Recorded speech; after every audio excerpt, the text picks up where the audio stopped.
In the world of Naruto, I find myself as an orphan from the Uchiha clan, bereft of my parents, grappling with the challenges of survival and strength.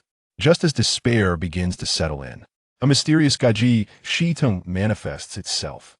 With the Sharingan and the Uchiha physique now at my disposal, my prowess begins to ascend effortlessly. While others toil through rigorous training and perilous battles, I lie back and grow stronger. Observe how I shall wield this unreasonable Gaji Shitung to deftly alter the fate of the Uchiha clan and disrupt the very fabric of the ninja world. Chapter 1. The Arrival of the System. In the month of February, the harsh winter has faded, and the earth is alive with the warmth of spring. The village of Konoha thrives in vibrant vitality. Within a traditional Japanese wooden house, a young child of 5 or 6 gazes listlessly at a scroll in his hands. Upon closer inspection, despite his tender age, his features are finely chiseled, and his youthful visage hints at a future of striking good looks. Uchiha Shinryu rises, yawning and stretching, as he relinquishes the scroll. Bored and restless, he ambles toward the window, gazing longingly at the distant Hokage rock, sighing as he murmurs to himself, "While I do indeed cherish the Hokage, it hardly seems fair for me to experience it firsthand." Indeed, Uchiha Shinryu is not a native of this world. He hails from the 21st century of Huaxia. Freshly graduated from university, he found himself entangled in the relentless grind of a 996 work schedule.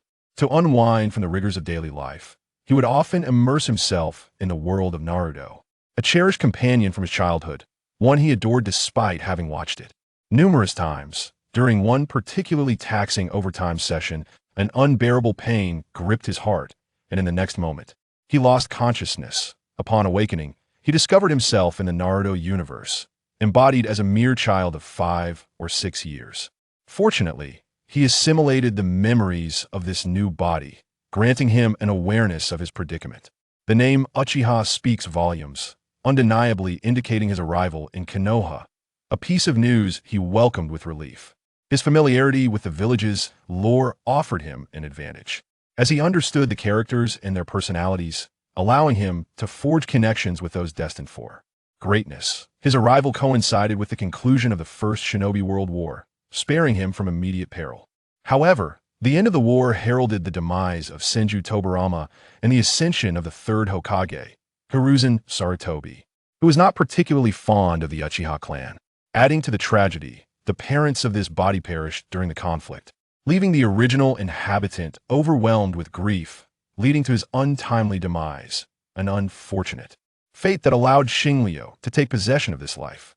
After coming to terms with his identity and the year he found himself in, Uchiha Shinryu attended to the final rites of his predecessor's parents, a gesture of respect for the life he now inhabited.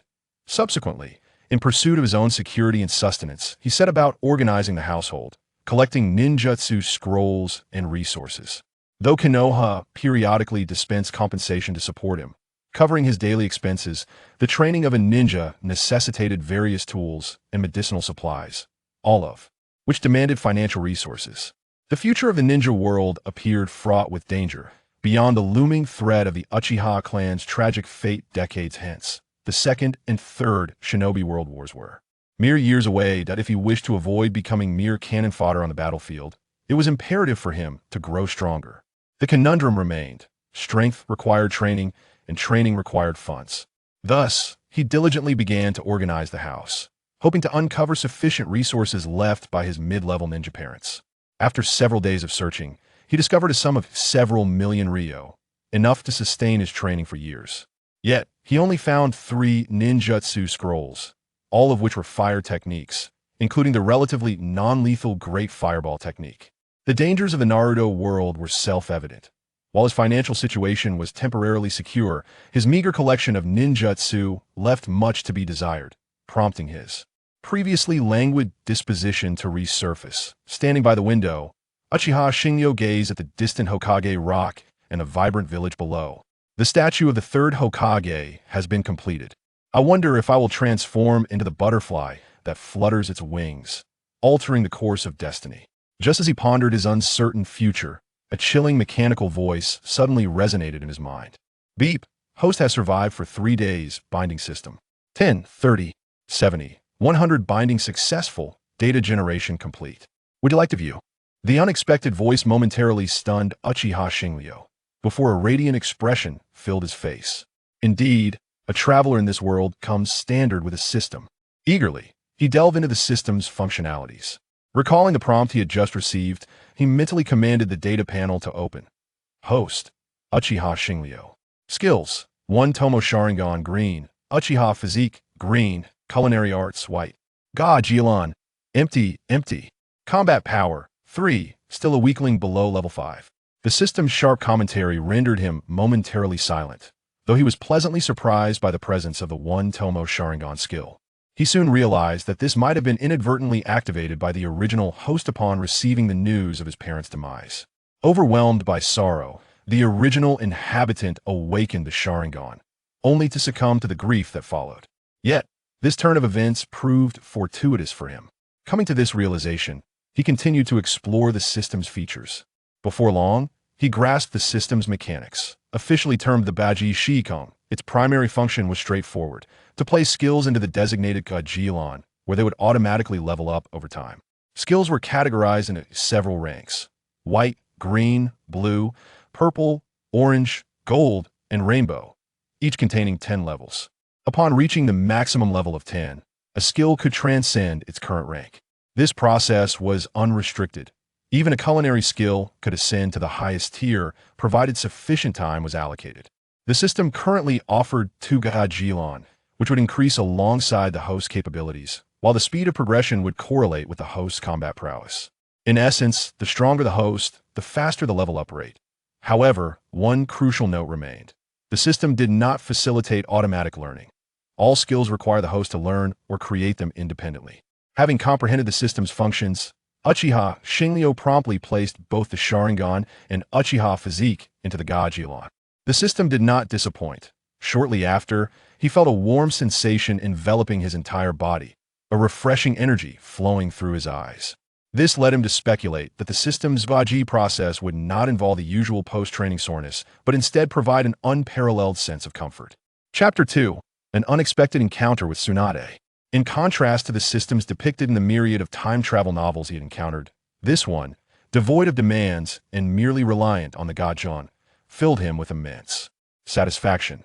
Now, with an understanding of the system's progression rate, he could fully grasp its potential. The initial version of the system only offered 2 Gajilan, necessitating judicious allocation.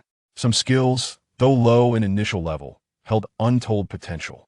The culinary skill, in particular, ignited his imagination.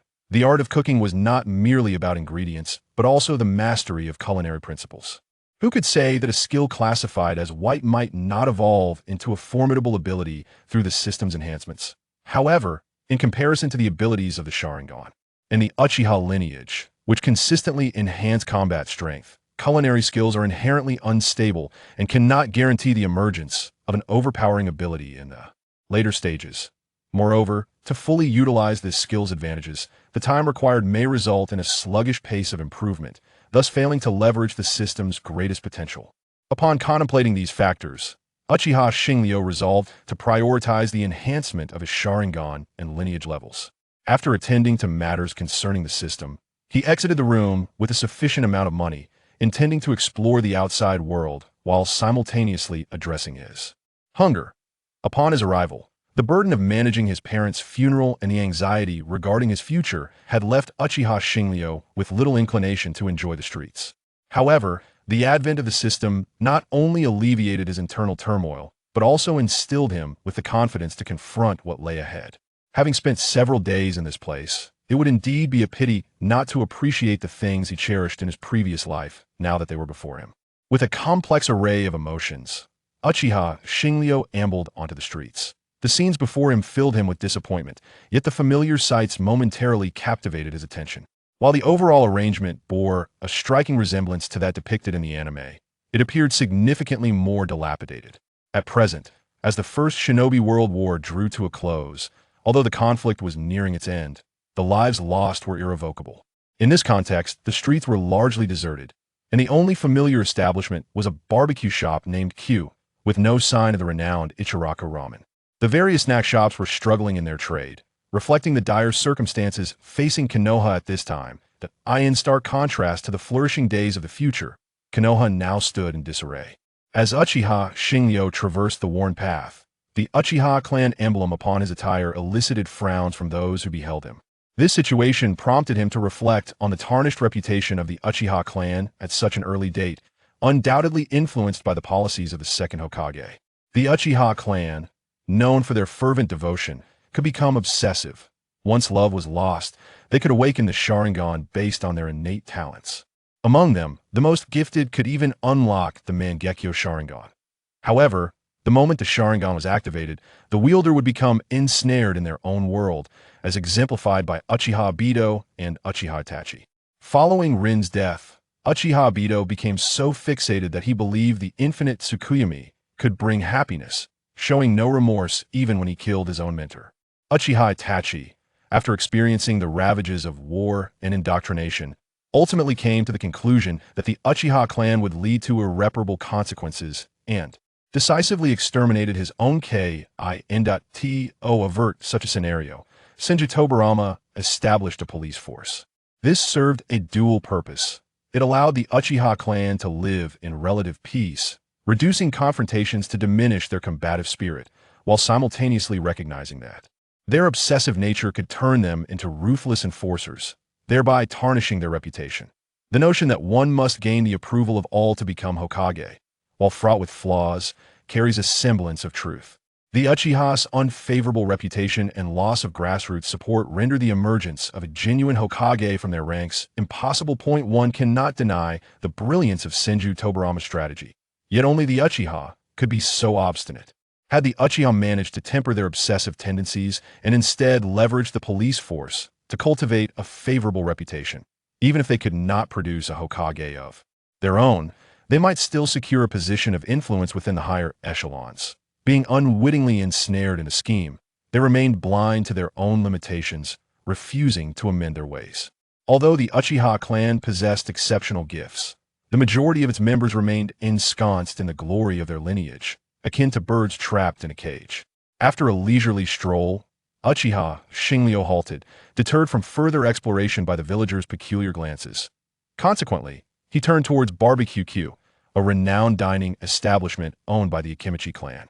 Sarutobi Isuma frequently brought Shikamaru and the others here for meals, and the Akimichi family's well-known love for food served as a testament to the restaurant's reputation.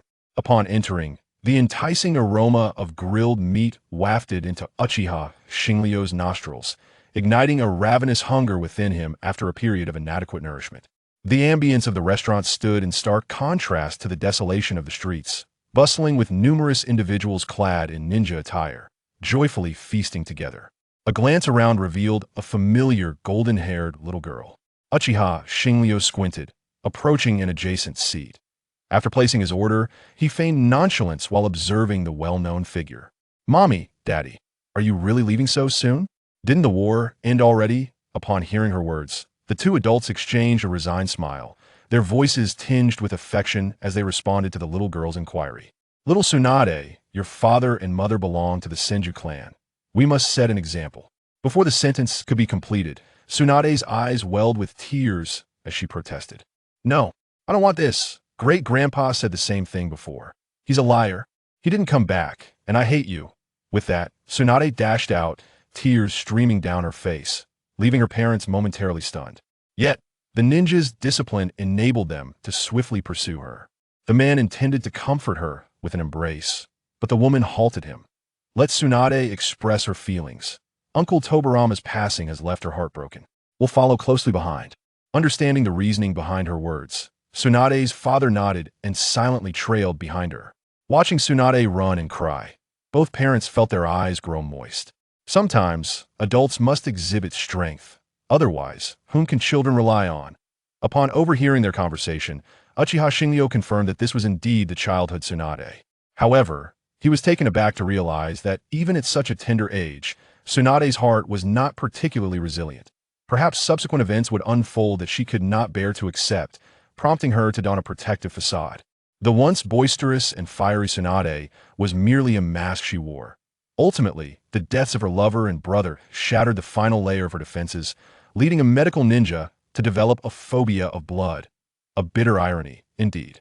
Chapter 2. An unexpected encounter with Tsunade in contrast to the systems depicted in the time travel novels that Uchiha Sarayu had previously perused.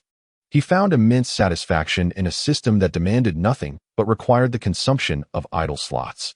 Now, understanding the system's idle rate would grant him a comprehensive grasp of its workings. The initial version of the system featured merely 2 idle slots, necessitating judicious planning. Moreover, certain skills might commence at rather low levels, yet their latent potential remained unpredictable. The culinary skill filled him with boundless imagination. The preparation of ingredients constituted cooking, while the rules of preparation also embodied culinary art. One could not dismiss the possibility that this white-tier skill, once transformed by the system, might evolve into a bug-level ability. Yet, in comparison to the Sharingan and the Uchiha bloodline, both reliable means of augmenting combat prowess, the culinary skill lacked stability and did not guarantee a bug-level capability in the future. Furthermore, to harness the advantages of this skill, the time required might impede the speed of his enhancement, thereby failing to maximize the system's potential. Having contemplated these factors, Uchiha Sarayu resolved to elevate the levels of the Sharingan and bloodline first. Upon concluding his dealings with the system, Uchiha Sarayu equipped himself with funds and exited his quarters, intent on exploring the outside world while also addressing his dining needs. Upon his arrival, the burden of managing his parents' funeral and the anxiety regarding his future had dulled his appetite for leisurely strolls. However, the advent of the system not only alleviated his inner turmoil, but also instilled him with the confidence to confront the future. Moreover, having spent a considerable number of days in this place, the beloved elements from his previous life had manifested before him, and it would be a pity not to appreciate them fully. With a heart laden with complex emotions, Uchiha Sarayu ambled onto the street.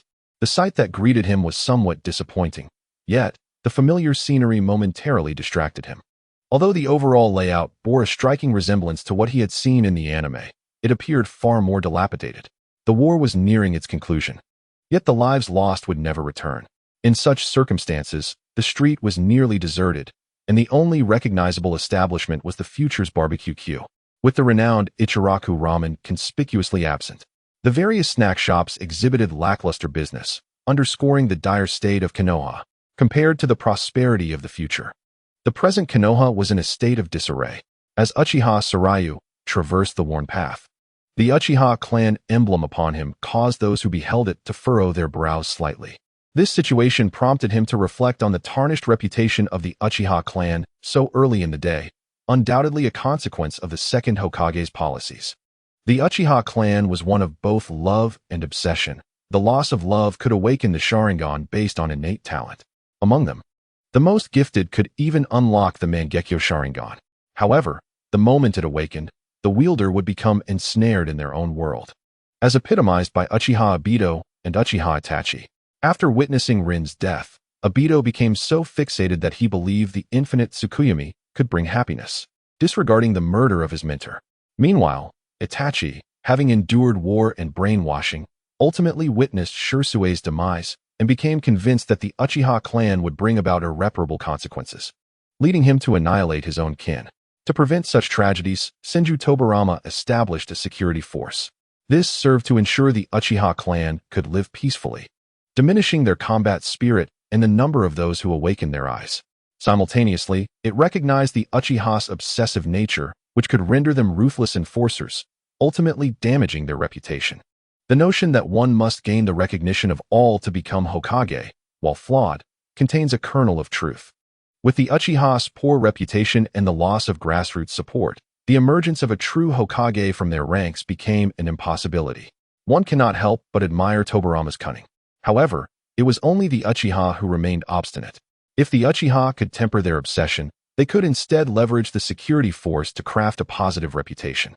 Thus, even if a true Uchiha Hokage could not emerge, they might still secure a place among the higher echelons. Unbeknownst to them, they were ensnared in a scheme, perceiving their limitations yet refusing to amend their ways. Although the Uchiha clan was blessed with advantages, the majority of its members remained ensconced in the glory of their lineage, akin to caged birds. After wandering for a time, Uchiha Sarayu halted, disheartened by the villagers' scrutinizing gazes, which extinguished his motivation to continue exploring. Consequently, he turned towards Barbecue Q, a barbecue establishment run by the Akimichi clan, renowned as a favored dining spot within the Hokage community. Asuma Sarutobi often brought Shikamaru and the others here for meals, and the Akimichi clan's penchant for food had undoubtedly contributed to the establishment's fame. Upon entering, a tantalizing aroma of grilled meat wafted towards Uchiha Sarayu's nostrils, igniting an appetite that had languished for far too long. The ambience within the restaurant contrasted sharply with the desolation of the streets. Numerous individuals clad in ninja attire were gathered, reveling in hearty meals. Among them, a golden-haired little girl appeared strikingly familiar. Narrowing his eyes, Uchiha Sarayu took a seat at a nearby table. After placing his order, he feigned casual interest as he observed the familiar figure. "Mommy, Daddy, are you leaving so soon? Isn't the war over?" Upon hearing this, the two adults exchanged a resigned smile and responded, their voices tinged with affection. "Little Tsunade, your parents belong to the Senju clan. We must set an example."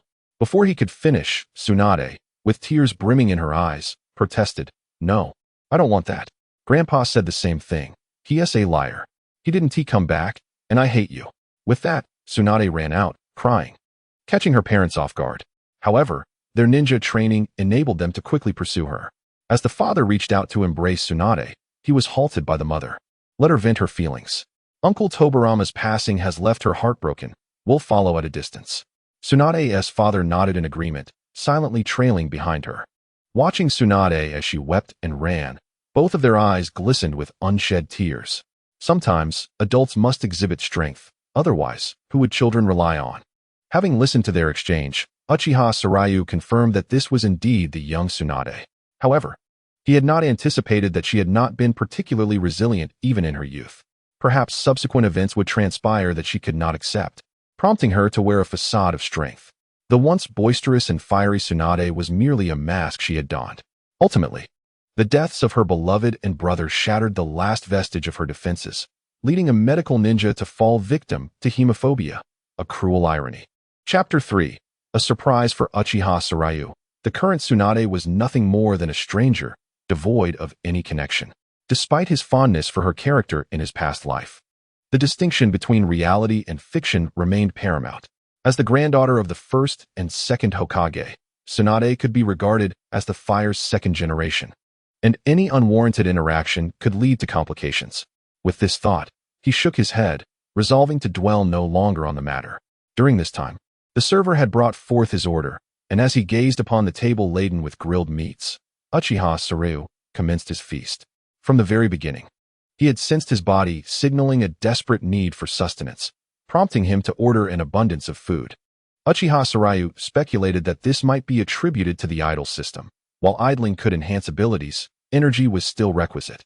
The table full of barbecue was devoured at an astonishing pace, and Uchiha Sarayu could feel the rhythmic contractions of his stomach aiding in the swift digestion of food. Replenishing his energy, he opened the system panel and glanced at it, noting that the two skills were increasing at double speed, thus confirming his hypothesis. It appeared that supplementing energy could indeed enhance the system's automatic progression speed.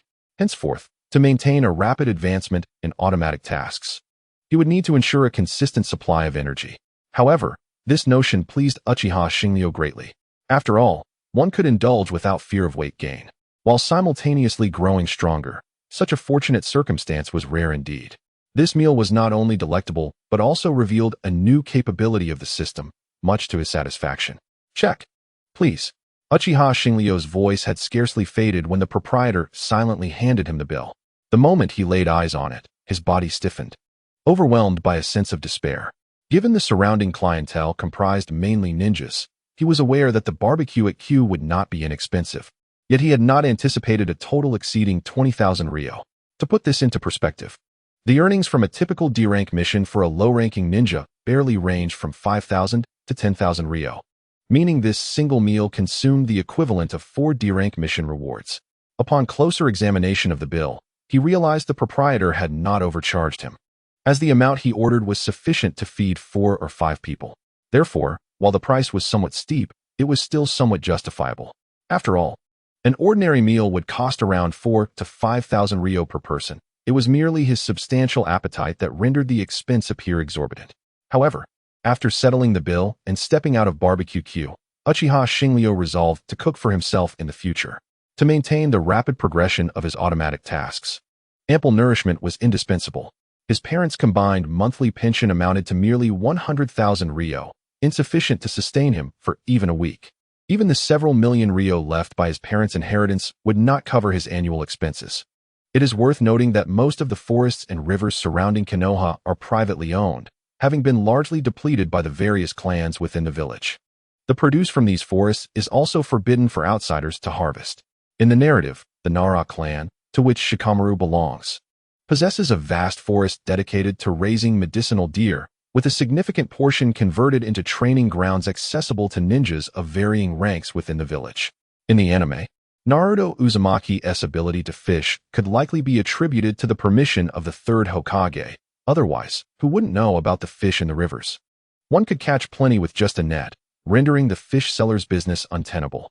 The Uchiha clan also possesses a forest, but it has been transformed into a training ground solely for the Uchiha, courtesy of the clan's more militant faction. The animals inhabiting it have either perished or vacated the area, making the prospect of hunting wild game impossible. Nevertheless, the village has not entirely closed off this avenue, as it opens for a limited time each year. However, the majority of those taking advantage of this opportunity are commoners, with few from the ninja clans participating. Should Uchiha Shinryu dare to exploit these resources, he was certain the Uchiha clan would not bestow him any favors. Thus, he resolved to relinquish any hopes of obtaining resources from the outskirts of Konoha without cost. Upon returning home, Uchiha Shinryu picked up the scattered ninjutsu scrolls on the table and began to examine them. These scrolls contained 2 C-rank ninjutsu: Fire Style, Great Fireball Technique, and Fire Style, Phoenix Fire Technique, along with 1 B-rank ninjutsu: Fire Style, Great Dragon Fire Technique. These were the legacies left by his parents. These 3 ninjutsu were nearly standard fare for the Uchiha clan. The Great Fireball and Phoenix Fire techniques were taught to low-ranking ninjas, while the Great Dragon Fire technique was reserved for middle-ranking ninjas. As for the absence of chakra manipulation techniques, it was likely deemed too fundamental, as both within the ninja clans and at ninja academies, such skills are taught. For Uchiha Shinryu, the existence of the automatic progression system allowed him to upgrade his abilities unconditionally. However, this capability still necessitated his own learning or creation, otherwise, skills would not manifest from thin air. Moreover, in contrast to the capabilities inherent to his lineage, these ninjutsu scrolls encapsulated valuable knowledge. He remained unaware that the system's ability to enhance his skills was limited to the augmentation of his capabilities, leaving the associated knowledge's advancement uncertain. Therefore, all these elements required thorough experimentation for optimal utilization of the system. While Uchiha Shinryu pondered these matters, a more potent wave of warmth coursed through his body, prompting him to squint and relish the sensation. This warmth was fleeting, yet upon its departure, he sensed a newfound strength within himself. This revelation sparked contemplation and delight as he casually opened the system panel. Host: Uchiha Shinryu Ability: 1 Tomo Sharingan, green.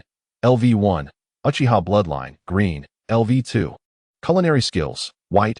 Idle Column: 1 Tomo Sharingan, Uchiha Bloodline Combat Power, 5, a meager combat strength of 5. Though the system's sarcasm remained sharp, it could not diminish Uchiha Shinryu's elation. Just from a meal out, his skills had progressed. While adequate nourishment does expedite the enhancement of abilities, this rate of improvement was remarkable. Additionally, his combat power had risen from 3 to 5. Though this may seem a modest increase, in percentage terms, it represented nearly a doubling. After reveling in his success for a time, Uchiha Shinryu gradually regained his composure. The system's efficiency exceeded his expectations, although he recognized that future levels would become increasingly challenging to attain. Nevertheless, should this pace continue, he might attain invincibility before even graduating from the Ninja Academy. The rapid enhancement of his abilities also kindled ambitions within Uchiha Shinryu.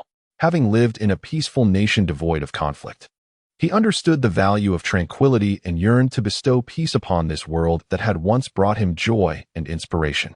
Uchiha Shinryu aspired to become Hokage, to truly transform this continent, to make it operate according to his will, and to hang the so-called nobles and feudal lords from trees. While he contemplated this grand objective, reality remained harsh. Lying languidly on the tatami mat, He turned over, scratched his head, sighed, and murmured, "Achieving this goal is exhausting. I certainly do not wish to engage in a grueling 9-to-6 schedule." Chapter 4.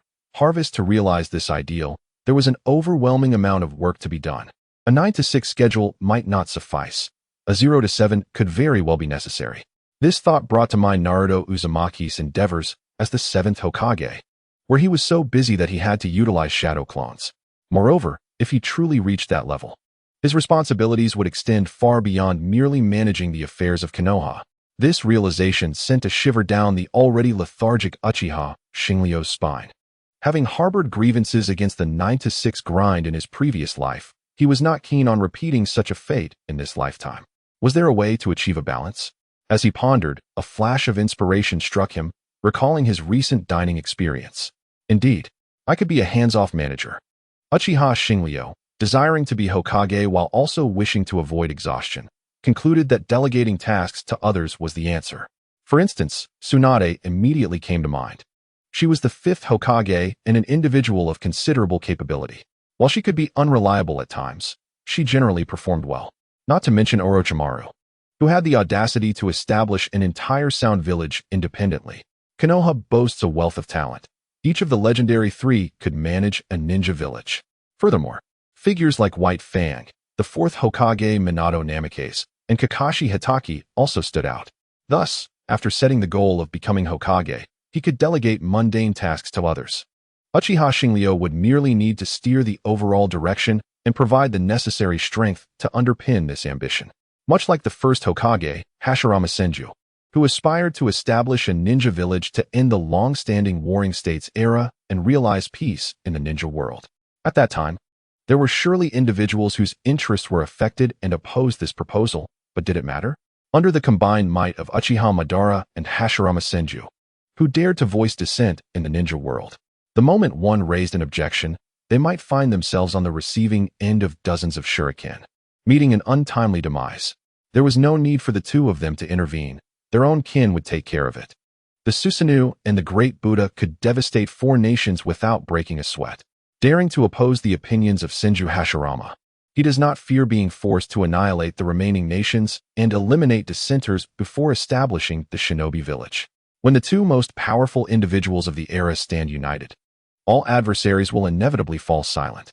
Uchiha Hashiryu's ambition is to become invincible, a solitary force against entire nations. This is a trivial challenge for him.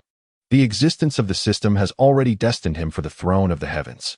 In a few short years, or perhaps even sooner, the system's influence will elevate him to unparalleled heights. The paramount task now is to propagate his ideas and gain the acknowledgement of others. Otherwise, even if he subdues the world with unmatched force, it would be meaningless if no one serves him. If he cannot recruit the likes of the Sannin and White Fang into his ranks, he cannot afford to be a mere figurehead. Should he follow in Naruto's footsteps, laboring with shadow clones? Such a life is not what he desires. Although this task poses little difficulty for Uchiha Hashiryu, it must be undertaken for plans to progress. He envisions a future where he delegates responsibilities to White Fang and the 4th Hokage while he indulges in romance with Tsunade. Sitting up straight, Uchiha Hashiryu began to diligently work towards a brighter future. He picked up the scroll for the Great Fireball technique and scrutinized it carefully. By now, twilight had descended. The lights within Uchiha Hashiryu's abode gradually illuminated, heralding his efforts. Time flew swiftly. It had been over half a month since Uchiha Hashiryu awakened his ambition and resolved to become Hokage. During this period, he ventured outside solely to procure ingredients, remaining indoors otherwise. On one hand, he felt a sense of maturity that distanced him from the frivolity of children. On the other, the current Konoha offered little in terms of entertainment, despite some modern conveniences that paled in comparison to the 21st century. Although the war was drawing to a close, the loss of life was palpable, with funerals held throughout the village. The overall atmosphere in Konoha was one of sorrow, leading to the cancellation of many small celebrations. These factors had extinguished Uchiha Hashiryu's interest in leisure pursuits. Nevertheless, he had not emerged from this period entirely empty-handed. Host: Uchiha Hashiryu. Abilities: 1 Tomo Sharingan, green, LV8. Uchiha Bloodline, green, LV10, Fire Release. Great Fireball Technique, green, Fire Release. Phoenix Fire Technique, Fire Release. Great Dragon Fire Technique, Culinary Arts, White. Idle Abilities, 1 Tomo Sharingan. Uchiha Bloodline, Combat Power, 15. Do not be misled by the double-digit figure. He remains quite unrefined. The first notable achievement was the 2 idle abilities. With the Uchiha Bloodline having reached LV10, a mere level up would elevate it to blue status, promising significant enhancement. This progression not only fortified his physique and sharpened his reflexes, but also augmented his innate talents. Evidence of this lay in Uchiha Hashiryu's swift mastery of the 3 ninjutsu scrolls left by his parents, all of which he learned within a week. Although his proficiency was rudimentary, and their execution lacked considerable power, they would serve well for future idle applications. The enhancement of his bloodline further refined his talents, enabling him to learn ninjutsu with greater ease. This increase in aptitude indirectly improved his learning efficiency, complementing the system's benefits. In the world of Naruto, also known as the Legend of the Eyes and the Otsutsuki clan, the purity of one's bloodline genuinely elevates a ninja's potential. Thus, this turn of events briefly filled Uchiha Hashiryu with joy. The advancement of his Sharingan, however, lagged behind that of his bloodline, likely due to his diet primarily strengthening his body, which the system accelerated for his bloodline instead. Nonetheless, this was inconsequential. The pace of improvement was already remarkable. According to his calculations, at the current rate, his Sharingan would likely see enhancement within half a month. However, today, Uchiha Hashiryu had no choice but to step outside his comfort zone and venture into Konoha. Reflecting on the events of this morning, he felt a sense of pride. While he was resting, a sudden knock at the door roused him. Accompanying the knock was a stranger's voice, belonging to a young man. "Is anyone home? I am Uchiha-san, and I have matters to discuss with you regarding the clan." Uchiha Hashiryu was puzzled upon hearing this. After all, he had not ventured out recently, and his original parents had no close acquaintances. Why would a clan member seek him out? Nevertheless, he opened the door. This was the Uchiha clan's territory, after all. It was unlikely anyone would be foolish enough to impersonate an Uchiha here for nefarious purposes. Chapter 5. Uchiha-san, excuse my intrusion. You must be Uchiha Hashiryu?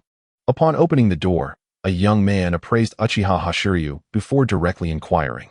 Hashiryu scratched his head and yawned, gazing at the stranger in bewilderment. "What business does the clan have with me?" Uchiha-san was polite, markedly different from the typical Uchiha demeanor, and somewhat familiar. He gestured that this was not an appropriate place for discussions, and upon Uchiha Hashiryu's invitation, he entered the house as if he were the host. Once seated, Uchiha-san spoke. "The clan has decided, in response to the second Hokage's policies, to enroll you in the Ninja Academy. Of course, you will not be at a loss. You will receive an additional monthly stipend of 100,000 ryo from the clan, and upon your graduation, you will be awarded a B-rank ninjutsu. Indeed, the current era differs markedly from what is to come. The Ninja Academy is not held in high regard at present. The ninja clans still adhere to outdated traditions, nurturing their own bloodlines. The Ninja Academy established by the second Hokage democratized education, breaking monopolies and granting commoners an opportunity to alter their fates. It is akin to the sudden emergence of an extraordinary military academy in reality. In future conflicts, your participation in battle will be required.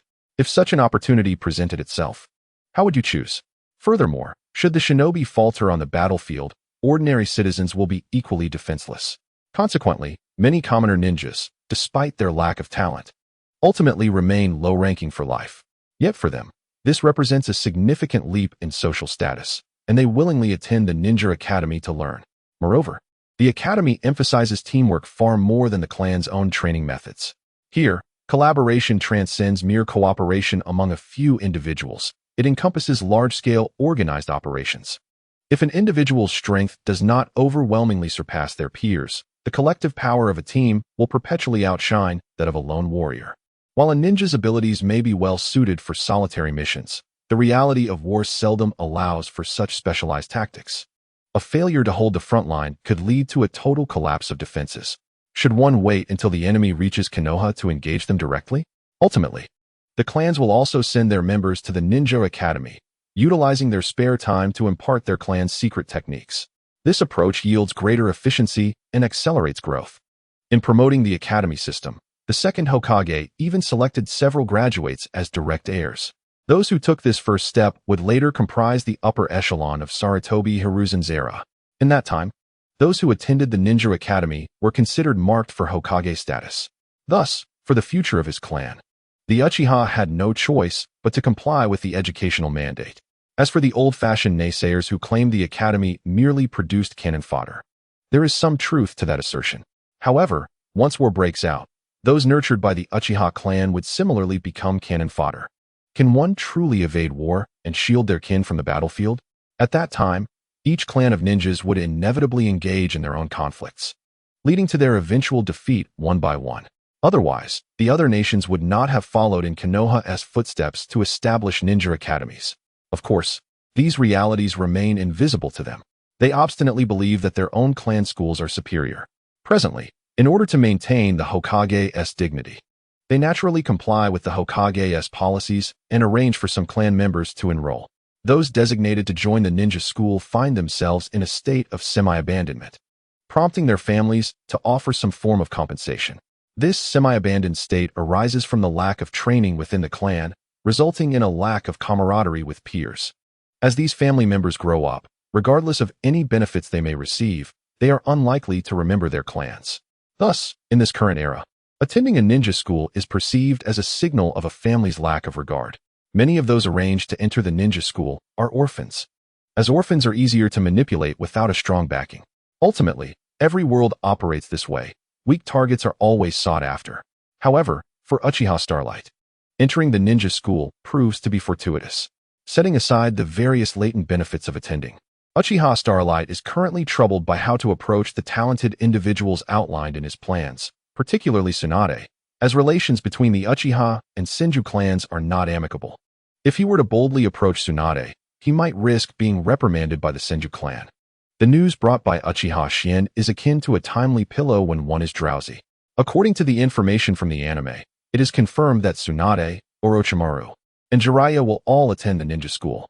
Furthermore, the Hatake clan, where Kakashi resides, is not particularly prominent, and calculations suggest that Kakashi's father, Tsukumo, should also be studying at the ninja school now.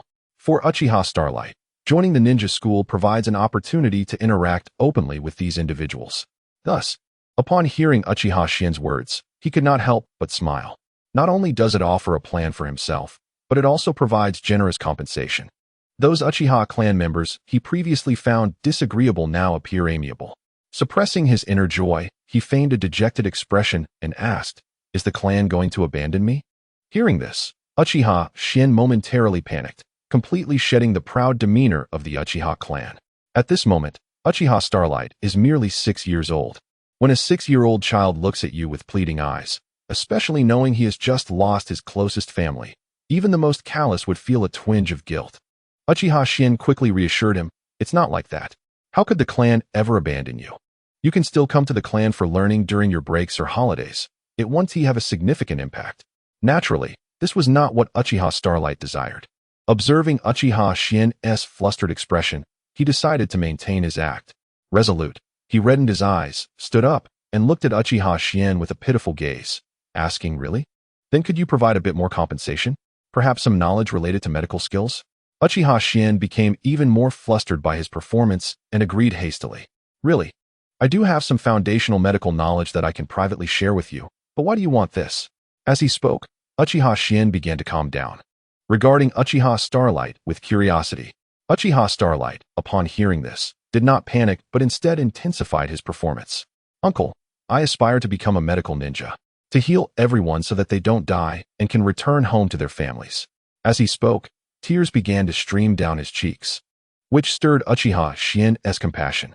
He approached and gently patted Uchiha Starlight's head, soothing him for a while before saying, "What a good child you are. Rest assured, I will deliver the medical knowledge to you tonight." "Thank you, Uncle," Uchiha Starlight replied, wiping away his tears with a slight tremor in his voice. Such acting could earn an Oscar, and surely, the little golden statue should be awarded to Uchiha Starlight. After a moment, seeing that Uchiha Starlight had calmed down, Uchiha Shin stood up to leave. As he reached the door, he turned back to glance at Uchiha Starlight, saying nothing more, merely nodding before departing. Uchiha Starlight furrowed his brow, sensing that Uchiha Shin might have discerned something, though he could not be certain.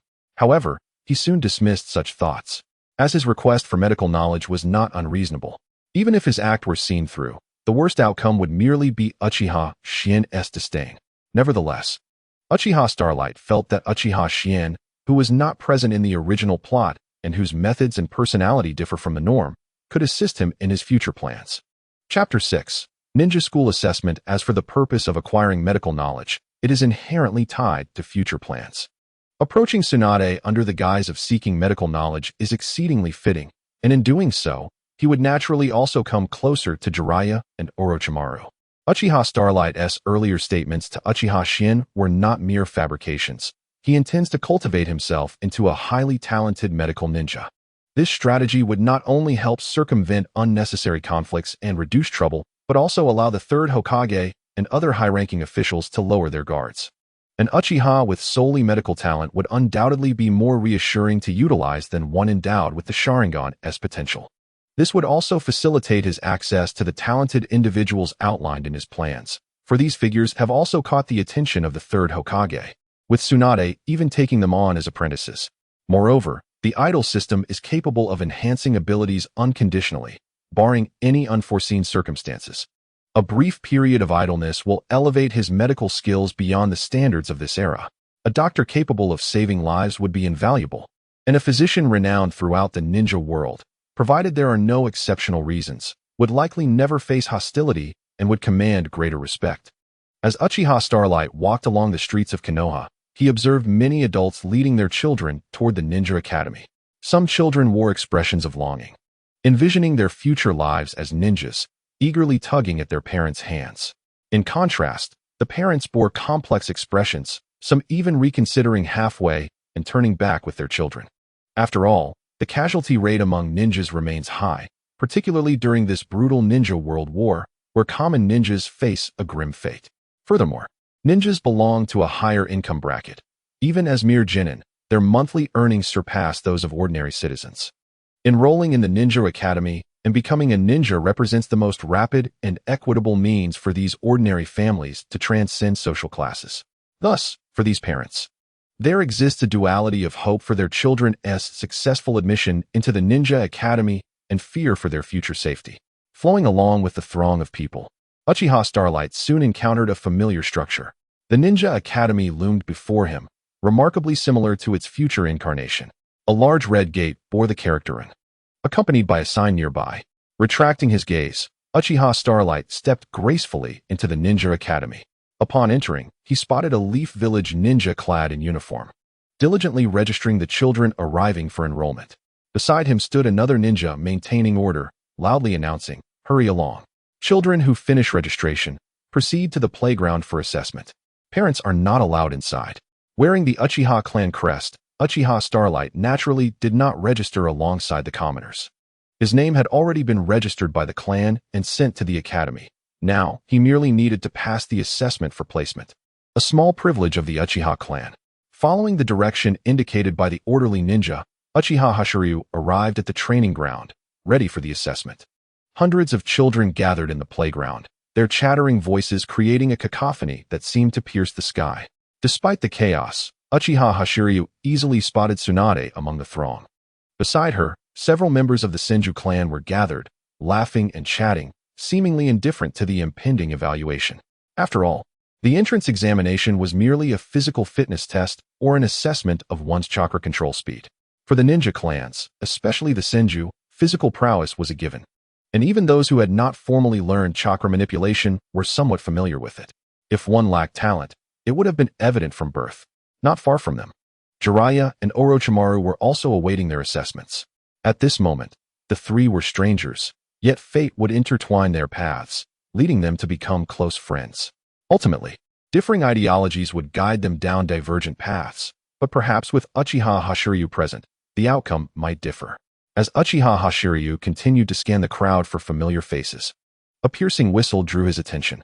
He turned to see a scarred ninja approaching, a whistle in hand and a fearsome expression on his face. "Silence. We shall now commence the evaluation," he bellowed. "Form groups of 50 for the physical tests. Anyone who continues to make noise will be expelled and disqualified."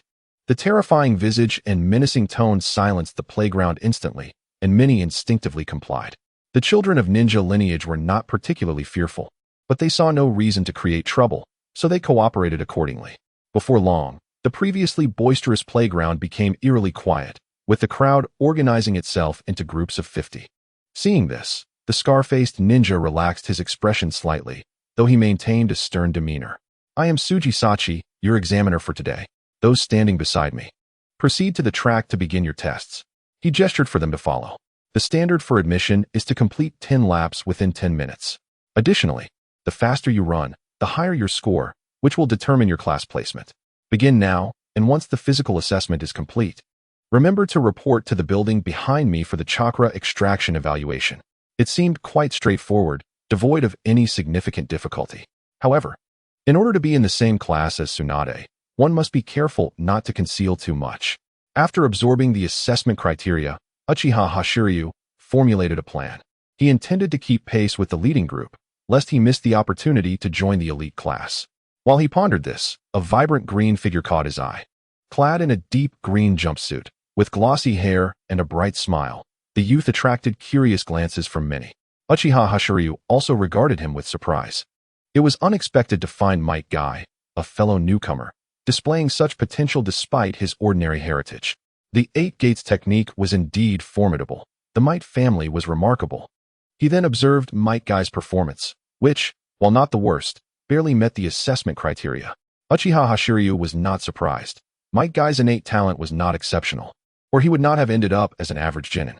His future triumphs over the 7 ninja swordsmen would stem from 2 decades of relentless training. Nevertheless, today marked the first step in a grand plan, and Konoha was indeed teeming with talent. It must not be squandered by the 3rd Hokage. Soon, it was Uchiha Hashiryu's turn to test. He stretched his limbs and made his way toward the track. Chapter 7. An unexpected encounter with Uzumaki Mido. As the sun climbed to its zenith, the scorching rays bathed the earth, causing beads of sweat to trickle down.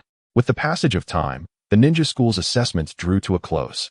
As the supervising instructor announced the results, a throng of children surged out of the testing area, buzzing with excitement. Uchiha Hashiryu, however, took his time, waiting for the crowd to disperse before approaching the announcement board. By then, a considerable number of people had gathered, some wearing expressions of elation, while others appeared dejected at not seeing their names on the list. As he anticipated, his name adorned the list for the elite class. Jiraiya, Orochimaru, and Tsunade also made it into the elite class, while Might Guy found himself in the ordinary class. This outcome aligned with his expectations. Though Jiraiya and Orochimaru were not from ninja clans, their talents were undeniable. Orochimaru's prowess was well known. And while Jiraiya had once been a straggler before signing a contract with Mount Myaboku, he was still among the elite, albeit at the bottom. His chakra reserves were astonishing, to the point that he was eligible to learn Sage Mode. Gazing at the sun, Uchiha Hashiryu realized it was already noon, and there was no time to prepare lunch.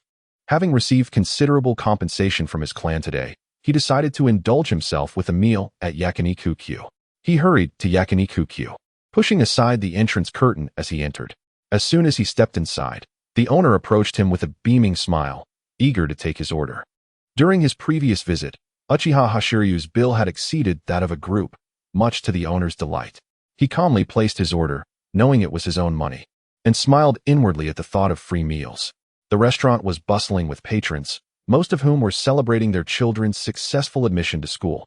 At that moment, a young woman with blood-red hair styled in a bun entered, accompanied by Tsunade. "Grandma, I made it into the best class. What are you going to reward me with today?" Tsunade exclaimed, bouncing with joy. It was evident that the exuberant young woman, with her crimson locks, was indeed Uzumaki Mido. Uzumaki Mido knelt to gently ruffle Tsunade's hair, but upon noticing the crowded surroundings, she felt a pang of concern. Suddenly, her eyes lit up as she spotted Uchiha Hashiryu, seated alone. "Let me introduce you to a handsome young man," she declared, ignoring Tsunade's reluctance as she led her to Uchiha Hashiryu. "Handsome young man, would you mind sharing a table? Every other spot is taken, and I'll treat you to this meal."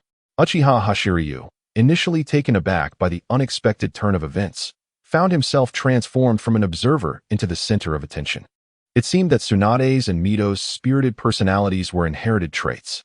However, upon hearing Mido's offer to treat him, Uchiha Hashiryu's expression shifted from surprise to delight, and he smiled brightly.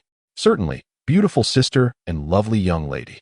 Mito felt a twinge of unease at being called beautiful sister, yet the compliment brought her joy.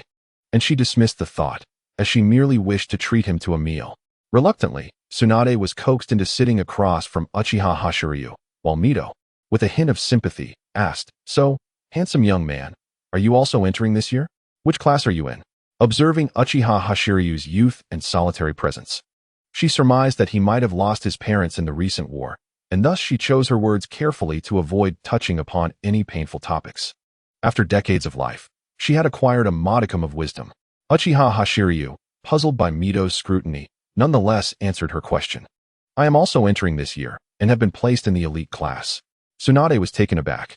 She had not anticipated that Uchiha Hashiryu would be in the same class as her. Although her friends had not ended up in the ordinary class, they were all in the comparatively lesser elite class too. However, she still felt a tinge of displeasure in her heart, pouting as she addressed Uzumaki Suijin, "Grandmother, look at the clan emblem on him. He is indeed from the Uchiha clan." Upon hearing this, Uzumaki Suijin's expression shifted instantly, adopting a serious demeanor as he spoke to Tsunade. "This is where you are mistaken, Tsunade. I can understand the discord within the clan, considering the long-standing battles against the Uchiha. However, you are different. You are the granddaughter of Senju Hashirama, and everyone is watching you. The Uchiha are also members of the village, and you must set an example by accepting them. Otherwise, won't you be undermining your great-grandfather's lifelong wish?" After saying this, Uzumaki Suijin turned to Uchiha Sarayu, offering an apologetic smile. "I am truly sorry. Tsunade is still young and may not fully grasp these principles. It seems you have a fondness for this establishment, so from now on, you can dine here without charge. I will cover the expenses." Tsunade, observing Uzumaki Suijin's earnest expression, though still not entirely comprehending the gravity of the matter, obediently apologized to Uchiha Sarayu. "I am sorry. Please forgive my error." Seeing the duo, one young and one old, extending their apologies, Uchiha Sarayu quickly replied, "It's quite all right. There is no need for such formality." His calm demeanor belied any anger. After all, he himself was in a state of semi-abandonment by the Uchiha clan. His perspective was not constrained by clan loyalty. Yet he was taken aback by Uzumaki Suijin's remarkable character. Contrary to the perception that the Uchiha were aloof and unable to integrate into the village, the reality was quite the opposite. It was the village that could not accommodate the Uchiha, leading to an inevitable conflict between them and Konoha. The founding intention of Senju Hashirama and Uchiha Madara in establishing Konoha was to ensure that every child from the ninja clans could grow up healthily. With Hashirama's vision, there was no inclination to reject the Uchiha, and under his influence, others were similarly inclined. However, following the discord between Hashirama and Madara, their battles resulted in Hashirama's grievous injuries, ultimately leading to his demise. This directly caused Konoha to lose its formidable strength in the ninja world and indirectly precipitated the onset of war. Thus, Konoha's inadvertent rejection of the Uchiha was a manifestation of misplaced resentment, yet it was an entirely human reaction. After all, countless lives were lost in the Great Ninja War, and the loved ones of the deceased, be they partners, parents, or children, would naturally direct their anger towards others. The village's resentment, coupled with Senju Tobarama's open strategies and the Uchiha's inherent pride, rendered this clan at odds with the village. Yet, it was Uzumaki Suijin, who should have been the most resentful towards the Uchiha, who chose to uphold the greater good. This courage and grace left Uchiha Sarayu in awe. Chapter 8. Uchiha Sarayu's proposal. With Uchiha Sarayu accepting the apologies, the atmosphere among the three relaxed. "Is it true that the beautiful sister just said I can come here to eat without spending money in the future?" Uzumaki Suijin would not speak empty words. She nodded affirmatively. "Indeed, it is true, but you cannot come every day. Eating barbecue daily would lead to nutritional imbalance." Such unexpected fortune filled Uchiha Sarayu with delight. However, he had a plan, a notion inspired by an event from a past life that suddenly sparked in his mind. Uchiha Sarayu hesitated for a moment before reluctantly saying, "Although the unlimited meal ticket offered by the beautiful sister is enticing, I have a proposal that I hope you will consider." His words piqued Uzumaki Suijin's curiosity. She was eager to know what Uchiha Sarayu's proposal entailed, and thus inquired, "What suggestion do you have, little one? Speak up. Let us see if it can be realized." "Well, while I am not affluent, I can occasionally indulge in barbecue. However, The children at the orphanage are not as fortunate as I am. Perhaps this opportunity could be extended to them, allowing the funds to be converted into resources for their benefit. Upon hearing this, Uzumaki Suijin was momentarily taken aback before feeling deeply moved, clearly not expecting Uchiha Sarayu to present such a proposal. What inspired you to come up with this idea? Is there a particular experience that led you to think this way? Though touched, Uzumaki Suijin remained puzzled as to how such a young child could possess such insight. Uchiha Sarayu had anticipated this question. Seeing her inquiry, he replied with a somber expression, "After my parents passed away recently, I considered going to the orphanage myself. However, upon visiting and understanding the conditions there, I abandoned that thought. The living conditions are quite poor, and the lack of resources has left the children malnourished, appearing gaunt and frail. There are hardly any smiles on their faces. The entire orphanage is enveloped in a stifling atmosphere, which made me uncomfortable, prompting my decision to refrain from going back. I thought that if we could gather the children from the orphanage for a meal, it might alleviate that oppressive environment and provide them with some nourishing food. Having personally experienced the pain of losing loved ones, I empathize with the struggles of those orphans. It is already lamentable to be without family. Suffering should not continuously afflict one individual." Upon hearing this, Uzumaki Suijin could no longer contain her emotions. Rising to meet Uchiha Sarayu's gaze, Tsunade, standing beside her, silently regarded him, feeling a twinge of guilt for her earlier biases. After a brief moment, Uzumaki Suijin approached him, gently patting Uchiha Sarayu's head, her face radiating warmth and kindness. "What a wonderful child you are. I shall agree to your proposal. Furthermore, I will not diminish the promise I made to you earlier. You are welcome to dine here freely from now on. This is well deserved." At that moment, Uzumaki Suijin felt profoundly touched. Uchiha Sarayu's proposal evoked a different perspective within her. Initially, she had approached the table simply due to the lack of available seating and because Uchiha Sarayu's charming appearance caught her eye. She had never anticipated encountering such a unique and kind-hearted Uchiha in this setting. Despite being a newly enrolled child and having lost his parents, undoubtedly living in modest circumstances, he still managed to extend his kindness towards a stranger. Such acts of genuine altruism are a rarity in any context.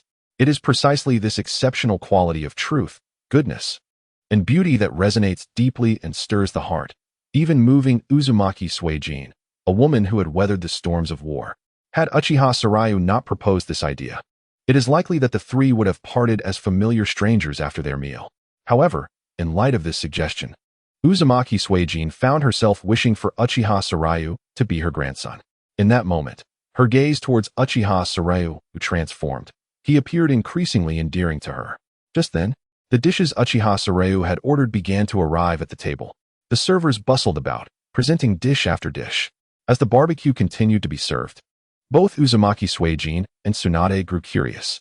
Once the last dish was placed on the table, it was filled to the brim with barbecue, the tantalizing aroma wafting through the air.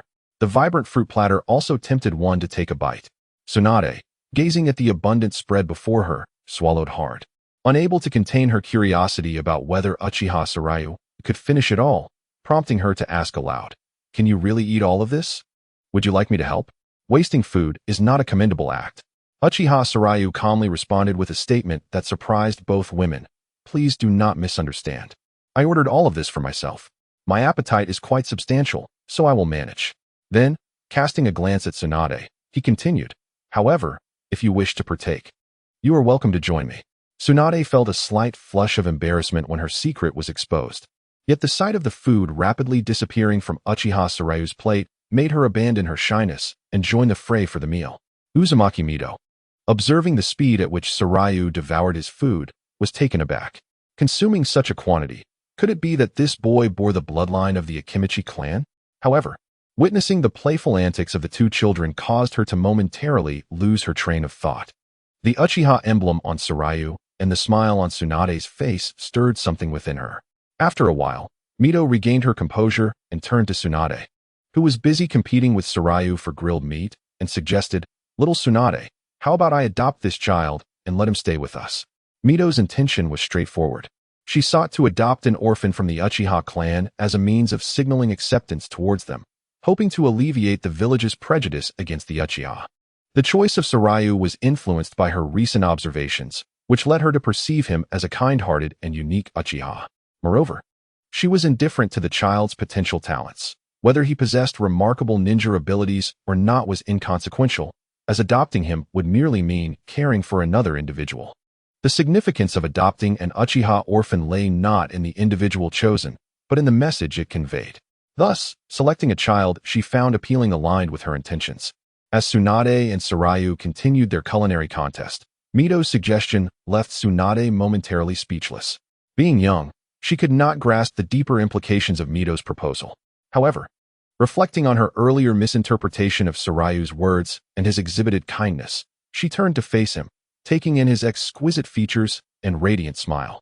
Suddenly, feeling flustered, Tsunade set down the grilled meat she had just fought for and returned to her seat, murmuring, "I have no objections, but perhaps we should consult the person involved." Having lived a long life, Mito was well aware of Tsunade's misunderstanding. She realized her words may have led Tsunade to think of Sarayu as a child bride. Hence her reaction. Amused by Tsunade's naivety, Mito refrained from revealing her thoughts and instead addressed Sarayu, saying, "Little Tsunade is correct. I neglected to consider the opinion of the person involved. So, Sarayu, would you like to come and stay with me?" Sarayu was taken aback by Mito's sudden invitation, soon realizing that her offer likely held deeper motives than mere fondness. After all, it was unusual for someone they had just met to offer adoption, suggesting layers of significance beneath her gesture. Though Sarayu could be rather lazy at times, he was far from foolish. The original narrative did not elaborate on this interval, leaving him uncertain if he was indeed the fortunate recipient of such an opportunity. However, recognizing the potential advantages of accepting Mito's offer for his future aspirations, he decided to acquiesce. "But we have only just met, and I don't even know your names," he replied. Mito, a hint of regret in her voice, responded, "That's all right. I find you quite likable. We can exchange names later. I am Senja Mito, and this beside me is my granddaughter. What is your name?" "I am Uchiha Sarayu, and I truly belong to the Uchiha clan. Can you really adopt me?" Sarayu asked, his eyes sparkling with anticipation. Mito smiled and nodded in affirmation. Upon seeing Mito's nod, Sarayu joyfully called out to the still blushing Tsunade, "Wonderful. Let us get along well from now on." Tsunade, momentarily captivated by the boy who seemed to shine with joy, was still too young to fully understand the concept of affection. Yet, witnessing Sarayu's cheerful smile filled her with happiness. "Yes," she replied with a broad smile, offering her enthusiastic agreement. Mito watched the interaction between the two children with a maternal smile, reminiscent of her own youthful days with Hashirama. Though they had met through arranged circumstances, she recalled how Hashirama could be childlike in his simplicity, with her often taking the initiative in their relationship. As Mito reminisced about her past, she affectionately patted the foreheads of both children and gently admonished, "All right, this is a public space. Let's not be too rowdy." Even Sarayu felt a blush creep onto his cheeks, despite his soul not being that of a child. Tsunade's childish behavior was somewhat excusable, yet he found himself caught up in the playful spirit as well. In an attempt to regain his composure and not appear foolish, he innocently inquired, "By the way, earlier, you mentioned that you were Tsunade's grandmother. How old are you, if I may ask?" The moment the words left his mouth, a chill ran down Sarayu's spine, sending shivers across his skin. He stiffly glanced at Mito, who, though still smiling, exuded an unsettling aura that sent shivers down his spine. Tsunade seized the opportunity to excuse herself, claiming a need to use the restroom. Left alone and feeling vulnerable, Sarayu forced himself to remain calm. Swallowing hard as he corrected himself, "What I meant to say was, can I call you Sister Mito from now on?" Upon hearing this, Mito's demeanor brightened, her previous ominous presence dissipating like a mirage. Sarayu felt the warmth of the sun return to his surroundings. "You may call me Sister Mito, and you can refer to Tsunade as you wish. However, do be more careful with your words in the future." Sarayu exhaled in relief, realizing he had narrowly escaped an uncomfortable situation. It seemed that, regardless of the world, a woman's age was a sensitive topic. Just then, Tsunade returned from wherever she had dashed off to, glancing at Mito's current expression, which allowed her to relax as well. She resumed her enjoyment of the grilled meat, while Sarayu, feeling a mix of irritation and disbelief, realized Tsunade had skillfully evaded the situation. He hadn't anticipated her sudden disappearance, nor had he noticed how adept she was at slipping away, suggesting this was not her first time. This left him with an uneasy feeling about the days he would spend living with Mito. However, He could not afford to offend Mito. After all, a mere child like Tsunade could not stir up trouble. Feeling hunger pangs, Soryu decided to retaliate by competing with Tsunade for food. The table soon became a flurry of chopsticks as the quantity of grilled meat dwindled rapidly, with neither willing to concede. Yet, both children dared not touch the grilled meat in front of Mito, aware that they should not let their playful rivalry draw the ire of the formidable matriarch. As time gradually slipped away in this playful atmosphere, the conflict between Tsunade and Uchiha Soryu came to a close with the departure of more patrons from the barbecue establishment. At that moment, Tsunade, with a pronounced belly, clearly showed her unwillingness to admit defeat in the eating contest against Uchiha Soryu. She gazed at Soryu's unperturbed abdomen, her expression revealing a hint of dissatisfaction. Although she had anticipated this outcome, losing to Soryu in a matter of dining left her somewhat disheartened. Chapter 10. Plans cannot keep up with change. Ultimately, Tsunade remained a child at heart, and it was quite natural for her to be concerned about such trivial victories and defeats. Uchiha Soryu, stimulated by Tsunade's competitive spirit, willingly engaged in this playful contest. Observing Tsunade, who lay back in her chair, gently rubbing her stomach, Soryu delivered a final remark. Well, being 7/10 full is sufficient. Overeating leads to indigestion. After exchanging knowing glances with Tsunade, he turned to Uzumaki Mito and said, Mito-ne, I cannot visit you today. I still have much to organize at home. May I come over the day after tomorrow instead? This reasonable suggestion met with Mito's approval, especially given the rushed nature of her decision. The Senju residence only had guest rooms available. Allowing a day for preparation would enable Soryu to have a proper room arranged for him. Very well. I shall come to fetch you the day after tomorrow morning to complete the formalities at the Hokage building. Uchiha Soryu stood up and bowed solemnly, his eyes gleaming as he expressed, Thank you for adopting me. I assure you, I shall repay your kindness. Mito smiled gently, helping the bowing Soryu to stand upright. No need for thanks. It is indeed my honor to adopt such a kind child as you. Soryu, observing this woman before him, realized she had not grasped the deeper meaning behind his words. In truth, Soryu's statement bore additional implications, which she failed to perceive due to the disparity in their understanding. Soryu recognized that Mito's intention behind adopting him was multifaceted, yet he remained unconcerned, as her decision undeniably brought him advantages. The noble man focuses on actions rather than intentions. For in this world, perfection is an illusion. It is imperative to evaluate individuals by their deeds, not to scrutinize the motives behind them. Although this viewpoint leans towards consequentialism, Soryu adhered to this principle in his conduct. His prior suggestion, while hinting at the utilization of an orphanage, ultimately resulted in the orphanage enjoying 2 additional barbecues each month. Regardless of the calculations in Soryu's mind, the outcomes he orchestrated were beneficial. In contrast to the future Hokage and the third Hokage, who professed their actions were for the sake of Konoha, the reality of their deeds bore no fruit for the village. Had it not been for Konoha's deep-rooted heritage, they would have squandered it entirely. Conversely, Mito's adoption of Soryu brought tangible benefits. For instance, with Mito's protection, his original plans could now be altered. His current automatic system still required time to develop, and given Danzo's animosity towards the Uchiha clan, if Soryu were to reveal his formidable talent, there was a genuine risk of being covertly eliminated by Danzo in the name of village security before he could mature. In such a scenario, no matter how illustrious Soryu's future might be, it would ultimately amount to nothing more than ephemeral smoke, easily dissipated. Hence, his initial plan was to become a ninja possessing solely medical talents, waiting until he could ensure his own safety before implementing the more radical aspects of his strategy. However, with Mito's formal adoption, a protective umbrella would now shield him, providing the necessary time for his early development, thus allowing him to execute his plans sooner. Therefore, Soryu's promise of gratitude was not mere rhetoric. He would ensure the future of the Uzumaki clan. In this way, he could repay Mito's current kindness. For he was not one to merely speak without action. Calling the owner to settle the bill, regardless of the owner's obsequious smile, Mito led Tsunade and Soryu out of Q Barbecue. A gentle breeze wafted through, bringing relief to the trio, who felt somewhat stifled after their meal. Mito released her hold on Soryu and walked slowly to Tsunade's side. Let us agree on this. I shall return to fetch you the day after tomorrow. Be sure not to oversleep. Tsunade and I shall take our leave now. You must be cautious on your way home, understood? Soryu nodded, waving goodbye to the two. I understand. Do not worry, sister. My home is quite close. Soon, the three parted ways, and it wasn't long before Soryu arrived at his residence.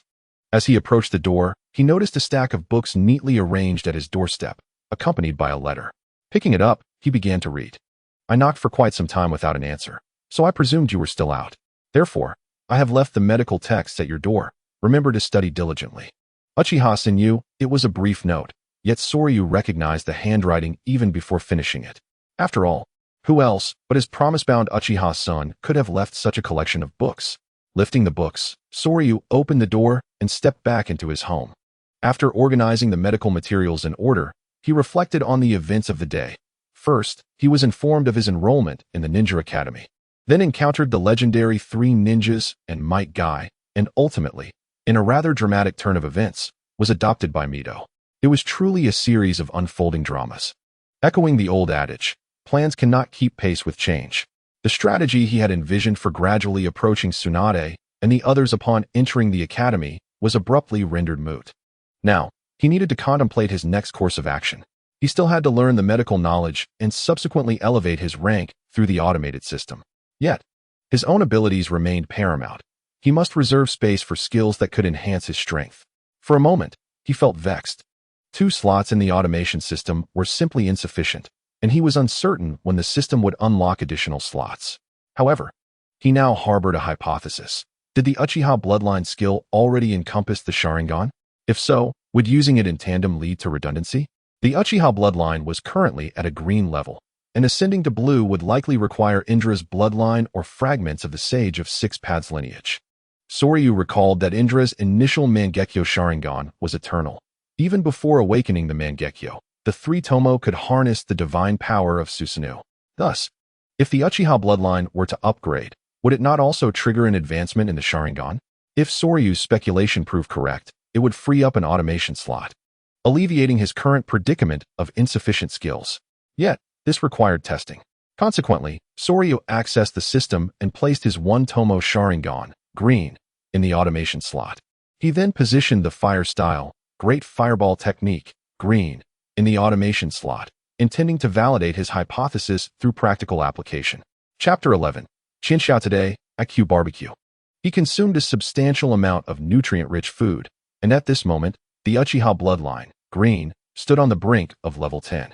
Based on Soryu's assessment of the automation system's speed, by the same time tomorrow, the Uchiha bloodline ability would likely be poised to break into the next tier.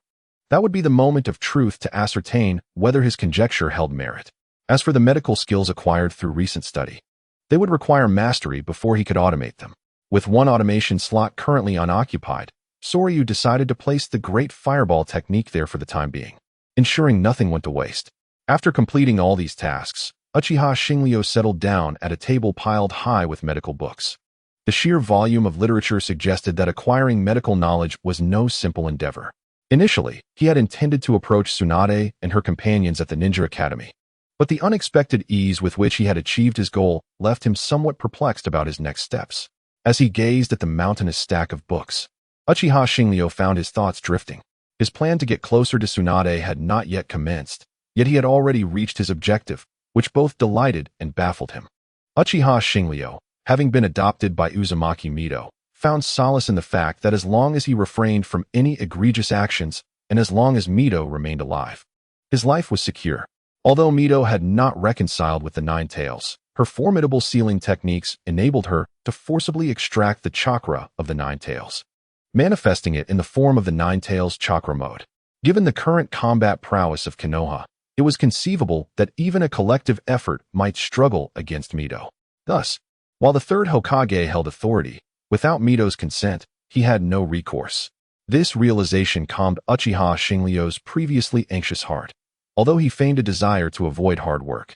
The world of Hokage was anything but tranquil. Despite a prolonged period of peace following the war, conflict had not entirely dissipated. The 5 great nations were certainly rife with their own intrigues, and for a ninja, assassination and espionage were inevitable. As a member of the Uchiha clan, Uchiha Shinryu feared that he might be eliminated early on, especially given his lack of recognition. If assassination were to occur, Targeting an unobservant Uchiha who bore little significance would provide a convenient escape route, allowing him to return to the ninja village with a plausible explanation.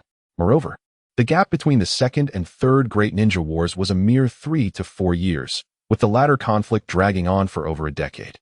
One could only imagine the hellish landscape wrought by such prolonged warfare. Thus, despite possessing an idle system, Uchiha Xingliu felt a sense of urgency. The system's idling speed was commendable, yet the upper limit was equally crucial. If the system defined his abilities merely as a colorful tier, limited to the evolution of the Sharingan to the Mangekyo, then its usefulness would be minimal. However, this was merely Uchiha Xingliu's unfounded speculation, and soon his urgency would be eclipsed by a pleasant surprise. Meanwhile, Uzumaki Mito had returned to the Senju clan's territory alongside Tsunade. Upon entering the residence, the maid promptly approached to attend to Mito. Seeing this, Mito felt a twinge of exasperation. I have mentioned many times, Chika, that I do not require your service. I am not yet so old as to need such assistance. Despite her youthful appearance, Mito was indeed over 50 years of age, a rarity in a world where the average lifespan of a ninja hovered around 20 to 30. Mito's ability to utilize Yin Sealing was what granted her such a vibrant and youthful visage. That is not acceptable. It is my duty to serve Lady Mito, Chika insisted. I am immensely grateful to you, for it is through your kindness that I can support my family. Chika's stubbornness in attending to Mito only deepened Mito's sense of helplessness, as most of her household maids lacked ninja talent and came from troubled backgrounds. Mito understood their desire to repay her kindness, yet Chika's steadfastness was unparalleled. However, a thought crossed Mito's mind, and she addressed Chika. I have a favor to ask of you. In a few days, I will be adopting a child. Please prepare a room according to Tsunade's standards. Chika, undeterred by the change of subject, diligently assisted Mito in changing her shoes and outer garments before responding, understood. I will prepare the room to your specifications, rest assured, Lady Mito. Mito's small plan had failed, much to Tsunade's amusement, though her expression remained stoic. Chika, there is no need for such devoted service. I am not yet at the point of immobility. I have always regarded you as my own child. You need not remain in the role of a maid. Your talent, while not the best I have encountered, is certainly among the top 10. As Mito had previously mentioned, the majority of her maids lacked talent, meaning only Chika possessed any ninja aptitude. Chika hailed from a family of ninjas, inheriting her parents' remarkable abilities. During the first Great Ninja War, her parents inevitably found themselves on the battlefield. Their team faced an ambush from the Sand Ninja's puppet troops. Fortunately, they did not perish on the spot like many of their comrades, yet they suffered poisoning and debilitating injuries, rendering them unable to continue as ninjas and reliant on costly medications for survival. Although her family had once enjoyed a modest wealth, it was insufficient to stem the tide of expenses. In her most desperate moment, Chika was discovered by Mito. She vividly recalled the day she had been turned away from the pharmacy for lack of funds, hiding in a corner, weeping helplessly. Remembering her parents' pained smiles, she cried even harder, knowing that failing to procure the medicine would condemn her to a life of solitude. At that moment, Mito found her and uttered words of salvation. Flowers cannot thrive on tears. They require the brilliance of sunlight to bloom beautifully. Little flower, no matter your troubles, come to your elder sister, and I shall help you solve them. From that day forth, Mito consistently covered her medical expenses. It was then that Chika resolved to repay the one who had rescued her. Hearing Mito's words, Chika briefly relived those memories. Observing Mito's pouty expression, reminiscent of a child expressing discontent, elicited a faint smile from her. Leave the ninja matters to others. I wish to remain by Lady Mito's side. Chapter 12. A breakthrough in ability. Mito, gazing at Chika's smile, realized that she was once again unable to sway her. With a sigh, she approached Chika, meeting her gaze and stating, my era has come to an end, while yours is just beginning. When you have come to a decision, do share it with me. Mito then led Tsunade into the inner chamber, leaving Chika to silently depart after they had walked away. Though stubborn, Chika endeavored to fulfill Mito's requests to perfection. She understood Mito's character and recognized that she was not an unjust person. Even an adopted child would not be treated poorly. Hence, when Mito requested her to prepare a room, Chika would ensure it met Tsunade's standards. As Mito and Tsunade entered the inner chamber, Mito playfully flicked Tsunade's forehead. Ouch! Tsunade exclaimed, rubbing her reddened forehead, gazing at Mito with confusion. Is it appropriate for you to squabble with a child at your age? Before she could finish, Tsunade realized the impending storm, instinctively shielding her head and closing her eyes in anticipation of the forthcoming tempest. Yet, after a considerable pause, all remained calm. Upon opening her eyes, she found Mito looking at her with an exasperated expression. "All right, you can lower your hands. I have important matters to discuss with you." Relieved to have escaped the reprimand, Tsunade dropped her hands and sat up straight, ready to listen. "Today, my decision to adopt that child was not intended to serve as a mere marital arrangement for you. Tsunade, as the leader of the Senju clan in this generation, you must not be so naive. What other motives could I possibly have for adopting this child?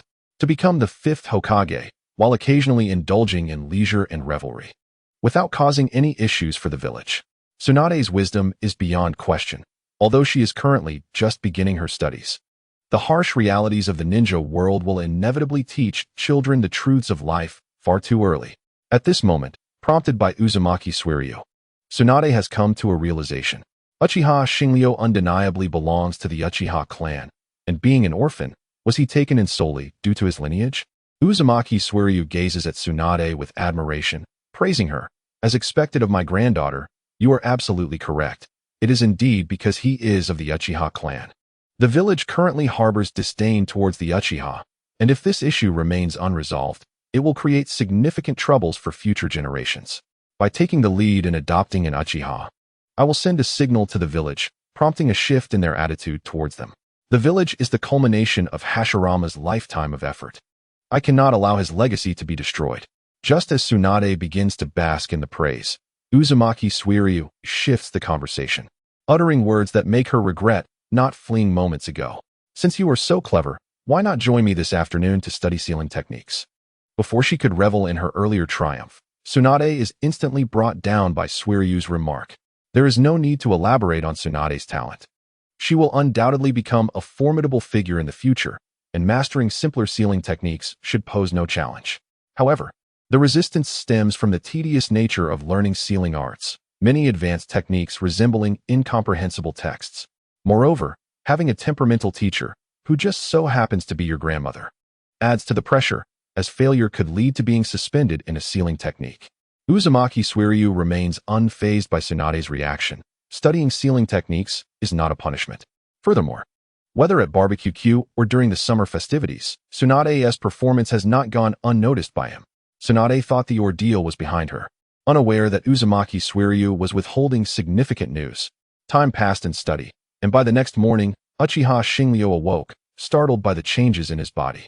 He felt a surge of immense power coursing through him, as if countless fine threads were dancing within his veins. His breathing became steady and powerful, his heartbeat quickened, as if it were about to leap from his chest. Every muscle in his body seemed infused with an inexhaustible energy, taut and exhilarating like a drawn bowstring. Uchiha could sense every subtle change in his muscles, bones, meridians, and internal organs, a sensation akin to being reborn. At that moment, his eyes instinctively opened to reveal the Sharingan. A refreshing sensation swept over his eyes, sharpening his vision. Every breath, every minute movement became perceptible to him. This transformation persisted for an hour, and as it ceased, Uchiha Shinryu immediately activated the system panel. Host, Uchiha Shinryu skills, 2 Tomo Sharingan, green, LV9, Indra's bloodline residue, blue, LV1. Fire release, Great Fireball technique, green, fire release. Phoenix Fire technique, green, fire release. Great Dragon Fire technique, green. Cooking, white, idle slot. Empty, Indra's bloodline residue, blue, LV1. 2 Tomo Sharingan, green, LV9 combat power, 150. Gaining combat power rapidly is akin to having a cheat, and you are correct, I have activated it. Note, host's abilities have improved. Combat power is merely a reference and should not be overly relied upon. The system's critique remains sharp, but it has undergone notable changes. First, a new idle slot has appeared, and without hesitation, Uchiha Shinryu placed the Great Fireball technique within it. Additionally, a new function has emerged, notifications. While seemingly inconsequential at first glance, Uchiha Shinryu sensed the system's advancement. Previously, the system was as rigid as a machine, offering only critiques on combat power. Now, The introduction of a notification feature indicates that the system is capable of evolving. The enhancement of his bloodline abilities has also elevated Uchiha Shinryo's Sharingan. Although it remains at the green level, it has progressed from 1 tomo to 2. The level has risen from LV8 to LV9, illustrating to Uchiha Shinryo that even without a breakthrough in abilities, changes in level can yield benefits. Even more thrilling for Uchiha Shinryo is that merely possessing a blue-level ability has reached the level of Indra. By this reasoning, should the Sharingan attain a breakthrough to blue, it would transform into the Mangekyo Sharingan, and ascending to purple would grant the eternal Mangekyo Sharingan. While it is true that the Uchiha are descendants of Indra, each possesses differing talents. Indra's reincarnation stands as the pinnacle, while others of the Uchiha clan face tremendous challenges in achieving the Mangekyo. Moreover, the eternal Mangekyo, which bears no side effects, has been mentioned in the narrative. Indra's Mangekyo, once awakened, incurs no drawbacks. Thus, the world of Naruto is aptly described as a saga of the Otsutsuki family and their ocular legacies, without question. Chapter 13. Insights from System Notifications Currently. Although Indra's bloodline carries the term residue, it signifies that Uchiha Shinryo possesses the potential to awaken a Mangekyo without adverse effects. It is merely a matter of investing time to elevate this level, completing the residual aspect. Judging by the system's idle capabilities, orange-level abilities could reach the 6 paths level, suggesting that it is only a matter of time before Uchiha Shinryo ascends to a divine stature through idle means. Thus, even without reaching the system's upper limits, he would remain unmatched on the ninja continent. This revelation brought Uchiha Shinryo considerable joy, after which he turned his attention to the system's notification. The notion that combat power serves merely as a reference is easily comprehensible. Two individuals with identical abilities, one with combat experience and the other without, will invariably see the experienced individual emerge victorious in a life-or-death struggle. Similar to an ordinary person confronted by an assailant, the immediate reaction would not be to retaliate, but rather to escape calmly, an act that already surpasses the average response. Take, for instance, Kaguya Otsutsuki, the progenitor of Chakra and the 10 Tails Jinchuriki. Even with her formidable power, she was ultimately ensnared by Naruto and Sasuke, who exploited her moment of vulnerability, sealing her away with the infinite Tsukuyomi once again. Therefore, the significance of combat experience remains paramount, often influencing the outcome even in dire circumstances against powerful opponents. The notification conveys another subtle implication, which Uchiha Shinryo discerned. Combat power as a mere reference suggests that he has fallen into a conceptual pitfall. Even with the 6 paths physique and an exponential rise in combat power, does that truly signify Uchiha Shinryo's strength? Certainly, having solid foundational abilities is advantageous, but relying solely on them to fend off adversaries and protect oneself is inadequate. Combat power merely represents the foundation. Without appropriate means, one cannot hope to rival opponents of similar standing through sheer physical prowess alone. This realization prompted Uchiha Shinryo to enhance his combat strategies. Considering his Uchiha lineage, his first thought was of fire. Thus, he placed the Great Fireball technique into the newly established idle slot. Furthermore, possessing only the Sharingan, regardless of its evolution to the Mangekyo, would prove rather inconvenient without supplementary abilities. After all, encountering a lowly genin and resorting to Susanoo to vanquish them may appear impressive, but it is undoubtedly unnecessary. Moreover, countless formidable fire users exist across realms. Although it may sound commonplace, its potential is immense. The most compelling example is the Emperor of Flames, while a less favorable comparison might be Ace from One Piece. Thus, while fire may seem ubiquitous, its potency is undeniably significant. Most crucially, it is visually striking. Strength may be fleeting, but style is everlasting. Uchiha Shinryo opted for both. As he gazed at the 2 Tomo Sharingan, green, within the system, he felt his own eyes instinctively awaken. To his surprise, an additional Tomo manifested. Upon noticing the label indicating a 3 Tomo Sharingan, green, at level 10 on the system interface, Uchiha Shinryo silently approved of the system. After addressing the system's matters, Uchiha Shinryo began to survey his surroundings. He had been abruptly awakened by the surge of his newfound abilities. This was the first enhancement from the system, and he had not anticipated such a commotion. The recently acquired power caused his chakra to surge dramatically, and he could hardly contain the sudden influx of strength, ultimately collapsing his bed. Frustrated, Uchiha Xingliu ran a hand through his hair, pondering where he would sleep now that he had damaged his bed. He then remembered that tomorrow, Uzumaki Mito would officially adopt him, and decided that he could manage one night on the ruined bed, dismissing the concern. At that moment, sensing something amiss, Uchiha Xingliu sprang up from his bed.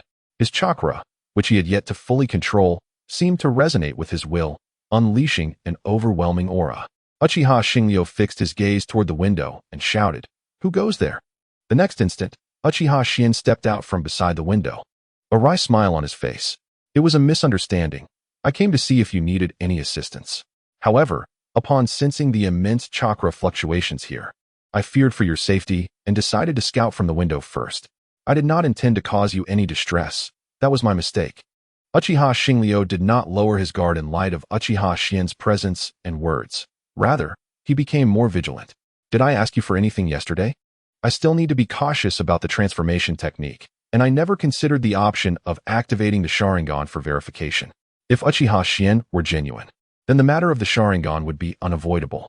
Uchiha Xingliu dared not contemplate the ramifications of the clan's elders discovering that he had awakened his 3-tomo Sharingan at the tender age of 6. "You asked for numerous medical texts yesterday. It was just the two of us present at that time. Surely, that can prove I did not employ a transformation technique." Uchiha Xian responded. Hearing this, Uchiha Xingliu relaxed his guard slightly, yet he still regarded Uchiha Xian with suspicion. Uchiha Xian, observing Uchiha Xingliu's expression, felt a sense of helplessness, aware that his actions were questionable. Although his intentions were good, stemming from concern for Uchiha Xingliu, prying into the affairs of the homeowner without permission was indefensible. Reflecting on Uchiha Xingliu's demeanor from the previous day, he pondered for a moment before speaking. "I haven't been here today.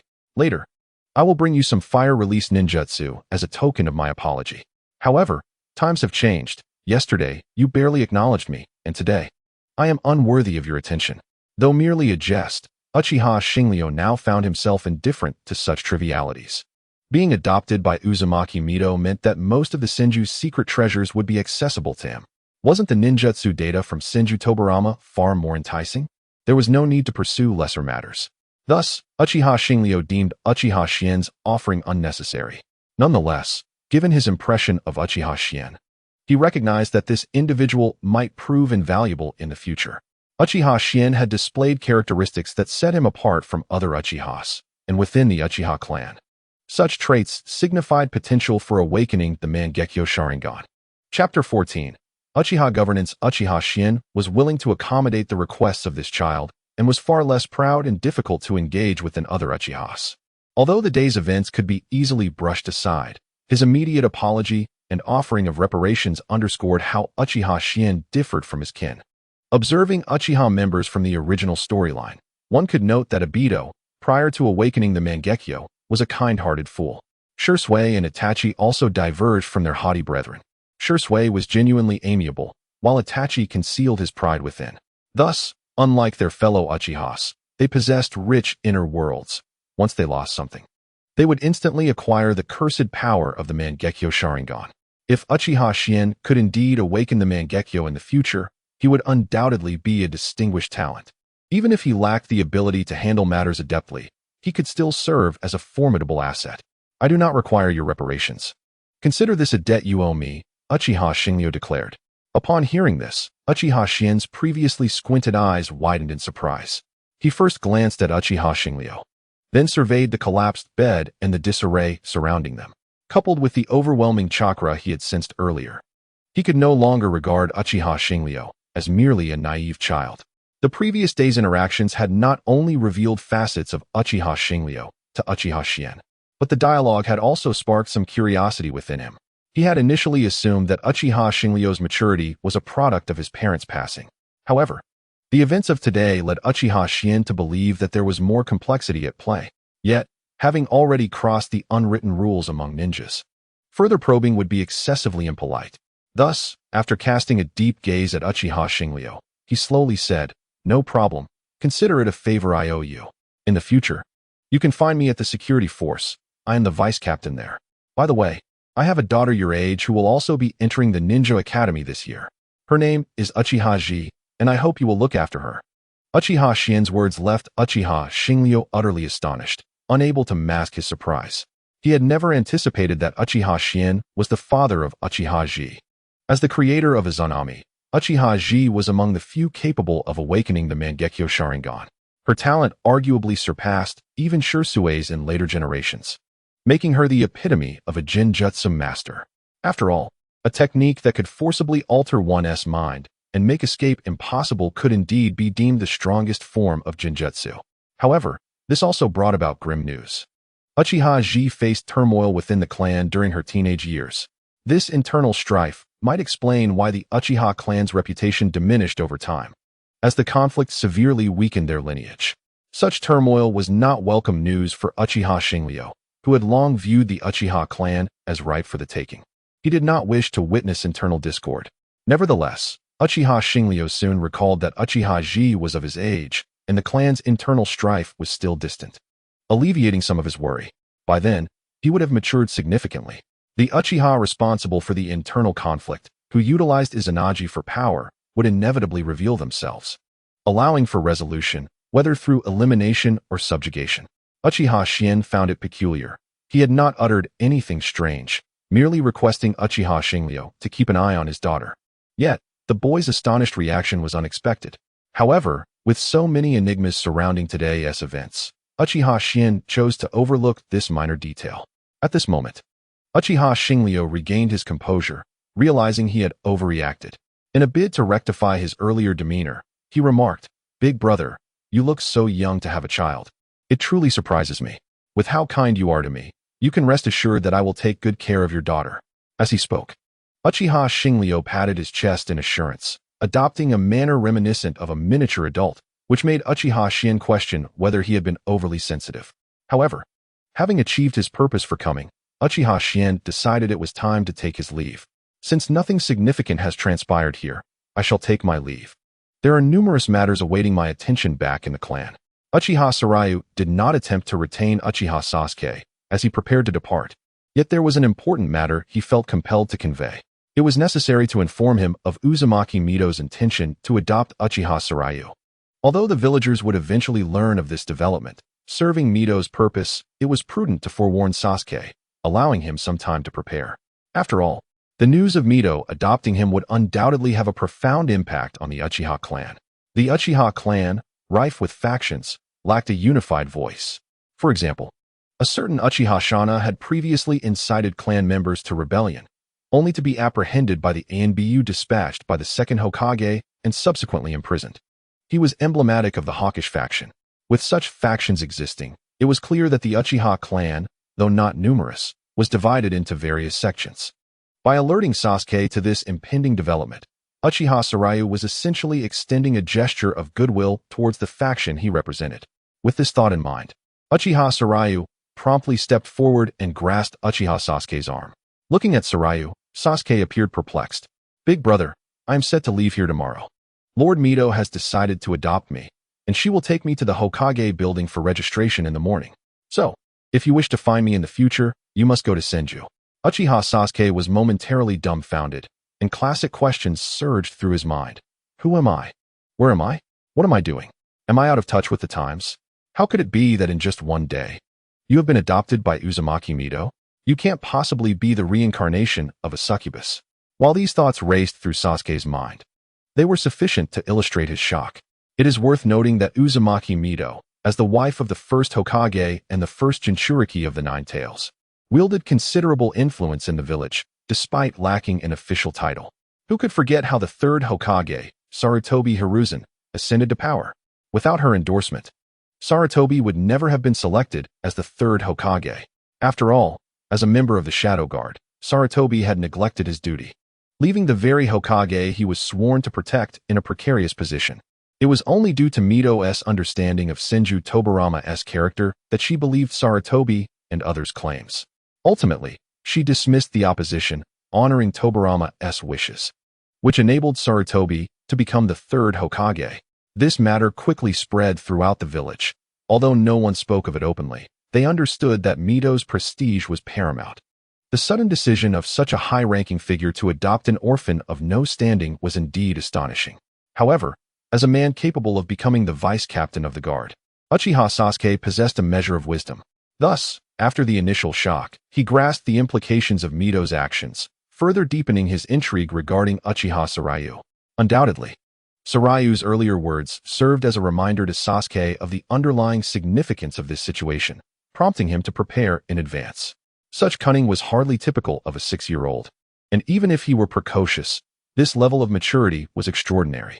As the one responsible for notifying Sarayu's admission, Sasuke had indeed reviewed his dossier. The records documented Sarayu's performance from a young age. Had he excelled, he would not have been forsaken by the clan. Moreover, his parents were merely ordinary Chunin, lacking even the ability to awaken the Sharingan. In such an environment, it was improbable that a talent like Sarayu could emerge. Did he awaken the Sharingan? Sasuke pondered, recalling the immense chakra he had sensed moments ago. The awakening of the Sharingan often altered one's character and strength, and Sarayu's demeanor aligned with this standard.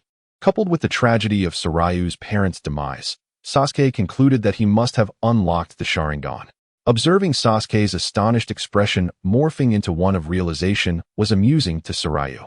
His expressive range was indeed remarkable, befitting a member of the Uchiha clan known for their dramatic displays. As for whether his words had led Sasuke to any realizations, Sarayu remained unconcerned.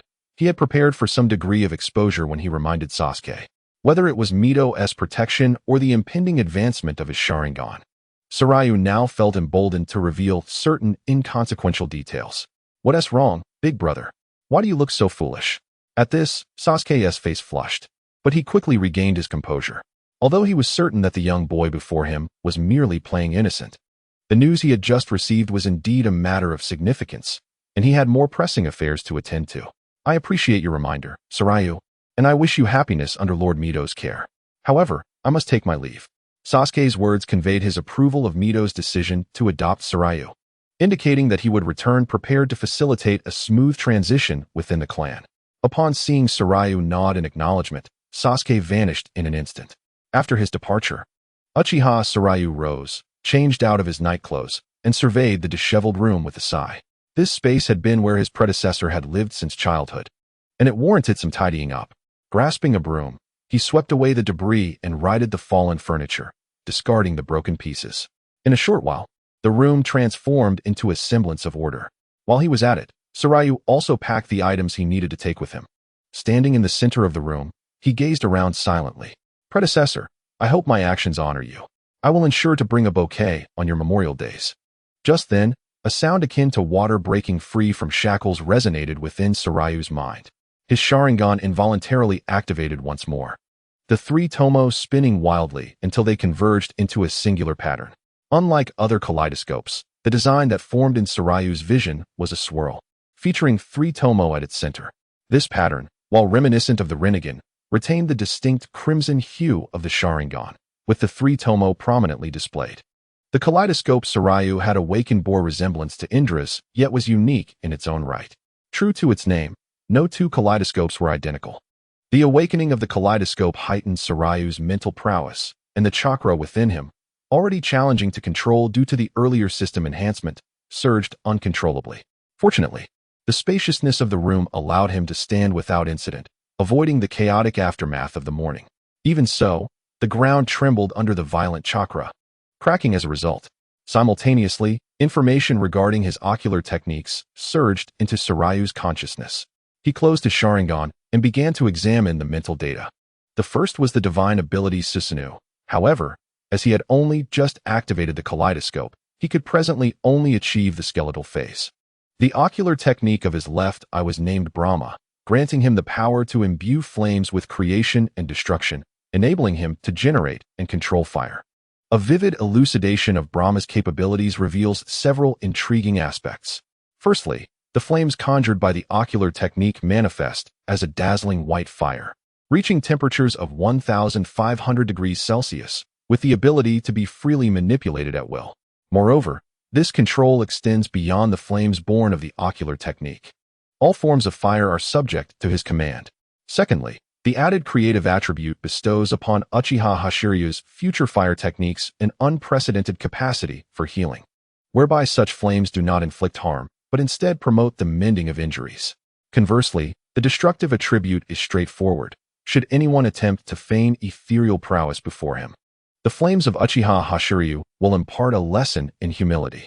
This destructive attribute possesses the power to obliterate all, including the very fabric of space itself.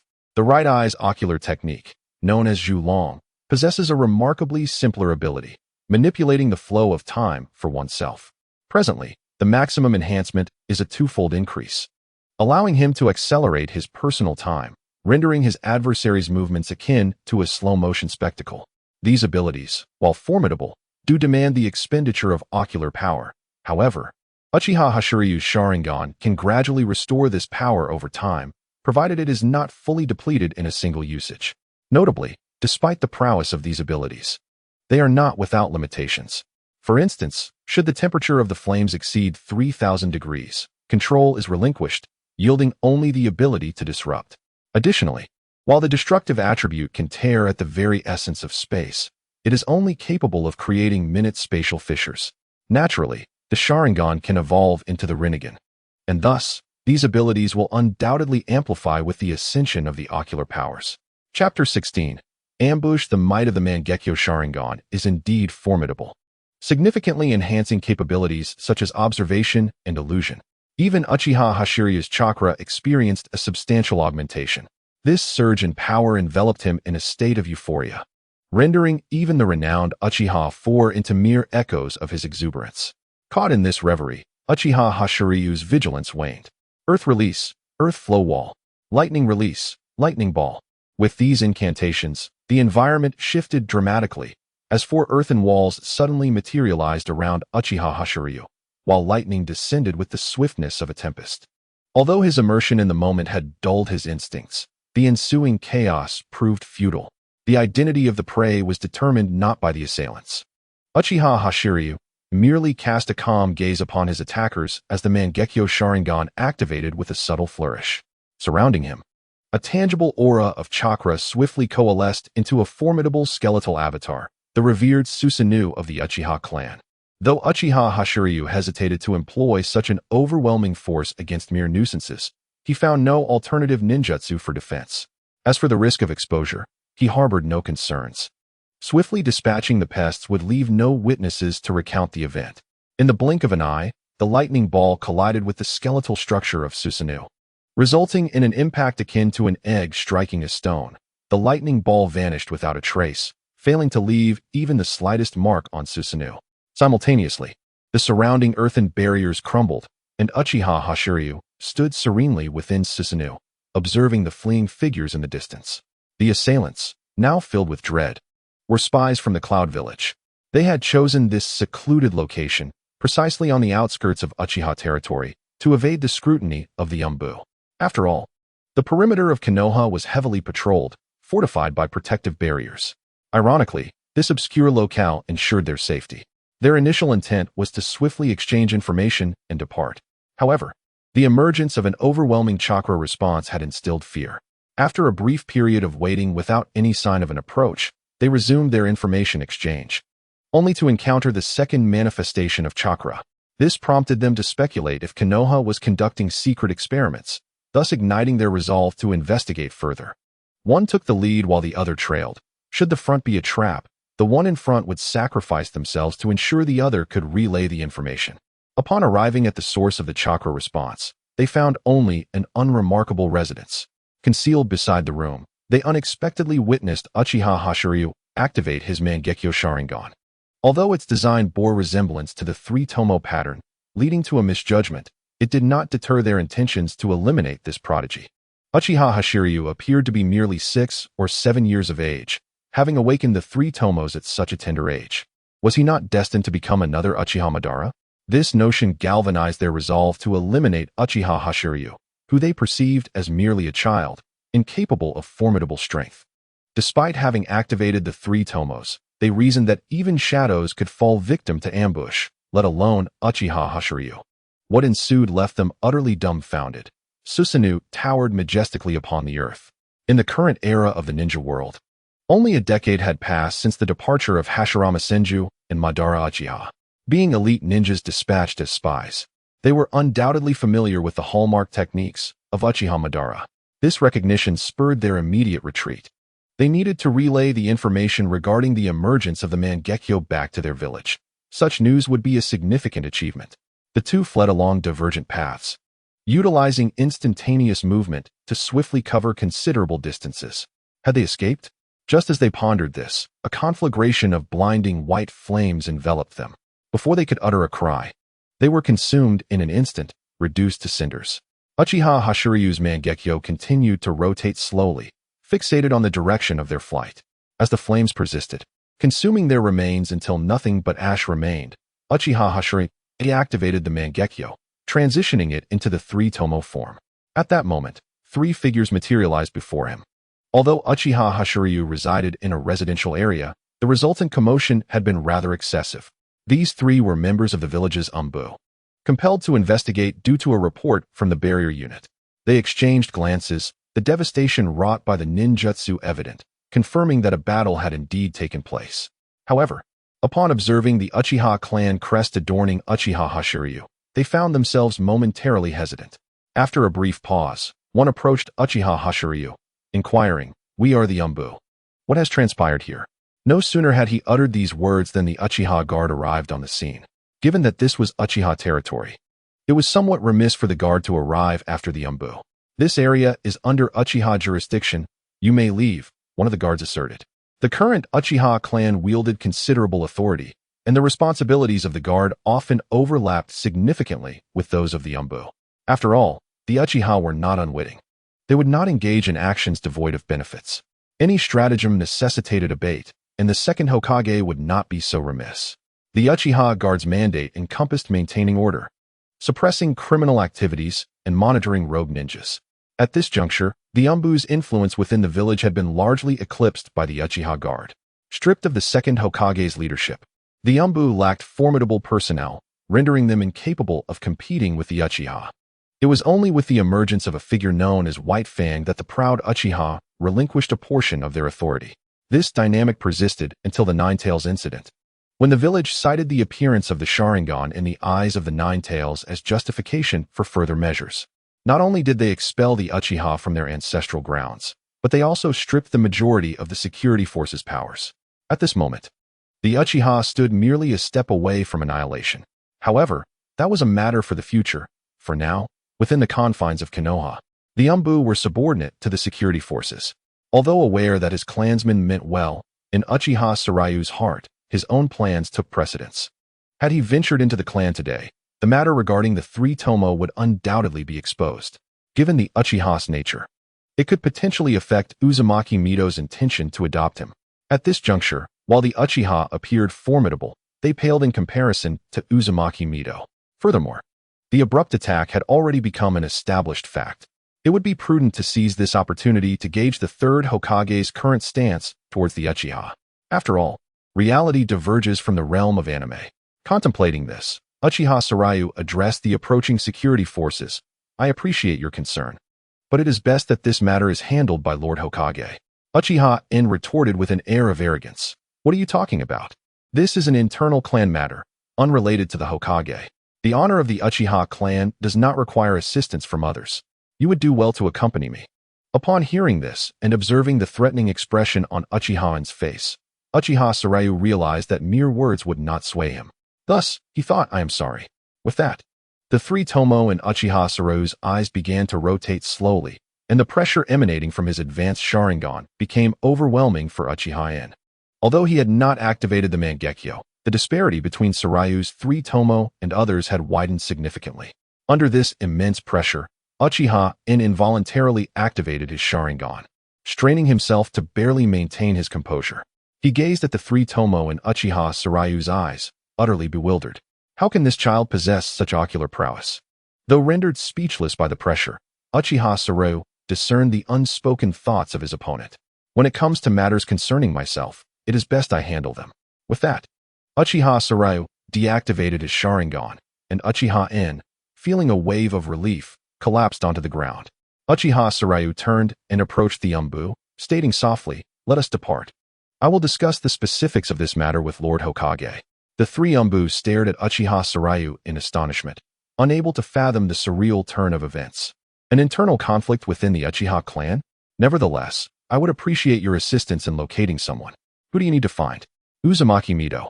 Chapter 17. Sarutobi Hiruzen. Upon finishing his statement, Uchiha Sarayu stood patiently, awaiting the Umbu's response.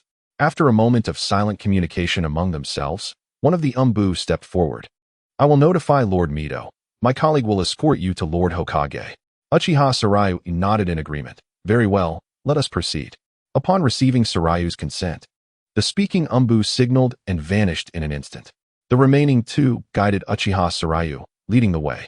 Once they departed, Uchiha finally regained his composure. The humiliation he felt before the Umbu gnawed at him, making him grit his teeth in frustration. That little brat. Yet, rationality dictated that this situation was beyond his control. The very child who could suppress his 3-tomo Sharingan appeared remarkably youthful. The recent events rendered Uchiha Sarayu seemingly more trusting of the Hokage than of his own clan. Such prodigies were rare within the Uchiha clan, and he could not allow the Hokage to sway him. With that thought in mind, Uchiha sprang to his feet, disregarding his disheveled appearance, and hastily departed the scene. At this early hour, the Hokage building was bustling with activity. Within the highest office, the third Hokage, puffing on his pipe, observed the performance of an old friend. Hiruzen, the Ninja World War has just reached its conclusion. And now is the time when spies from various nations are most active. The village cannot afford to lack its roots. During this period, my roots had suffered significant losses. Not only did personnel require replenishment, but funds had also dwindled. As Hokage, you must take responsibility for the roots. Allocate a portion of the Umbu's personnel and finances to me. Everything I do is for the village. As Hiruzen's friend, Danzo did not hesitate to support him. And thus Hiruzen found himself standing firmly by his side. However, this did not prevent him from striving for power. His long-held desire to become Hokage underscored Danzo's intense ambition. The roots were Danzo's hard-won achievement, and as the student of the second Hokage, Hiruzen ultimately lacked the audacity of his predecessor. Unable to shoulder all the burdens of wrongdoing, he required someone to remain in the shadows, bearing the blame. At that moment, Danzo appeared before him. As close friends, Hiruzen understood Danzo's character well. There was a mutual need for a scapegoat, and thus the roots were born. After taking a deep drag from his pipe and exhaling slowly, Hiruzen cast a penetrating glance at Danzo before speaking. No, I will not allocate personnel or funds from the Umbu to you. Granting you the freedom to recruit is already a significant concession. If personnel and funds are indeed problematic, then perhaps it would be best to disband the roots and integrate them into the Umbu. You must understand that the roots serve as a training ground for the Umbu, not a dictatorship under your command, Danzo. Although Hiruzen needed a white glove, he remained cautious not to grant Danzo undue power. The young ninja's resolute ambitions were a formidable deterrent, and thus Hiruzen was reluctant to relinquish too much authority to Danzo. The potential for Danzo to overreach and even attempt to assassinate Hiruzen in the future was a tale that underscored Hiruzen's legacy as the strongest Hokage. To summarize succinctly, the first war was characterized by grandiose declarations, the second by nonsensical ramblings, while the third was marked by silence. After assuming the role of Hokage, Hiruzen never returned to the battlefield. Despite being Hokage, he did not participate in the Second Ninja World War, merely sending his 3 disciples into that hellish arena. Had it not been for Hanzo's intervention, the legendary 3 would have perished. Moreover, the exceptionally skilled White Fang, who excelled during the Second War, ultimately succumbed to public pressure and took his own life with Hiruzen's tacit approval. Even during the Third Ninja World War, Konoha, as the de facto victor, received no proper reparations. The direct consequence was the forced resignation of the third Hokage, indirectly allowing the roots to flourish. After all, a timid Hokage would inevitably breed discontent, while Danzo, as a hawkish figure, could attract followers with his proposals for unifying the 5 great nations, regardless of their feasibility. Yet, the present was the present. Hiruzen would be foolish to cede power to Danzo. The young ninja retained considerable influence over him. Thus, even as Danzo seethed with rage, fully aware that Hiruzen was admonishing him, he dared not retort. Just as he contemplated softening his stance to negotiate with Hiruzen, a knock at the door captured both men's attention. Lord Hokage, Umbu Tanuki and Lizard request an audience with a Uchiha child, claiming there is a situation that requires reporting. Hiruzen furrowed his brow, sensing that the matter was far from simple. Ordinarily, Issues not concerning the safety of Konoha were relayed directly to the head of the Umbu. Otherwise, if every trivial matter were brought to the Hokage, even with the ability to use Shadow Clone Jutsu, he could not manage it all. Since it involved the Uchiha, he deemed it acceptable to grant them an audience. With that thought, Hiruzen instructed, "Let them in." Having said that, he did not dismiss Danzo, who stood by his side. In his contemplation, he believed that certain trivial matters did not warrant avoidance of old friends. Little did he know, Sarutobi Hiruzen would soon regret this decision. Not long after Sarutobi Hiruzen had spoken, two members of the Umbu arrived, escorting Uchiha Sarayu. Upon raising his gaze, Uchiha Sarayu noted that the current leaders of the shinobi world, both youthful and vigorous, exuded an undeniable aura of authority befitting their roles as Hokage and the head of Root. This presence would typically induce a sense of deference in most, but it held no power over Uchiha Sarayu, who understood the fundamental truth of the ninja world. Strength is the ultimate truth. When Senju Hashirama sought to act, the entire world was compelled to heed him. Now, with his newly awakened Mangekyo Sharingan, Uchiha Sarayu was confident he could confront or retreat from these two at will. With such strength, confidence naturally followed. Besides, his trump card was soon to arrive, eliminating any need for subservience to them. The two Umbu knelt before Sarutobi Hiruzen, solemnly declaring, "Umbu Tanuki and Lizard pay their respects to the Hokage." Approximately 20 minutes prior, a skirmish had erupted at the edge of the Uchiha compound. Only the remnants of a house and Uchiha Sarayu remained. No other ninja could be found. Upon hearing the Umbu's words, Sarutobi Hiruzen turned his attention to the scrutinizing Uchiha Sarayu. "Young one, what is your name?" he inquired. Uchiha Sarayu came the response. Sarutobi Hiruzen continued, "What transpired there? Could you enlighten me?" He was aware of the delicate nature of a child's feelings and thus softened his tone, though this only served to aggravate Danzo nearby. Danzo, lacking any admirable traits of the second Hokage, had one glaring flaw that surpassed all others, a deep-seated animosity towards the Uchiha. With a disdainful huff, he menaced, "Child, speak the truth, or you shall be deemed a traitor to Konoha." Uchiha Sarayu regarded the threat with indifference. It was hardly surprising that Danzo had never ascended to the position of Hokage. Their approaches to others differed vastly, revealing an emotional intelligence that was worlds apart. Moreover, with Danzo's unpleasant demeanor, any observer would naturally lean towards Sarutobi Hiruzen. Uchiha Sarayu seized upon Danzo's vulnerability without the need for confrontation. He pointed at Sarutobi Hiruzen, innocently asking, "Isn't this gentleman the Hokage? Shouldn't matters here be decided by him?" "Enough, Danzo. This is the Hokage's office," Sarutobi Hiruzen admonished as Danzo prepared to erupt in anger. Though begrudgingly, Danzo complied with the Hokage's command, narrowing his eyes in a threatening glare at Uchiha Sarayu, attempting to intimidate him.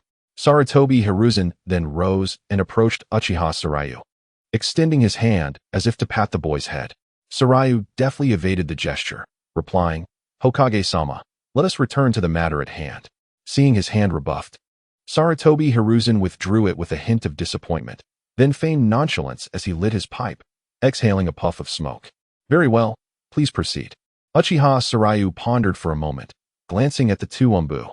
His three-tomo Sharingan had already been exposed. It would be prudent to speak plainly, provided he retained other hidden cards. Thus, he began, "Today, while practicing in my room, I was ambushed by spies. After fending them off, the Umbu arrived at the scene. The remnants of the ruins are where I battled those spies, and it was my former residence." Sarutobi Hiruzen expressed surprise. It was remarkable that the seemingly young Uchiha Sarayu could repel an assassination attempt. After all, spies sent to infiltrate other villages were typically at least Chunin level, if not Jonin, and they rarely returned unscathed. The implication that Uchiha Sarayu had managed to fend off such attackers indicated he possessed strength surpassing that of an elite genin. Just as he was about to inquire how Sarayu had accomplished this, Danzo interjected, unable to contain his skepticism. "Child, whom do you think you're fooling? The spies from our village are at least Chunin. How could you possibly repel them?" Slamming a hand on the table, Danzo condemned, "I suspect you were complicit, betraying our village by serving as their informant." Uchiha Sarayu had grown weary of Danzo's incessant barking, and in an instant, his Sharingan flared to life. Danzo, who had been attempting to pressure the boy with his gaze, was now met with the ominous sight of three spinning tomo. Though Uchiha Sarayu had yet to master Genjutsu, the innate allure of the Sharingan was sufficient to instill fear. Danzo felt as though the blood-red Tomo were the eyes of death itself, an overwhelming pressure rendering his heart still and halting his breath. Though this transpired in the blink of an eye, Sarutobi Hiruzen sensed the shift in chakra. Observing his old friend's state, he realized Danzo had fallen victim to a Genjutsu. While he was startled by the potency of the illusion that could ensnare Danzo so swiftly, now was not the time for inquiries. Before he could voice anything, Uchiha Sarayu closed his Sharingan and remarked, "I believe Elder Danzo now understands how I repelled the spies. If you still doubt me, I can demonstrate." Though it was merely a fleeting moment, Danzo felt a wave of relief wash over him as the three Tomo vanished. Yet, this relief was swiftly overshadowed by a profound sense of humiliation, igniting his rage. "You dare openly assault a high-ranking official of Konoha. This is treachery. Hiruzen, what are you waiting for? Let us apprehend him together." Sarutobi Hiruzen hesitated, for the bearer of the three Tomo was a mere child, comparable in age to Tsunade. Such potential, especially as an Uchiha, could not be neglected. If left unchecked, he might become the next Uchiha Madara. Just as Hiruzen grappled with his indecision, the office door was suddenly kicked open. Bang! The resounding noise drew the attention of all present, revealing a woman with a bun hairstyle entering with confidence. "Enough. He is merely a child."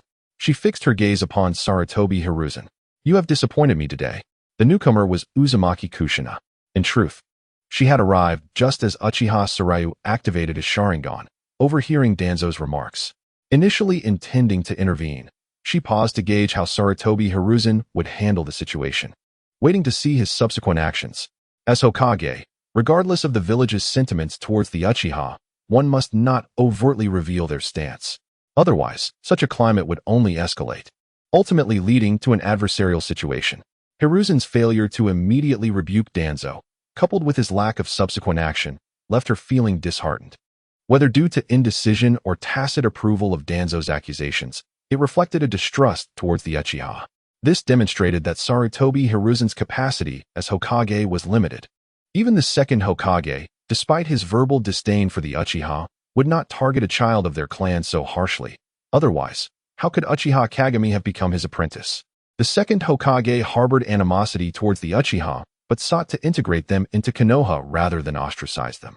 Danzo's earlier claim that Uchiha Sarayu would become the next Uchiha Madara was merely a projection of his fear of losing power.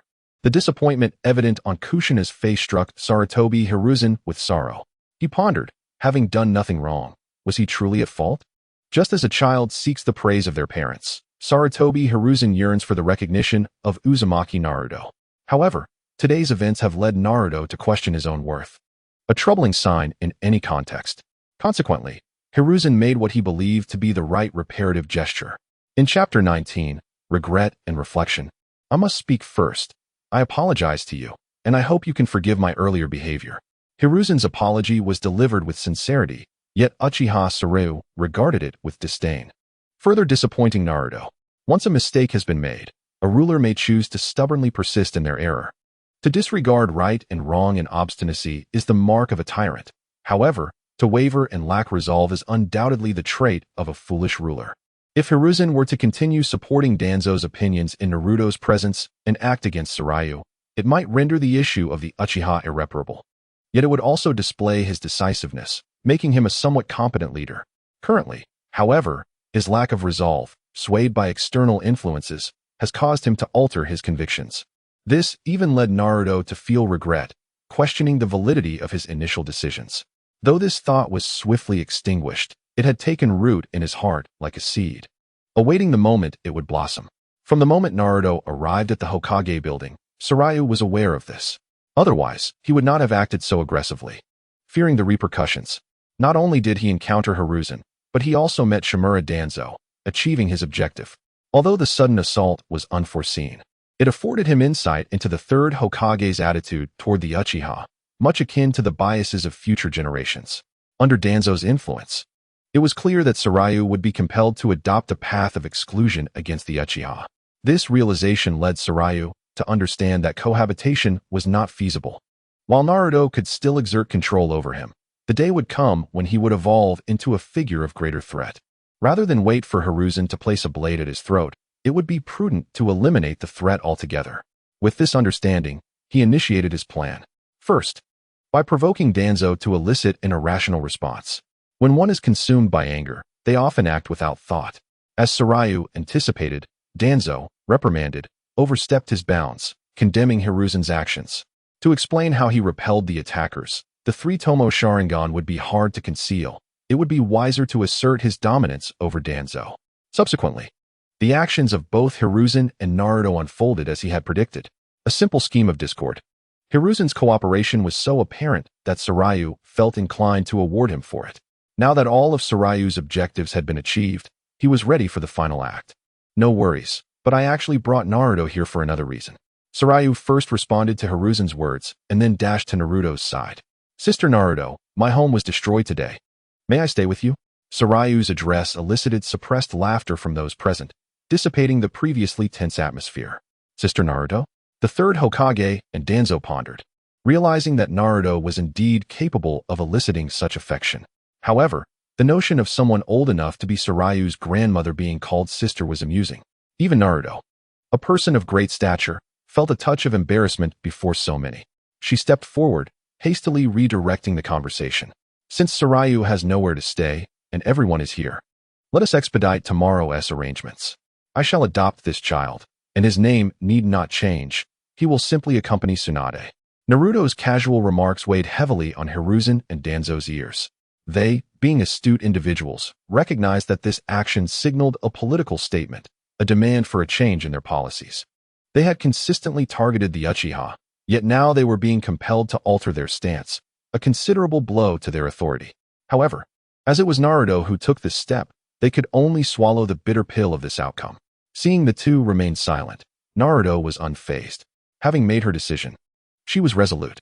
Adopting Sarayu, in her view, was an effective means to resolve the Uchiha issue, preventing potential future discord. Just as Hashirama Senju had acted against his dear friend Madara Uchiha, Naruto would not hesitate to eliminate any threat to the village, regardless of who it might be. Should Hiruzen and the others obstruct her without offering a more effective solution, she would simply seek another Hokage. Incompetent individuals only burden the village. With no objections raised, the matter was settled. Without waiting for others to respond, Naruto took Sarayu's hand and departed. Moments later, the sound of a table being slammed echoed through the office. Hiruzen, you have witnessed this. That little brat will surely become a calamity. Hand him over to me, and I will eliminate him. Hiruzen, holding his pipe but not smoking, contemplated Danzo's words in silence. No, he has already been adopted by Lady Naruto. He has become a bridge. To harm him would mean opposing her. Moreover, not all Uchiha are malevolent. There are those like Kagami, who embody the will of fire. Hiruzen understood that Sarayu was now untouchable. He had become the conduit between the village and the Uchiha.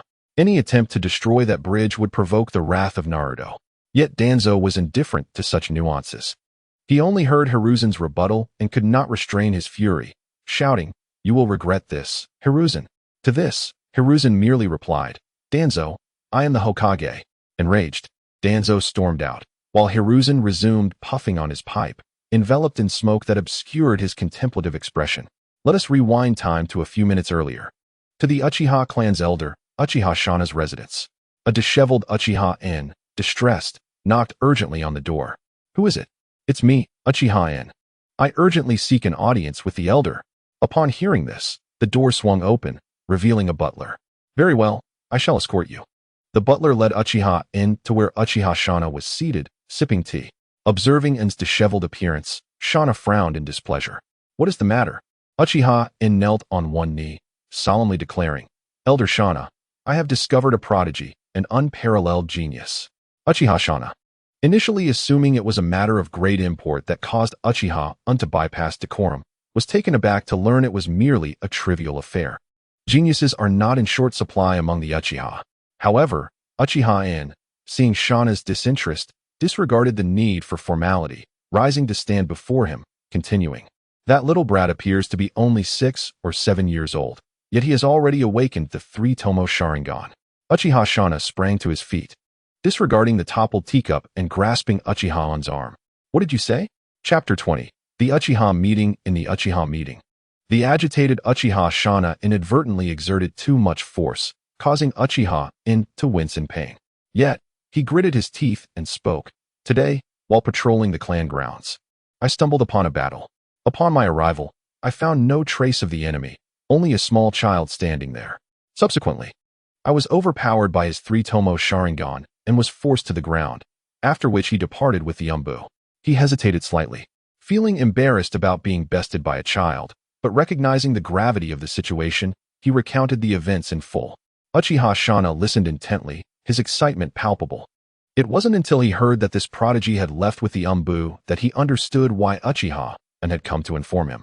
A 6 or 7-year-old with 3-tomo was unprecedented in the Uchiha lineage spanning millennia. A 6 or 7-year-old awakening the Sharingan was an extraordinary talent, let alone one possessing 3-tomo.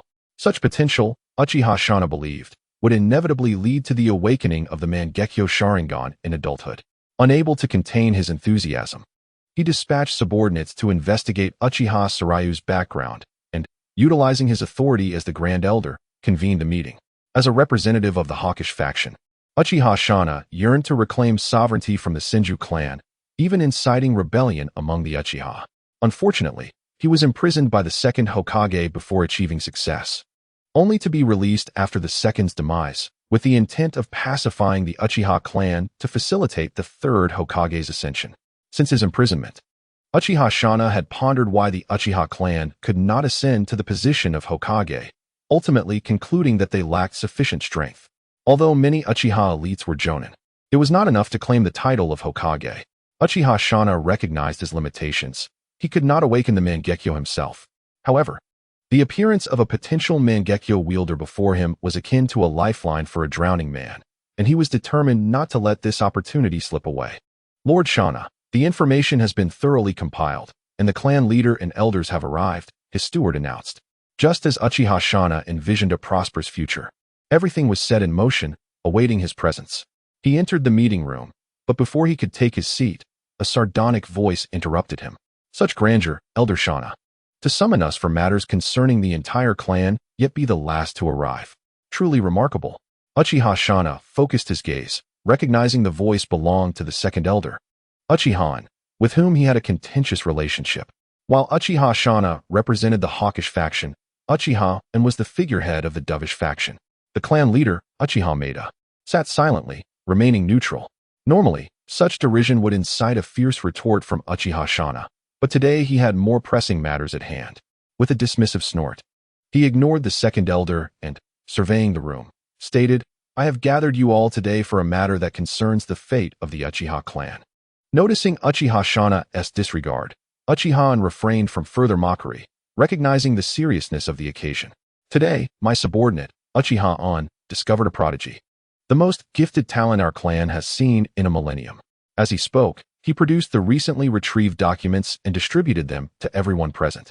Within the documents was information regarding this prodigy. Uchiha picked up a sheet and noticed a picture and name at the top, Uchiha Sarayu. The name struck a familiar chord, prompting him to reflect. While Uchiha pondered the familiarity of the name, Uchiha Shana continued with fervor, I could hardly believe my eyes.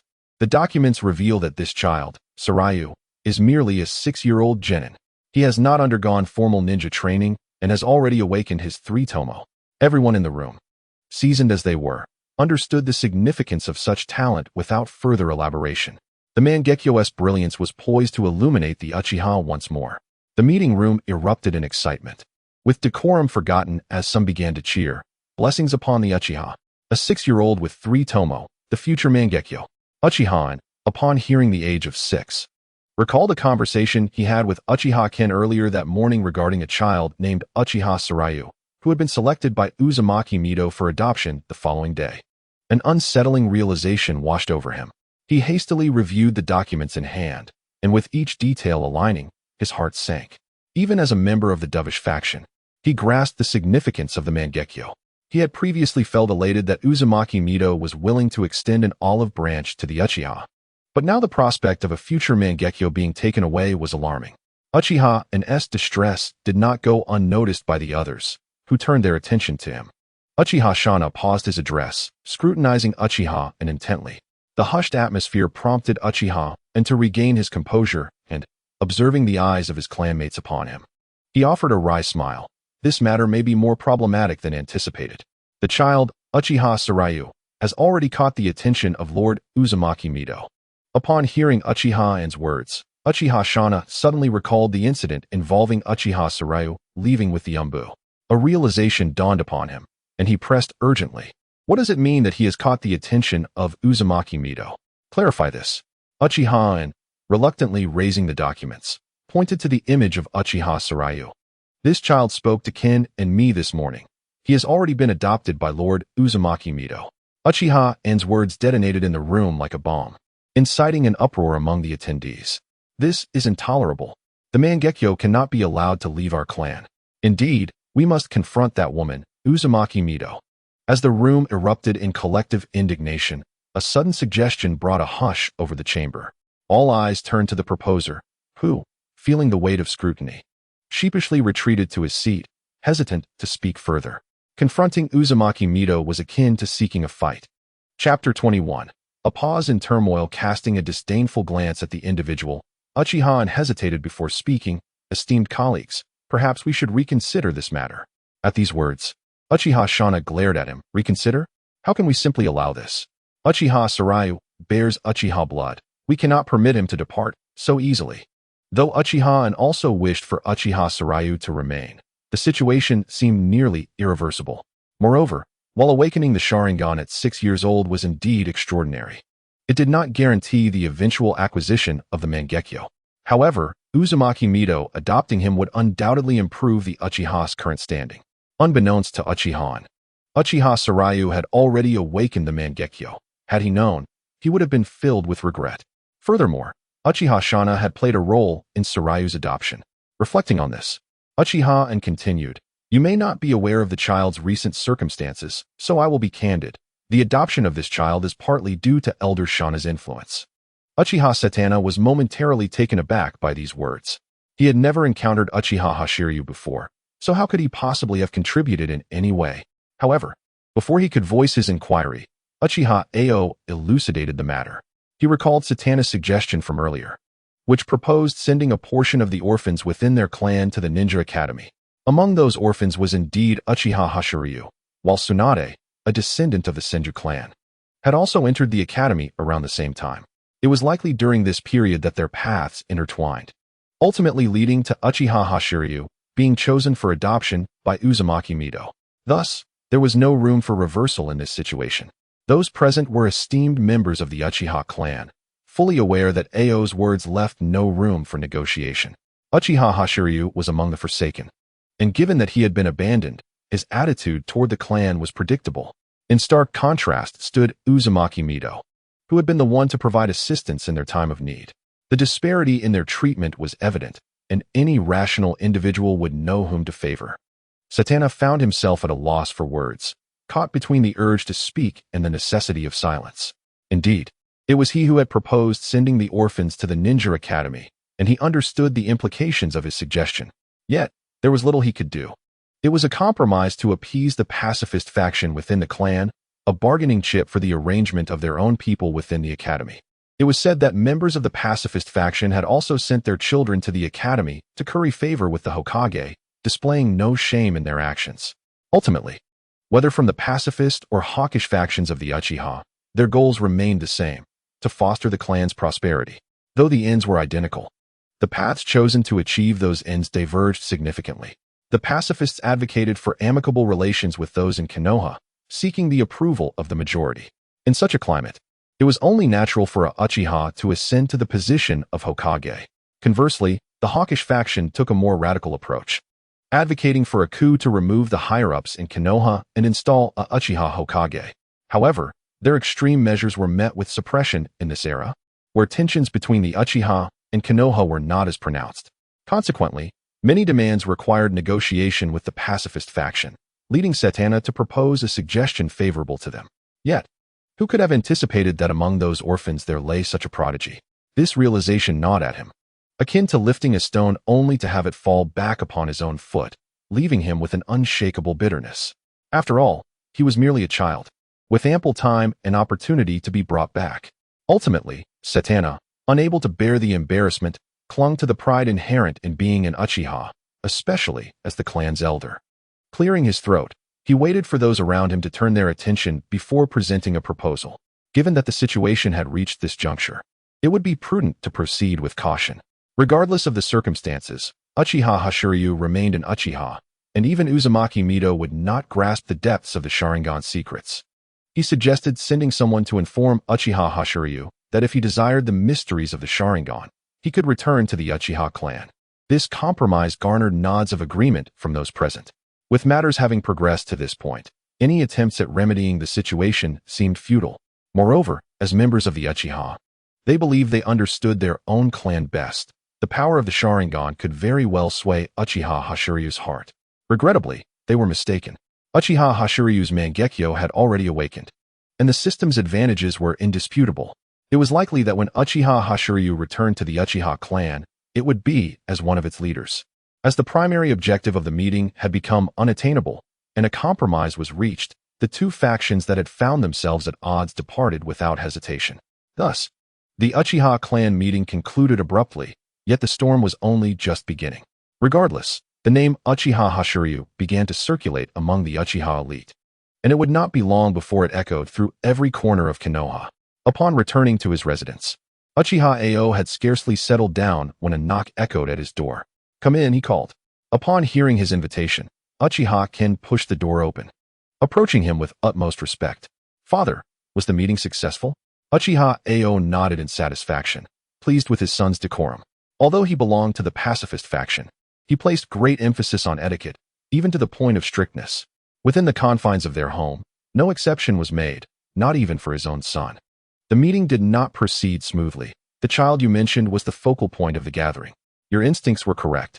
This child has not only awakened the Sharingan, but has even attained the three-tomo form. Unfortunately, he has already been adopted by Mido." As he spoke, Uchiha Ao shook his head, lamenting the loss of such a talent to the clan, while Uchiha Ken looked on with surprise. Though he had suspected that Uchiha Hashiryu had awakened the Sharingan, he had not anticipated it being the three-tomo variant.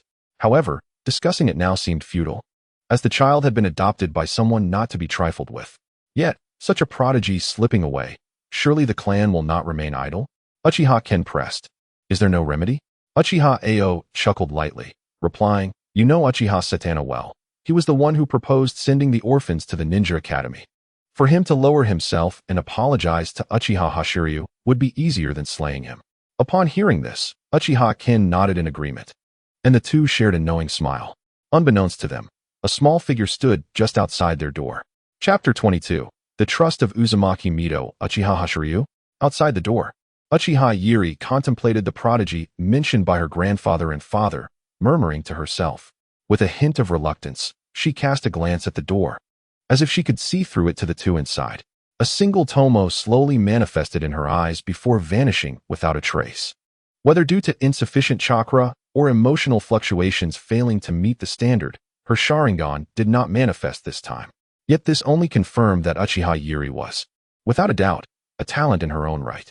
However, her presence did not go unnoticed, as the two men within soon realized she was there. As Uchiha Ken opened the door, he found Uchiha Yuri pouting with red-rimmed eyes staring up at him. Without needing to think, he understood that his little princess had overheard their earlier conversation and was feeling envious. Uchiha Ao, witnessing this scene, quickly rose to scoop Uchiha Yuri into his arms. "What is wrong, my little darling? Who has upset you? Tell your grandfather, and I shall take care of them." While Uchiha Ao held great importance in matters of interest, there was one exception, his granddaughter, Uchiha Yuri. Having lost her mother at a young age, the family lavished her with affection to compensate for that loss. It would not be an exaggeration to say that she received whatever she desired from a young age, a privilege that could easily lead to unruliness in an ordinary child. Yet Uchiha Yuri maintained a commendable demeanor, displaying humility and decorum that reassured those around her. In the presence of outsiders, she was nothing short of exemplary. However, this seemingly perfect Uchiha Yuri had one flaw. She was prone to jealousy, a little vinegar jar. Perhaps this was due to the intense care from Uchiha Ao and Uchiha Ken, where an abundance of love made her particularly sensitive to their attention. Burying her head in Uchiha Ao's embrace, she murmured, "Is Uchiha Hashiryu really that impressive? Is he stronger than I? Upon hearing this, Uchiha Ao exchanged a glance with Uchiha Ken, silently urging him to come up with a response. Uchiha Ken, receiving the cue, could only manage a wry smile, uncertain of how to navigate the situation. Fortunately, the turmoil caused by the Uchiha dissipated as swiftly as it arose. Without awaiting a response from her grandfather and father, she struggled to leap from Uchiha An's embrace. In stark contrast to her earlier tear-streaked visage, her face now radiated determination. Currently, Uchiha Sarayu was indeed formidable, yet she vowed, "I shall surpass him in time. I am off to train. Summon me when it is time for dinner." With that declaration, she vanished in a flash, leaving the two behind, their expressions filled with pride. Truly, she is my daughter, my granddaughter. Meanwhile, Uzumaki Mizuho and Uchiha Sarayu completed the necessary formalities for adoption. Within a matter of days, news of her adopting the Uchiha would echo throughout Konoha. Hand in hand, Uzumaki Mizuho and Uchiha Sarayu strolled homeward. However, Sarayu found himself at a loss for words, puzzled by Mizuho's silence and her lack of inquiry. They walked for quite some time, nearing the Senju clan's territory, yet Mizuho remained quiet. Unable to contain himself any longer, he released her hand and, halting, inquired, "Is there nothing you wish to ask me?" Turning to face the young boy, Uzumaki Mizuho gazed into his clear eyes and gently replied, "Every individual harbors secrets they prefer to keep concealed. When you are ready to share, you will do so." With a soft smile, she playfully flicked his forehead. Watching him wince and cover his brow, her laughter grew more infectious. After a while, her amusement subsided, and she continued, "Do you know what was Hashirama's greatest regret?" Upon hearing this, Uchiha Sarayu reflected on the life of Hashirama Senju, recalling the brutality of the Warring States era, where children under 10 engaged in mortal combat. And hell seemed to loom everywhere. He remembered Hashirama's bond with Uchiha Madara, their paths diverging due to differing ideals. The creation of Konoha was meant to establish balance among the 5 great nations and usher in lasting peace to this ravaged land. Hashirama bore many regrets. His brother could not grow up healthily, forever lost in the chaos of war. He longed for peace, yet unwittingly armed others with weapons of destruction. His dear friend, Uchiha Madara, fell by his own hand, merely due to a divergence in ideals. In that moment, Sarayu found himself uncertain of which regret resonated deeper. Before Sarayu could respond, Uzumaki Mizuho began recounting a story. "Hashirama once confided in me that his greatest remorse was failing to steer his dear friend back onto the right path. I vividly remember the day he laid Uchiha to rest. That day, he returned and collapsed in my arms, grievously injured, his wounds beyond even my healing capabilities. It was the first time I witnessed him in such despair. He wept and said, if I had let Madara become Hokage from the start, we would not have reached this point. He lamented that Madara was right, and he had strayed far from his original intentions. It infuriates me. Hashirama has never been so earnest with me before." At this, Uzumaki Mizuho puffed her cheeks in annoyance before falling silent. Sarayu, sensing her sorrow, chose not to interrupt, understanding that she was lost in painful memories. It wasn't long before she regained her composure, affectionately ruffling Sarayu's hair as she continued, though Hashirama's physical injuries healed, his chakra remained lifeless. This filled me with a foreboding sense of dread. Although he appeared unchanged, I knew what lay ahead. Indeed, Hashirama departed before little Tsunade could grow up, leaving me, an old woman, all alone. I learned a valuable lesson. When you trust someone, that person also hopes you will maintain that initial faith. At this juncture, Uzumaki Mizuho fixed her gaze upon Uchiha Sarayu's clear eyes, earnestly asking, "Child, may I trust you?" The sincerity in her voice and the depth of her emotion were unlike anything Sarayu had ever encountered. This heartfelt sentiment profoundly touched him, stirring something deep within. "Of course, you can trust me unconditionally. As long as Sister Mizuho believes in me, I shall never stray from my original intentions." In that moment, Uchiha Sarayu's heart accepted Uzumaki Mizuho wholly. Despite the hidden complexities within her narrative, her unwavering trust was undeniably genuine. In response to such a sentiment, he felt an equal measure of trust blossom within him. Chapter 23. Conversations in the past, Uchiha Sarayu had also aimed to bring peace to the continent. Yet his motivations were often tinged with youthful frivolity, akin to playing a game where a main quest provided the impetus for action. However, Uzumaki Mizuho's revelations profoundly impacted him. illuminating the true essence of what it meant to be Hokage. The establishment of Konoha was not merely the result of the efforts of Uchiha Madara and Hashirama Senju alone. Centuries of conflict had instilled a yearning for peace in every soul on this land, and once a leader emerged, the flames of peace would spread to every corner. Thus, the foundation of Konoha could be seen as the collective achievement of every inhabitant of the Land of Fire, including Uzumaki Mizuho. Although constrained by her own perspective and the limitations of the era, lacking the vision of a unified continent, she could not manifest true peace. Yet, compared to the chaos of the warring states, the age of ninja villages represented significant progress. If Uchiha Sarayu were to adopt a godlike perspective to assess the entire continent, it would border on arrogance. The emergence of ninja villages was the best system the people of that era could conceive. While wars between nations might be more brutal, they were a marked improvement over the constant turmoil of the warring states. The establishment of order benefited every weak individual. The Hokage served not only as the village's leader, but also as a protector of the vulnerable. Thus, to ascend to the role of Hokage, one must earn the recognition of the majority. Alternatively, one could assert dominance through unmatched strength, silencing all opposition. Uchiha Sarayu, now an adult in his previous life, felt deeply moved by Uzumaki Mizuho's recent words, which conveyed a profound message. Her trust in him remained steadfast, even should he choose to pursue the position of Hokage. This trust would not waver simply because of his Uchiha lineage. Sarayu was taken aback by Mizuho's capacity for such unconditional support. After all, Hashirama Senju's early demise was largely influenced by Uchiha Madara. Beside him, Uzumaki Mizuho gazed at Uchiha Sarayu with a gentle smile, refraining from further comment.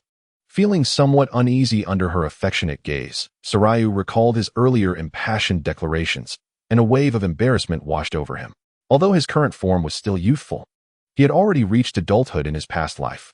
The fervent words he had spoken felt awkward now, reminiscent of the cringe-inducing phase of adolescence. However, after a brief moment of embarrassment, he regained his composure. Did Sister Mizuho truly not wish to know what had just transpired? Upon hearing this, Uzumaki Mizuho nodded. I am indeed curious, but I would prefer to hear it from you, little Sarayu. In truth, whether regarding his encounter with an attack or events at the Hokage's office, there were no longer any secrets. Thus, upon learning of Mizuho's desire to listen, Uchiha Sarayu recounted everything in detail. Yet, before he could finish, he was compelled to pause. Upon hearing of the attack on Uchiha Sarayu, Uzumaki Mido, without waiting for further explanation, scrutinized the young Uchiha from head to toe. Not entirely reassured by his apparent safety, she pressed on with her inquiries. Were you attacked? Are you uninjured? Although interrupted, a warm current flowed through Sarayu's heart. The instinctive reactions of individuals are undeniably genuine, and Mido's demeanor unmistakably confirmed her honesty. I am fine. Although the assault was rather sudden, one should not underestimate an Uchiha like me. As he spoke, Sarayu activated his Sharingan and continued. This pair of eyes allowed me to perceive the trajectory of the attack, enabling me to counter with my fire release techniques, which clashed with the jutsu of the two assailants. Presumably fearing detection, they subsequently fled. The two attackers are now nothing but ash. I could say anything. Attacker, if you claim to have awakened the Mangekyo, who would dare to attack you? Have I become a specter? Then all is well. Mido was already aware of Sarayu's 3-tomo Sharingan from her time at the Hokage building. Yet she was still somewhat astonished to learn that he could repel attackers with his fire release. Given Sarayu's demonstrated prowess, despite his lack of combat experience, he was clearly beyond the capabilities of an average jonin. This remarkable talent reminded Mido of someone, Uchiha Madara. However, remembering that Sarayu was an orphan, she felt a twinge of pity. She had heard of the tale where after Uchiha Izuna's death at the hands of the second Hokage, his Mangekyo was passed on to Madara. Moreover, the subsequent changes in Madara's eyes did not escape the scrutiny of Senju Tobirama. Tobirama speculated in the Uchiha-specific scroll that there must exist an even more potent ocular ability beyond the Mangekyo, one that required the eyes of a brother as a substitute. Otherwise, it was inexplicable how the nearly blind Madara suddenly regained his sight and enhanced strength. Yet, Mido quickly dismissed these thoughts. She did not wish for Sarayu to become someone who pursued power at the expense of his loved ones. With no brother at present, such temptation was absent. Little Sarayu, you are truly impressive. At your age, I believe even Uchiha Madara would pale in comparison. Sarayu, feeling slightly bashful, scratched the back of his head and humbly replied. Madara awakened his eyes rather late according to our clan's records. He belongs to the category of late bloomers. I cannot compare to him. Mito was well aware that Madara had awakened his eyes in his teens and subsequently surged forward to become a formidable force rivaling Senju Hashirama. Nevertheless, praise was warranted. A suppressive educational approach was evidently unsuitable for such a humble child. Indeed, Saryu, you possess extraordinary talent. You are the most gifted individual I have ever encountered. From now on, I shall entrust Tsunade's training to you. Do teach her well. Mito's words reminded Saryu of the dread he once felt under the yoke of expectations. The children of others, Uchiha Saryu, a prodigy in his own right. That's not the case. I will certainly train alongside Tsunade, he quickly replied, not allowing Mito to speak further as he took her hand and eagerly began to walk ahead. His eagerness brought a smile to Mito's face. Yet she complied with his lead. After a few quick strides, she turned and grasped Saryu's hand. Don't be in such a hurry, little Saryu. You don't even know where I live. Allow me to guide you. Soon, they arrived at a charming courtyard. Chapter 24. The Senju residence. Before them lay a modest courtyard styled in traditional Japanese fashion. Within it, a tranquil pond shimmered with crystal-clear, emerald waters, resembling a flawless mirror. Elegant cranes stood beside the mossy rocks, and blooming lotus flowers painted a picture of serenity and harmony. A gentle breeze rustled the bamboo grove within the courtyard, the soft whispers transporting one to a realm far removed from the clamor of the world. While this courtyard was not opulent, it was undoubtedly an improvement over Saryu's previous dwelling. Before they could step inside, Tsunade burst through the door, rushing to greet them, followed closely by Chika, dressed in a maid's attire. Tsunade regarded Saryu with curiosity, unsure of the reason for his visit that day. Just as she was about to inquire, Mito interjected, Little Tsunade, have you grasped the sealing technique I taught you yesterday? Upon hearing this, Tsunade instinctively recoiled, a shiver running down her spine. Sealing techniques are notoriously difficult to master, and with less than a day to learn, Tsunade had naturally failed to comprehend it.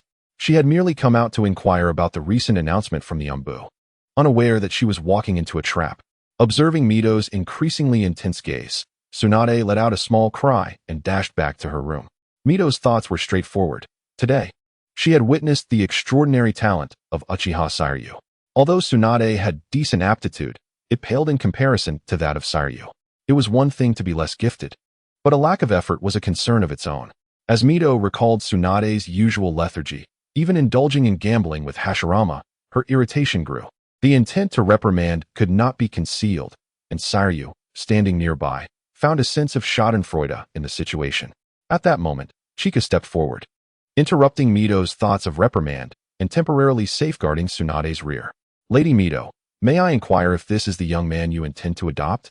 Though still somewhat agitated, Mito responded to Chika's question. Indeed, this is Uchiha Saryu, the child I wish to adopt. Due to some unforeseen circumstances, I have completed the adoption procedures, and he will be residing here from today. Thank you. Chika, please prepare a room for him. Chika appeared to have anticipated this change, and she reminded Mito. Young Master Saryu's room has already been prepared since yesterday and is ready for occupancy at any time. Lady Mito, this is not the place for discussion. Let us step inside and talk further. Realizing the situation, Mito nodded in gratitude to Chika before turning to Saryu. Let us enter. Henceforth, this will be your home. Home. To me, that notion feels rather distant. Saryu silently mused. In his past life, he too had been an orphan, although the director had treated him like his own child. Fragmented affection was inherently incomplete. Contemplating this, Saryu turned to Mito and asked, Then, does this mean Sister Mito will be my family from now on? Mito was momentarily taken aback by his unexpected question, but she quickly affirmed, What are you thinking, little Saryu? The moment I chose to adopt you, you became my family. Yes, Sister Mito. Saryu felt a whirlwind of emotions. The familial bond he had never experienced in his previous life was so effortlessly granted in this one. The term grandmother momentarily flustered Mito, yet upon seeing the slight redness in Saryu's eyes, she simply replied, Remember to call me sister from now on. She then led Saryu into the courtyard, while Chika chose not to follow them. My home has been saved by Lady Mito. She truly is a benevolent soul. Pausing in her tracks, watching the two enter the room, Chika felt a swell of emotions. Upon entering, Saryu spotted Tsunade diligently studying a scroll. and Mito nodded in satisfaction upon seeing her. Whether genuine diligence or mere pretense, Tsunade had at least managed to escape this particular predicament. Indeed, as Mito displayed a pleased expression, Saryu observed Tsunade exhale a sigh of relief. Xiao Gang, for now, refrain from studying. Xiao Xing will be moving in today, so kindly show him around. I have other matters to attend to. Let us skip lunch, and I shall take you both out for dinner tonight. Upon hearing this, Tsunade promptly set aside the scroll she was holding, rushing to the side of Uchiha Saryu and tugging him towards the exit. Understood, Grandma. I will take him with me right away. Uchiha Saryu nearly stumbled as she pulled him along, pondering how Tsunade had always been so impulsive in her youth. Then, he noticed Uzumaki Mito. Well, case solved. Aware that Mito had her own commitments, Uchiha Saryu decided to accompany Tsunade as they strolled through the residence. Before long, they had traversed the entire courtyard, allowing Uchiha Saryu to familiarize himself with the layout, ensuring he would not be caught unawares when the need arose to find the lavatory. After their tour of the courtyard, Tsunade continued to chat with Uchiha Saryu as they walked. Your room was tidied up by Sister Chika last night. It's right next to mine. I'll lead you there now. Following Tsunade, they soon arrived at two nearly identical rooms. One, however, was in disarray, cluttered with snacks, books, and various items strewn across every corner. Tsunade's face flushed upon seeing the chaos, and she hurriedly closed the door to that room. In a hushed tone, she informed Uchiha Saryu, "This one next door is your room. I'll leave you to it, as I need to tidy up." With that, Tsunade swiftly dashed inside, slamming the door behind her. Uchiha Saryu chuckled at Tsunade's antics, not taking it to heart, as he himself had not been much better in his youth. He stepped into the room designated for him and sighed in relief upon finding it adequately equipped. After all, his previous abode had been nearly obliterated. Though he had managed to shield himself from the attacker's ninjutsu with his Susanoo, the structure had succumbed to ruin, along with its contents. He had never anticipated such misfortune, being discovered by spies in such a remote location. As for why Uchiha Saryu was so certain they were spies, he had contemplated that very question.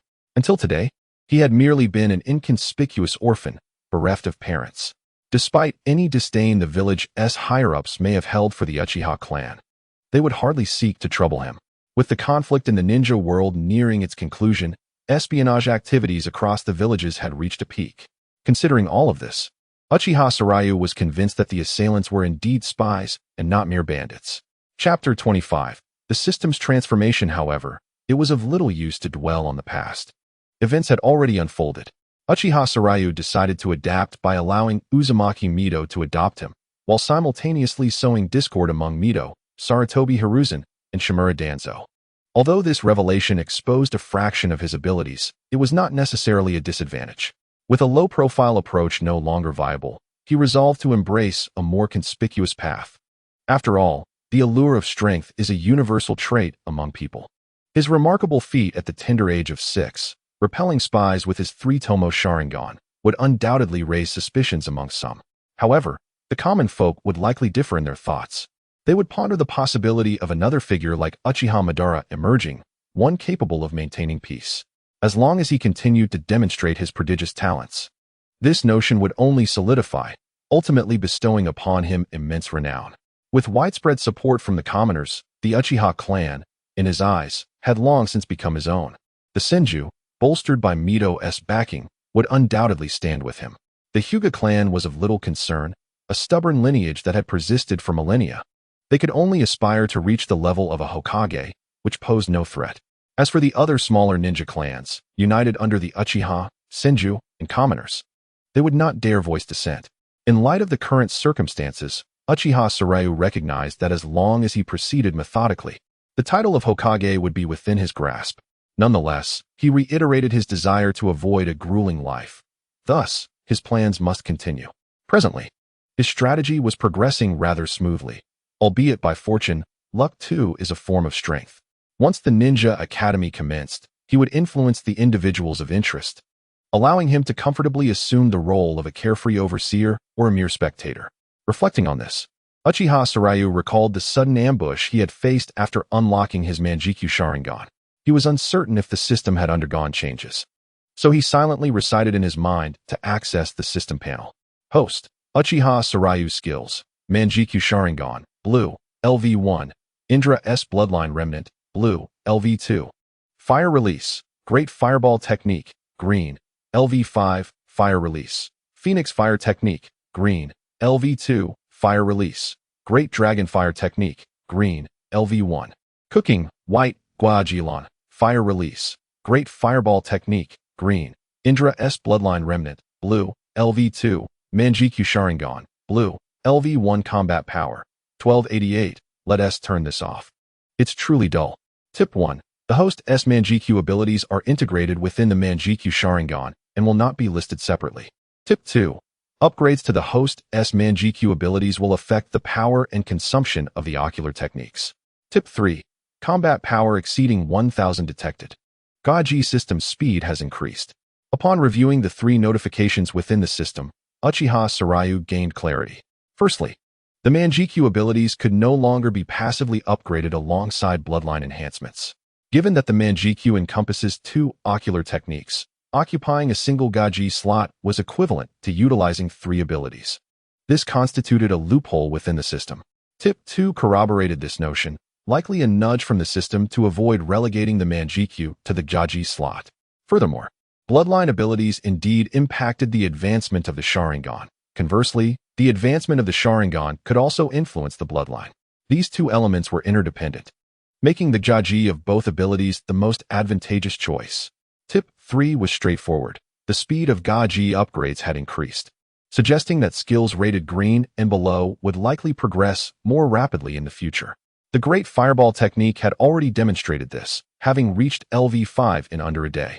Uchiha Saryu contemplated this, realizing that he had indeed gained a wealth of insights regarding the usage of the Great Fireball technique. His body even felt adept at employing it now. This silent transmission of knowledge into his mind greatly pleased Uchiha Saryu. Otherwise, experiencing sudden excruciating headaches in battle would be rather unfortunate. As for the commotion surrounding the advancement of Indra S bloodline, it was due to the sudden surge of chakra affecting him, rather than the influence of the bloodline itself. Other skills not on AFK had also risen a level or 2, owing to the connection between the Great Fireball and those ninjutsu, which had facilitated their upgrades. However, the most significant revelation was that the system's functionality had become increasingly refined, with more notifications being introduced. Previously, Uchiha Saryu had suspected that this transformation of the system might validate his theories. The system was still in the process of refinement and would evolve alongside Uchiha Saryu's growth. The introduction of the notification feature previously indicated progress, and this time, it had become even more useful and comprehensive. As Uchiha Saryu grew stronger, the system's features would undoubtedly expand as well. He found himself wondering whether the system would eventually lead him to traverse into other worlds. As these thoughts crossed his mind, Uchiha Saryu silently scoffed. Just then, the door swung open, and Tsunade burst in with an enthusiastic expression. "I just checked. Grandma has stepped out. Shall we play for a while?" Uchiha Saryu, uninterested in Tsunade's proposal, delivered a decisive blow. "Did you learn the sealing technique that Grandma Mito mentioned? She will return tonight to take us out for dinner and will likely check on your progress." Upon hearing this, Tsunade was momentarily frozen, remaining unresponsive for quite some time. Meanwhile, Uchiha Saryu disregarded her state and set off in search of something to eat, having not eaten since morning. Although lunchtime was approaching, his appetite compelled him to seek nourishment. Children sometimes enjoy certain privileges. Just as he was about to bypass the petrified Tsunade, a hand grasped his arm. "I don't care. You must play with me." With that, she produced a die from an unknown source and placed it before Uchiha Saryu. Initially, he had no intention of tricking her, but this was the younger Tsunade, and it would be a shame not to set a trap for her. Tsunade's failure to complete her sealing technique training was of no concern to him. Besides, while he was aware of the general situation in the courtyard, the snacks were right in front of her. Moreover, since she had already brought out the die, it was clearly an invitation to play. Tsunade's luck in gambling was well known among those who understood. Thus, Uchiha Saryu no longer hesitated and said, "Do you want me to play this game of dice with you?" Upon hearing this, Tsunade nodded vigorously, and seeing that she was intrigued, he continued, "Betting nothing seems a bit dull, but we are merely children." Pretending to ponder, his eyes suddenly lit up. "How about this? If I lose, I shall help you avoid punishment from Granny Mito. However, if you lose, you must give me your snacks. What say you, do we have an agreement?"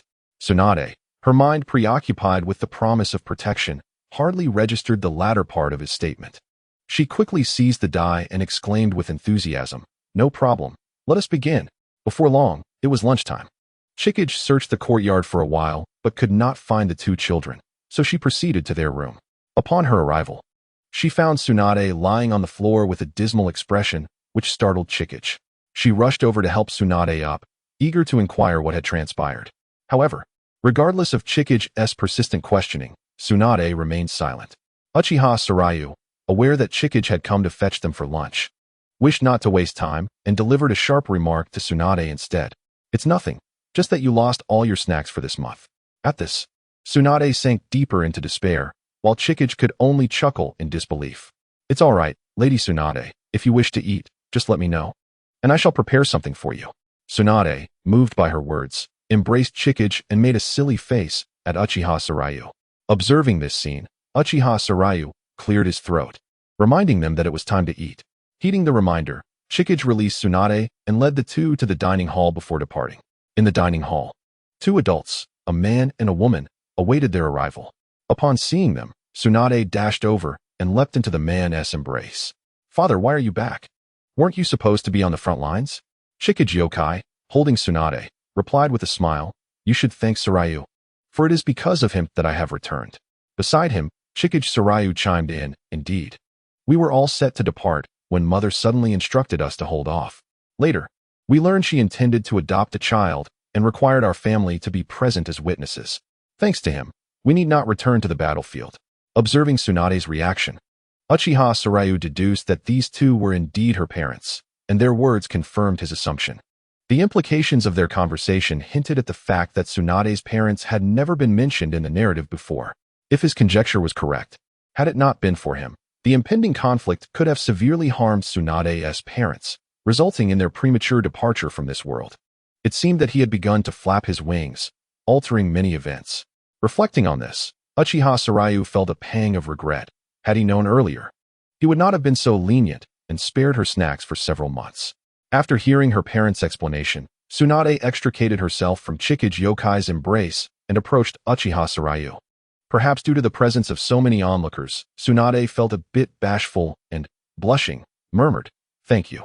Uchiha Sarayu, upon hearing her gratitude, promptly replied, "If you wish to show your appreciation, why not reconsider the snacks I let you off the hook for?"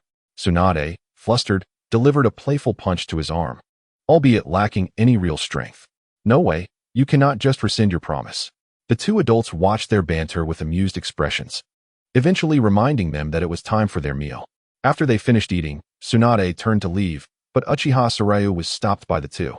Noticing that her presence was no longer required, she returned to her room, determined to make up for lost time during the afternoon. Otherwise, Uzumaki Mido might hang her up to review sealing techniques until she was finished. The thought of this scenario made Tsunade quicken her pace. Chikage Yokai, watching Tsunade rush off, paid it no mind and retrieved a scroll from behind, presenting it to Uchiha Sarayu. "Sarayu-kun, Lady Mido asked me to give you this. Please accept it." Uchiha Sarayu recognized the scroll as one used for sealing items. He already possessed one. Upon receiving it, he inquired, "What is sealed within?" "It contains all the ninjutsu from the Chikage clan's collection." Uchiha Sarayu's pupils widened in surprise. He had not anticipated such a treasure. Although he was assured of an abundance of ninjutsu after being adopted, he had never expected Uzumaki Mido to entrust him with the entirety of her collection. Nonetheless, recalling their conversation that morning, it became less astonishing. Yet, he was still puzzled as to why she would suddenly hand over such a valuable asset without him requesting it. With these thoughts in mind, Uchiha Sarayu asked, "May I inquire why you are giving this to me?" Chikage Yokai regarded him thoughtfully and replied, "Lady Mido believes you are a once-in-a-millennium talent. She is unsure how to guide you. Thus, she entrusted me to give you all her ninjutsu, so that you may choose your own path. Of course, should you have any questions, feel free to ask us." Understanding the current strength Uchiha Sarayu possessed, Uzumaki Mido realized she was not in a position to train him. This was not the Warring States period, where survival hinged on constant combat. The pressures of existence would teach Uchiha Sarayu everything he needed. After much contemplation, Uzumaki Mido decided to leave the choice to Uchiha Sarayu. Hence the scroll came into his possession. Holding the scroll, Uchiha Sarayu understood that Uzumaki Mito was sincere in her intentions, even offering her entire collection. Noticing his emotional response, Shikage Yokai patted him on the shoulder and said, "Do not be concerned. We have all seen this scroll, but whether you learn from it will depend on you." Though he appreciated the sentiment, Uchiha Sarayu was indeed touched. When someone opens their heart to you, failing to feel anything in return would render one no different from a stone. At this stage, Uzumaki Mito desired little for herself, merely wishing to see the village thrive and her loved ones remain safe. Without desires, there are no demands. In such a state, Uzumaki Mito left Uchiha Sarayu momentarily at a loss for how to reciprocate. However, he soon thought of Tsunade and recalled how Uzumaki Mito had appeared troubled regarding her earlier today. The temperament of Tsunade is unmistakably evident, yet her current demeanor exhibits a somewhat childish disposition. As a descendant of the Uzumaki clan, it seems implausible that she would be unable to master the diamond prison technique. Although this ninjutsu is exclusive to the Uzumaki lineage, as a sealing technique, it is theoretically learnable. Tsunade possesses the prerequisites to acquire this ninjutsu, being an heir of the Uzumaki. Chapter 27. Persuading Tsunade. The diamond prison technique boasts formidable sealing capabilities. Once ensnared, an ordinary ninja cannot escape its grasp. Moreover, it serves as a specialized skill against tailed beasts, the ultimate weapons of the ninja realm. Thus, this ninjutsu could effectively compensate for Tsunade's future shortcomings. In truth, her innate talent is arguably the strongest among the legendary three ninjas, even surpassing Orochimaru. Despite her years of neglect due to her hemophobia, she has managed to maintain her prowess at the level of a Kage. Furthermore, her proposal of 4 regulations concerning medical ninjas suggests that she likely pioneered the creation, rebirth, and the 100 healings techniques during the Third Great Ninja War. Not only that, but Tsunade has systematically organized the advancement of medical ninjas, prompting reforms within Konoha regarding this matter. From all these observations, it is evident that Tsunade's talent, while perhaps not quite on par with Hashirama Senju, is certainly not far behind. The vast collection of jutsu within the Senju clan would provide her ample resources for study. Thus, her deficiency lies not in access to materials or innate ability, but rather in a compelling reason to focus on her learning. Uchiha Sarayu has contemplated this aspect, realizing that no matter how gifted Tsunade may be, he would always arrive first. With his presence, the phenomenon akin to the catfish effect is bound to occur. Even if Tsunade wished to slack off, the example of Uzumaki Mito would serve as a constant reminder, leaving her with no room for complacency. Endure a little hardship now, and it will pay off later. Sarayu chuckled at the seemingly nonsensical phrase, recalling the words of his high school teacher. He had once believed them, only to discover the stark contrast upon entering university. Uncle Yosuke, though I currently have nothing to offer in return, I can certainly encourage Tsunade to study. Yosuke Senju, a man with battlefield experience, understood that every bit of strength enhances survival chances. Thus, he could not oppose Sarayu's suggestion and responded with apparent delight. That would be a great help. Tsunade tends to slack off whenever she has the chance, which gives us quite a headache.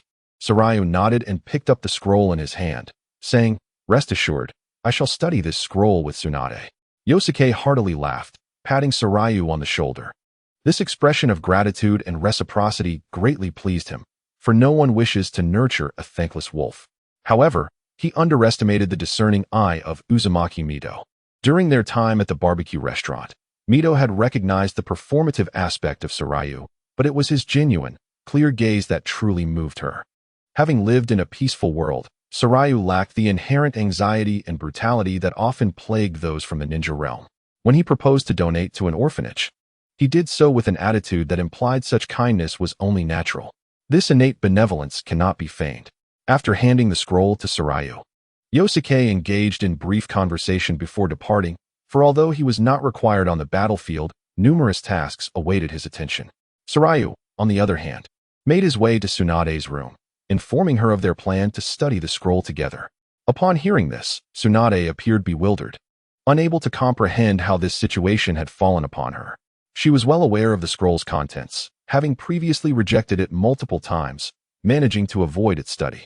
Even Mito had conceded to wait until she was older to begin learning its intricacies. Naturally, Tsunade was reluctant to comply readily, and a mischievous thought crossed her mind. "Hey, how about we gamble? If you win, I'll acquiesce." Sarayu, recognizing Tsunade's inclination to gamble, seized the opportunity. He understood that being forceful would yield no results. Now hearing her proposal, he was determined not to let this chance slip away. Fine, my wager is a month's worth of snacks. If you win once, I'll return them to you. However, if you lose even once, you must study diligently for 3 days. What do you say? The prospect of reclaiming her snacks after a single victory filled Tsunade with confidence, completely oblivious to the lessons of the past. Let us begin. This time, we shall compare numbers. With that, Tsunade shook the dice vigorously before slamming them onto the ground. I bet on high, she exclaimed excitedly, while Sarayu chuckled, replying, since you've called high, I'll call low. Gambling with Tsunade, Sarayu felt confident in his odds of winning.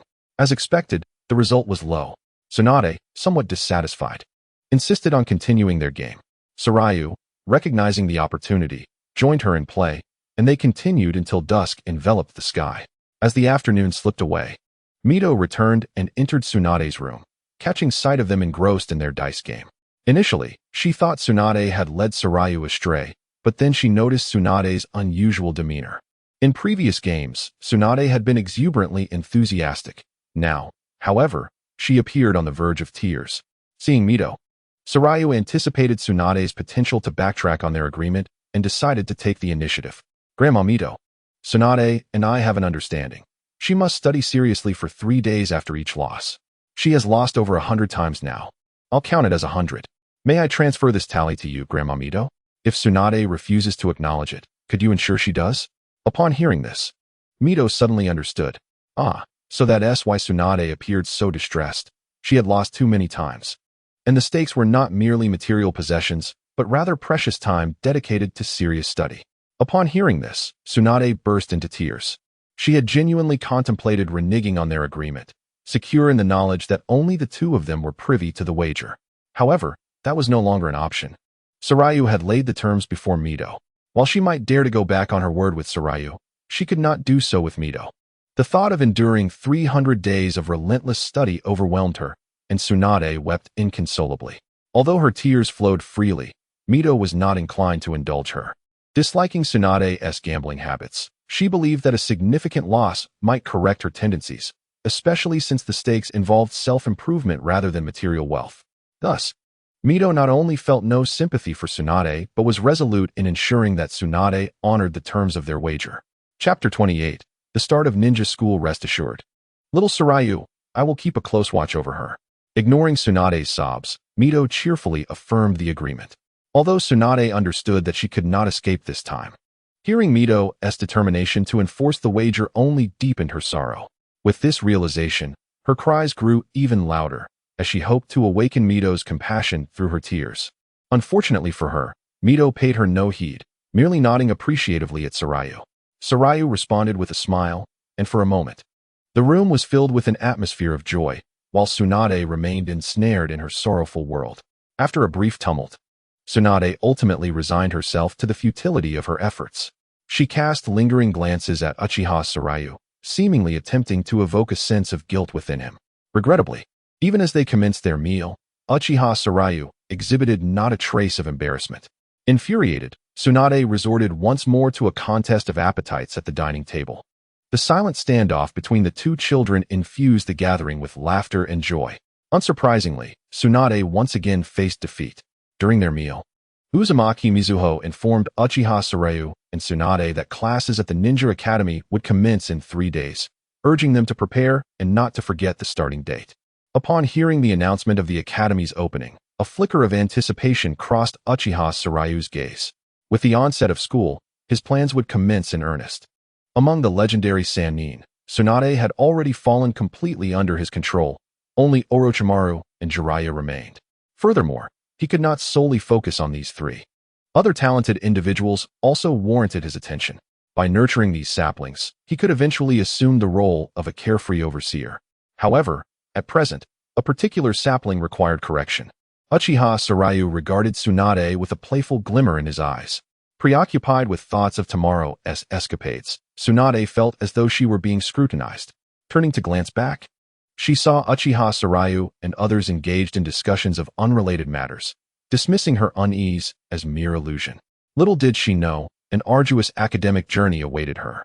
The rigors of 3 years of simulated examinations and 5 years of actual assessments would soon render the trials of supplementary study all too real for Tsunade. 3 fleeting days passed, and Tsunade, gritting her teeth with reddened eyes, followed Uchiha Sarayu.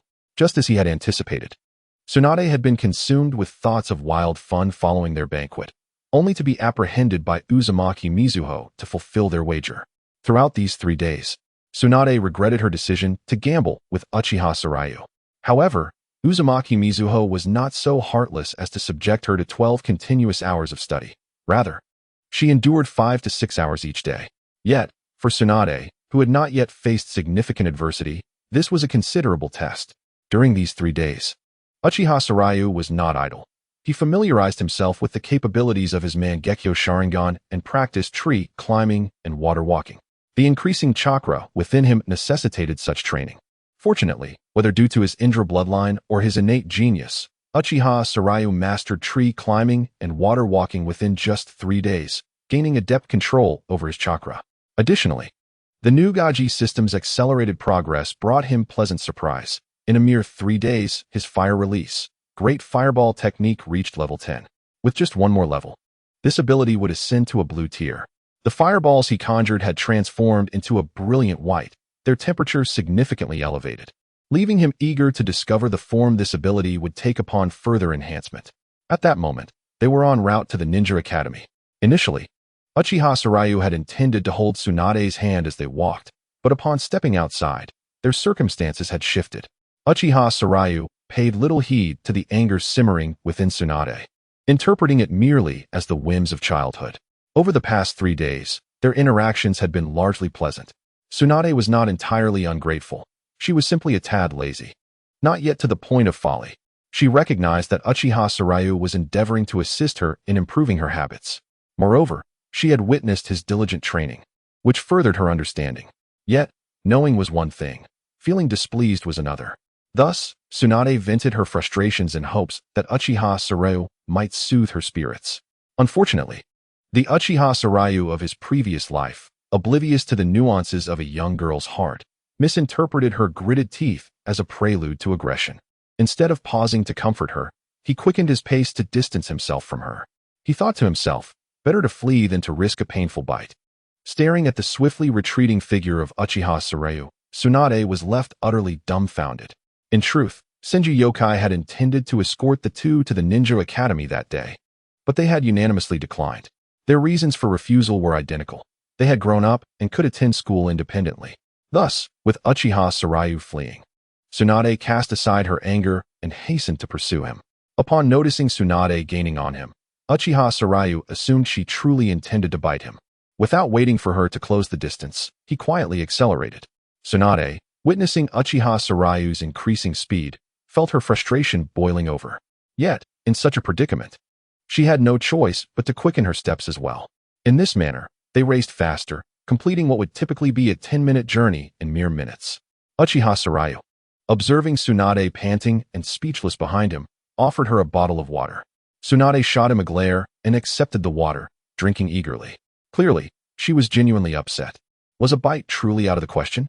Just as he hesitated, contemplating whether to extend his hand for her to nip, Tsunade lightly punched his shoulder. "You're exhausting me. It's still early. Why are you running?" Upon hearing her words, Uchiha Sarayu realized he had misjudged the situation. However, even he, in his obliviousness, understood that he could not simply confess the truth. Thus, he concocted a rather poor excuse. "Running is beneficial for one's health. I'm merely exercising." The absurdity of his explanation was evident, but Tsunade could glean the truth beneath his evasive words. Thus, while Sarayu attempted to justify himself, Tsunade seized the opportunity to press her advantage, recognizing his evident discomfort. "I don't believe you. Grandma insisted you accompany me to school, yet you nearly abandoned me." She continued, "If you're not worried, I'll tell Grandma. What if I claim the wager is null and void?" Chapter 29. The Will of Fire, Mind Control. Uchiha Sarayu cast a disdainful glance at Tsunade and replied, "This matter is of little consequence. There is no possibility of breaking our agreement." Tsunade, undeterred, sought to negotiate further. However, before she could voice her thoughts, Uchiha Sarayu strode into the Ninja Academy without a backward glance. Observing his reaction, Tsunade realized her attempts had been in vain. With a sigh, she relinquished her ambitions and quickly joined him as they entered the school together. As they stepped inside, they discovered teachers organizing the new students into lines on the playground, seemingly preparing for an event. Before they could inquire further, a teacher informed them that it was the new students' enrollment ceremony, during which the third Hokage would make an appearance to deliver a speech. Goodness, it seems leaders everywhere enjoy a good speech. Uchiha Sarayu internally mused as he guided Tsunade to their designated spot in the elite class. Fortunately, the ninja's efficiency was commendable once the students were arranged. The third Hokage announced the commencement of the ceremony. Sarutobi Hiruzen approached the stage to deliver his will of fire address. Meanwhile, Uchiha Sarayu surveyed his class, noting the presence of another Uchiha among his peers. To his astonishment, he also spotted a Hyuga, perhaps a branch family member, much like himself, cast aside. The caged bird, indeed, wrought considerable harm.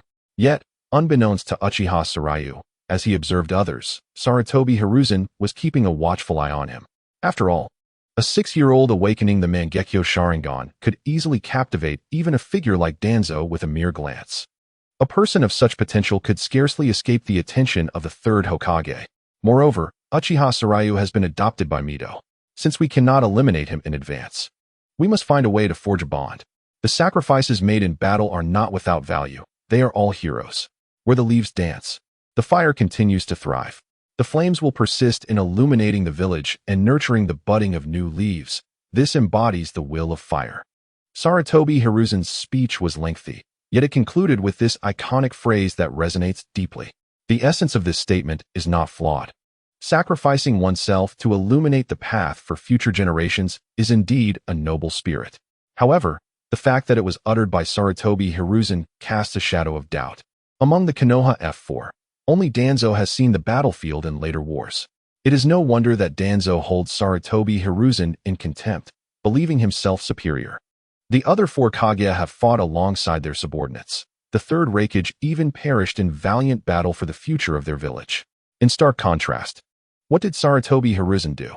He spoke these words without making any sacrifices himself, even during the third Great Ninja War. When students from the Ninja Academy were sent to the battlefield, he remained absent. Empty words bear no weight, and thus, when Orochimaru attacked, Sarutobi Hiruzen found himself isolated and without aid. Yet this did not hinder the impact of his words in the culturally barren ninja world.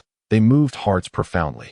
As his speech concluded, the children on the playground were all aflame with enthusiasm, eager to sacrifice themselves. Even Tsunade clenched her fists in excitement, ready to give her heart for Konoha. Uchiha Sarayu, however, remained unfazed, even signaling Tsunade with a gesture to calm her down. Observing this scene from the stage, Sarutobi Hiruzen felt a sense of satisfaction. Each year, he delivered this speech not because he had an excess of time, but to plant seeds in the hearts of these children, swaying them to his side. The spontaneous phrase he conjured today had an unexpectedly profound effect. Although Uchiha Sarayu did not display the reaction he desired, overall, he was still content. With his purpose fulfilled, Sarutobi Hiruzen returned the microphone to the host teacher. After flattering Sarutobi Hiruzen, the host announced the formal conclusion of the new student enrollment ceremony, instructing them to await their homeroom teacher, who would escort them to their class. In front of their classroom, a somewhat familiar figure emerged. For those who remember me, and for those who do not, allow me to reintroduce myself. My name is Tokichika, and I will be your homeroom teacher from now on. Please take good care of me. The teacher who recorded their physical test scores during the entrance examination has now become their homeroom teacher. Tokichika did not rush to take them to the classroom. Instead, he waited for the crowd on the playground to disperse before speaking. Since we are the most elite class, I have reviewed your records, and you all possess chakra. Therefore, for our first lesson, you will exercise your bodies by running 20 laps around the playground. With that, he shifted from his previously neutral expression and roared with authority. His scarred visage startled most of those present. What are you still doing? If you think that's too few, then make it 25 laps. Observing the students frozen in place, Tokichika added 5 more laps. At this, the students finally began to move.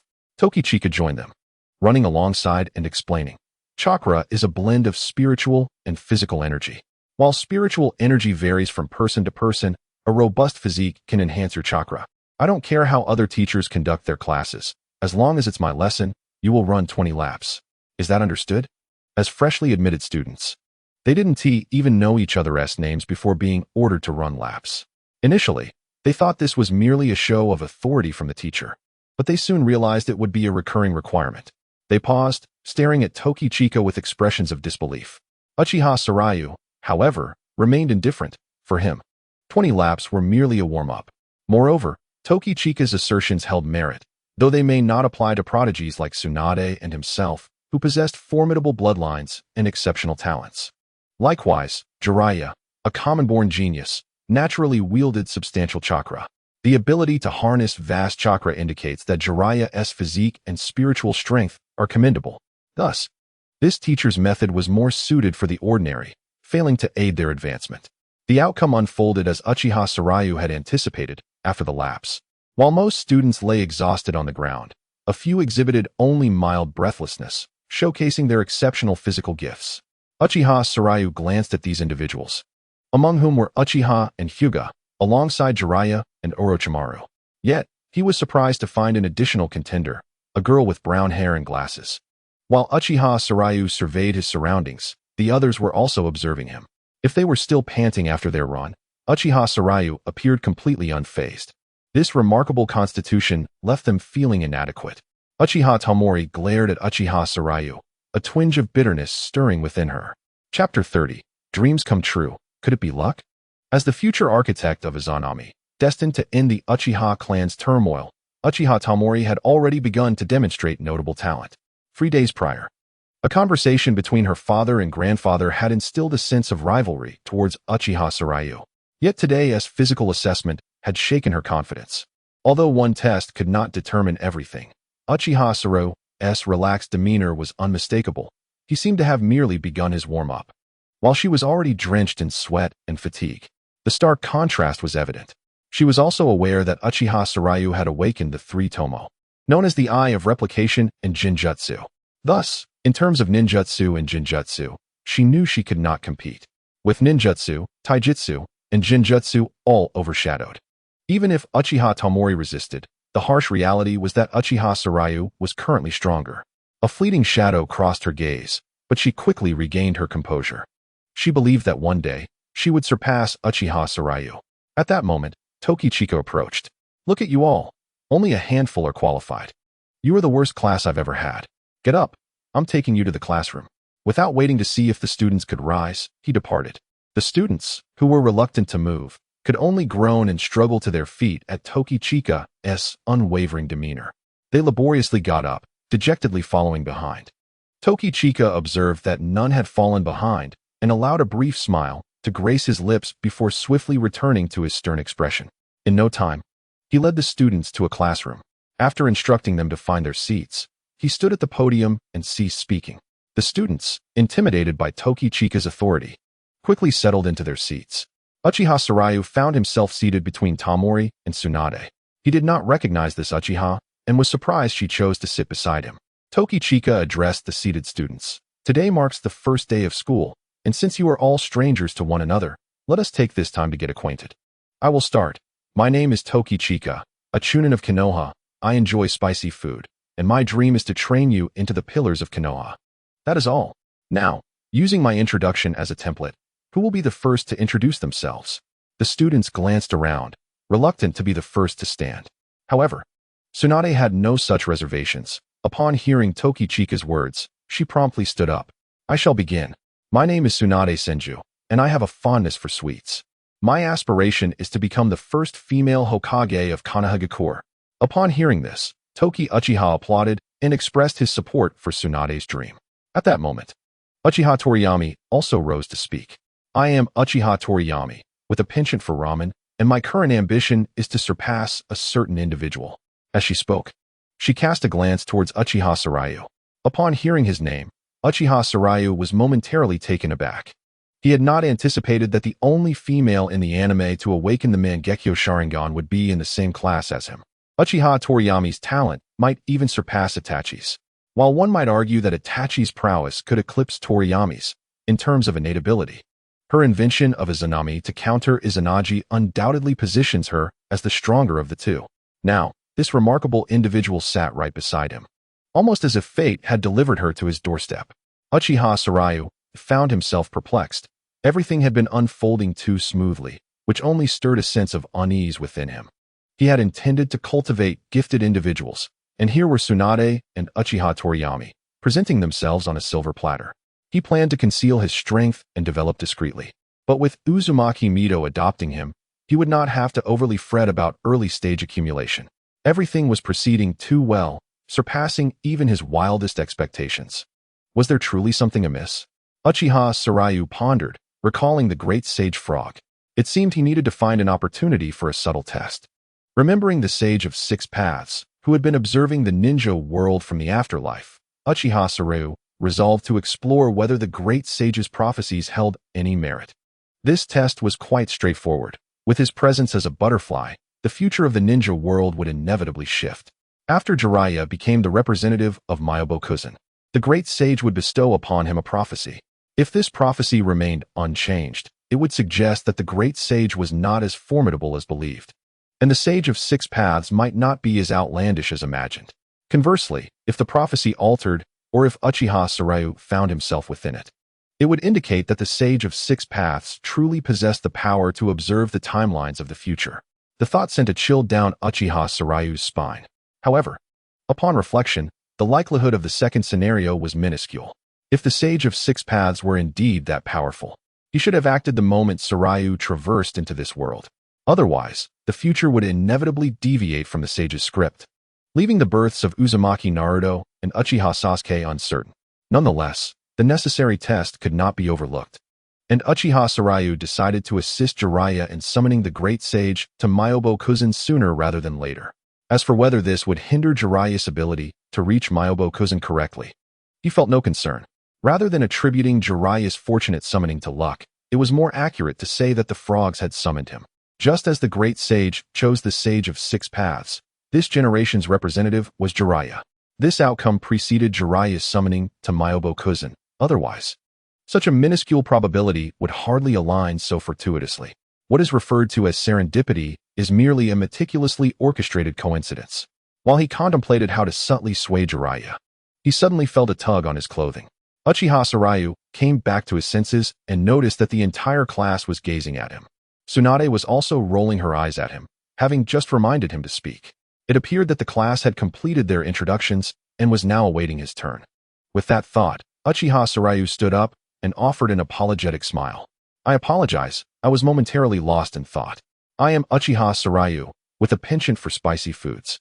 As for my dream, he glanced at Tsunade before continuing. My ambition is to become the Hokage. The pause was quite subtle, yet among the children present, only Toki Uchiha seemed to grasp its significance, while the others remained oblivious. Moreover, the aspiration to become Hokage was exceedingly common, with over half the class sharing this dream. So they paid little attention to the pause. Toki Uchiha, however, caught on, and his serious expression nearly faltered. He quickly cleared his throat and shot a meaningful glance at Uchiha Sarayu. Very well, since everyone has introduced themselves, this class is now dismissed. Let us take a 10-minute break. Chapter 31. So adorable, would cry for quite some time if bullied as Toki Uchiha departed. The students shed their previous lethargy and returned to their vibrant selves, quickly flocking to Uchiha Sarayu. In recent days, the name Uchiha Sarayu had spread like wildfire throughout Konohagakure. Whether through the adoption by Uzumaki Mido or his ability to repel spies from other villages, his reputation as a genius had become widely recognized, especially among the children. His name had become a source of envy and admiration, as he had become the quintessential other child spoken of by parents in Konohagakure. Yet, in this harsh world, even children instinctively followed the footsteps of the strong. Uchiha Sarayu, despite concealing much of his power, had revealed enough to dominate the ninja academy. Thus, those with a modicum of awareness gravitated towards him, eager to foster a relationship. Unfortunately, before Uchiha Sarayu could revel in the attention, Tsunade's piercing gaze deterred most of the crowd. For Tsunade, Uchiha Sarayu was simply her playmate. The possessiveness of children can indeed be formidable. As the granddaughter of the first and second Hokage, her status in Konohagakure was undeniably paramount. Consequently, as she began to shield Uchiha Sarayu, many withdrew. However, there were those undeterred by Tsunade, and Uchiha Toriyami was among them. She sat beside Uchiha Sarayu, easily turning to engage him in conversation. With a deliberately haughty expression, her cheeks gradually flushed. Uchiha Sarayu, while you are indeed formidable, I shall surely surpass you. Uchiha Sarayu regarded the girl before him, bemused by her lackluster performance. Internally, he scoffed. The very person you wish to surpass is me. And truly, this is not your usual demeanor. Why are you blushing? I have done nothing. Just as he pondered how to navigate this situation, another individual approached to alleviate his discomfort. The young Orochimaru possessed strikingly handsome features. Yet his exceptional appearance had rendered him somewhat introverted. The words of his parents echoed in his mind as they departed for the battlefield. My child, your talents are great, but the battlefield is devoid of mercy. Enemies will not spare you for your youth.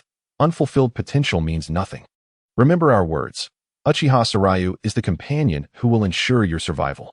Forge a bond with him and strive to graduate into the same team. Orochimaru's parents, though less gifted than he, were merely chunin in Konohagakure.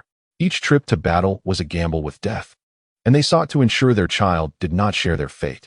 Hence, this moment unfolded, with Orochimaru approaching Uchiha Sarayu to engage in awkward small talk. Sarayu-kun, you must not know me well, having been lost in thought just now. I am Orochimaru, and I look forward to your guidance. So, Orochimaru had come to him as well. Uchiha Sarayu, unaware of the underlying motivations behind Orochimaru's words, felt even more resolute in his desire to test his theories. In truth, Uchiha Sarayu was overthinking the matter. A saying goes, when fortune smiles, all forces align. Uchiha Sarayu remained oblivious to the storm his presence had already unleashed in Konohagakure. He underestimated his own influence.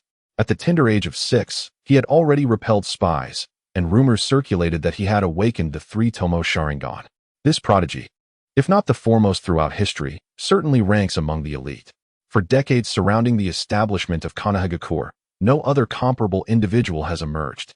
To avoid repeating past mistakes and to ensure that Uchiha Sarayu becomes a figure like Senju Hashirama rather than Uchiha Madara, the people of Konoha have even altered their mindset, beginning to embrace the Uchiha clan. This shift has afforded Uchiha Sarayu a notably easier existence during this period. The whispers that once filled the streets have vanished, and even shopping has become more affordable.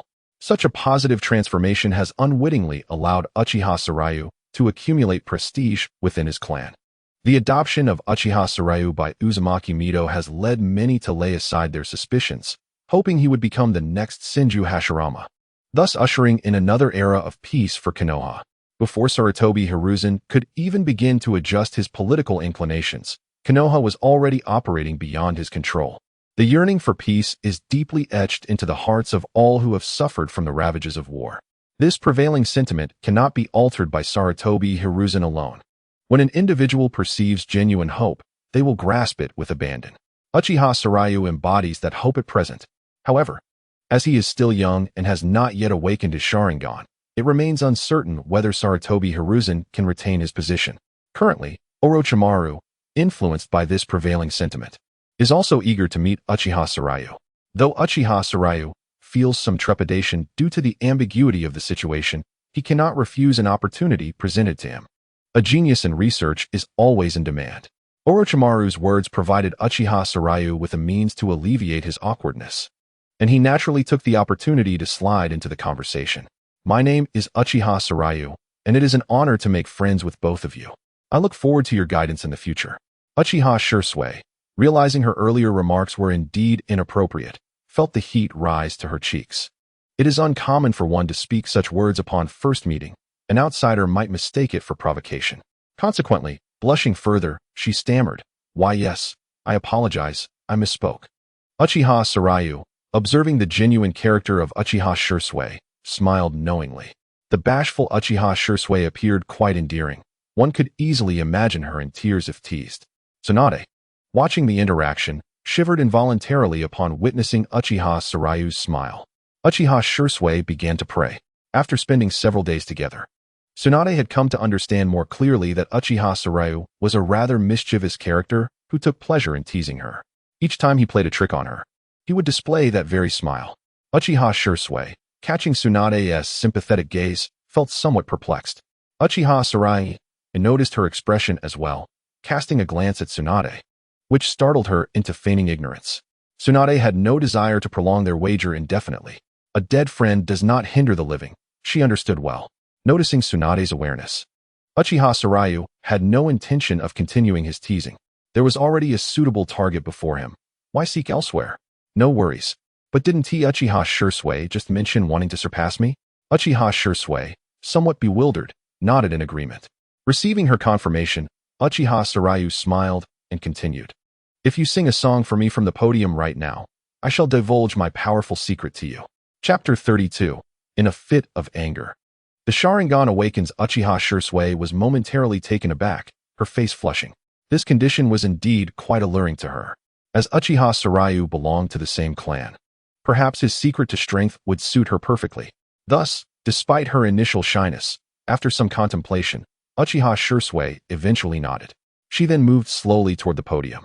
Tsunade observed, aware that Uchiha Sarayu was teasing Uchiha Shursui, but she too was intrigued by the secret of his strength. If she succeeds, will you truly share the secret with her? Uchiha Sarayu nodded affirmatively, declaring, of course, honesty is my hallmark. The secret behind Uchiha Sarayu's strength was merely the system's automated grinding. Nothing about it was extraordinary compared to others. His teasing of Uchiha Shursui was, in truth, an experiment. Uchiha Shursui was so shy speaking with others. Placing her in a public singing scenario was undoubtedly a challenge. After she endured her embarrassment to complete the task, he would provide her with a response that might not meet her expectations, perhaps even one that would mock her, a considerable emotional shift.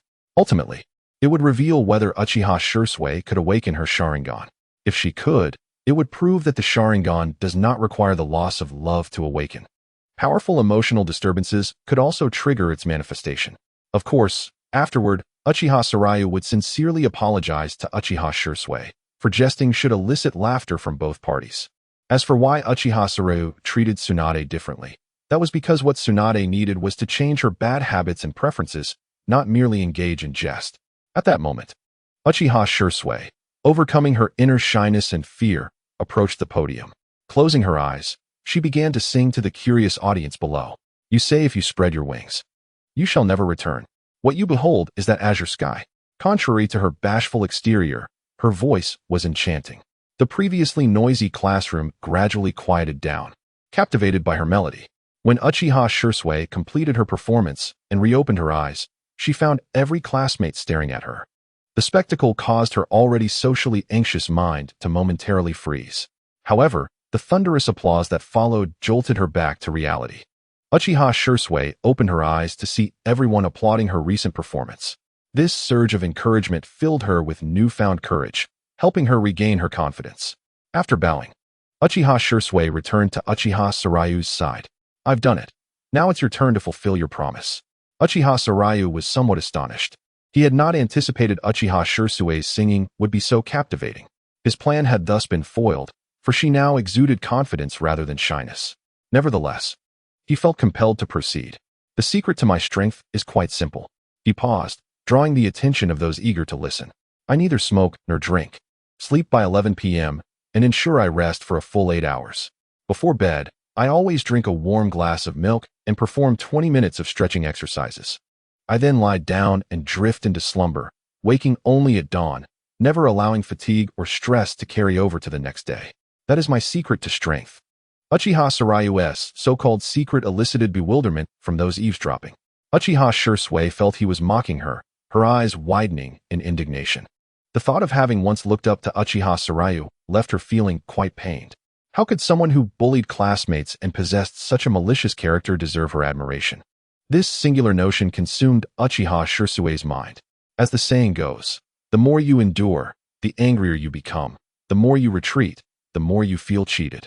Fueled by her emotions, chakra began to flow uncontrollably within her. Just as she prepared to confront Uchiha Sarayu with all her might, she noticed the astonished expressions of those around her. Meanwhile, Uchiha Sarayu gazed at her with admiration and remarked, "Congratulations, Uchiha Shursui. Your Sharingan has awakened." Uchiha Governance, somewhat astonished, gently touched her eyes, then took the small mirror handed to her by Tsunade and began to examine herself.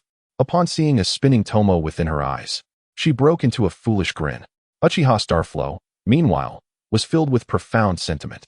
Truly, Uchiha Governance was remarkable, even in the absence of significant emotional contrast. She had awakened her Sharingan. Such innate talent elucidated her ability to unlock the Mangekyo. Furthermore, this validated Uchiha Starflow's hypothesis. The awakening of the Uchiha's eyes did not necessitate the loss of love. Rather, sufficient emotional fluctuation sufficed. He even speculated that, with a sufficiently robust mental strength, the Sharingan might awaken spontaneously. Of course, the likelihood of this conjecture was low. Indra, the ancestor of the Uchiha, had also awakened his Mangekyo only after experiencing intense stimuli. Thus, it seemed that spiritual energy was more likely a prerequisite for awakening rather than a condition. As for why Uchiha Starflow's Mangekyo had awakened naturally, the system was not inclined to divulge the fundamental laws of the shinobi world. This validation of his hypothesis provided Uchiha Starflow with a greater advantage in mastering the Uchiha clan. However, now was not the time for such reflections. Uchiha Starflow had an apology to convey to Uchiha governance. Observing her silly smile while holding the mirror, he approached and gently took it from her hands.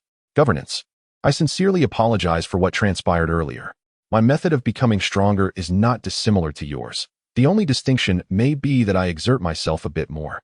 Uchiha governance, still somewhat troubled by the earlier incident, softened upon witnessing Uchiha Starflow's earnest apology.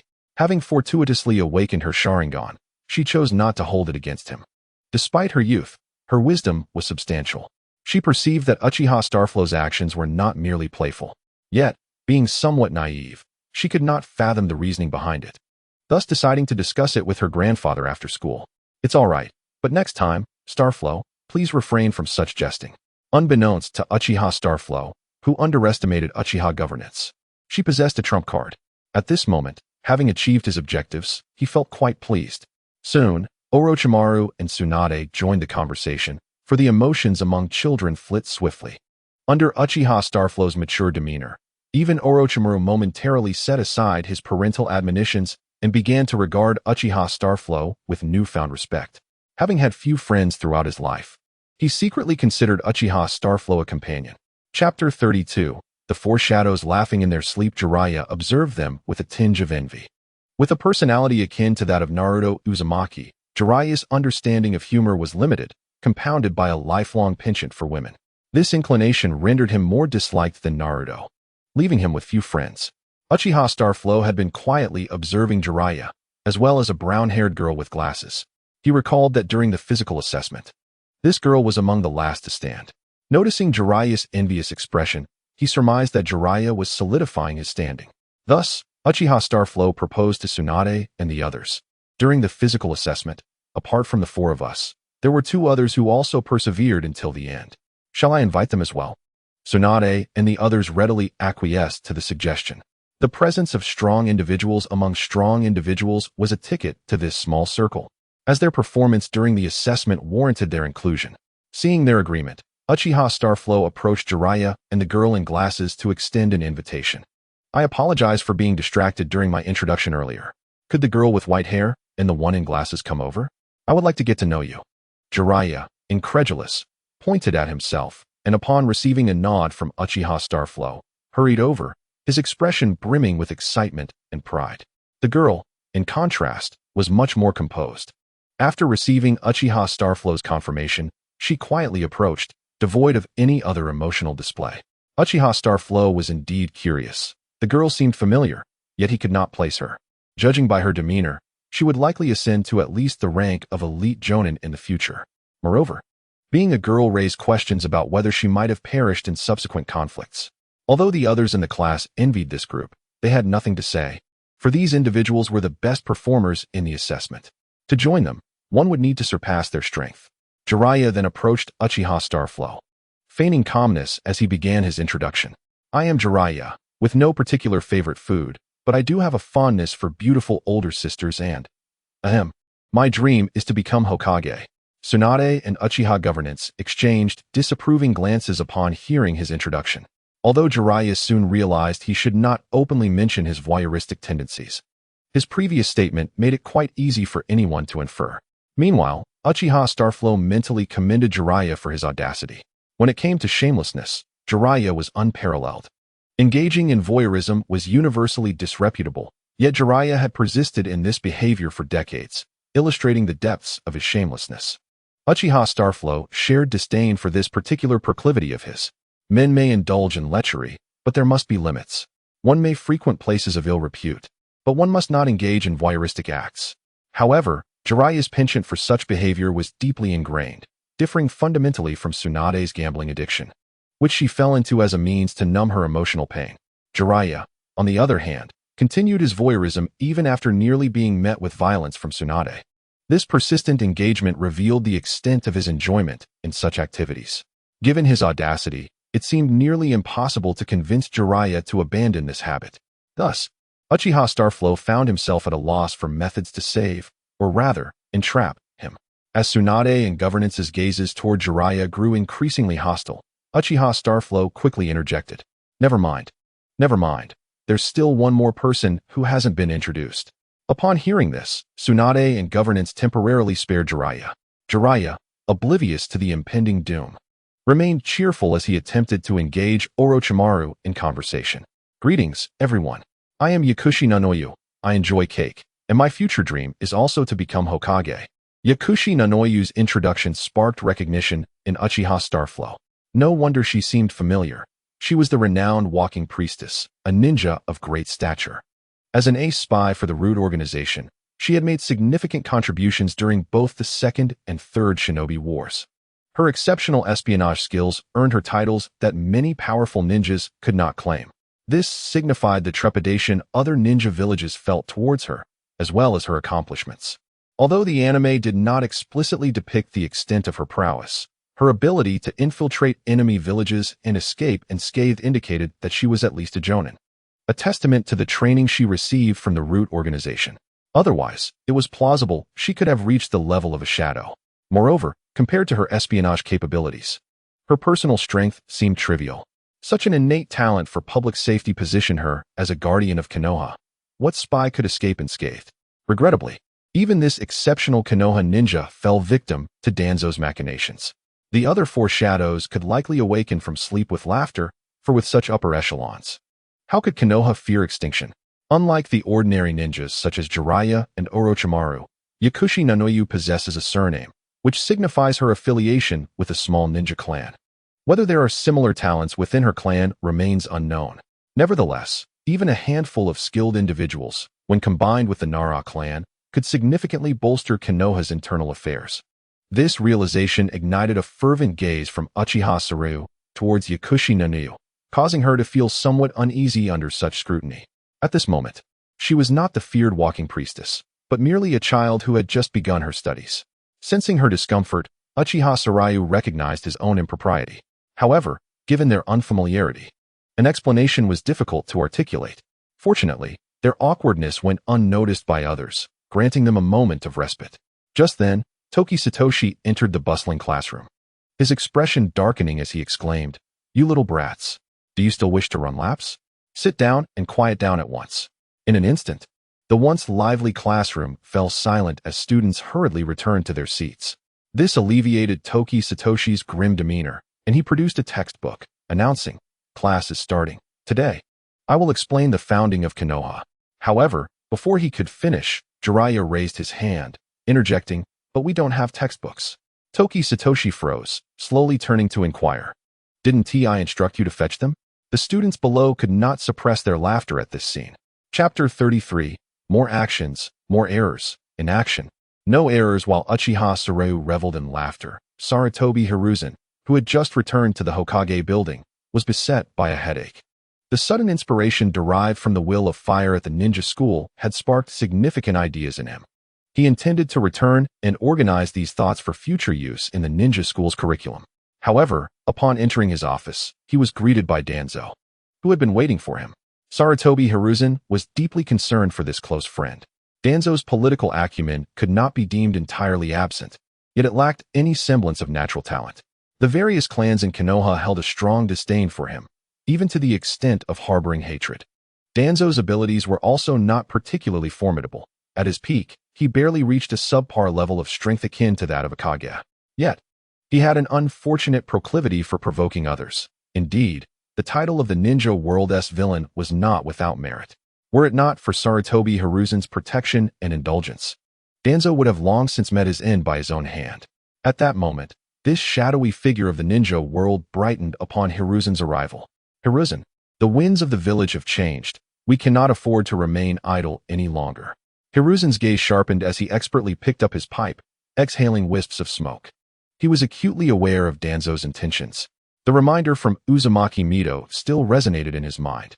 Initially hesitant about whether to alter his perspective and mediate the relationship between the Uchiha and the village, he did not anticipate the rapid developments that would transpire within just 3 days.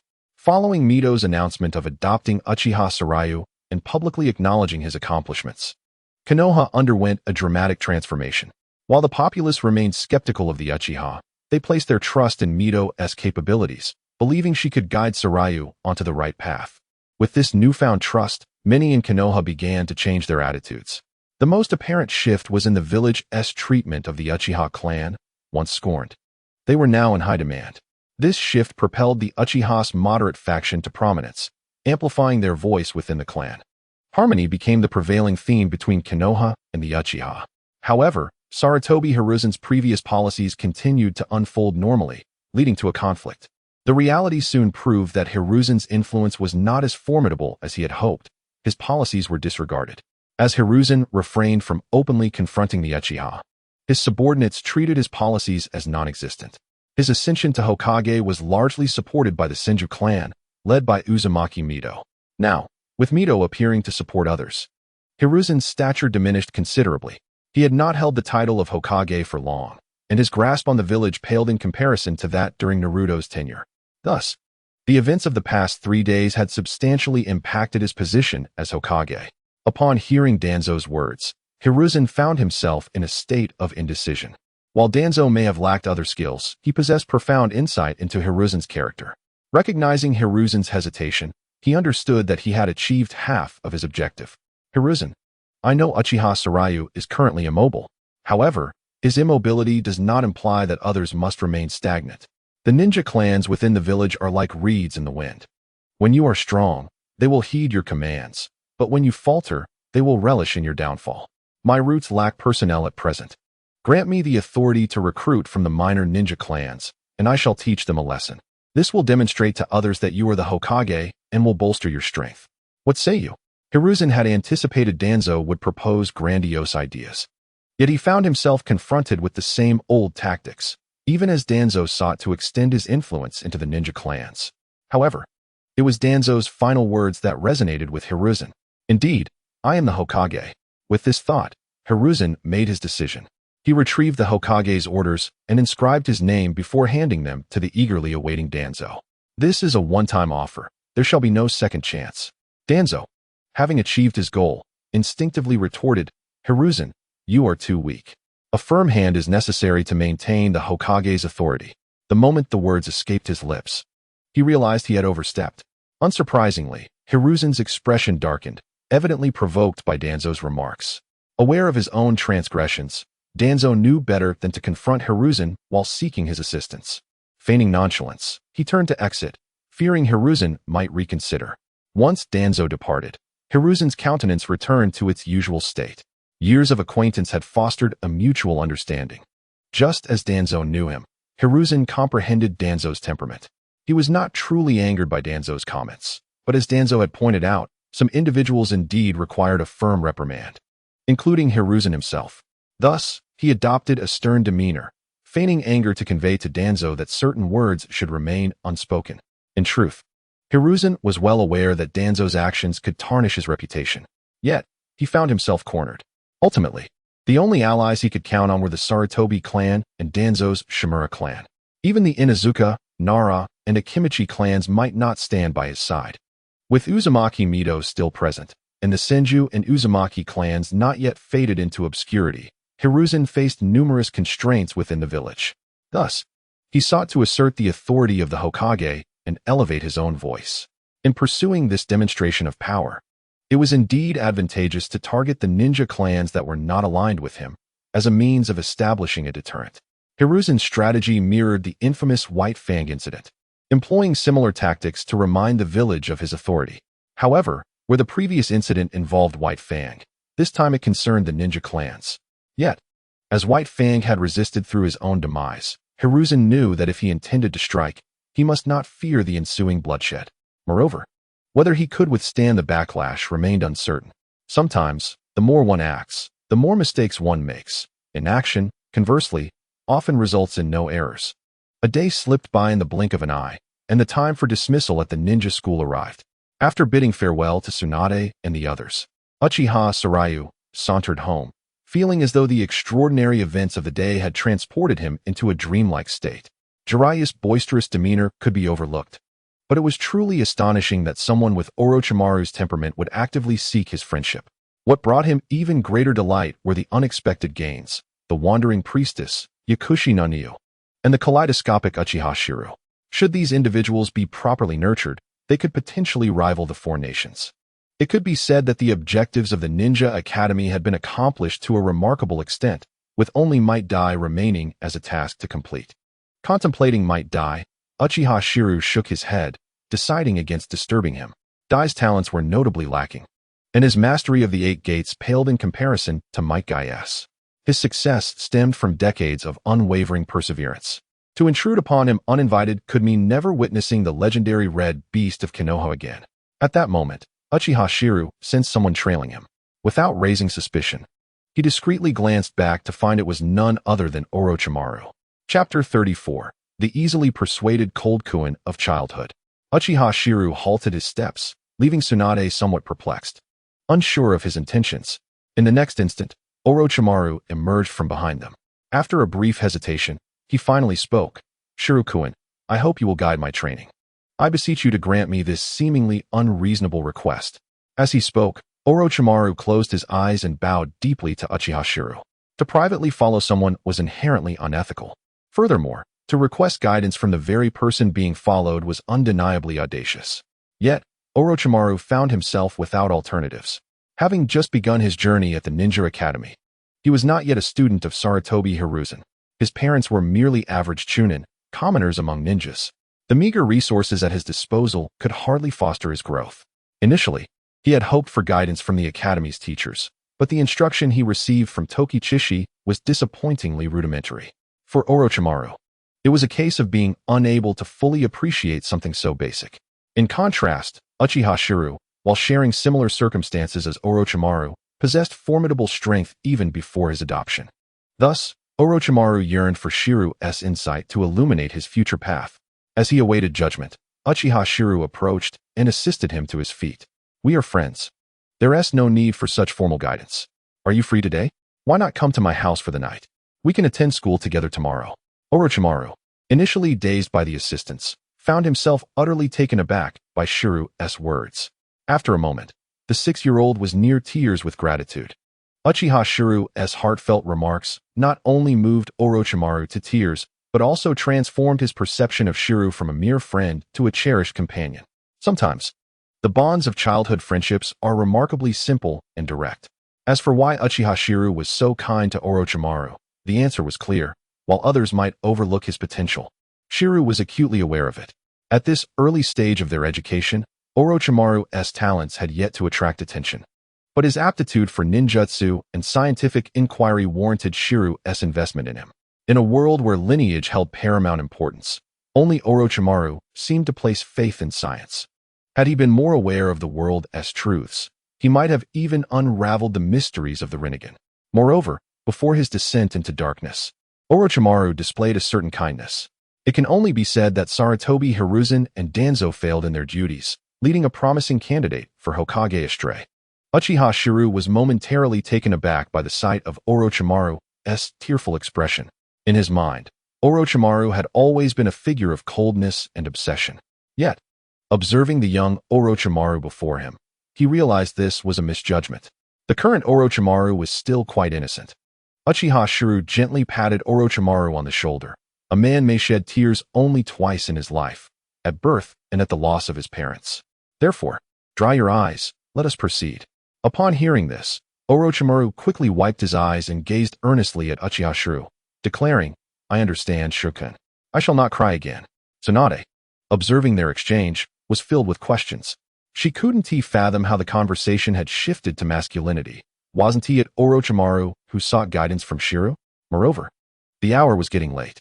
Uchiha Shiru was untroubled by the wrath of Uzumaki Mido, but Tsunade could not bear the consequences. Thus, she interrupted their interaction. Shiru, it's getting late. We should return. Uchiha Shiru, noticing Tsunade's anxious demeanor, understood her concerns. Uzumaki Mido had been correcting Tsunade's behavior with sternness in recent days.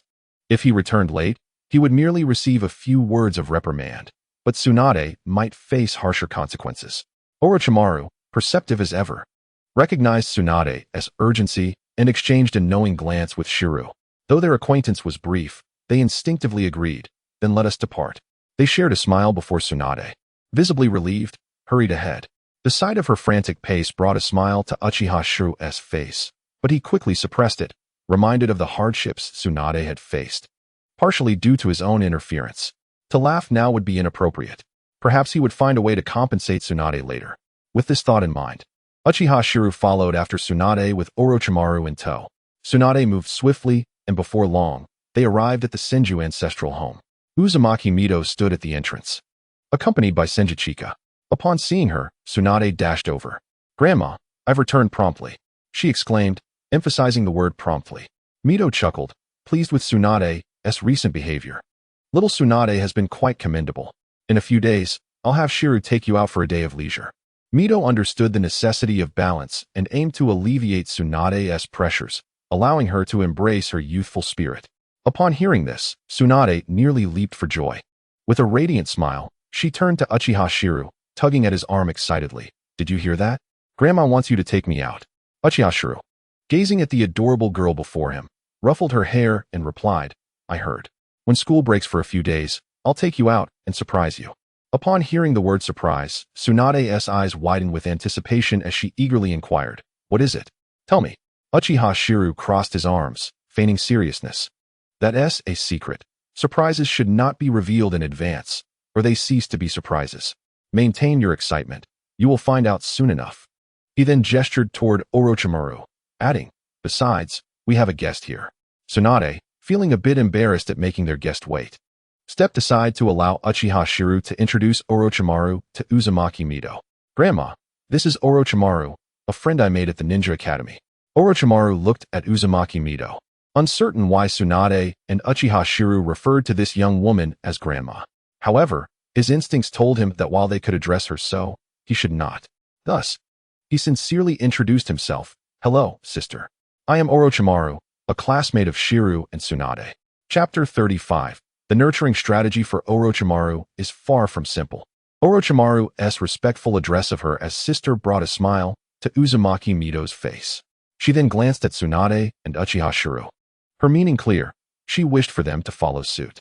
However, one could only observe their feigned facade of enjoying the scenic beauty, surveying the surroundings. In truth, Uchiha Shiru had already developed a quiet admiration for Orochimaru. Truly, he was deserving of his reputation. Did he possess the instinctual awareness of a serpent at such a tender age? Uzumaki Mido did not dwell excessively on the matter of address. For Uchiha Shiru had made a friend on his very first day of school. Now that he had returned with the companion, it was imperative to extend a warm welcome. She crouched down to meet Orochimaru's gaze, who appeared somewhat anxious, and said, "Greetings.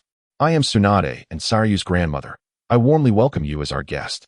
Uzumaki Mido, as long as she did not lose her temper, was an exceptionally gentle person.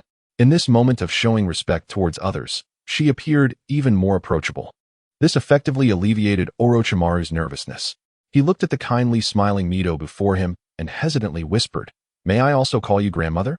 Having never known any relatives beyond his parents, Orochimaru was struck by the warm demeanor and expressions of Mido, which bore a resemblance to those of a grandmotherly figure. Thus, he revealed a childlike side in her presence. Mido, momentarily taken aback by his request, found herself unable to voice a refusal when faced with the cautious child before her. Being an elderly woman herself, she thought it best not to put the child in a difficult position. With this realization, she suddenly felt at ease. "No problem. You may call me grandmother from now on," she replied. Orochimaru's eyes sparkled with delight as he joyfully exclaimed, "Grandmother." This time, Mido did not dwell on the mode of address and smiled warmly. Uchiha Shiru and Tsunade exchanged astonished glances at the interaction between the two, surprised that Mido would concede on such a matter. particularly Tsunade, who had often been schooled by Mito on similar issues. Seeing this change in Mito left her momentarily perplexed. However, Tsunade soon abandoned her contemplation, realizing that such matters were inconsequential, and fretting over trivialities served no purpose. After their exchange, the group entered the Senju estate. The couple, Senju Yokai and his wife, though relieved to avoid returning to the battlefield, remained quite busy. This was due to a certain slacker from the Uzumaki clan who had been taking extended leave, resulting in a mountain of accumulated affairs for the Senju clan. Consequently, they had no choice but to manage matters from outside. Upon learning of this, Uchiha Sairyu could not help but think to himself, so Tsunade learned to delegate tasks to Shizune and indulge in leisure, all from you. As Orochimaru followed them through the Senju estate, he was captivated by the training area. His intention was to seek Uchiha Sairyu's guidance on his training, and upon seeing this location, he found himself momentarily transfixed. Uchiha Sairyu, observing his expression, understood his thoughts and halted his steps, addressing Mito and Tsunade. "Grandmother, you and Tsunade may return. I will accompany Orochimaru for some training." Recognizing the benefits of training, Mito felt reassured by Uchiha Sairyu's judgment, knowing he would not act recklessly. She merely nodded and departed with Tsunade. Once they had left, Uchiha Sairyu turned to Orochimaru. Uncertain of the abilities possessed by this youthful version of Orochimaru, he inquired, "Orochimaru, what skills do you currently possess?" After a brief moment of contemplation, Orochimaru replied, "I have mastered chakra manipulation and the body flicker technique, and I am capable of performing a D-rank fireball technique. Additionally, I have successfully climbed trees and walked on water." Uchiha Sairyu regarded Orochimaru with admiration, for at the mere age of 6, he had already acquired all that a lower-ranking ninja was expected to learn. It was evident that it was not a lack of capability that limited Orochimaru, but rather the constraints of available resources. As a rare talent in the realm of Hokage, possessing a full spectrum of elemental affinities, including yin and yang, his potential was merely bound by the era he lived in. Upon reaching the limits of his innate gifts, Orochimaru sought to transcend those boundaries. Whether through the cells of Hashirama or the Sharingan, these were the avenues he pursued. Regrettably, while the direction was correct, the methods were flawed. Had he been made aware of the truths of the world earlier, the accomplishments Orochimaru could have achieved would have surpassed all expectations. Yet now, as a child, and with Uchiha Sairyu as an outsider in his life, who could predict what the future held? Bringing his wandering thoughts back into focus, Uchiha Sairyu asked, "What do you wish to learn now?" Without hesitation, Orochimaru declared, "Sairyu-kun, my dream is to master all forms of ninjutsu. Therefore, I am open to whatever you choose to teach me." As he spoke, an aura of strong confidence emanated from him, as if to assert that he could learn any ninjutsu presented to him. Observing such determination in Orochimaru, Uchiha Sairyu found himself in a dilemma. While imparting ordinary ninjutsu would undoubtedly enhance Orochimaru's power directly, he felt it would be a disservice to squander Orochimaru's talents in research. Consequently, Uchiha Sairyu began to recall Orochimaru's portrayal in the anime, his extensive repertoire of snake-based techniques, even developing the 8-headed serpent technique to countertail beasts, and his modifications to the second Hokage's Edo Tensei, as well as his ability to unravel the Shiki Fujin. With this realization, Uchiha Sairyu understood the importance of building a solid foundation. While it was essential to learn ordinary elemental ninjutsu, it was equally crucial to grasp not just the how, but the why behind it. After teaching Orochimaru ninjutsu, he could encourage him to explore the intricacies of ninjutsu construction. Questions such as why certain hand seals were necessary to release ninjutsu, or whether it was possible to bypass the hand sealing step, could be posed. Alternatively, could A-rank techniques be modified to become B-rank or even C-rank in terms of learning difficulty? If successful, this would enable more individuals to master advanced ninjutsu, thereby strengthening the village. Such inquiries would guide Orochimaru towards a path of research, achieving a dual purpose. As for the workload involved, that was beyond Uchiha Sairyu's concern. After all, knowledge shared naturally warranted a return. An incessant one-sided contribution was unwise. After all, even among brothers, clarity in accounts is vital. Having resolved how to mentor Orochimaru, Uchiha Sairyu looked at the eager child before him and slowly began, "Orochimaru-kun, I have taken a moment to deliberate carefully. I recognize your talent and wish to formally mentor you. This is different from mere guidance. Mentoring entails a deeper commitment. Should I choose to mentor you, I will require access to the Senju clan's ninjutsu archives. Thus, you too must be prepared to give something in return. If you decline, I will be limited to providing you with only basic knowledge. Chapter 36. The cycle of deception continues. Upon hearing Uchiha Saryu's earnest proposal, Orochimaru fell deep into thought. There is no such thing as a free lunch in this world, and he understood the implications of Uchiha Saryu's words. However, this also involved his future, necessitating a careful weighing of pros and cons. Uchiha Saryu had presented him with two options. To attain something greater, one must be willing to sacrifice something in return. Yet, the nature of that sacrifice remained unspecified. With this in mind, Orochimaru voiced his query. Saryu-kun, may I inquire as to what the cost entails? Uchiha Saryu glanced at the now somewhat anxious Orochimaru and chuckled lightly. There is no need for such tension. I have no intention of imposing upon you. The sacrifice I speak of is quite straightforward. I am offering knowledge, and in return, I hope to gain knowledge as well. Thus, should you choose this path, what I seek in exchange is your insights and experiences in the research of ninjutsu. Upon hearing this, Orochimaru let out a sigh of relief. He had feared that Uchiha Saryu would demand unconditional servitude akin to the samurai of old. I accept the Senju archives, and I shall ensure that my future research on ninjutsu is shared with you. How does that sound? Knowledge exchange for knowledge is a fair trade, and thus Orochimaru consented to the terms. Uchiha Saryu was quite pleased as well, even though Orochimaru's insights into ninjutsu would not greatly benefit him. Nonetheless, should he wish to enhance the military prowess of Konoha in the future, such knowledge would prove invaluable. As for the results obtained through idleness, such high-level skills would naturally be reserved for his kin.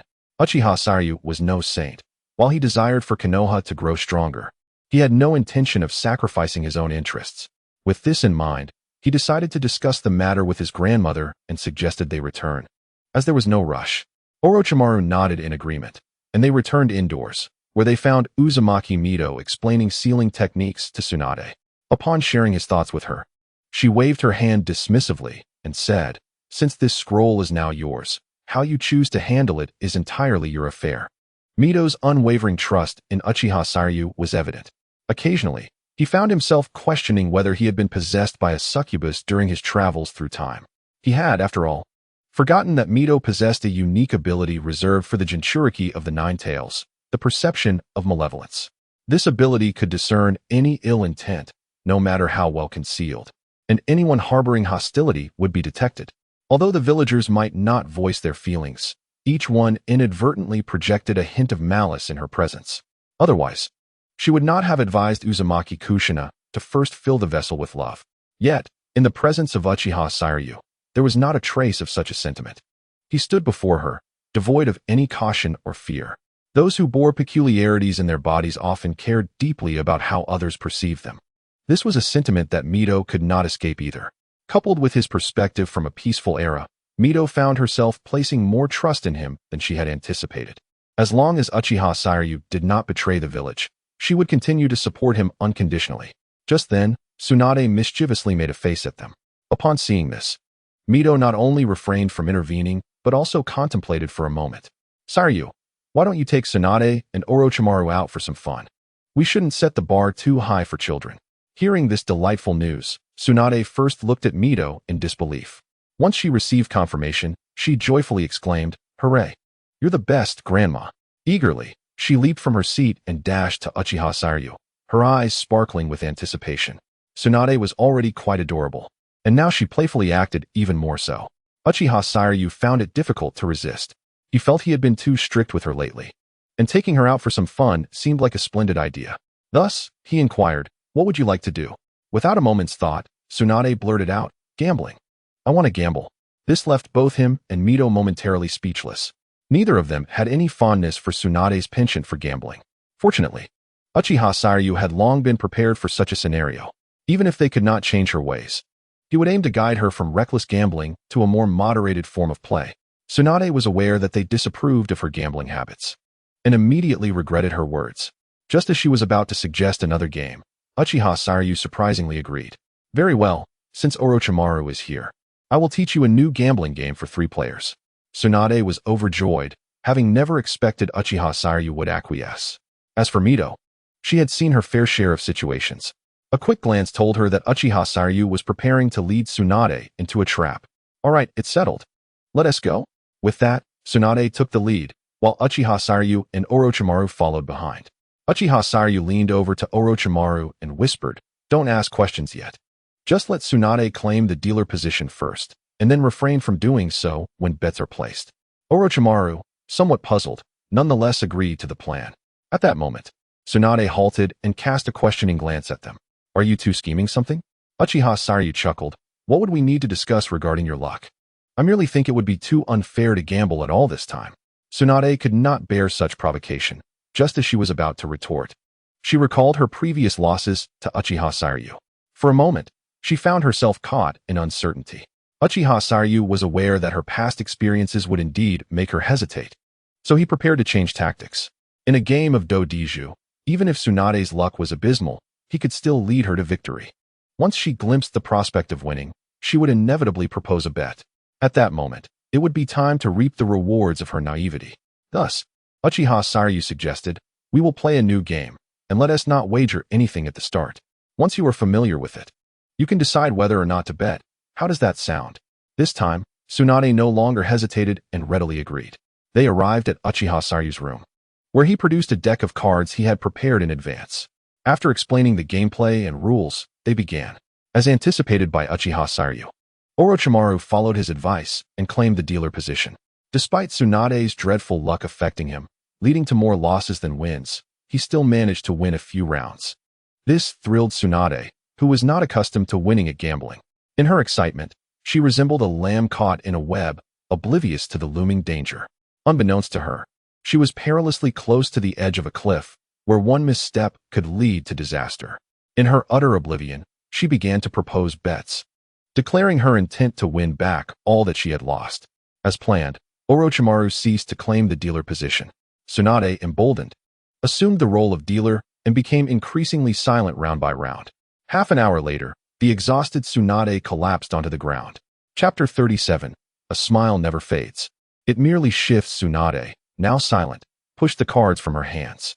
After being deceived for the third time, if she still had not come to her senses, it would indeed be quite foolish. Presently, her affliction was not deeply rooted, or perhaps she simply had not endured enough suffering. As the excitement wore off, she realized she had fallen into a trap once more. Given her previous experiences, it was clear she could not escape this time. In an instant, the mask of pain settled upon Tsunade's face. A smile never fades, it merely shifts. The joyful expression that had adorned Tsunade's face half an hour earlier had now transferred to Uchiha Saryu's. Her gaze grew unsettling, yet Uchiha Saryu could hardly contain himself. Tsunade's stoic demeanor placed a degree of pressure upon him. Thus, Uchiha Saryu attempted to justify himself, saying, "You know, as ninjas, we are rigorously trained. No matter how amusing the situation, we must remain composed. Unless we can't help it." He burst into laughter, unable to hold it in any longer. Seeing him reveling in merriment only served to twist Tsunade's expression further. Orochimaru, unaware of the context, sensed that it was best not to wade into these murky waters. Tsunade, observing the joy radiating from Uchiha Saryu and hearing his laughter grow louder, felt her irritation intensify. In a moment of strange impulse, she unleashed the monstrous strength she had recently learned in her training. With a crack, the bed upon which they sat collapsed. Uchiha Saryu was left dumbfounded. This had been his bed. He was somewhat particular about where he slept, and after days of adjusting to this new bed, he had finally grown accustomed to it. Yet, just as he had settled in, it had vanished. The smile on Uchiha Saryu's face gradually faded. Tsunade did not intend to cause harm. Rather, her emotional fluctuations led her to unconsciously utilize an unfamiliar ninjutsu. When she first executed it, she was startled. Although she exerted herself to control it immediately, she still could not save Uchiha Saryu's bed. Initially, Tsunade felt a bit embarrassed, but upon witnessing Uchiha Saryu's plight, her smile returned. With wide eyes and an innocent expression, she said, "You know, I've been practicing my super strength lately, and I'm not quite adept with this ninjutsu yet." Uchiha Saryu found himself at a loss. It was he who had suggested that Tsunade practice her super strength, and now she had inadvertently injured herself. After all, it was just a bed, not a significant issue. Bed, is there no one to speak up for me? With this thought, Uchiha Saryu sighed and decided not to dwell on it. He turned to Tsunade. whose eyes were squinted with laughter, and said, "Since you are still inexperienced with this ninjutsu, let's use it a few more times in this wager. Consider it additional practice." "How does that sound? I'm being good to you." Tsunade, who had been smiling, suddenly froze at his words. She had not anticipated that Uchiha Sarayu would use her own words against her, effectively cutting off her escape route and leaving her no room for argument. The training of super strength not only required mastery over chakra control, but also necessitated physical conditioning. Thus, practicing super strength was far more exhausting than merely studying sealing techniques. Having spent a few days together, Tsunade understood that Uchiha Sarayu was resolute and would not easily change his mind, especially when it came to tricking her. Uchiha Sarayu would go to great lengths to create opportunities to do so. Therefore, Tsunade refrained from begging for mercy and, feeling indignant, kicked Uchiha Sarayu, exclaiming, "I'm done playing. I'm off to practice my super strength. Otherwise, someone will use this as an excuse to trick me again." With that, she jumped off the collapsed bed, put on her shoes, and dashed away. Uchiha Sarayu and Orochimaru exchanged glances, both reflecting a sense of bewilderment. The game had been Tsunade's suggestion, yet she was the first to depart. With only the two of them remaining, neither had any interest in gambling. Uchiha Sarayu put away the playing cards and retrieved a scroll of ninjutsu, handing it to Orochimaru, saying, "Since you choose to exchange knowledge for knowledge, why not begin now? This is a scroll containing C-rank ninjutsu and lower. I'm giving it to you now. You may study it at your leisure. Once you've mastered it, document your research findings and return to me for more ninjutsu." How does that sound? Orochimaru was somewhat exhilarated. Although Uchiha Sarayu had mentioned wanting to mentor him, he had not anticipated such generosity. In this era, and even in the time when the protagonist would eventually be born, the greatest limitation for commoner ninjas was the scarcity of ninjutsu resources, not to mention secret arts, which could establish a small to medium-sized clan. Even ordinary C-rank ninjutsu were not easily accessible to lower-ranking commoners. In the Ninja Academy, students were taught merely the basic body techniques. Not everyone was fortunate enough to have a jonin as a teacher during team assignments. Being able to utilize C-rank ninjutsu marked one as a competent ordinary chunin. Now, Uchiha Sarayu was offering C-rank ninjutsu, with the potential for even more in the future. This left Orochimaru both thrilled and grateful. He accepted the scroll and said, "Thank you very much, Sarayu-kun. I will not betray this trust." Uchiha Sarayu, hearing this, smiled casually and replied, "Then when I become Hokage, you shall assist me." The speaker was oblivious, while the listener took it to heart. Orochimaru etched Uchiha Sarayu's words into his memory. Unbeknownst to Uchiha Sarayu, he had unwittingly begun to draw Orochimaru to his side. With the coveted new ninjutsu in hand, Orochimaru engaged Uchiha Sarayu in small talk before diving into his studies. Uchiha Sarayu also picked up a sealing technique to read. For a moment, the room was filled solely with the sound of turning pages. Outside in the courtyard, Tsunade was diligently practicing her super strength. The three children were tirelessly pursuing their dreams. When one genuinely immerses oneself in study, the passage of time becomes a blur. While they dedicated themselves to their studies, Chika had not only prepared Orochimaru's guest room, but also finished dinner for the evening. She observed Tsunade's earnest demeanor and found herself momentarily lost in thought, as if recalling the time spent with Uzumaki Mido, who had taught her ninjutsu. If she were to become a ninja herself, would her life take a different course? With this thought, she quickly shook her head, dispelling such notions. Having resolved to repay Mido-sama, she knew she must honor her word. With this in mind, Chika gathered her composure and approached Tsunade, saying, "Lady Tsunade, dinner is ready." Pausing her training, Tsunade tugged at Chika's sleeve, playfully insisting, "Sister Chika, please don't call me lady. You've watched me grow, and Grandma likes you very much. We all consider you family." Chika refrained from arguing. She had heard this sentiment countless times.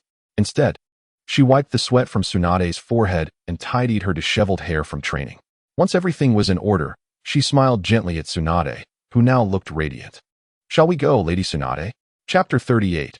Having remained too tranquil for too long, Uchiha Sarayu decided to stir things up. When Chika brought Tsunade to the dining hall, everyone was already gathered.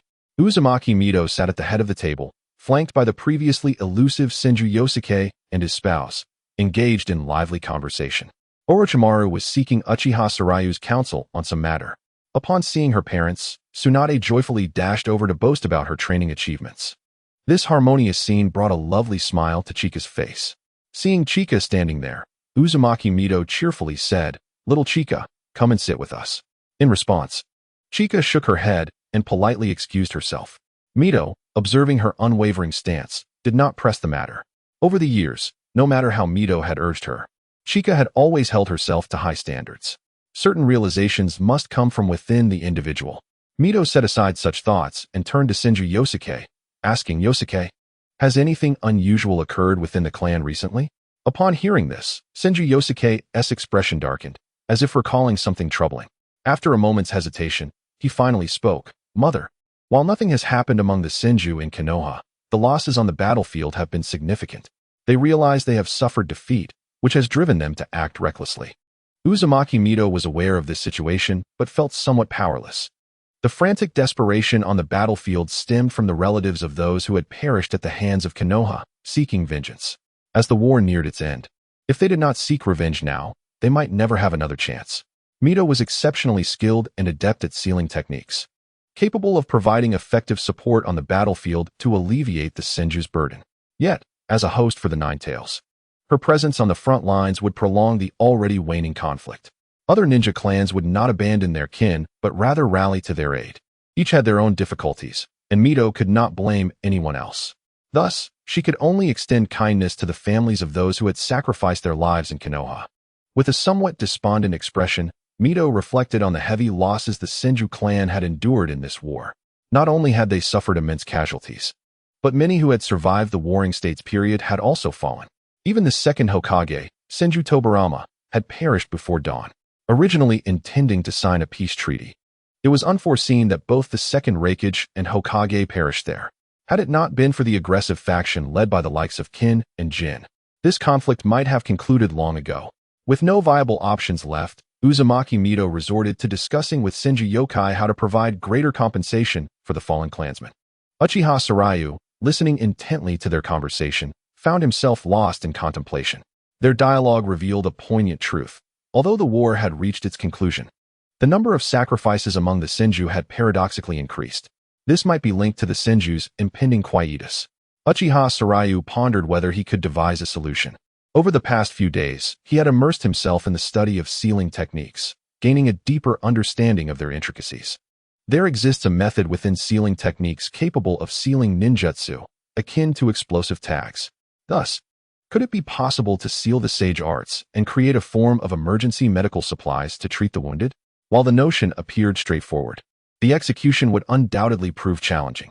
After all, the era of ninjas has spanned millennia. If such a method were truly simple, it would have supplanted conventional combat techniques long ago. A technique that requires no hand seals and merely necessitates the deployment of a sealing formula during battle would indeed be more convenient than ninjutsu.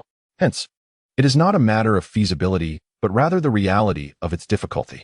After a moment of reflection, he shifted his gaze to the system's idle capabilities. Just because others could not achieve this, it did not imply that Uchiha Sarayu was similarly constrained. Given the system's capabilities, it was likely that elevating the sealing technique to blue level could render this feasible. As for the sage arts, there remained individuals within Konoha capable of wielding such abilities, obviating the need for Uchiha Sarayu to particularly focus on that aspect. The Senju clan would serve as his allies in the future, and mitigating their losses now would preserve their strength.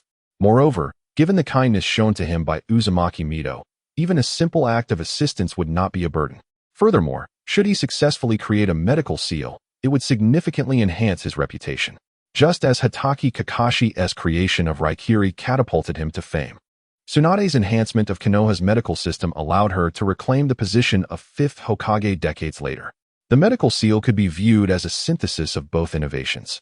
Once this groundbreaking product emerged, the next Hokage would likely be Uchiha Sarayu. While other ninja villages might view him as a thorn in their side, he remained unperturbed. Uchiha Sarayu did not intend to graduate prematurely. He had 5 or 6 years remaining before becoming a full-fledged ninja. Without the status of a ninja, the Hokage would have no authority to assign him missions, and without missions, he would not encounter ambushes. Within the village, who could conceal their intentions from Uzumaki Mito's perceptive awareness of malevolent thoughts? With this in mind, Uchiha Sarayu removed fire release from the system's idle capabilities and replaced it with the sealing technique he had recently learned, green. The current speed of the system's idling capabilities allowed for rapid upgrades of abilities below blue level, likely reaching blue status in a matter of days. Moreover, sealing techniques proved beneficial. Idling this ability was not a loss. Though Uchiha Sarayu had resolved to assist Uzumaki Mido, he had yet to disclose his intentions as the plan was still in its infancy. He intended to surprise them once he had perfected the technique. At this juncture, Uzumaki Mido had concluded her discussions with Senju Yokai regarding work-related matters. Despite the headaches these discussions caused her, it was now mealtime. She suppressed her thoughts, tapping the table to announce, "Today, little Sarayu has brought a classmate home. Let us extend a warm welcome to him." Upon hearing this, everyone present raised their drinks in a toast, welcoming Orochimaru. The scene left Orochimaru somewhat flushed. After a moment of composure, he replied, "Thank you, Mido-san. I shall partake in a drink." He then raised his beverage and downed it in one gulp, exhibiting a demeanor reminiscent of an adult, eliciting laughter from those around him. In an instant, the room was filled with a joyous atmosphere. Simultaneously, at the home of Uchiha's second elder, Uchiha Ong, the elders and clan leaders had gathered once more. Unlike the previous meeting convened by Uchiha Shana, this gathering was called by the dovish Uchiha Ong. "Have we not been meeting rather frequently of late? I was just enjoying a meal with my grandson when I was summoned again. What now?" He thought to himself, "If this matter is not significant, I might just strike Ong for summoning me at such an hour." Uchiha Aang's expression darkened upon hearing this. Although summoning others during mealtime was somewhat inconsiderate, it was indeed a matter of great importance to the Uchiha clan. Otherwise, he would not have been so hasty. Observing the escalating intensity of their discussions, he felt as though he was being pushed to the brink. Uchiha Ong promptly cleared his throat and declared, "The reason for this meeting is not without cause. As you are all aware, while our Uchiha bloodline is renowned throughout the ninja world, the difficulty of awakening the Sharingan is evident. Those who have not awakened their Sharingan remain at the level of ordinary individuals." At this moment, Uchiha Shana impatiently interrupted, "Enough with the preamble. What is the urgent matter that necessitated this gathering? Get to the point." Uchiha Ong, unfazed by the interruption, thought that compared to the gravity of what he was about to reveal, being interrupted was trivial. Since Elder Shana was so eager, he would speak plainly. The method of awakening the Sharingan has potentially been verified. Upon uttering this, the Uchiha present were momentarily taken aback. They were all aware of how to awaken the Sharingan. It required the death of a close friend or family member. Indeed, individuals of sufficient aptitude could even awaken the Mangekyo Sharingan through this means. However, it could not be achieved through Genjutsu. The reasons remained elusive. Only genuine death could unlock the Uchiha Sharingan. This reality had led the second Hokage to label the Uchiha as a clan of love and a clan cursed by it. This was not a well-kept secret. While ordinary clan members might be unaware, those in positions of authority among the Uchiha had access to this information. The Uchiha were proud, but not foolish. Millennia of history had equipped them to arrive at this conclusion. Thus, Uchiha Ong's sudden mention of something they all knew left them momentarily dumbfounded. "Well, it seems you truly wish for me to strike you." In the next moment, a burly elder flexed his wrists, casting a derisive glance at Uchiha Ong. Just as he prepared to act, the clan leader beside him intervened. This elder, visibly excited and somewhat incredulous, inquired, "Are you suggesting the method you mentioned is not what we think it is?" Although Uchiha Ong felt a twinge of panic at the prospect of being struck, he maintained his composure for the sake of his image. The leader's question allowed him to breathe a sigh of relief, and he nodded with a smile. Uchiha Ong confirmed the leader's inquiry, igniting a wave of astonishment throughout the meeting room as all eyes turned to him in disbelief. After a moment of silence, they all gazed at Uchiha Ong, anticipating a more detailed explanation. "This time, no one will interrupt me, right?" Uchiha Ong retorted, glancing pointedly at Uchiha Shana. Upon hearing this, Uchiha Shana's face darkened. Yet he remained silent. Compared to the matter of the Sharingan, his grievances paled in significance. Not to mention, if Uchiha Ong's words proved true, he could easily be dismissed from his position. Seeing that Uchiha Shana was so perceptive, Uchiha Ong smirked and began, "Today, my granddaughter, Uchiha Kazuna, awakened her Sharingan. Uniquely, rather than following the traditional method, she merely had a moment of stimulation from Uchiha Sarayu, and the Sharingan was activated. According to the governance, Uchiha Hashiryu intentionally provoked her. And sensing something amiss, she returned to inform me. If governance could not comprehend, how could I? Perhaps previous conjectures were erroneous. The awakening of the Sharingan does not necessitate the death of loved ones. Rather, it is the intense emotional turmoil upon receiving such news. With that, Uchiha composed himself and continued. With this hypothesis, I must confirm its validity. Otherwise, it would merely be a fleeting joy. I selected several moderately gifted Uchiha members and instructed the designated mourners within the clan to notify their families of the sacrifices. Upon receiving this news, 3 among them awakened their Sharingan on the spot. Esteemed colleagues, this is a monumental discovery. Oh, Uchiha concluded, and the assembled crowd erupted into jubilant cheers. In an instant, the conference room transformed into a sea of elation. The resounding celebration echoed through the soundproofed walls, reaching the outside world. After a while, they managed to calm their excitement. Uchiha's complexion was radiant, imbued with vigor. The second possibility of Sharingan awakening elevated his prestige within the clan to unprecedented heights. This discovery, strictly speaking, should belong to Uchiha Hashiryu, for even Uchiha governance could sense his intentionality. Naturally, Uchiha discerned this as well. But who was it that first articulated the idea? Nevertheless, he remained a person of gratitude, unwilling to be ungrateful. Once the room settled, Uchiha spoke. I am merely the one summarizing this conclusion. Uchiha Hashiryu deserves significant credit, and the clan must reward him, lest we dishearten others. Hearing this, the Uchiha nodded in agreement. The clan leader furrowed his brow, momentarily uncertain about what reward to bestow. Just then, the individual who had boldly proclaimed to expel Uchiha suggested, why not bestow the secrets of the Sharingan upon him? This young one, having deduced the secret of its awakening, might uncover even more upon reviewing these teachings. This proposal garnered the approval of the majority, save for Uchiha Shana. He continued to fantasize about utilizing this knowledge for his own gain. Alas, despite being the elder and the leader of the hawkish faction, he found himself without support from his peers on this matter. After all, granting the secrets to Uchiha Hashiryu would not only demonstrate their sincerity, but also allow him to pursue further research. Even a minuscule chance that Uchiha Hashiryu might unravel the secrets of the kaleidoscope Sharingan would provide a path forward for their 3-tomo Uchiha. Thus, in the face of overwhelming sentiment, dissenting voices faded into the abyss like drops in the ocean. After deliberating on how to reward Uchiha Hashiryu, they proceeded to strategize on how to increase the number of clan members awakening their eyes.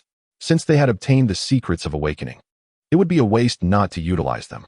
Uchiha, with a mischievous smile, remarked, why not employ my experimental method? I believe there are improvements to be made, such as having one parent prepare a mourning hall, only to inform the child of the father's sacrifice upon their return. This would create a strong sense of realism, potentially increasing the number of awakenings. Chapter 40. Tsunade's inner turmoil. Uchiha suggestion sent a chill through the assembly. As the leader of the dovish faction, he usually treated his clansmen with kindness. It was unexpected for the thick-browed, big-eyed man to propose such an idea. However, upon further reflection, the attendees had to concede that it was a sound plan. According to Uchiha, awakening the Sharingan required substantial emotional upheaval. What event could provoke a more potent emotional response than the sudden loss of a parent, someone with whom one is spent every day? Having one party act would enhance the authenticity of the situation, making it less likely to be exposed as a ruse. Furthermore, this tactic would not be easily revealed after a few uses. There is a simple reason for this. Having endured rain, one naturally wishes to share their umbrella with others. The sorting ceremony at Hogwarts has persisted in this manner. Thus, although the method may be somewhat controversial, this endeavor, which only benefits the children, is indeed worth attempting. The Uchiha clan is known for its decisiveness, and they wasted no time in selecting individuals to undertake this task. Selection was imperative, as bloodline ninjas are susceptible to bloodline diseases. Young children, whose bodies have not fully developed, might find premature awakening a burden. Thus, it was prudent to avoid selecting those who were too young, as a precaution. After a careful selection process, they identified a dozen fortunate candidates. Following a moment of moral reflection, the elders joined in the revelry, exchanging knowing smiles that held no innocence. Subsequently, some parents procured cameras to capture the mortifying moments of their children's social demise. From then on, every child awakening their Sharingan would carry with them an embarrassing chapter in their history. While dining, Uchiha Hashiryu sneezed, drawing the concerned gaze of Uzumaki Mito. He waved his hand dismissively, saying, "It's nothing, just a slight itch in my nose." Yet, inexplicably, he felt a chill creep down his back. In the depths of his intuition, he sensed he bore an enormous burden. Uchiha Hashiryu turned to Orochimaru and suggested, "Since it's so late, why not stay here for the night? We can head to school together tomorrow." Orochimaru, who was in the midst of eating, nodded in agreement. At that moment, Tsunade approached. Propping her face up with both hands, her large eyes sparkling as she adorably inquired, "Hashiryu, what surprise did you promise me in a few days?" Due to her identity and personality, Tsunade had never truly connected with the other children in the Senju clan. Thus, Uchiha Hashiryu was her first true friend. Aside from her parents and grandmother, no one had ever given her a surprise. Since learning of this news, the impatient Tsunade felt as though insects were crawling inside her. An unbearable itch to uncover what Hashiryu's surprise entailed. Observing Hashiryu in good spirits only intensified her curiosity. Although Tsunade's adorableness was undeniable, Hashiryu merely chuckled before returning to his meal. Seeing no further response, Tsunade remained undeterred. She picked up her chopsticks, placed a chicken leg into Hashiryu's bowl, and sweetly pleaded, "Hashiryu and I, just tell me, please." Tsunade's sudden action sent shivers down Hashiryu's spine. Just as he was about to decline again, he caught sight of Tsunade's slightly reddened eyes and her hopeful expression. This pitiful visage momentarily stunned Hashiryu. While Uzumaki Mito had considered the implications of adopting Hashiryu, she overlooked Tsunade's feelings. Tsunade was elated to have gained a good friend, yet there was a flicker of resentment towards Hashiryu. She despised him for usurping her grandmother's affection and diverting her family's attention. Particularly, Mito's differing attitudes toward the two only deepened her sorrow. As a child, Tsunade did not ponder why Mito's affections differed. She merely cared about the results. The pressures of learning, coupled with the experience of being deceived earlier that afternoon, were akin to the final straw that broke the camel's back. The old Tsunade might not have resorted to such a ploy, but in her current state of distress, she found herself doing so. Her actions were merely a plea for a modicum of comfort from Uchiha Hashiryu. Though Uchiha Sarayu was uncertain of Tsunade's true thoughts, he sensed something amiss in her demeanor. Thus, compelled by an inexplicable urge, he altered his course of action and said, "Very well, since Tsunade is so eager to know, let us step outside together." With an apologetic glance towards Orochimaru, he added, "I apologize, but this matter is meant to be a surprise for Tsunade, and I cannot include you." Orochimaru shook his head and replied, "Not at all. You have already been a considerable help to me today. I am quite satisfied." Upon hearing Uchiha Sarayu's change of plans, Tsunade wiped her eyes and responded with a radiant smile. As soon as Orochimaru finished speaking, she eagerly grabbed Uchiha Sarayu's hand and departed. After a brief silent exchange among the adults in the restaurant, Senju Yokai discreetly followed the pair. Once outside, Tsunade halted and turned, awaiting Uchiha Sarayu's next move. He smiled at her and glanced at Senju Yokai trailing behind, opting not to speak. It was quite natural for two children to wander out at night with an adult in tow, especially considering one was a descendant of the Senju clan while the other was a renowned genius of the village. If I were a spy, I would also dare to take a chance upon seeing these two. "Tsunade, have you ever seen fireworks?"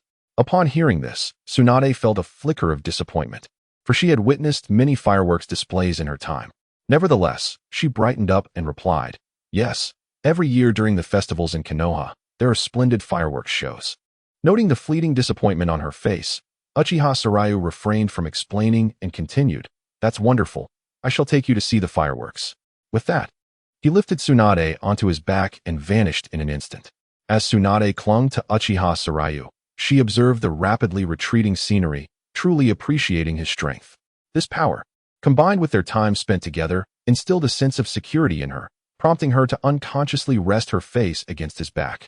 Before long, Tsunade sensed Uchiha Sarayu coming to a halt.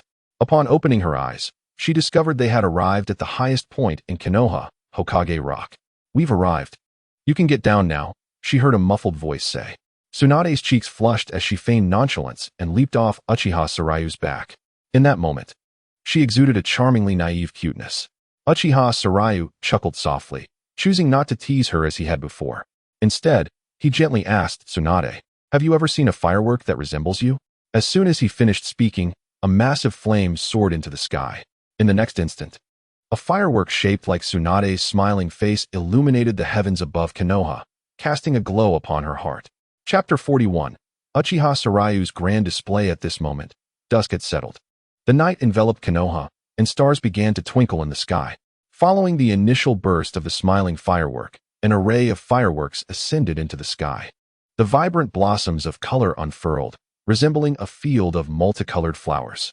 The reds were as fiery as glowing fireflies, the blues as bright as stars in the night, and the golds as radiant as sunlight on the earth. These dazzling sparks danced through the air like ethereal spirits, creating a breathtaking spectacle. Tsunade watched in rapture. She had never witnessed such a beautiful fireworks display. The firework that bore her likeness captivated her gaze completely. At last, the fireworks reached their climax, bursting forth in a brilliant display that formed a long, colorful dragon winding through the sky, radiating a dazzling light. Ultimately, as the fireworks slowly faded away, so too did the turmoil within her heart. The Umbu arrived at that moment, intending to inquire, but were intercepted by Senju Yokai, who wore a wry smile as he began to explain, having managed to prevent any disturbance to Tsunade and Uchiha Sarayu. At her young age, Tsunade did not yet comprehend the nature of love, but this scene had etched itself deeply into her heart, destined to take root and blossom in time. Uchiha Sarayu gazed quietly at Tsunade, observing the sparkle returning to her eyes, which brought him a sense of relief. In his previous life, he had a fondness for the character of Tsunade. Though reality and fantasy often diverge, this young Tsunade endeared herself to him as well. However, it was a brotherly affection, for Tsunade was still very much a child. Surely no one could genuinely fall in love with a 6-year-old, could they? Perhaps this fondness would evolve in the future, but certainly not at this moment. Thus, witnessing Tsunade's earlier expression of surprise and disappointment had caused him concern, fearing that his influence might transform her from a cheerful, beautiful girl into a melancholic young lady, a fate he would deem a transgression. Fortunately, Tsunade had now returned to her former self. Uchiha Sarayu let out a silent sigh of relief, reflecting on her initial surprise and subsequent disappointment upon hearing about the fireworks. He playfully remarked, "How about that firework? Does it count as a surprise?" At his words, Tsunade, still entranced by the beauty of the fireworks, snapped back to reality. Her face flushed, and she struggled to suppress her embarrassment, adopting a serious expression as she replied, "Humph, I'll let you off this time." With that, she hurriedly turned away, concealing her reddening cheeks from Uchiha Sarayu. He recognized that continuing the teasing would lead to his own demise. With a smile, he shifted his gaze towards Senju Yokai. Noticing Uchiha Sarayu's attention, Yokai, who was explaining matters to the Umbu, suddenly gave him a thumbs up. After a while, once Senju Yokai had successfully led the Umbu away, he gestured for Uchiha Sarayu to head home before vanishing from sight, leaving uncertain whether he had departed or hidden himself away. Tsunade had also composed herself. Her curiosity piqued as she looked at Uchiha Sarayu. Emerging from the complex yet blissful emotions, her keen intellect returned to her. Now she was eager to know how Uchiha Sarayu had conjured those fireworks she had never seen before, especially the one featuring her likeness. Naturally, her curiosity compelled her to ask, "Sarayu, where did you get those fireworks?" The source of the fireworks was a secret Uchiha Sarayu could not disclose to Tsunade. After all, it was a manifestation of his Mangekyo Sharingan's ability, infused with the properties of fire release and shape alteration. The various colors of the fireworks were, in fact, the result of different temperatures of flame and their corresponding spectral reactions. Combined with his fire manipulation skills, they formed an array of patterns. This spectacular display not only captivated the Umbu, but also startled many others. At that moment, the third Hokage was working late in his office, preparing to light his pipe, when an immense surge of chakra gathered above Konoha, creating the fireworks. Startled by this sudden event, he fumbled and dropped the match he held. Not only did the third Hokage experience this, but many others in Konoha with heightened perception did as well. As for why no one besides the Umbu had arrived, that was thanks to Uzumaki Kushina. Possessing the Kagaya's heart, she quickly discerned that Uchiha Sarayu had orchestrated something grand. She promptly set aside her bowl and rushed to the Hokage Tower. After explaining to Sarutobi Hiruzen, she relayed the message to the villagers through the Hokage, stating that it was merely a misunderstanding. These were fireworks set off by Lady Uzumaki for Tsunade's enjoyment. Such a feeble excuse, accompanied by a nonchalant attitude, is self-evident. The fireworks display, aside from startling a few perceptive ninjas, caused no discernible damage. Those devoid of sensory abilities, conversely, found joy in it. Fireworks are a spectacle reserved for festive occasions. Hence most individuals even expressed gratitude towards Uzumaki Naruto, appreciating her for infusing a touch of celebration into the otherwise somber atmosphere of Konoha, alleviating the pain wrought by war. However, Sarutobi Hiruzen did not count himself among the grateful. As the village leader, even a mere excuse regarding the fireworks should have been reported to him. From Hiruzen's perspective, Naruto's justifications clearly indicated a lack of regard for his authority. Yet, constrained by Naruto's status, dignity, and prowess, he could only swallow his resentment. Although Naruto had not contemplated this aspect, the identity of the Nine-Tails Jinchuriki made her acutely aware of the increasing malice emanating from Hiruzen. She furrowed her brow, gazing at the expressionless Hiruzen before sighing. "Hiruzen, I concede my fault this time. I apologize."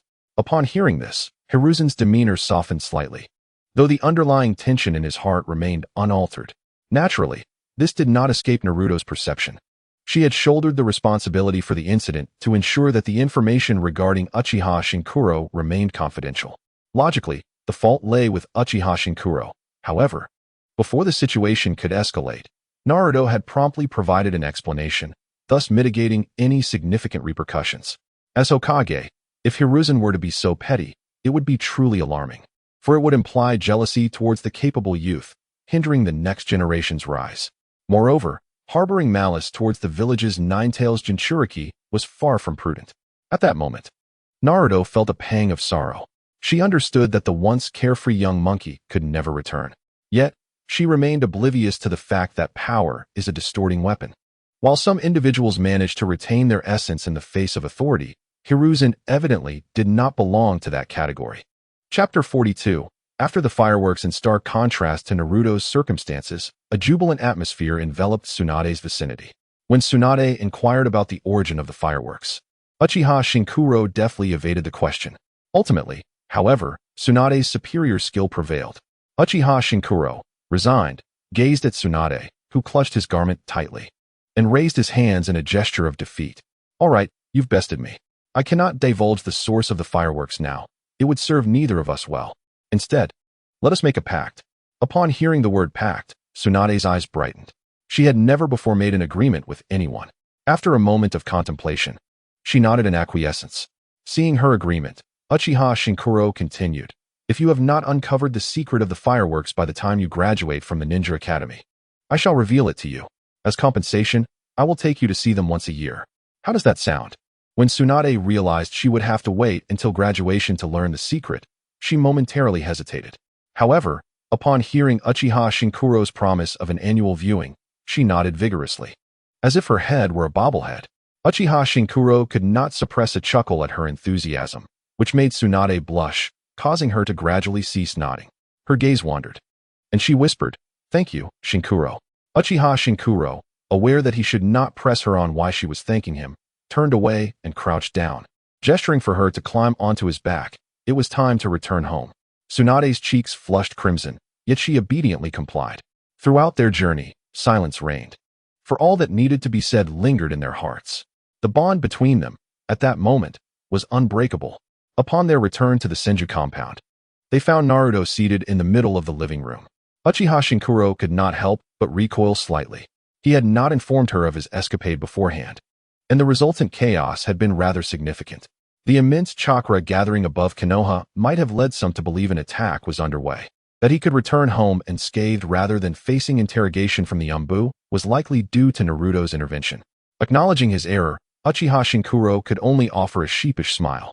Naruto cast a disapproving glance at him, then shifted her gaze to Tsunade standing behind Uchiha Shinkuro, and let out a heavy sigh. There was little she could do. One was her biological child, while the other was adopted.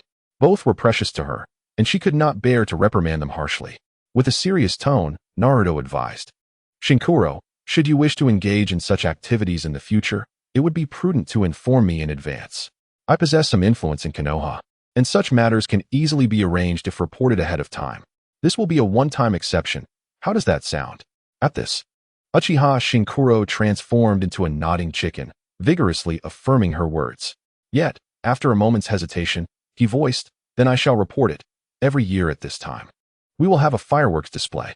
This statement nearly caused Naruto to lose her composure, but upon witnessing Tsunade's expectant gaze, she ultimately acquiesced. Thereafter, she said no more and allowed the two to rest.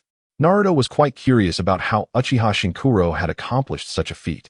The magnitude of chakra above Konoha was far beyond what a mere child should possess. It rivaled her own chakra reserves. Moreover, the artistry displayed in the fireworks flames was unparalleled. Even Uchiha Madara, in his prime, could not compare to Uchiha Shinkuro. The fireworks shapes and temperatures were unlike anything achievable by ordinary means. However, since Uchiha Shinkuro chose not to elaborate, Naruto refrained from probing further, choosing instead to trust him. She understood that battles among ordinary ninjas revolved around intelligence.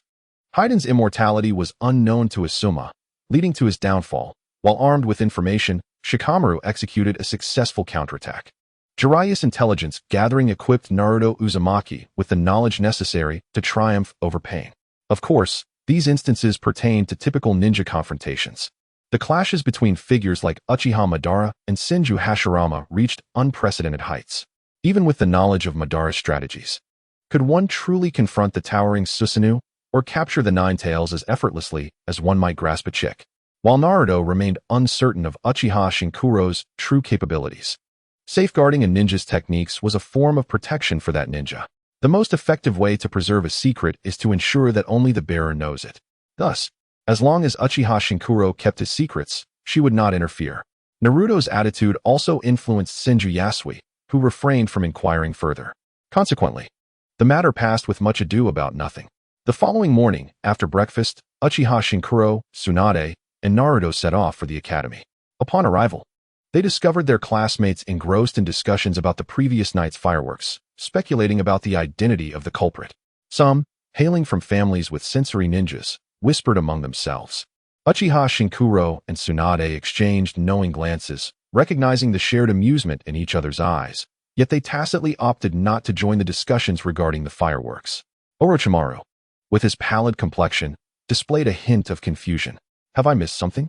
Why does it seem as though they are concealing something from me? Suddenly, a hand rested upon his shoulder. Jiraiya, ever the sociable one, rushed over and engaged in a physical scuffle with Orochimaru. The altercation escalated due to Orochimaru's overzealous reaction, resulting in Jiraiya being thrown over his shoulder. What followed was a spirited invitation for battle from Jiraiya, who charged forward, only to find himself incapacitated. Uchiha Sarayu and Tsunade watched from the sidelines, laughing heartily at the spectacle. Once their antics ceased, Uchiha Sarayu stepped forward to mediate, stating, "Enough. Both of you are at fault. Let us cease this folly." Orochimaru acknowledged Sarayu's words, conceding that he had indeed overreacted and offered an apology to Jiraiya. Although Jiraiya was initially reluctant, he begrudgingly reciprocated the apology upon hearing Orochimaru's admission. The exchange left Uchiha Sarayu pondering deeply. Had Uchiha Madara not perished, and if these two were not devoid of the Otsutsuki bloodline, perhaps they would have embodied the next generation of Ashura and Indra. Their relationship bore a striking resemblance to that of a future Sasuke and Naruto. Fortunately for them, they were not destined for such a path. Otherwise, a brilliant scientific mind would have been squandered. Yakushi Nanoyu had arrived early, seated in a somewhat secluded spot, observing the myriad happenings within the classroom. Yet, her gaze was distant, her thoughts seemingly adrift in the ether. The revelry belonged to them. She felt utterly bereft. With that thought, Yakushi Nanoyu slowly closed her eyes. Chapter 43. The Law of Blame in the Ninja World. The Yakushi clan, esteemed elders at the inception of Konoha by the first Hokage, had always been few in number. After enduring the first great ninja war, their ranks were further diminished, with Nanoyu's parents among the fallen. Fortunately, the clan's small size fostered a strong sense of kinship. Orphaned, Nanoyu grew up under the care of her remaining relatives, nurturing a heart full of gratitude. However, as a small clan, they lacked any profound ninja techniques beyond some medical knowledge. Nanoyu, nonetheless, proved herself by gaining admission to the elite class of the Ninja Academy. Unbeknownst to her, this decision would lead to her downfall. After receiving the consent of Sarutobi Hiruzen, Shimura Danzo sought out small clans first. Though these clans were not formidable, their ninja possessed far superior qualities compared to ordinary civilians. As an elite member of the first class, Yakushi Nanoyu quickly caught Danzo's eye. The Yakushi clan, unable to defy the Hokage's orders, relinquished the decision-making power to Nanoyu herself. After bidding farewell to her classmates the previous day, Nanoyu returned home in high spirits, only to encounter a nightmare. She vividly recalled the man lurking in the shadows. Danzo elucidated the philosophy of Root, employing a plethora of grandiose yet manipulative rhetoric. However, as a prospective ace spy, Nanoyu discerned the darkness lurking within Root. Before she could voice her refusal, Danzo, noticing her expression of resistance, calmly uttered the most brutal words. Root is currently in need of personnel, and I have received the Hokage's orders to recruit you. However, if you agree to join, the Yakushi clan will be spared from further involvement with Root. Her inherent kindness rendered her unable to resist the proposition. She could not bear to see her caretakers plunged into darkness. In this moment of decision, she unwittingly placed herself in the line of fire. Danzo, indifferent to her thoughts, after receiving her answer, did not hastily whisk her away. Instead, he issued his first command: observe Uchiha Sarayu for a year, and should her performance falter, she would be expelled. During this year, Nanoyu was to deliberately lower her academic performance to the point of expulsion. The aim was to ensure her unnoticed absorption into Root. After all, a sudden withdrawal of a newly admitted elite class member would undoubtedly attract unwarranted attention. Danzo held high hopes for Nanoyu. He sought to avoid unnecessary complications in her recruitment. To maximize utility, he intended for her to gather intelligence while sharing a class with Uchiha Sarayu. Throughout the year, any anomalies or information regarding Sarayu were to be promptly reported to Danzo, thus allowing for preparation when the time came to confront him. The very thought of her bleak future filled Nanoyu with despair. Although it was a path of her choosing, it was essentially a single-choice dilemma. Danzo offered her no alternate possibilities. Given Danzo's character, even if she had chosen differently this time, other threats would inevitably loom ahead until she entered Root. Suddenly thrust into such turmoil, the 6-year-old Nanoyu found herself daydreaming, wishing for a prince to rescue her. At that moment, Uchiha Sarayu approached the lost-in-thought Nanoyu. He greeted her, but received no response, which struck him as peculiar. Their small group had become acquainted the day prior, and Nanoyu was not the type to be impolite. Curious, Sarayu turned to observe her more closely, only to be taken aback by her pallid complexion and dark circles under her eyes. Her frail appearance startled him. Tsunade, noticing his gaze, also turned to Nanoyu, and her blunt nature led her to exclaim in surprise, drawing the attention of most of their classmates. The children, innocent and concerned, quickly gathered around Nanoyu, voicing their worries. Nanoyu, are you all right? If you're feeling unwell, you should go to the infirmary to see a teacher. Yes, we can take you there. Tsunade, taking charge, moved forward to help Nanoyu up and head to the infirmary. Feeling the weight of their concerned gazes, Nanoyu's eyes reddened. Yet, thinking of her clan, she fought back her tears and managed a weak smile. I'm fine. I just didn't sleep well last night. I'm sorry for worrying everyone. Although her classmates were still somewhat uneasy upon witnessing her strained smile, they gradually dispersed, recognizing that the matter was settled, as the individual in question claimed to be fine. Once the crowd had thinned, Uchiha Sarayu frowned, sensing that the situation was far from simple. Following the principle of blame, his suspicions immediately fell upon Danzo. Though he possessed no tangible evidence, Sarayu felt certain that Danzo was involved. Moreover, Nanoyu had originally joined Danzo's Root, becoming his ace spy. While the exact timeline was unclear, the presence of Uchiha Sarayu as a small butterfly could easily alter the course of events. Nanoyu was destined to be my future Minister of Public Security. How dare anyone intercept her? Anger flared within Sarayu at the thought of Danzo attempting to undermine him. He had meticulously laid out Nanoyu's path and had no intention of relinquishing her to Danzo. Furthermore, Root was no haven. It was filled with brainwashed puppets or those marked with the cursed seal of silence. Clearly, Danzo viewed them merely as tools. Lastly, and most critically, the first Hokage established Konoha with the intent of allowing children to grow up healthy. Yet, Danzo dared to manipulate children even before Mito became too frail to act. Many of the elder generation, lured by the first Hokage's vision, still remained alive and well. Is it that Danzo has faltered? Or is it that Naruto Uzumaki can no longer wield his blade? Danzo, it was you who placed the weapon in my hands. With this thought, Uchiha Sarayu gazed at the wild Naruto before him and comfortingly said, Naruto, we are comrades. If there is anything troubling you, do not hesitate to share. We shall assist you. Upon hearing this, Naruto's lips trembled slightly. Yet, after a moment's hesitation, she bit her lip and shook her head, replying, I truly have nothing to discuss. Chapter 44. Danzo delivers the blade, a modest gift with profound sentiment in Naruto's perception. The Hokage is the most authoritative figure within the village. Danzo, possessing the Hokage's decree, had received the Hokage's consent. Not even Uchiha Sarayu could offer her assistance. In her mind, she had resolved to bear her burdens alone, unwilling to drag others down with her. Thus, despite her internal conflict, Naruto ultimately chose not to disclose what had transpired to Uchiha Sarayu. However, her hesitation only served to confirm Sarayu's suspicions. Yet, since Naruto was unwilling to speak, Sarayu did not press her further. Danzo's roots would not target only Naruto. There were assuredly other victims. With the Senju clan's resources, a mere inquiry could reveal several. If Danzo had merely summoned some graduated ninjas, it would have adhered to the proper protocols. Yet, his actions against the village's children employed coercive and deceitful tactics. Crossing the line of Konoha's taboos, children are a universal boundary in any world. Given that Danzo had already taken action, Uchiha Sarayu felt compelled to act swiftly to prevent unnecessary harm to Konoha's future. With this in mind, Uchiha Sarayu turned to Tsunade and said, Tsunade, I have urgent matters to attend to. Please assist me in requesting leave from Teacher Toki. Tsunade rolled her eyes and replied, You asked for leave on the second day of school? Aren't you afraid the teacher will make things difficult for you? Uchiha Sarayu smiled faintly, choosing not to respond to her query. For him, Toki's teaching methods were not conducive to his learning. He attended school primarily to interact with his peers and cultivate bonds. Eventually, he might even lead a group in skipping class, which would undoubtedly irk Toki.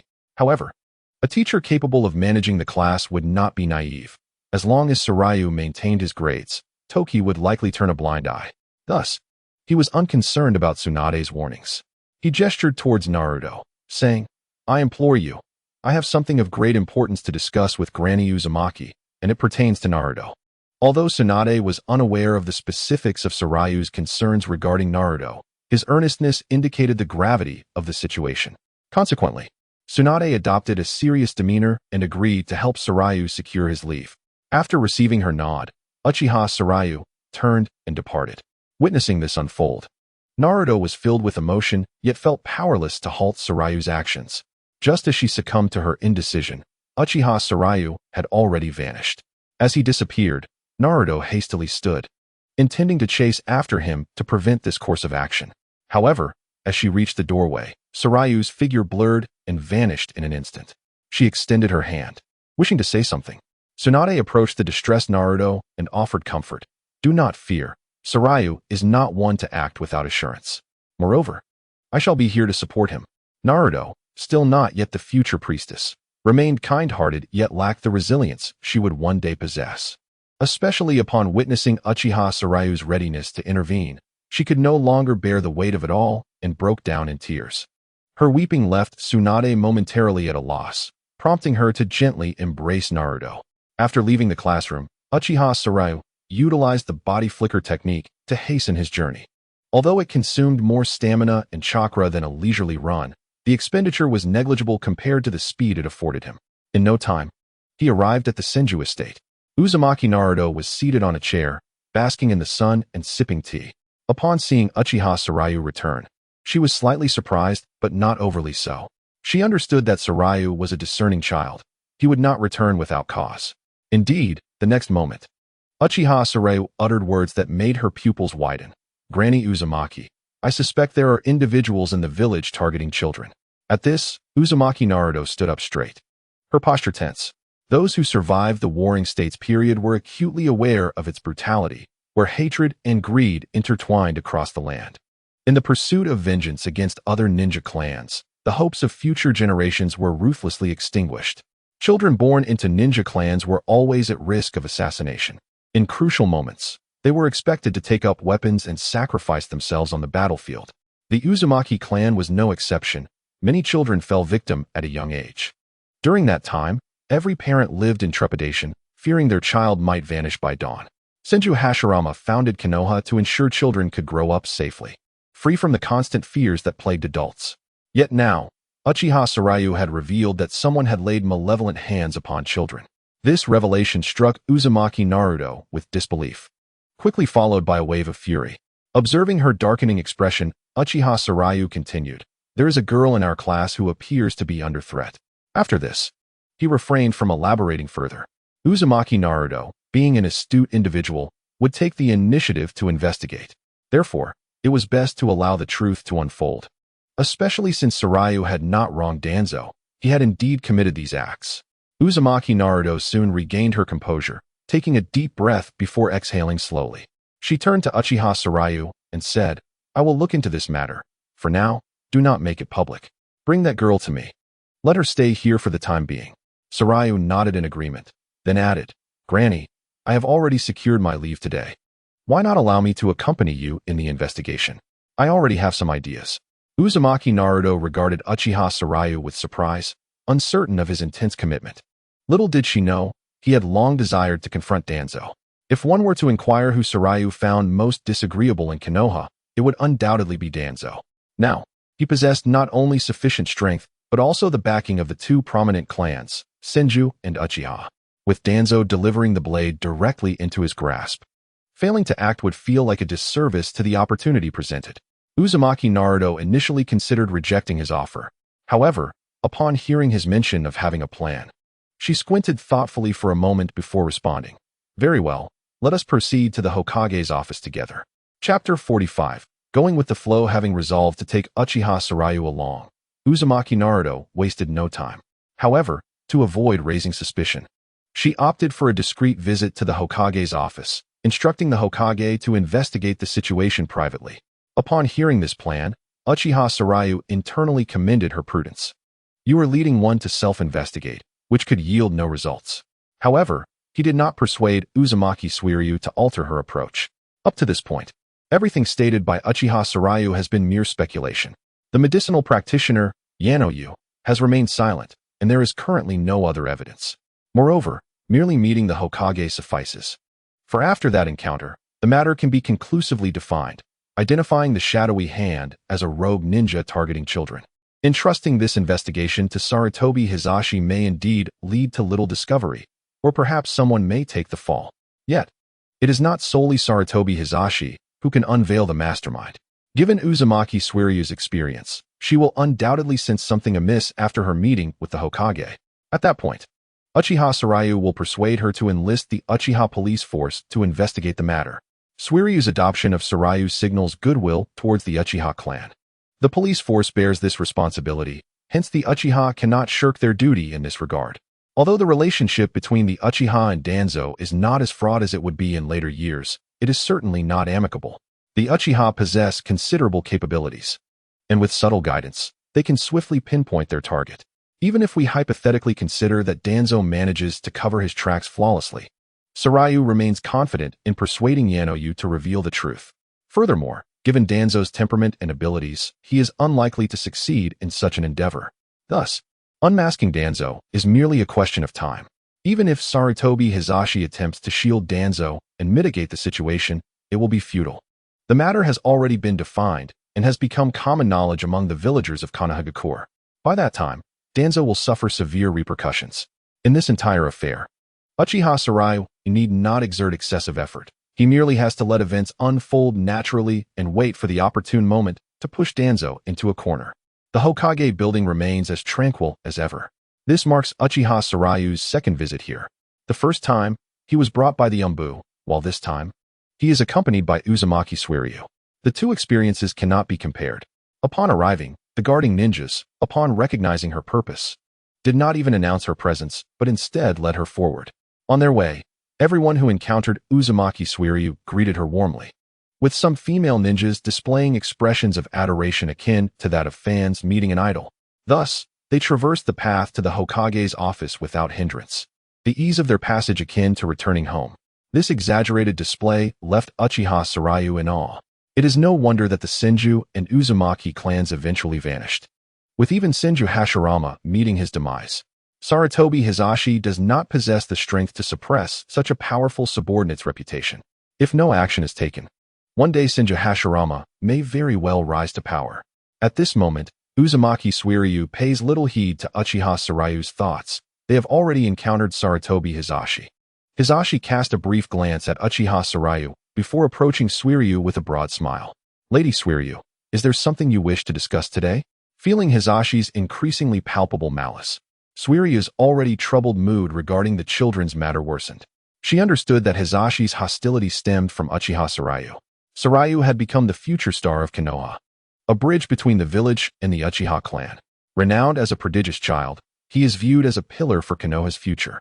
There were even discussions about elevating Uchiha Sarayu to the position of fourth Hokage, but that notion was ultimately dismissed due to Sarayu's tender age. This was entirely unacceptable to Sarutobi Hizashi. Presently, he is in a period of escalating ninja prowess, with no plans for retirement. Naturally, upon seeing Uzumaki Suiryu accompany Uchiha Sarayu, he harbors dissatisfaction. Sensing this malevolence, Suiryu forced a smile. After observing Hizashi for a moment, she spoke. Hizashi, I do indeed have a significant matter to trouble you with. Upon hearing this, Hizashi set aside his personal concerns. Given Suiryu's nature, the matter must be of considerable importance.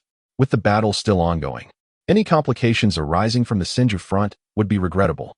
Thus, he hurriedly inquired, what has transpired that brings you here, Lady Suiryu? Uzumaki Suiryu glanced at Uchiha Sarayu, indicating for him to speak. After all, it was Sarayu who uncovered the issue, making it more appropriate for him to address it. Uchiha Sarayu, undaunted, stepped forward and addressed Sarutobi Hizashi. Hokage-sama, someone has breached the village's taboos and harmed the children within. Upon hearing that it was not an issue at the front lines, Hizashi secretly sighed in relief. However, when he learned that someone had attacked the children, his mind immediately drifted to his old friend, recalling the hand seal he had given him. In an instant, his back felt damp with sweat. Yet, as the cunning fox he is, Sarutobi Hizashi feigned anger as he inquired about the information. Is the intelligence accurate? Do you know who is responsible? He exclaimed. How dare they commit such an appalling act? They truly do not regard me as Hokage. Uchiha Sarayu pondered briefly before responding to Hizashi's queries. The information is accurate, and there are witnesses. However, we have yet to ascertain the identity of the perpetrator, which is why we request Hokage-sama to dispatch the Umbu for an investigation. Upon hearing that there were witnesses, Hizashi felt a chill run down his spine.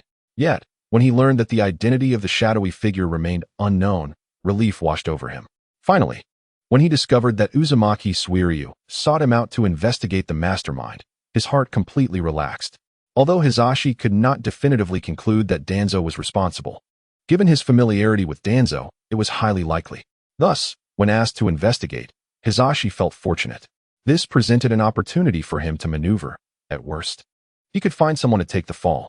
However, he then recalled the existence of witnesses, and the relief he had just felt began to wane. No problem. I will instruct the Umbu to conduct a thorough investigation. As he spoke, Sarutobi Hizashi feigned concern, slowly adding, are the witnesses safe? Perhaps I should take responsibility for their protection. Uchiha Sarayu nearly chuckled at this remark. Entrust them to you? That would be akin to leading a sheep to the jaws of a tiger. Nevertheless, he too was an adept actor, and facing Hizashi's seemingly casual inquiry, Uchiha Sarayu maintained a smiling facade. No need. That individual is already under my grandmother's protection, so it won't trouble you, Hokage-sama. Meanwhile, Uzumaki Suiryu, listening to their exchange and sensing the fluctuating malice from Sarutobi Hizashi, detected something amiss. Chapter 46. Sarutobi Hizashi makes his choice. Uzumaki Suiryu could not shake the feeling that Sarutobi Hizashi was trying to extract information from Uchiha Sarayu, particularly regarding the witnesses, where he seemed overly eager. With this in mind, Suiryu interjected, All right, since we have clarified the matter, let us take our leave.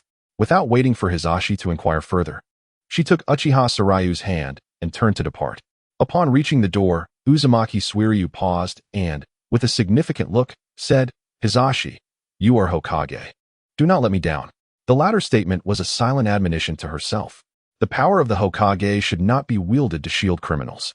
Hizashi's demeanor had raised her suspicions, and she was prepared to seek alternative methods. Should Sarutobi Hizashi fail to provide her with a satisfactory response, Uzumaki Suiryu would have to reconsider whether he was truly fit to remain Hokage. All of this, he remained blissfully unaware. Sarutobi Hizashi initially believed that Uzumaki Mizuhito's statement was intended to remind him to expedite the investigation in order to prevent further persecution of children.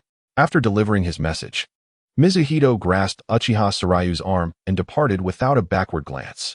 Once they had left, Hisashi lit his pipe and began to exhale clouds of smoke, instructing an Umbu operative to summon Danzo.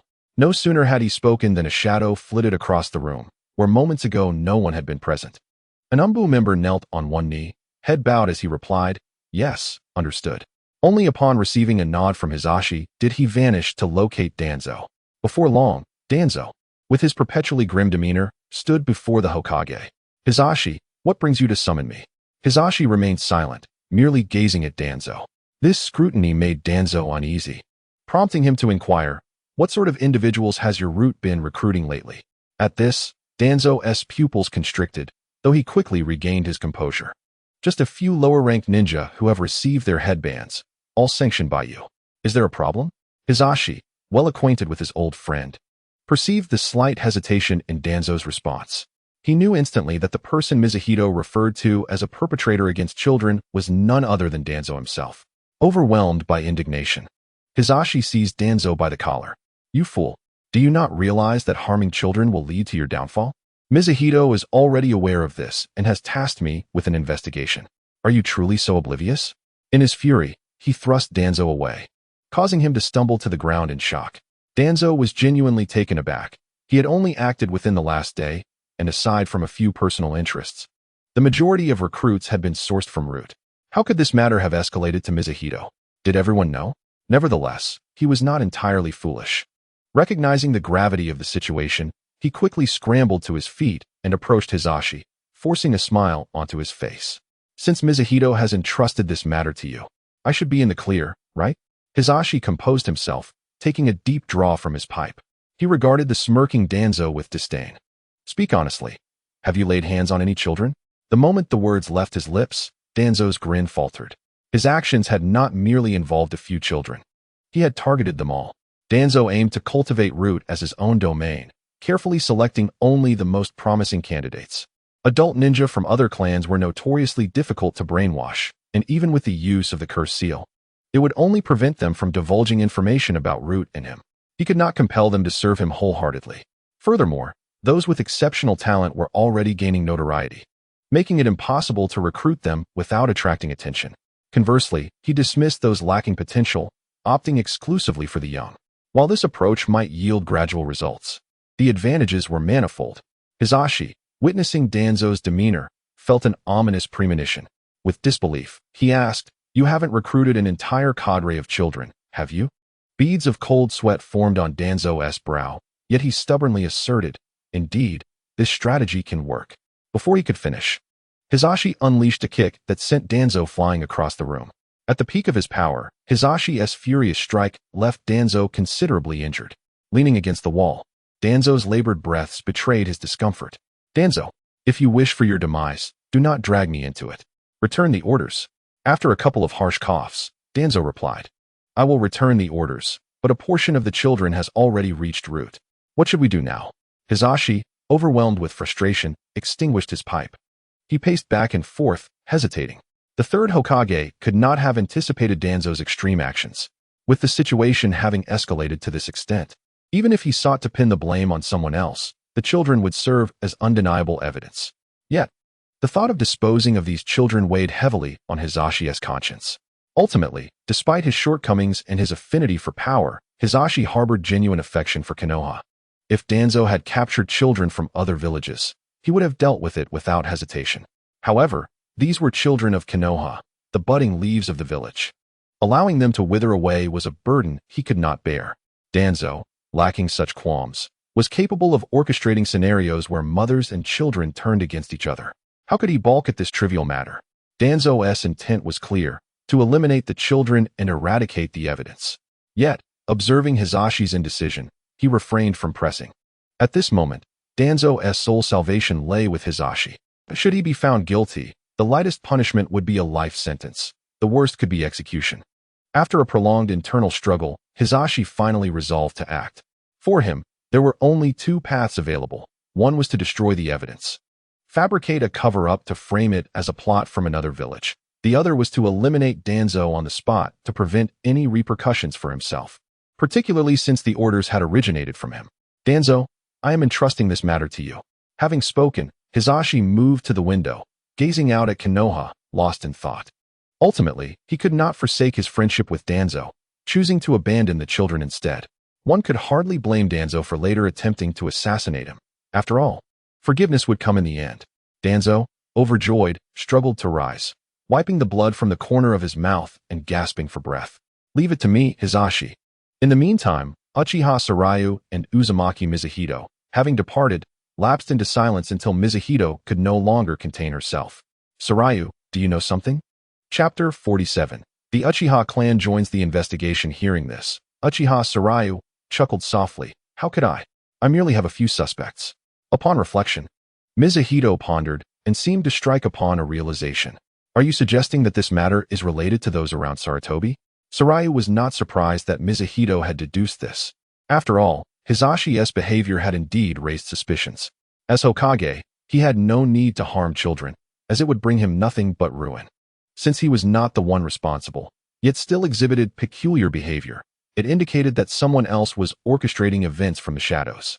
This individual must be connected to Hisashi. Otherwise, he would have apprehended that person already. Sarayu nodded, not wishing to keep her in suspense, and directly stated, "I suspect Elder Danzo. He is the only one in the village who fits the criteria.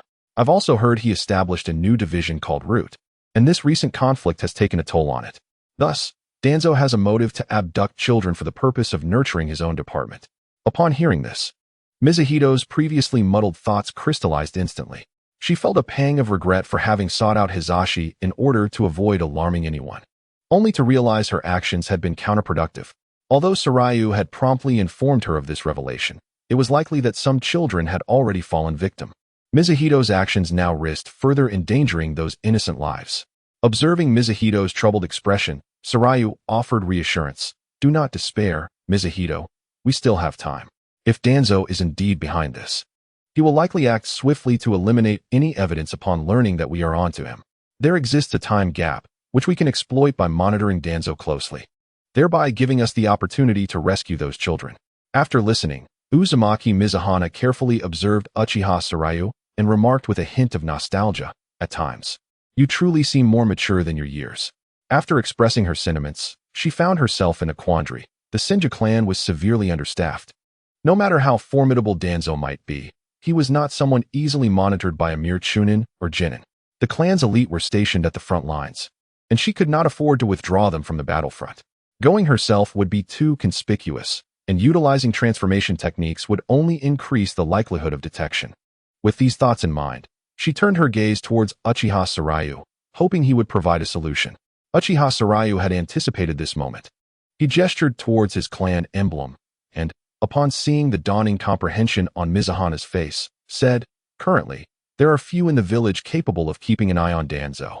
But the Uchiha will surely devise a plan." Only a small portion of their clan had been permitted to engage in battle. The majority of their capable members were retained under the pretext of needing a security force. Sarayu intended to elaborate further, but Mizuhana could hardly contain her urgency. She feared that any delay could endanger the children. Without hesitation, Mizuhana took Sarayu by the arm, and they transported themselves with remarkable speed, ensuring they remained undetected. In no time, they arrived at Uchiha Ao's residence. At that moment, Ao was grappling with the few remaining strands of hair on his head while attending to official duties.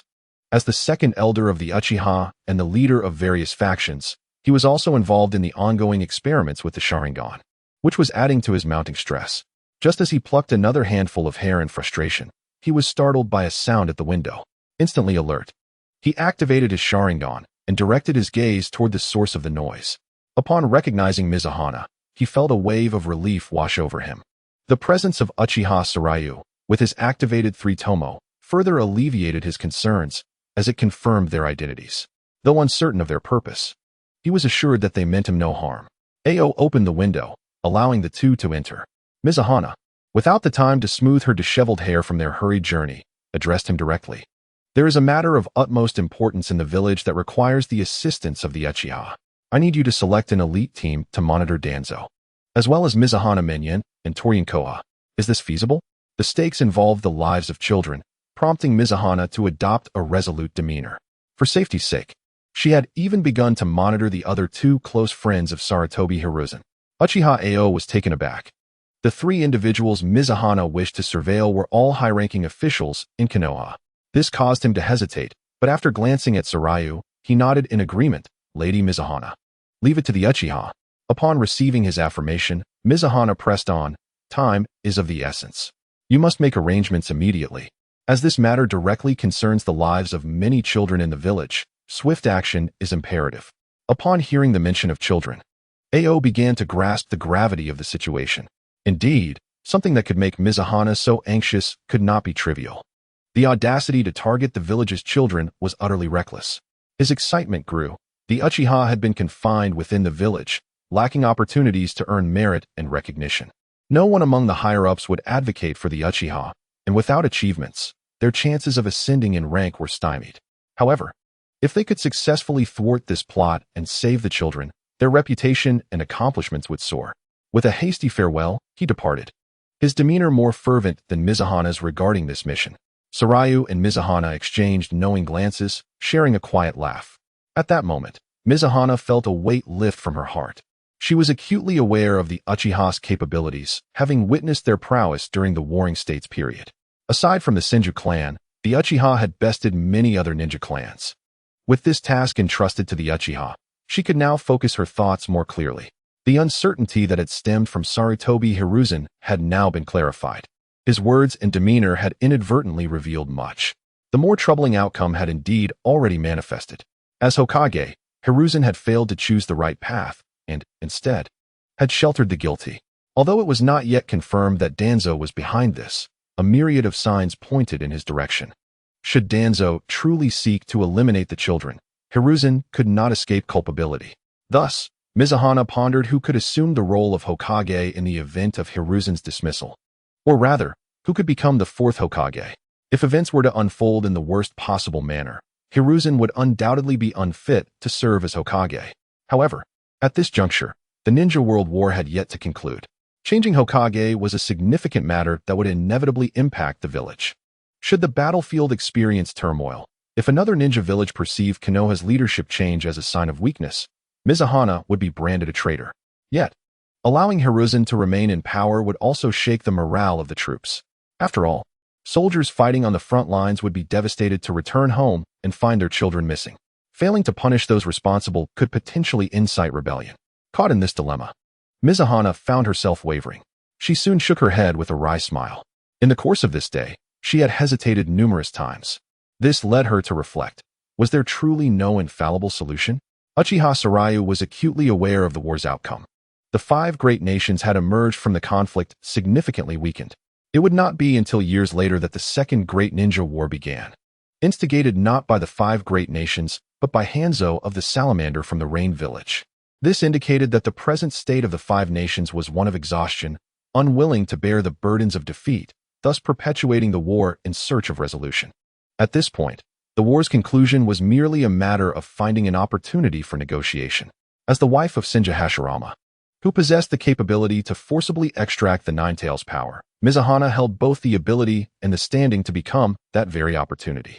If she could wield the authority of the Hokage and convene a meeting of the five Kages, the ongoing conflict could be swiftly resolved. Hence, the individual Mizuhana yearned to emerge as the peacemaker was, in fact, herself. Observing Mizuhana deep in thought, Uchiha Sarayu tugged gently at her sleeve. When she turned to face him, he spoke, "Lady Mizuhana, why can't you become Hokage?" This statement struck a chord, illuminating the crux of the matter for Mizuhana. Indeed, why could she not aspire to the position of Hokage? Initially, her reluctance to pursue the role stemmed from a desire to avoid suspicion. After all, if the first three Hokages were all Senju, it would sound rather unseemly, giving the impression that Konoha was solely a Senju domain. Additionally, it was to honor the wishes of Tobarama Senju. Moreover, Mizuhana herself had never entertained ambitions of becoming Hokage. It was never her desire. However, the circumstances had shifted. For the sake of the village's stability and the urgent need to conclude the war, she was indeed an exceptional candidate. Even if Mizuhana's personal inclination was not to assume the mantle of Hokage, the weight of responsibility would compel her to embrace the position. With this realization, Mizuhana's smile returned, and she affectionately ruffled Uchiha Sarayu's hair. Xingliu of the Uchiha is correct. However, we have yet to reach that juncture.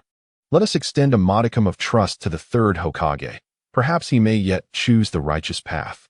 In response to this sentiment, Uchiha Xingliu harbored profound skepticism.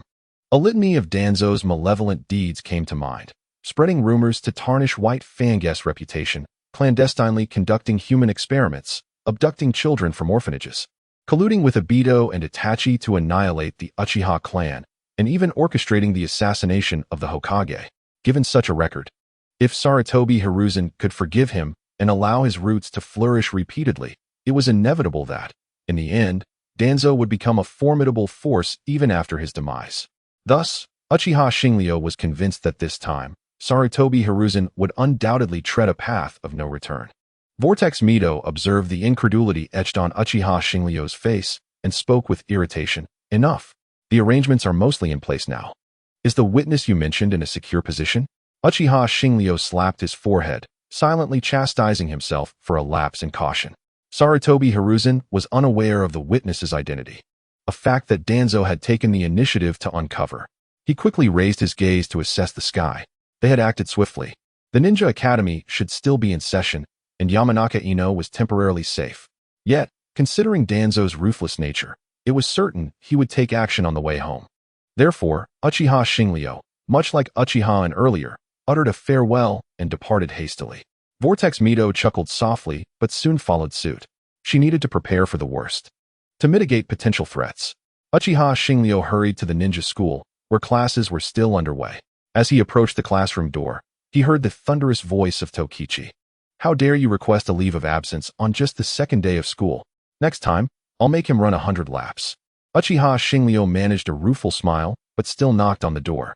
With a swift motion, the door swung open, revealing Tokichi's fearsome visage, which grew even more terrifying upon seeing Uchiha Xingliu.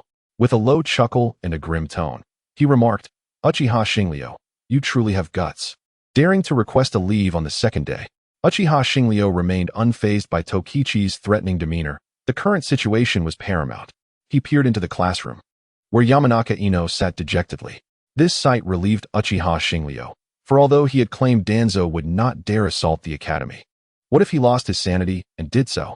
Relying on the teachers to thwart the Root's assassination attempts was not a viable option. Tokichi, I require your assistance. There is something of utmost importance that Ino and I must discuss with Mito-sama. Please grant us passage. His formal tone instantly altered Tokichi's expression. As a seasoned ninja, he understood that if Uchiha Xingliu was not jesting, then a significant matter was indeed unfolding. He stepped aside promptly and asked in a low voice, Do you require my protection? Uchiha Xingliu shook his head, gesturing for Yamanaka Ino and Tsunade to follow him, then turned back to Tokichi and stated, With your capabilities, you would be of little assistance. Today, a critical event is transpiring. Grant them a day off. Arrange for the teachers to escort the students home, ensuring each is accompanied. Do you understand? Standing tall, Tokichi affirmed, Yes, I will ensure the task is accomplished. Tsunade then joined Yamanaka Ino by Uchiha Xingliu's side. You are in danger now. I must escort both of you. Do not resist. With that, he scooped Tsunade into his arms, signaling for Yamanaka Ino to climb onto his back. Tsunade gasped in surprise, but quickly regained her composure. Yamanaka Ino hesitated momentarily, but witnessing Uchiha Xingliu's serious demeanor and the gravity of their situation made her realize he was not exaggerating. She was indeed in peril. Without much further thought, she blushed and climbed onto Uchiha Xingliu's back. Uchiha Xingliu felt indifferent. To him, these two young girls brought little in terms of weight or concern. Once they were settled, he whispered for them to hold on tightly before leaping away. After their departure, Tokichi began organizing the teachers to escort the students home in an orderly fashion. Chapter 49. The roots of shinobi ascend, yet the roots of shinobi cannot rise again upon exiting the ninja academy. Uchiha Xingliu sensed a small squad of ninjas trailing him. He frowned, surprised at how swiftly Danzo had acted. This signified that the worst-case scenario had come to pass. Sarutobi Hiruzen's tenure as Hokage was nearing its end. Uchiha Xingliu continued his journey with an unruffled exterior while secretly preparing for combat. As he traversed a more secluded path, the scene before him suddenly flickered and then reverted to its original state. Not far from him, a muffled grunt echoed. Uchiha Shinryu focused his gaze to see a masked individual supporting an unsteady figure. At that moment, he heard commotion behind him. His escape route had been sealed. Deploying illusions against Uchiha Shinryu was, to put it mildly, a miscalculation on Root's part. Although he had yet to master the technique of the heaven and earth turn, specifically designed to reflect illusions, the fundamental capabilities of the Mangekyo Sharingan were sufficient to counter most basic Jinjutsu. As he pondered this, the Root ninja, having recovered with his companion's aid, emerged alongside two others, successfully encircling Uchiha Shinryu and the others. Uchiha Shinryu chuckled lightly and whispered to Tsunade and Yamanaka Ino, "Close your eyes, it will be over shortly." No sooner had he spoken than the assault commenced. Fire style, great fireball technique. Wind style, great breakthrough. Although the Root was unlikely to produce a shadow-level ninja, their coordination was commendable. At this moment, they paired off. One unleashed fire while the other unleashed wind. Though they had yet to reach the level of combined ninjutsu, their cooperation was formidable. Their attack struck where Uchiha Shinryu stood in the blink of an eye, resulting in a violent explosion that enveloped the area in smoke. Before the Root could assess the aftermath, a skeletal hand wielding a sword swept toward them. Three of the assailants' pupils dilated, and without a sound of despair, they were swept away by Susanoo. One remaining ninja reacted swiftly, evading the deadly blow just in time. He stood at a distance, watching in terror as Susanoo materialized through the smoke, cold sweat trickling down his brow. Although the indoctrination of Root had rendered him fearless, the innate human instinct to tremble before overwhelming power remained. Having narrowly escaped, he suppressed his instinctual fear, preparing to press the attack. Yet, an ominous premonition surged within him. The temperature around him spiked, and flickering white flames appeared. He reached out, attempting to form hand seals to unleash a jutsu, but it was too late. The next instant, the flames of Brahman ascended skyward, reducing him to ash. The shockwave from the flames dissipated the smoke entirely. Uchiha Shinryu stood, encircled by Susanoo. As the Mangekyo spun slowly in his eyes, Tsunade obediently closed her eyes, while Yamanaka Ino, clinging to his back, watched until the end. She witnessed Uchiha Shinryu shield them from lethal attacks and resolve the chaos he had brought upon them. The firelight illuminated his face, accentuating his already handsome features. Yamanaka Ino gazed at his profile, lost in admiration. Having been engulfed in despair, she had finally awaited her Prince Charming. Uchiha Shinryu, however, was oblivious to such thoughts. After confirming that all attackers had been vanquished, he dismissed Susanoo and closed his Mangekyo. Even when facing a rabbit, one must exert full effort. With two burdens on his back and little combat experience, he had opted for a decisive strike to eradicate the enemy. "Open your eyes, can you hear me? How are you?" Upon hearing the voice, Tsunade opened her eyes and inquired, "I am fine, how about you?" At this moment, now Yuki also regained her composure. Although her earlier actions went unnoticed by others, she felt a wave of shyness wash over her. She tightened her embrace around Uchiha Sarayu and whispered, "I am fine too." Feeling her grip tighten, Uchiha Sarayu quickly responded, "I am not hurt. Now Yuki, please don't squeeze so hard." This only made now Yuki more embarrassed, her cheeks reddening to rival an apple. Nevertheless, she obediently loosened her hold a little. Uchiha Sarayu sighed with relief, mentally grumbling, "How unfortunate it would be if I emerged from battle unscathed only to be injured by you." Once he confirmed that both of them were all right, he spoke up. "The commotion we just made was rather loud. We are not safe here. We must continue our journey. Hold on tight." With that, he quickened his pace towards the Senju residence. Fortunately, they encountered no further attacks and returned safely to the Senju compound. At that moment, Uzumaki Mito also arrived, and Senju Yokai and his wife were nearby, listening attentively to her instructions. Upon seeing Uchiha Sarayu return, cradling Tsunade and carrying another girl on his back, their expressions grew somewhat peculiar, especially noting the way now Yuki looked at Uchiha Sarayu. However, Uchiha Sarayu's next words quickly dispelled any trivial thoughts from their minds. "We were attacked on the way here." Uzumaki Mito sighed in dismay upon hearing this. In such a short span of time, someone had already come to eliminate the evidence. With so few people in the know, it was becoming increasingly evident that Sarutobi Hiruzen was implicated. Although she harbored a premonition, she still clung to hope, wishing that Hiruzen would not tread this irreversible path and not let her down. However, the harsh reality often defies one's wishes. After a moment of reflection, Uzumaki Mito steeled herself. Sadness and lamentation could wait for another day. The needs of Konoha demanded her attention. Senju Yokai recognized the gravity of the situation. He turned to Mito and said, "Lady Mito, please instruct us on the next steps." Mito gazed at her resolute son, momentarily lost in thought. In the next instant, her expression shifted, and she declared solemnly, "Summon the clan heads and elite ninjas. I shall convene a meeting of the elite." Senju Yokai nodded in agreement and departed with his wife. As they passed Uchiha Sarayu, Yokai's expression changed slightly. He opened his mouth as if to speak, but ultimately held back. Uchiha Sarayu possessed commendable talent, appearance, and character. He was indeed of noble lineage. Yet, he noted the peculiar look Tsunade cast upon Uchiha Sarayu. Yokai understood the implications. After all, a godson could never compare to a son-in-law. He had already regarded him as a potential son-in-law, but now, another girl displayed a similar interest. This lad may attract an incessant stream of admirers in the future. Yokai pondered, realizing the likelihood of such a scenario. He wished to say something to Uchiha Sarayu, but ultimately refrained, merely giving him a reassuring pat on the shoulder and a look that conveyed a silent warning before he departed. Chapter 50. The imminent storm. The unspoken words in Yokai's gaze were lost on Uchiha Sarayu, who scratched his head in confusion. Uzumaki Mito observed this scene with a smile. Her heart lightened slightly. To her, both Uchiha Sarayu and Senju Yokai were children. Witnessing their amusing interaction dispelled some of the shadows that had lingered in her heart. Mito approached Uchiha Sarayu and gently ruffled his hair, softly asking, "Is this child the witness you mentioned?" Uchiha Sarayu nodded in response, prompting Mito to turn her attention to Naoyuki. Noticing her anxious demeanor, she offered an encouraging smile and said, "Do not be nervous. I am Uzumaki Mito, and no one here can harm you now. May I know your name?" As an orphan, Naoyuki had heard of Uzumaki Mito's name. Her clan members often gossiped about her, recognizing her as the wife of the first Hokage. As the spouse of the Hokage, Mito was undoubtedly capable of protecting her and Uchiha Sarayu from harm. Hence, after Uchiha Sarayu stood up for her, the tension that had weighed heavily on her heart began to dissipate. Gazing up at Mito and then at Uchiha Sarayu, Naoyuki pondered for a moment before responding. "Lady Mito, I am Yakushi Naoyuki, and I can testify.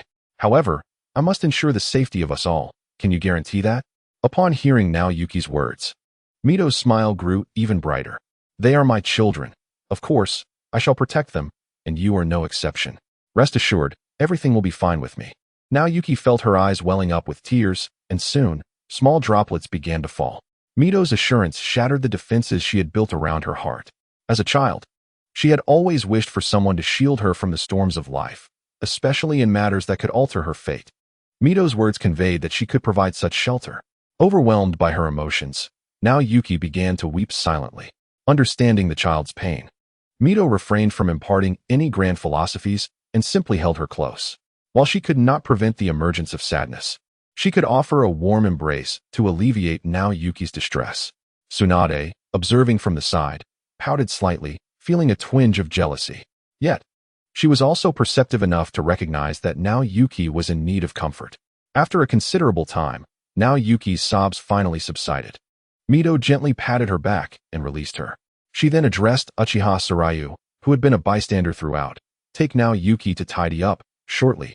I will lead you both to the meeting of the elite." Uchiha Sarayu, astonished, pointed at himself. "Am I going to?" Mito chuckled lightly, explaining, "As the discoverer of this matter and a first-hand witness to the recent attack, you must attend." Upon hearing this, Uchiha Sarayu felt somewhat overwhelmed. He had already accomplished quite enough for one day. At this rate, he felt as though he were being beckoned toward an endless cycle of toil. Yet, Mito was correct. He had unearthed the issue and reported it to her, bearing witness to the entire affair. Therefore, it was only fitting for him to recount the events. With this realization, Uchiha Sarayu sighed at his own predicament. At just 6 years old, he yearned for a break. What had he done to deserve this? This enlightenment further solidified his resolve to become a master of evasion, leaving the burdens to others while he enjoyed the fruits of leisure. Such a scenario would be a win-win, indeed, for Uchiha Sarayu. After contemplating this for a while, he returned to reality, exhaling a sigh of resignation as he sluggishly led Naoyuki to tidy up. Mito watched him with amusement, momentarily at a loss for words. Although Uchiha Sarayu had shown diligence in his studies and training during their time together, He exhibited a rather lackadaisical attitude toward other matters. Yet, she silently regarded him as a potential successor to the Hokage title. Uchiha Sairyu has encountered numerous situations, each time devising a solution. His strength is undoubtedly formidable. Whether it be the recent assault or the fireworks that illuminated the skies of Konoha previously, Uzumaki Mizuho certainly remembers. This display of power is quite extraordinary. She even harbors doubts about whether Uchiha Sairyu has activated his Mangekyo Sharingan. However, lacking confirmation, Uzumaki Mizuho refrains from making hasty judgments. At present, Uchiha Sairyu possesses all the qualifications to ascend to the position of Hokage. The sole hindrance is his youth. His age renders him ineligible for such a role. Yet he could be groomed as the next generation's leader. Should they wait until he comes of age? Or perhaps bestow upon him the title of Hokage at the tender age of 14. Allowing him to graduate and assist her with administrative duties could prove to be advantageous as well. Uzumaki Mizuho is not one to shy away from idleness either. While the circumstances are largely settled, it seems inevitable that she will be the next Hokage or acting Hokage. Yet, even before her official appointment, she is already contemplating strategies to evade work. When Uchiha Madara arrives, he too must acknowledge her as the supreme master of idleness. Human beings are inherently different. The position of Hokage symbolizes the pinnacle of power within Konoha. Some cling to power for decades, unwilling to relinquish it, while others cast it aside with ease.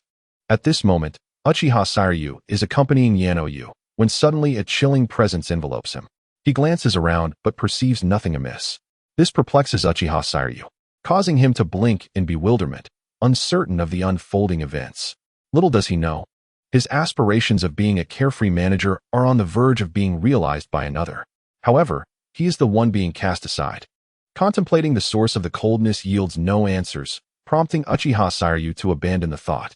Yanoyu, having completed her preparations, follows him downstairs. Upon reuniting with Uzumaki Mizuho, they set off toward the Hokage building, ready to address the matter at hand. Along the way, the usually bustling streets are eerily quiet. Only a few ninjas, destined for the Jonin meeting, head toward the Hokage building. Upon spotting Uzumaki Mizuho, these Jonin pay their respects. At that moment, a portly ninja approaches Uzumaki Mizuho, inquiring, "Lady Mizuho, what has transpired? Why has the Jonin meeting been summoned so abruptly?" Uzumaki Mizuho gazes intently at him, then responds with a hint of melancholy. It is a harbinger of change. The winds of fate may be shifting. Chapter 51. The curtain rises. Akiyama Torike's previously jovial countenance fades upon hearing Uzumaki Mizuho's words. Is something grave afoot? Uzumaki Mizuho observes him closely, opting not to answer his query, but instead asking, "Are the village's defenses intact?" At her words, Akiyama Torike's realizes the gravity of the situation. Uzumaki Mizuho is implying that a significant upheaval could threaten the village, one severe enough to provoke outside scrutiny, necessitating his role as a Jonin responsible for Konoha's defense. This moment marks perhaps the most critical juncture since he assumed his duties. "Rest assured, Lady Mizuho. All of Konoha's defenses are robust," he assures her. Uzumaki Mizuho nods before addressing his initial question. Someone has targeted the children, and it involves a high-ranking official from Konoha. Most critically, the third Hokage may also be implicated. Akiyama Torike's visage reflects astonishment as he gazes at her incredulously. He struggles to fathom the shocking nature of this revelation. The notion that a high-ranking official would act against a child is already hard to accept, let alone the involvement of the third Hokage, Sarutobi Hiruzen. However, Uzumaki Mizuho would not jest about such matters. The convening of a Jonin meeting indicates the existence of crucial evidence. A face flashes through Akiyama Torike's mind. "Danzo, could it be you?" Though initially difficult to accept, as a member of the second Hokage's guard, he shares close relations with several others in the same unit. Otherwise, the third Hokage would not have entrusted him with the village's defense. Should this incident be verified, he would find himself entangled in a predicament, caught between loyalties. Sensing his turmoil, Uzumaki Mizuho approaches to offer reassurance. "You need not take a stance on this matter, merely bear witness." With time pressing, she turns and hastens her pace with Uchiha Sairyu and Yanoyu in tow. Akiyama Torike's watches their retreating figures, lost in thought, his expression shifting. After a heavy sigh, he strides toward the Hokage building, his footsteps now laden with gravity. By the time Uchiha Sairyu and the others arrive at the meeting venue, most attendees have already gathered. Sarutobi Hiruzen stands at the apex, his expression fluctuating between shadow and light. The trio who once flanked him now includes only Mitarashi Anko and Uzumaki Mizuho. Danzo remains conspicuously absent. The abrupt summoning of the Jonin meeting and Danzo's tardiness instill a sense of foreboding within him. As the atmosphere grows increasingly tense, the meeting commences. Uzumaki Mizuho rises, her demeanor grave and devoid of humor, a stark contrast to her usual self. She surveys the room, and under her gaze, the murmurs that filled the air swiftly dissipate. This Jonin meeting has been convened at my behest, and the purpose is straightforward. A high-ranking official has harmed the children of our village, and a portion of the act has already been executed. As her words resonate, a hot-tempered Jonin can no longer contain his fury. Which fool dares to harm children while we fight on the front lines? I will make him pay dearly. The meeting room erupts into a cacophony of profanities. Meanwhile, Uzumaki Mizuho furrows her brow, understanding the anger yet troubled by Danzo's continued absence. Conversely, the Uchiha clan leader and several Jonin from the Uchiha clan are also notably absent. Nonetheless, the meeting has commenced, and she cannot withdraw, placing her faith in the Uchiha clan. As the expletives reach a crescendo, the irate Jonin gradually regain their composure. Enough. Now, I will have Uchiha Saryu recount the events that transpired. With that, Uzumaki Mizuho gestures for Uchiha Saryu to step forward and elucidate the situation.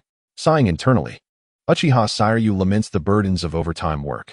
Nevertheless, he advances and begins narrating the series of events, from noticing the peculiar behavior of his classmate Yanoyu, suspecting she may have been targeted, seeking the Hokage's assistance, to ultimately being ambushed while protecting her.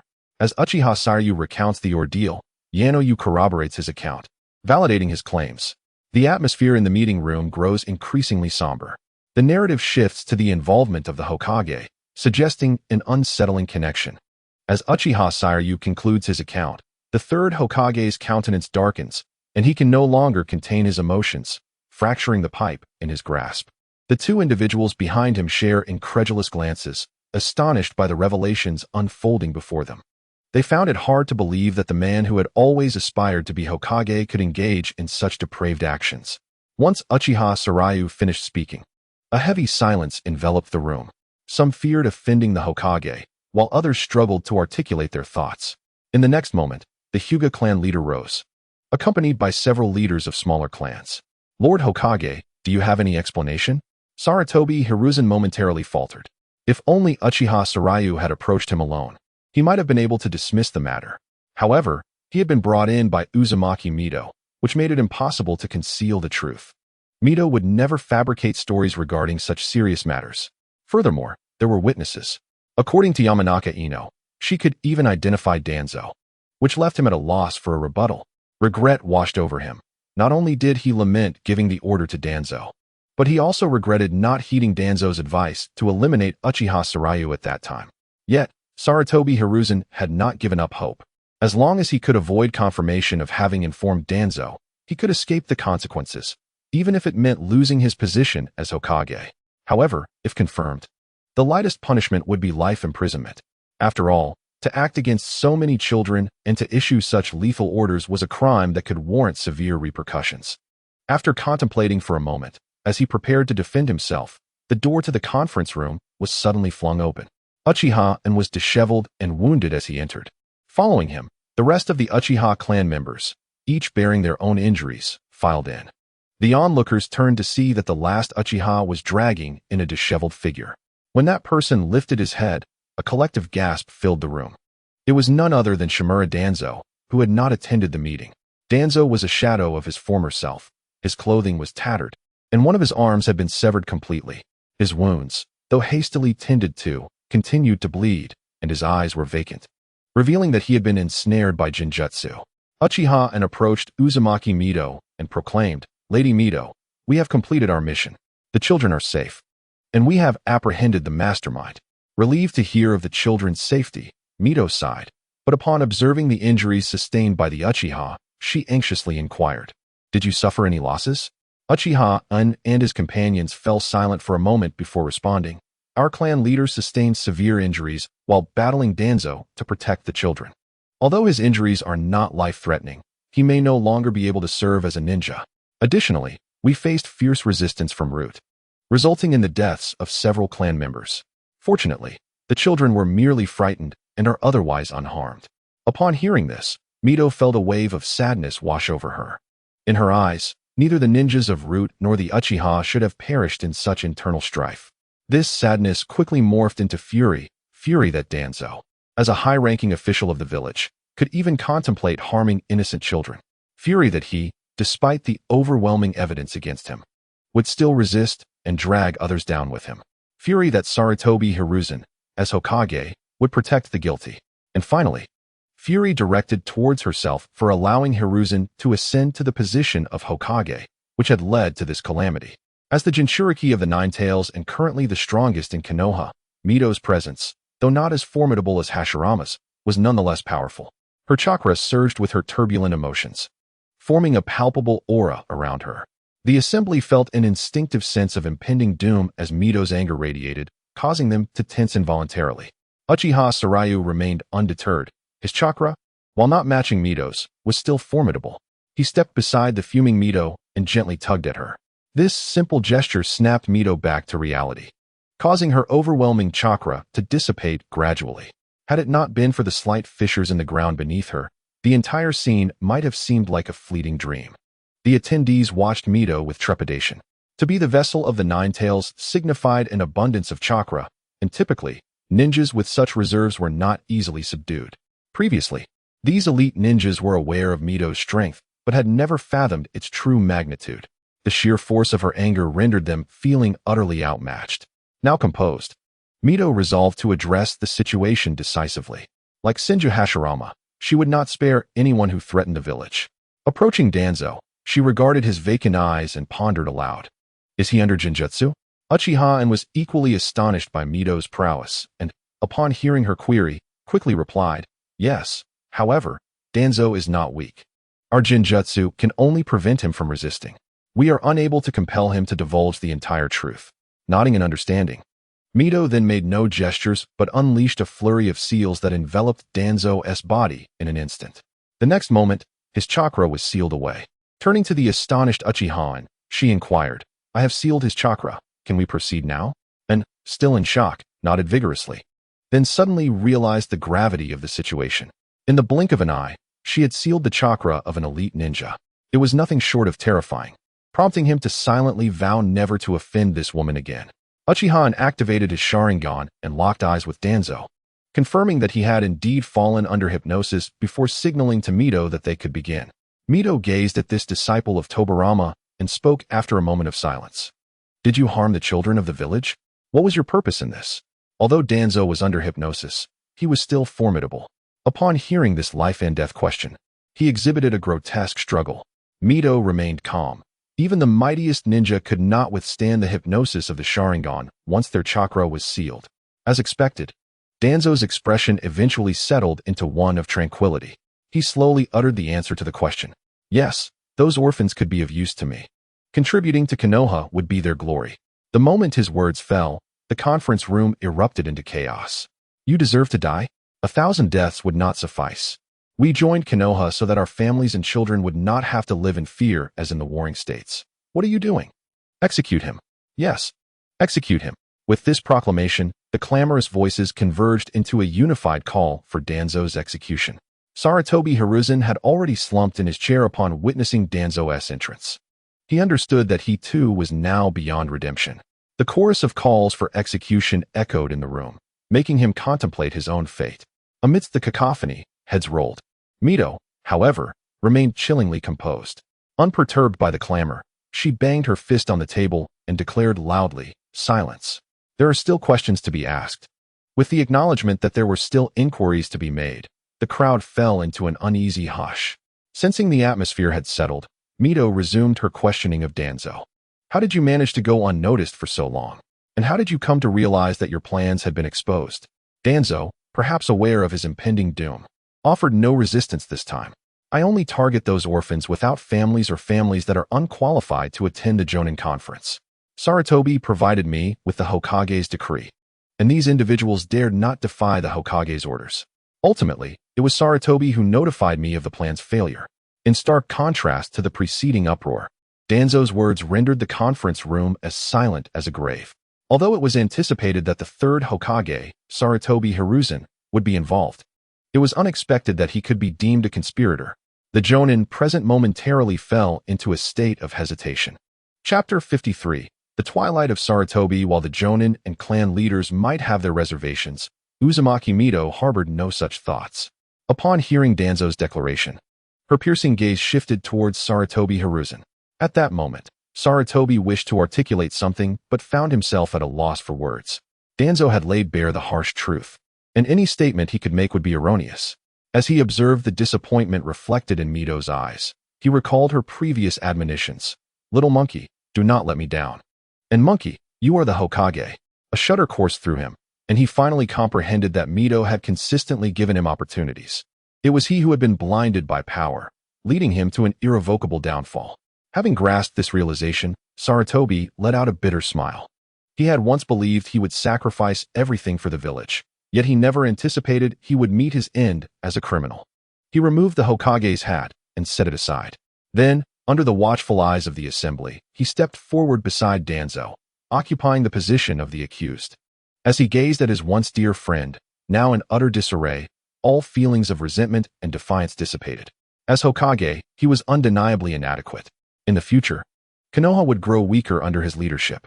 In every regard, Sarutobi's contributions were outweighed by his failures. Yet, there was no doubt he loved the village. And now everything had come to rest. To incite rebellion or even murder within the village was beyond his capacity.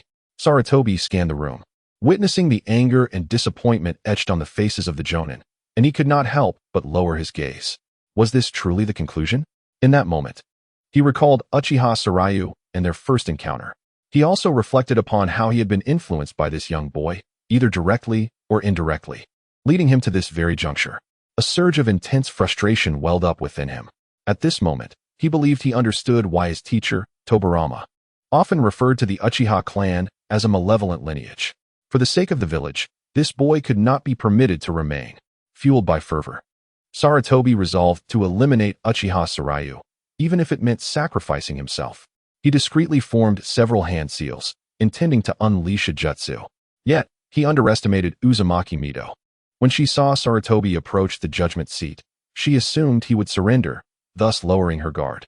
However, upon sensing the sudden surge of malevolence emanating from him, she quickly reacted. Just as Sarutobi completed his hand seals, her adamantine chains ensnared him. Nevertheless, he managed to cast his jutsu. Shiki Fujin.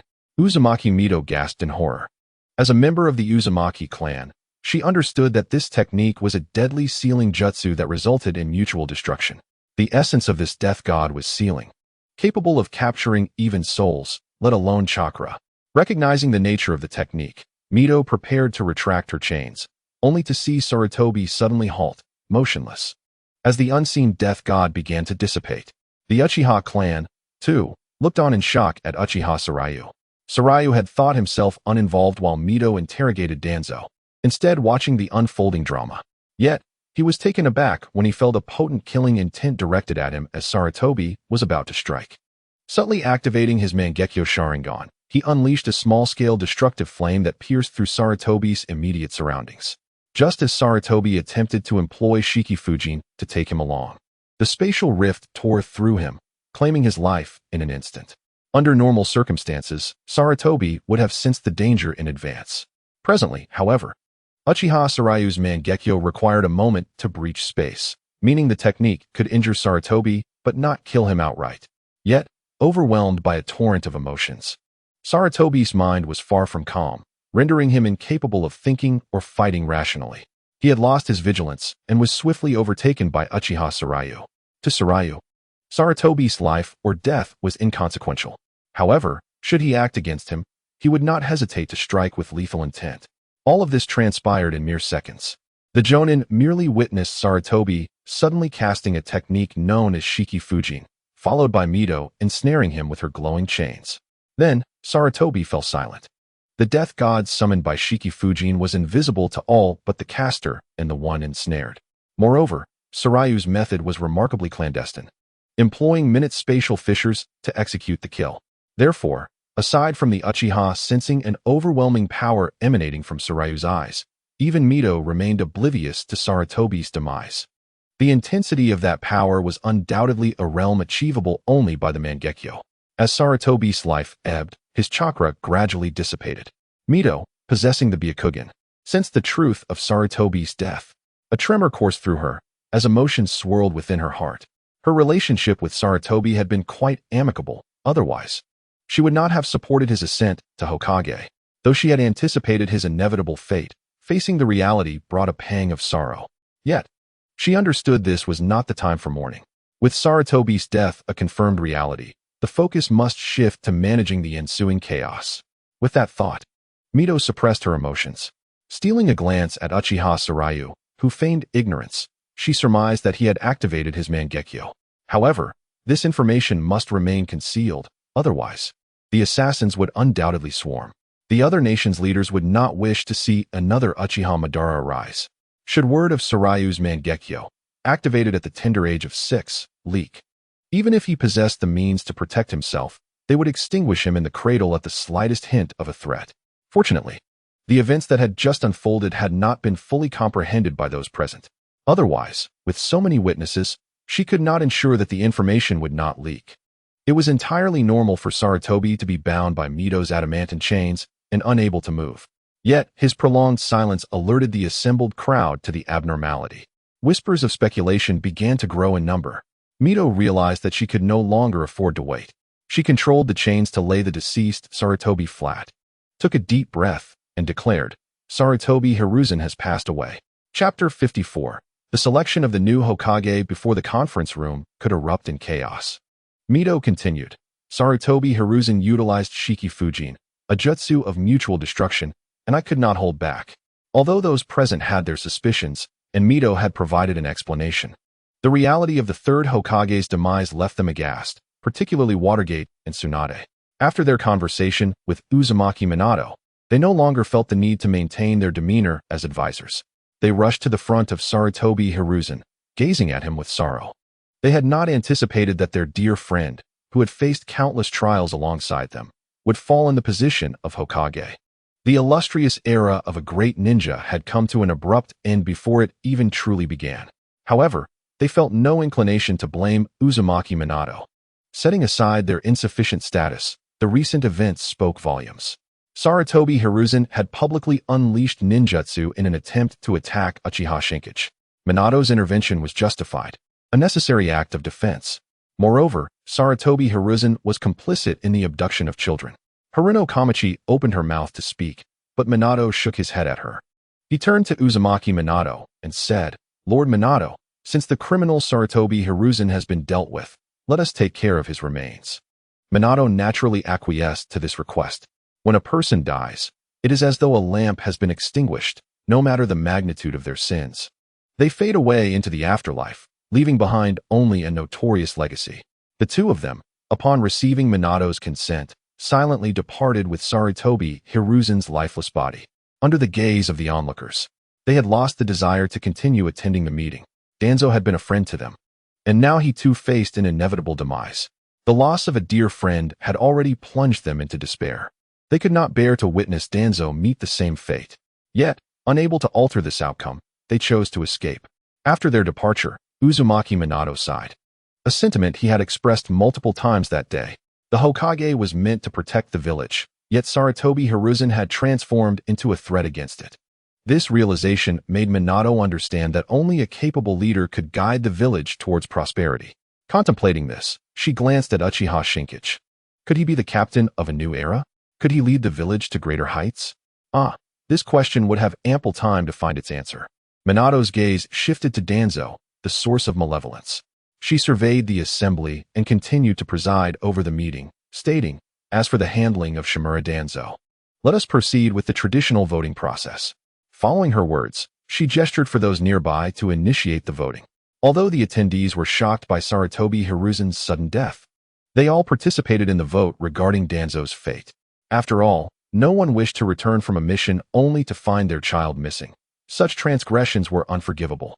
Shortly, the voting concluded. With the tally complete, the resolution to execute Danzo passed unanimously. Minato was not surprised by this outcome. She turned to Uchiha and said, "It is entrusted to you. Uchiha and nodded gratefully, then, with a sinister grin, led Danzo out of the meeting room. During the capture of Danzo, even their clan leader had sustained grave injuries. Now, to be able to deal with Danzo was a form of vengeance for them. However, with the judgment of two heinous criminals concluded, the meeting was far from over. Now that they had lost their Hokage, Konoha urgently required a new leader.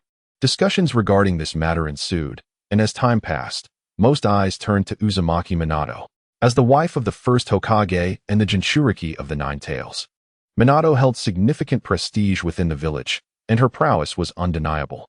Just a brief display of her abilities had already shown that she surpassed the third Hokage. Thus, from every perspective, she was well suited to inherit this position. Although Minato was not particularly inclined to become Hokage, her personal desires paled in comparison to the needs of the village. The weight of responsibility felt like 1,000 eyes eagerly awaiting every word she spoke.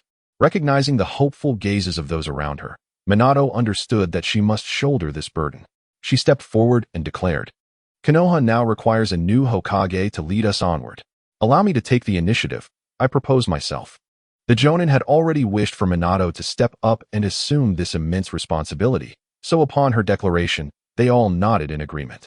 While some clans, like the Hyuga, harbored ambitions for the Hokage position, believing themselves to be formidable contenders despite not claiming the title of Konoha's strongest clan. They quelled their aspirations when faced with Minato's presence on the platform. Becoming Hokage would indeed offer numerous advantages.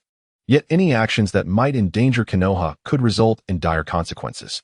Observing Minato's resolute demeanor during the meeting, it was evident that she would not hesitate to act without mercy. As the atmosphere in the conference room suggested, Minato was the people's choice. After waiting for a considerable time without a second candidate stepping forward, Minato stood there, lost in thought. Perhaps she was reminiscing about Hashirama Senju. After what felt like an eternity, as murmurs arose among the gathered crowd, Minato finally regained her focus and declared, "In that case, let me lead you all forward. Nara Shikaku, please inform the daimyo that the third Hokage has unfortunately passed away due to illness, and I will serve as the acting Hokage." Upon hearing Minato's words, a man with a pineapple hairstyle and a vest stood up. "Yes, Lady Minato." After speaking, Nara Shikaku muttered about the inconvenience, drawing glances from those around him. Minato paid him no mind. It was typical of the Nara clan. Although he complained about the trouble, he handled matters with remarkable efficiency. Officially, the Hokage still required the daimyo selection. However, given the rapid developments concerning the third Hokage, Konoha had almost simultaneously chosen its next leader. This would certainly provoke the daimyo's displeasure. Though Minato's selection would mitigate such discontent, it still necessitated a clever individual to navigate the situation. Thus, entrusting this arduous task to Nara Shikaku brought her great reassurance. After addressing the situation with the daimyo, she continued, "To ensure Konoha's stability, we must refrain from disclosing the circumstances surrounding the third Hokage's passing for now. We will adopt a unified narrative, referring to it as a death by illness. Once the matter with the daimyo is settled, we shall announce it to the villagers." With that, she concluded, "Today's meeting is adjourned." With all matters resolved, this gathering finally came to an end.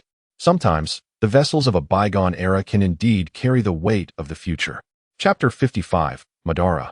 Hashirama. I am indeed correct. Uzumaki Minato returned to the Senju estate with Uchiha Shinkage and Yamanaka Yu. Along the way, Yamanaka Yu gazed at Minato with sparkling eyes. This expression was familiar to Shinkage. It resembled the fervent admiration he had seen in fanatics before. Yamanaka Yu clearly regarded Minato as her idol. Minato felt somewhat overwhelmed by such adoration.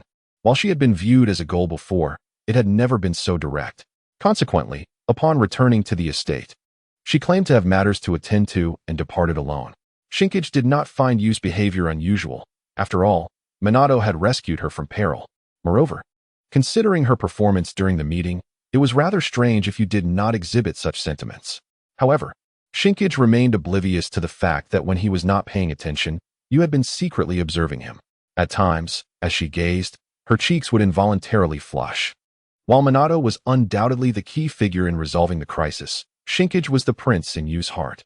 From being the first to notice her distress to protecting her from threats, Shinkage's actions had etched a profound impression within her.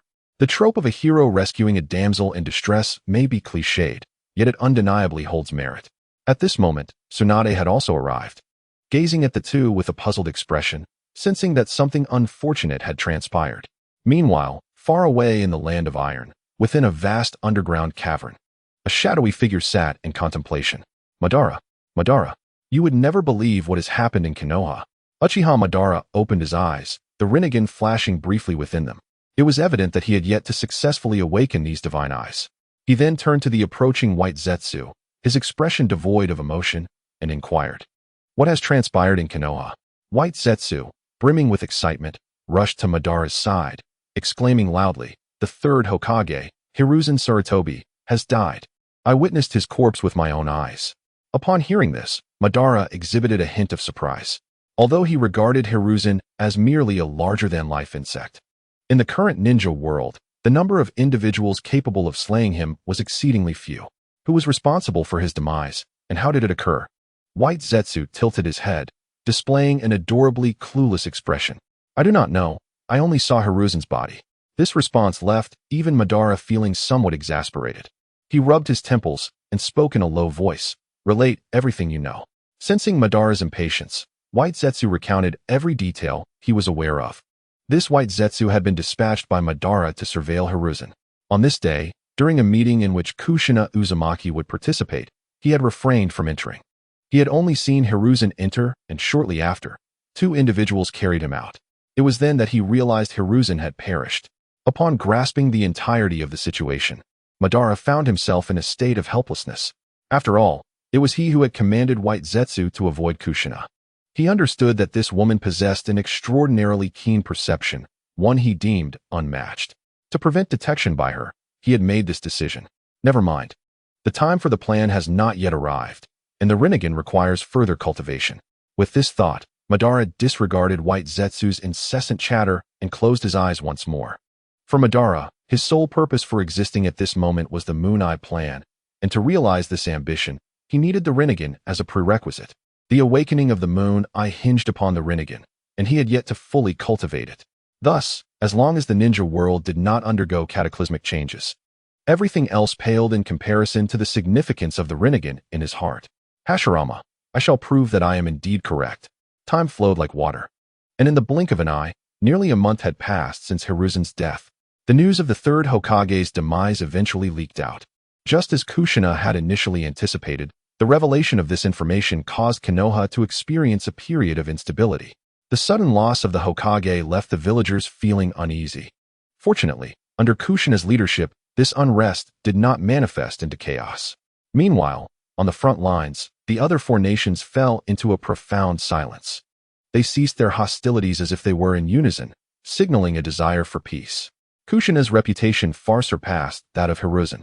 Even without ostentation, her status as the Nine-Tails Jinchuriki alone instilled fear in others, due to the inadequacies of sealing techniques and the limitations of her clan. Their Jinchuriki could only serve as a one-time weapon of mass destruction. In a moment of crisis, who could withstand the tailed beast bomb unleashed by the Nine-Tails? Hence, they dared not push Konoha to the brink. For if they truly forced Kushina into battle, the consequences would be dire. The feudal lords had already consented to Kushina's appointment as the fourth Hokage, and she arrived in Konoha that very day. On the summit of the Hokage building, Kushina donned the Hokage attire, the cloak of the fourth Hokage billowing majestically in the wind. Approaching the edge of the platform, she gazed down at the gathered villagers, took a deep breath, and proclaimed loudly, "From this day forth, I, Kushina Uzumaki, will lead you forward as the fourth Hokage." As Kushina's words echoed, the crowd below erupted into a joyous celebration. Uchiha Sarayu stood to the side, muttering to himself about the individual who had been sighing and lamenting about not wanting to work for days on end. He then glanced at Chika, who stood beside Kushina, his eyes reflecting gratitude. During Kushina's interim as Hokage, she had intended to assign tasks to Uchiha Sarayu. However, recent events had revealed to Kushina that Sarayu was indeed a person of talent. Talented individuals cannot be overlooked, and regardless of his age, Kushina desired to nurture him. Yet Uchiha Sarayu was not one to be easily molded. He had always preferred to be hands-off. And now to have him serve as support for others was akin to asking for his life. Fortunately, Chika stepped forward at this moment. Previously, Uchiha Sarayu had only recognized Chika's capabilities as a ninja, but he had not anticipated her exceptional skills as an assistant. The documents that Kushina had carelessly overlooked were handled with remarkable proficiency by her. Thanks to their combined efforts, the duties of the Hokage were completed on time daily, allowing them to leave work punctually. This revelation dissuaded Kushina from her initial intention to pressure Uchiha Sarayu, thus sparing him from a dire fate. "I owe you a great debt, Chika. I shall ensure you become my assistant as Hokage in the future." Chapter 56. The system finally reappears, of course. Uchiha Sarayu had not been idle during this month. He had acquired numerous skills. The medical talisman he had envisioned was successfully crafted, intended as a surprise gift for Kushina upon her ascension as Hokage. Furthermore, throughout the month, Uchiha Sarayu had addressed his skill deficiencies and mastered a variety of techniques. In the world of Hokage, one's bloodline and innate talent were not mere words. The idol system had also brought him unexpected joy. Although the speed of skill upgrades had diminished after reaching the blue tier, skills below that level had become more rapidly acquired. Uchiha Sarayu gazed at his panel within the system, lost in contemplation. Host. Uchiha Sarayu Chakra Attributes. All attribute skills. Kaleidoscope Sharingan, blue, LV3. Indra S Bloodline Remnant, blue, LV5. Fire Release Proficiency, blue, LV1. Sealing Technique Proficiency, blue, LV1. Ninjutsu Scroll Creation, blue, LV1. Medical Ability Proficiency, blue, LV1. Mastery of B rank and below 5 elemental techniques, green. Medicinal Cuisine Proficiency, green, LV1. Idle Bar. Fire Release Proficiency, blue, LV1. Indra S Bloodline Remnant, blue, LV5. Kaleidoscope Sharingan, blue, LV3. Combat Power, 3888. Super Shadow. I, Uchiha Sarayu. Owe my current status to my own diligence. 0200 for Jinin, 200500 for Chunin, 5001000 for Jonin, 10003000 for Kaga level, 300, 010000 for Super Shadow level, 100, 005, 0000 for 6 paths level. Further levels will be unlocked as more combat power is attained. Tip 1. The host's kaleidoscope abilities are integrated within the Kaleidoscope Sharingan and are not listed separately. Tip 2. The system has detected that the host's combat power has surpassed 3,000, unlocking the combat power grading feature. Tip 3. Each time the host's abilities break through to the next level, an additional slot will be added to the idle bar, current idle slots. 3. Tip 4. When the host breaks through combat power levels, the speed of idling for abilities below the current maximum level will increase. Current speed, green and below. Tip 5. As the host's abilities improve, the idle system will continuously enhance its functionalities. In the past month, the idle system has yielded for blue skills. The fireball technique unexpectedly evolved into the blaze release, surpassing Uchiha Shinryo's expectations. Blaze release, a refinement of the fire element, emerged in a manner that defies logic, allowing Uchiha Shinryo to possess a conventional means of combat. He harbors a premonition that his proficiency in blaze release is still insufficient. Otherwise, he could impart this skill to others. Thanks to the system's automation, he has acquired extensive knowledge about this technique. Therefore, once his mastery of blaze release reaches a higher level, he will be able to replicate it in others, provided they possess fire chakra and learn the nature transformation. The sealing technique, renowned as a powerful ninjutsu in the realm of Hokage, has reached the system's blue rating due to Uchiha Shinryo's dedicated study over the past month. This has enabled him to attain a level of expertise that distinguishes capabilities, even among peers of the same rank. The effort invested has proven worthwhile, as his proficiency in blaze release has elevated his combat strength to over 2,000. However, mastering the sealing technique has propelled him to the rank of Super Shadow. Uchiha Shinryo can now execute the impressive techniques once performed by Uzumaki Mido. Following his breakthrough, he acquired the ability to create ninjutsu scrolls, green, which swiftly advanced through subsequent automation efforts. The green-level ninjutsu scrolls can only produce B-rank techniques or lower, while blue-level scrolls can produce A-rank techniques. Naturally, this skill can also be taught to others, although it is likely that only Uzumaki Mido could master it. The creation of medical symbols, on the other hand, is less daunting. The difficulty of mastering a single skill is significantly lower than that of acquiring a comprehensive understanding of all skills, thus avoiding the frustration of exclusivity in creation. However, Uchiha Shinryo discovered that many medical ninjutsu techniques were still inaccessible as he prepared to create medical symbols. After all, the future top medical ninja of the shinobi world is still a child, making the absence of various medical skills quite reasonable. Unfortunately for him, he had to exchange the Mangekyo Sharingan from his automation slot for a medical ninjutsu until he could switch back upon reaching blue proficiency. Overall, this skill proved valuable, not only filling gaps in his medical knowledge, but also yielding several medical techniques suitable for lower-ranked ninjas. Despite the perception that mastering sage techniques is commonplace, the reality is that the complexity of such techniques reaches a rank far beyond the grasp of ordinary individuals. However, Uchiha Shinryo's expertise and medical abilities allows him to deconstruct this skill, significantly lowering the learning curve and enabling collaborative usage among multiple practitioners. Techniques like the extraction method, pioneered by Tsunade, were scarcely utilized in the ninja world at that time. Yet, within the realm of medical proficiency, there exist methods for several individuals to synergistically employ this ninjutsu. Furthermore, the prerequisites for learning differ from the aforementioned skills, with a remarkably low learning cost. Any properly graduated lower-ranked ninja can master it after a period of study. Thus, if Uchiha Shinryo so desires, he may eclipse Tsunade as the next foremost medical ninja of the shinobi world. Throughout this month, Uchiha Shinryo contemplated directly learning the impressive and formidable Flying Thunder God technique. However, upon acquiring it, he fell into silence, realizing that expertise in sealing techniques was a prerequisite for its mastery. Consequently, he had no choice but to focus on perfecting the sealing technique first. Fortunately, now that he has attained proficiency, he is poised to learn this skill. It is only a matter of time before this capability appears in his skill set. What continues to occupy Uchiha Shinryo's thoughts are the prompts he received, which clearly outlined his current level and indicated the system's ongoing evolution. Not only is it capable of progressing, but future functionalities are also set to expand. The ways to augment his skill set and enhance automation speed have been transparently communicated to Uchiha Shinryo, a stark contrast to the previous enigmatic nature of the system.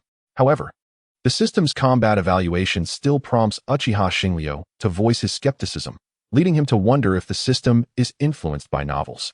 Just as Uchiha Shinryo was lost in thought, Tsunade discreetly tugged at him, abruptly pulling him back to reality.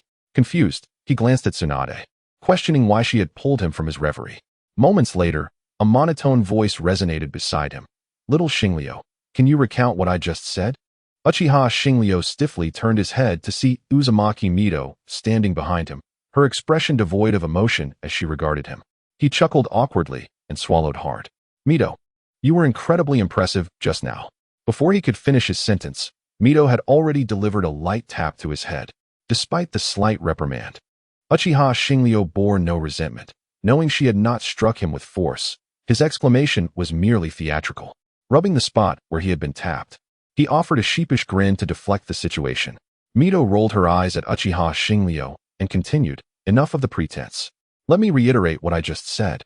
This time, you need to pay attention. The Uchiha clan just reached out to me. They want you to visit them. Of course, if you prefer not to go, I can refuse on your behalf." Upon hearing Mito address the matter at hand, Uchiha Shinryo straightened his posture. He felt no surprise at the Uchiha clan's request for him, as he knew his actions against Sarutobi Hiruzen must have been noticed. Though the Mangekyo Sharingan's activation may have escaped others' attention, it would certainly not have eluded the Uchiha. Even the Hyuga clan might have sensed something amiss. However, one advantage the Hyuga clan possessed was their tendency to avoid meddling in others' affairs. As for the claim that they were the foremost ninja clan in Konoha, that assertion only arose after the Senju clan's disappearance and the Uchiha's subsequent marginalization. What perplexed Uchiha Shinryo was the Uchiha clan's prolonged silence before dispatching Mito to inform him of their desire for his return. This aspect left him pondering. Additionally, he needed to remain vigilant regarding the presence of White Zetsu, dispatched by Uchiha Madara to monitor the Uchiha clan, though he was unaware of when this began. It was evident that the Uchiha clan now bore the shadow of White Zetsu. He understood that such surveillance would likely intensify in the future. After all, Mito, as a human radar, remained in Konoha, compelling even White Zetsu to tread carefully. However, secrets lose their essence once shared with a second party. Given the number of Uchiha present at the meeting, numerous individuals were aware of his activation of the Mangekyo Sharingan. Thus, he had to prepare for the worst-case scenario. It was entirely plausible that he had drawn Madara's attention, as a Uchiha who had awakened the Mangekyo Sharingan represented a significant asset. Nonetheless, Uchiha Xingliu currently harbored no fear of Madara. The latter's Rinnegan had yet to mature, necessitating vast reservoirs of chakra to nurture it. Coupled with age-related decline, Madara's strength was not at its peak. Unlike Mito, Madara would not possess the same sealing abilities. The peak of a ninja's capability is fleeting as age encroaches. A decline in strength is inevitable, a truth that also applies to Uchiha Madara. Although Uchiha Sarayu of the Chow clan may not be confident in defeating the current Uchiha Obito, he possesses the ability to escape with ease. Moreover, Uzumaki Mito is no novice. Should Obito dare to approach, Sarayu would certainly collaborate with Mito to ensure he remains there indefinitely. However, at present, Sarayu is preoccupied and cannot venture to the Uchiha clan, for he has something of great importance to present to Mito. Grandmother Mito, I have a gift for you. A token to celebrate your ascension as Hokage. As he spoke, Sarayu produced a stack of paper-like talismans from seemingly nowhere and handed them to Uzumaki Mito. Mito examined the talismans, densely inscribed with intricate seals. Being an expert in sealing techniques, she felt an immediate intrigue. After scrutinizing them for a moment longer, she discerned that they bore a resemblance to explosive tags. Suddenly, a spark of realization ignited within her. She looked at Uchiha Sarayu in disbelief. Are these talismans imbued with ninjutsu? With a knowing smile, Sarayu feigned admiration and replied, Grandmother, you truly are a master of sealing techniques. You identified them so swiftly. Indeed, these are ninjutsu scrolls. Furthermore, they contain the essence of sage arts. When activated with chakra and affixed to an injured area, they can be used automatically. Mito gazed in awe at the talismans in her hand, marveling at how such revolutionary items could be produced by a mere 6-year-old child. It was almost surreal. Yet, after her moment of astonishment passed, she seemed to recall something. Grasping the talisman, she inquired, Sarayu, how challenging is it to create such a thing? Shaking his head with a smile, Sarayu responded, It is not difficult. The complexity is akin to that of explosive tags. But it requires a ninja proficient in sage arts to assist. Upon hearing this, Mito could no longer suppress her inner joy. With the advent of such talismans, the mortality rate of ninjas on missions would undoubtedly decrease. Sarayu, you have truly bestowed upon me an extraordinary gift, she praised, showering him with accolades that left him somewhat overwhelmed. After a while, Mito took Sarayu and Tsunade by the hand and turned to the ever-watchful Chika, instructing, Chika, please notify the head of Konoha Hospital and the leader of the sealing department that I wish to speak with them. Have them come this afternoon. I am currently pressed for time. With that, Mito hurriedly led the two towards the Hokage building. Sarayu was left puzzled by Mito's urgency. After all, the medical talismans, which could instantly bolster Konoha's strength and mitigate casualties, should have been deemed the most pressing matter. Upon their arrival at the Hokage building, his questions were soon answered. The feudal lord awaited them. Mito, it's been a while. You still appear so youthful. Ah, being a ninja is truly enviable, the lord remarked. Mito smiled faintly, choosing not to engage with the underlying implications of his words. After all, how could she respond? Ninjas are not omnipotent. Her youthful appearance is largely due to the power of sealing techniques. She then introduced Tsunade and Sarayu, saying, You jest, my lord. You remain as impressive as ever since our last meeting. These two are my granddaughter Tsunade and my grandson Uchiha Sarayu. I have brought them to seek your consent on a matter. The feudal lord raised his eyebrows slightly, casting a glance at the two and chuckling. What matter could require my involvement, dear Mito? Mito produced a contract from within her robes and handed it to the feudal lord, speaking slowly. Once upon a time, Hashirama made an agreement with your father that Konoha, established in the Land of Fire, would assist you in repelling invasions from other nations. However, should such a defense be necessary, you would be required to fully reimburse Konoha for its losses. Now that the Ninja World War is nearing its conclusion, I am curious when we might expect your reimbursement. As her words hung in the air, the feudal lord's smile froze on his face. For the feudal lord of the Land of Fire, the conflicts among ninja villages had little impact on him. The 5 great nations, and even the smaller ones, often share blood ties. Even if the ninja village of his own nation suffered defeat, it would merely result in a loss of face before the other victors, without any significant repercussions. Yet, face is merely a facade. Money is a tangible necessity.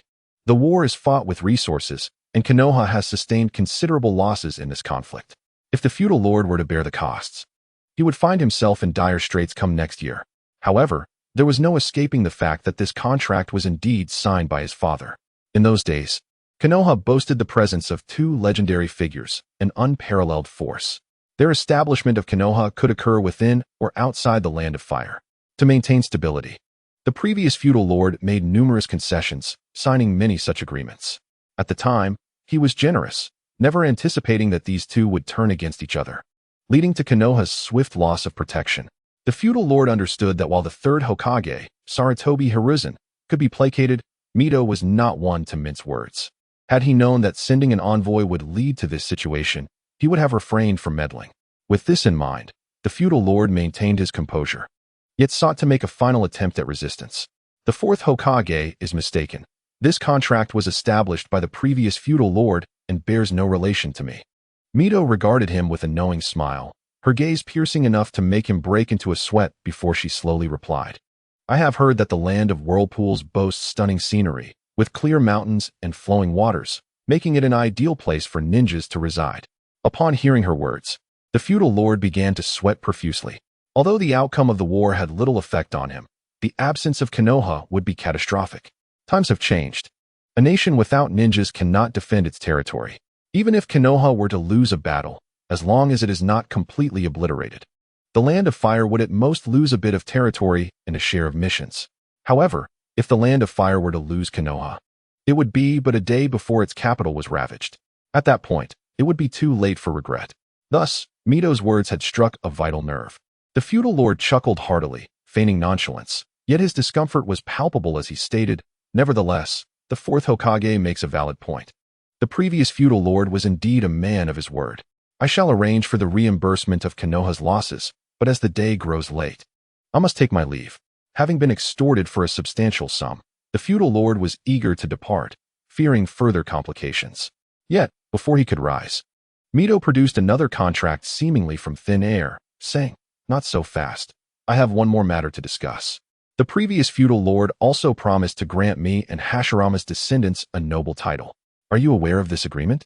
The feudal lord, who had just begun to rise, froze at her words. The mock smile vanished from his face, replaced by a grim expression directed at Mito. Sarayu, watching from the side, was astonished. He had been pondering what could possibly be more important than the medical talismans, and now he realized there truly was something. Money, after all, is always in demand. In the aftermath of war, Konoha would undoubtedly require funds. The compensations and rewards for ninjas must be issued in full, otherwise, who would be willing to fight in the next conflict? Mito's relentless pursuit of agreements left Sarayu thoroughly entertained. Unlike the third Hokage, Mito exuded a formidable confidence as Hokage. She was but a breath away from inscribing the words "pay up" upon the feudal lord's brow. However, her subsequent words made Sarayu comprehend precisely why he and Tsunade had come to meet the feudal lord. Unlike the joyful sentiments harbored by Uchiha Shinryu, the daimyo of the Land of Fire was genuinely agitated this time. To him, the actual division of nobility was insignificant. However, there is a saying, "I may grant it, but you cannot seize it." The formidable presence of Uzumaki Mito instilled a sense of impending crisis within him.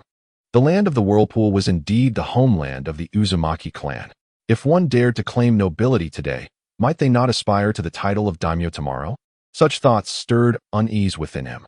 Uzumaki Mito's intentions were straightforward. Whether it was to seek reimbursement for war expenditures from the daimyo or to elevate Uchiha Shinryu or Tsunade to nobility, she aimed to convey a signal to the outside world.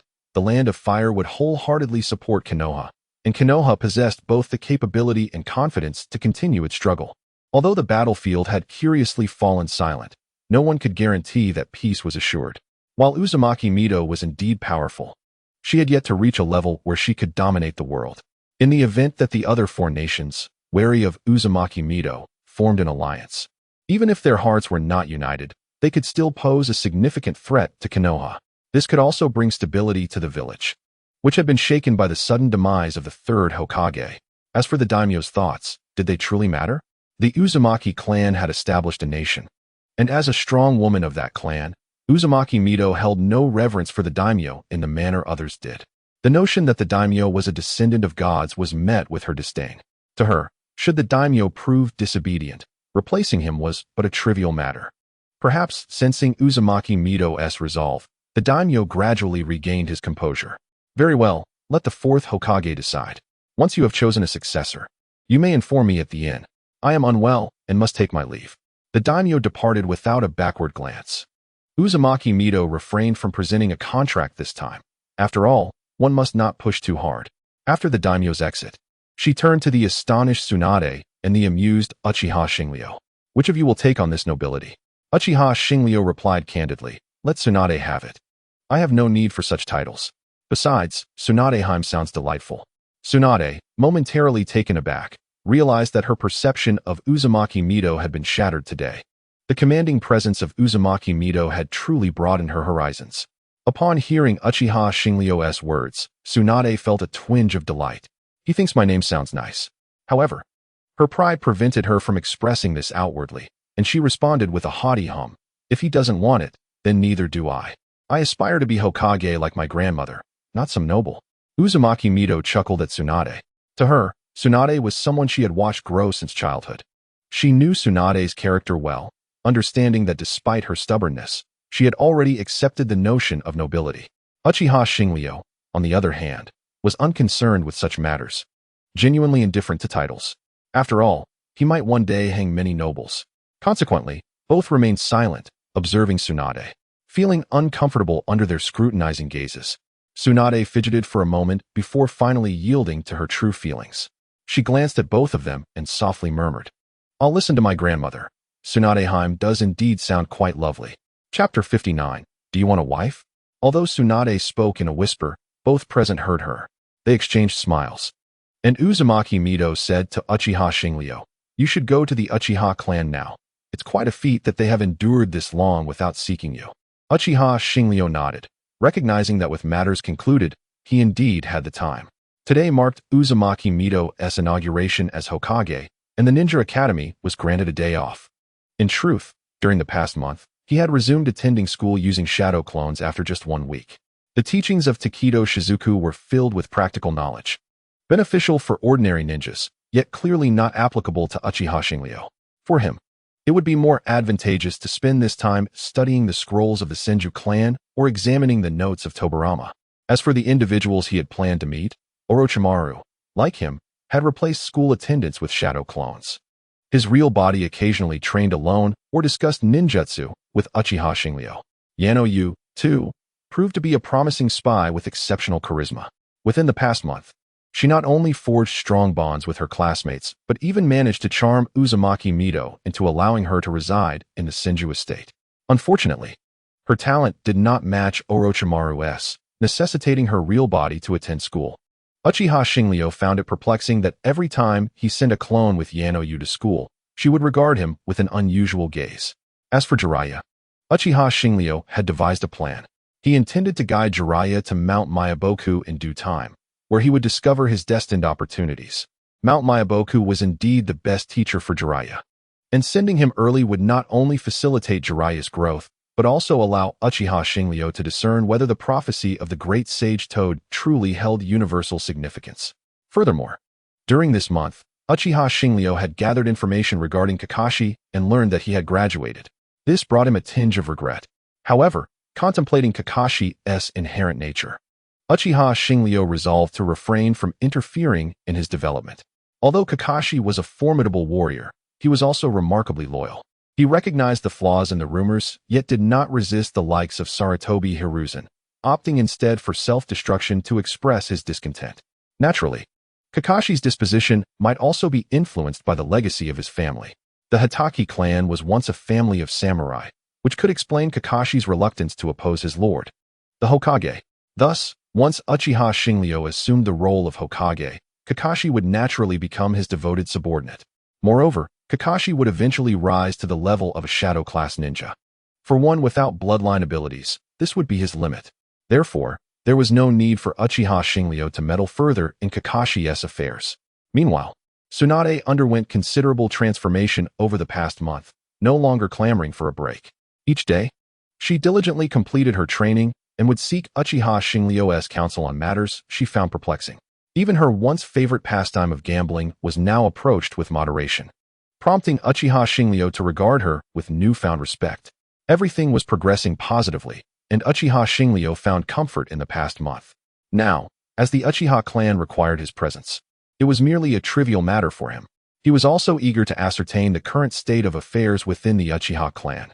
Thus, after bidding farewell to Uzumaki Mido and Tsunade, he made his way to Uchiha and S residence. Indeed, Uchiha and was now the head of the Uchiha clan.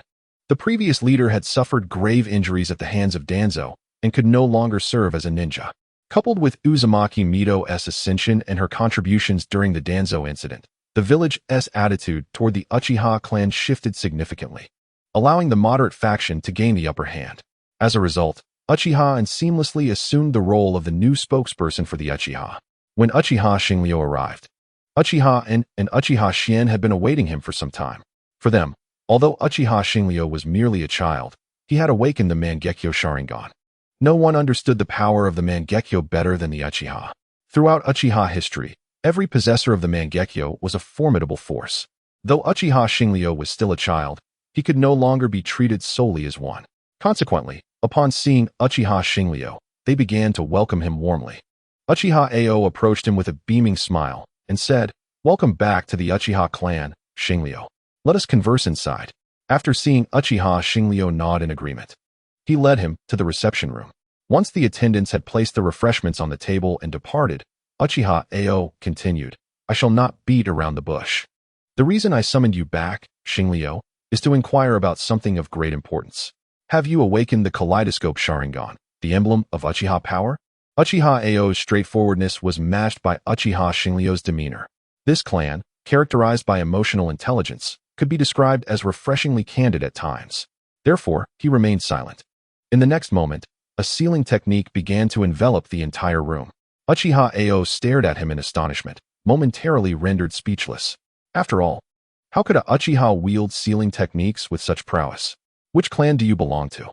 Moreover, Uchiha Shinryu had only been adopted by Uzumaki Mido for a mere month or two. The sealing technique he employed felt even more potent than that of Uzumaki Mido. Behind him, Uchiha Shien, who had remained silent, watched Uchiha Shinryu with a wary gaze. Yet, in the next instant, the very thing they had dreamed of came into view. A pair of Kaleidoscope Sharingan, remarkably similar to the Rinnegan, had been awakened by Uchiha Shinryu. Gazing at the diminutive figure before them, both were momentarily lost in reverie, captivated by the shock brought forth by Uchiha Shinryu, a prodigy likely unparalleled in history. After confirming that the sealing technique had completely enveloped the room, Uchiha Shinryu activated his Kaleidoscope Sharingan. After all, it was essential to safeguard against potential eavesdroppers. Observing the two lost in thought, Uchiha Shinryu cleared his throat and remarked, "I have indeed awakened the kaleidoscope. Is there something you wish to discuss, Ao clan leader?" The two were jolted back to reality by his cough, and upon hearing Uchiha Shinryu's words, Uchiha Ao found himself at a loss for words. Although he had anticipated that Uchiha Shinryu had awakened the kaleidoscope prior to his arrival, the moment of confirmation rendered him speechless. Should he invite Uchiha Shinryu back to the Uchiha clan, or perhaps pass the leadership to him? Ultimately, Uchiha Ao's thoughts raced, and without fully comprehending his own words, he blurted out a question that left Uchiha Shinryu coughing in disbelief. "Would you like a wife?" Chapter 60. The conversation upon hearing this. Uchiha Shinryu nearly had his eyes bulge out of their sockets. He was merely 6 years old. Discussing brides at such an age seemed rather premature. After speaking, Uchiha Ao felt a strange sense of logic in his proposition.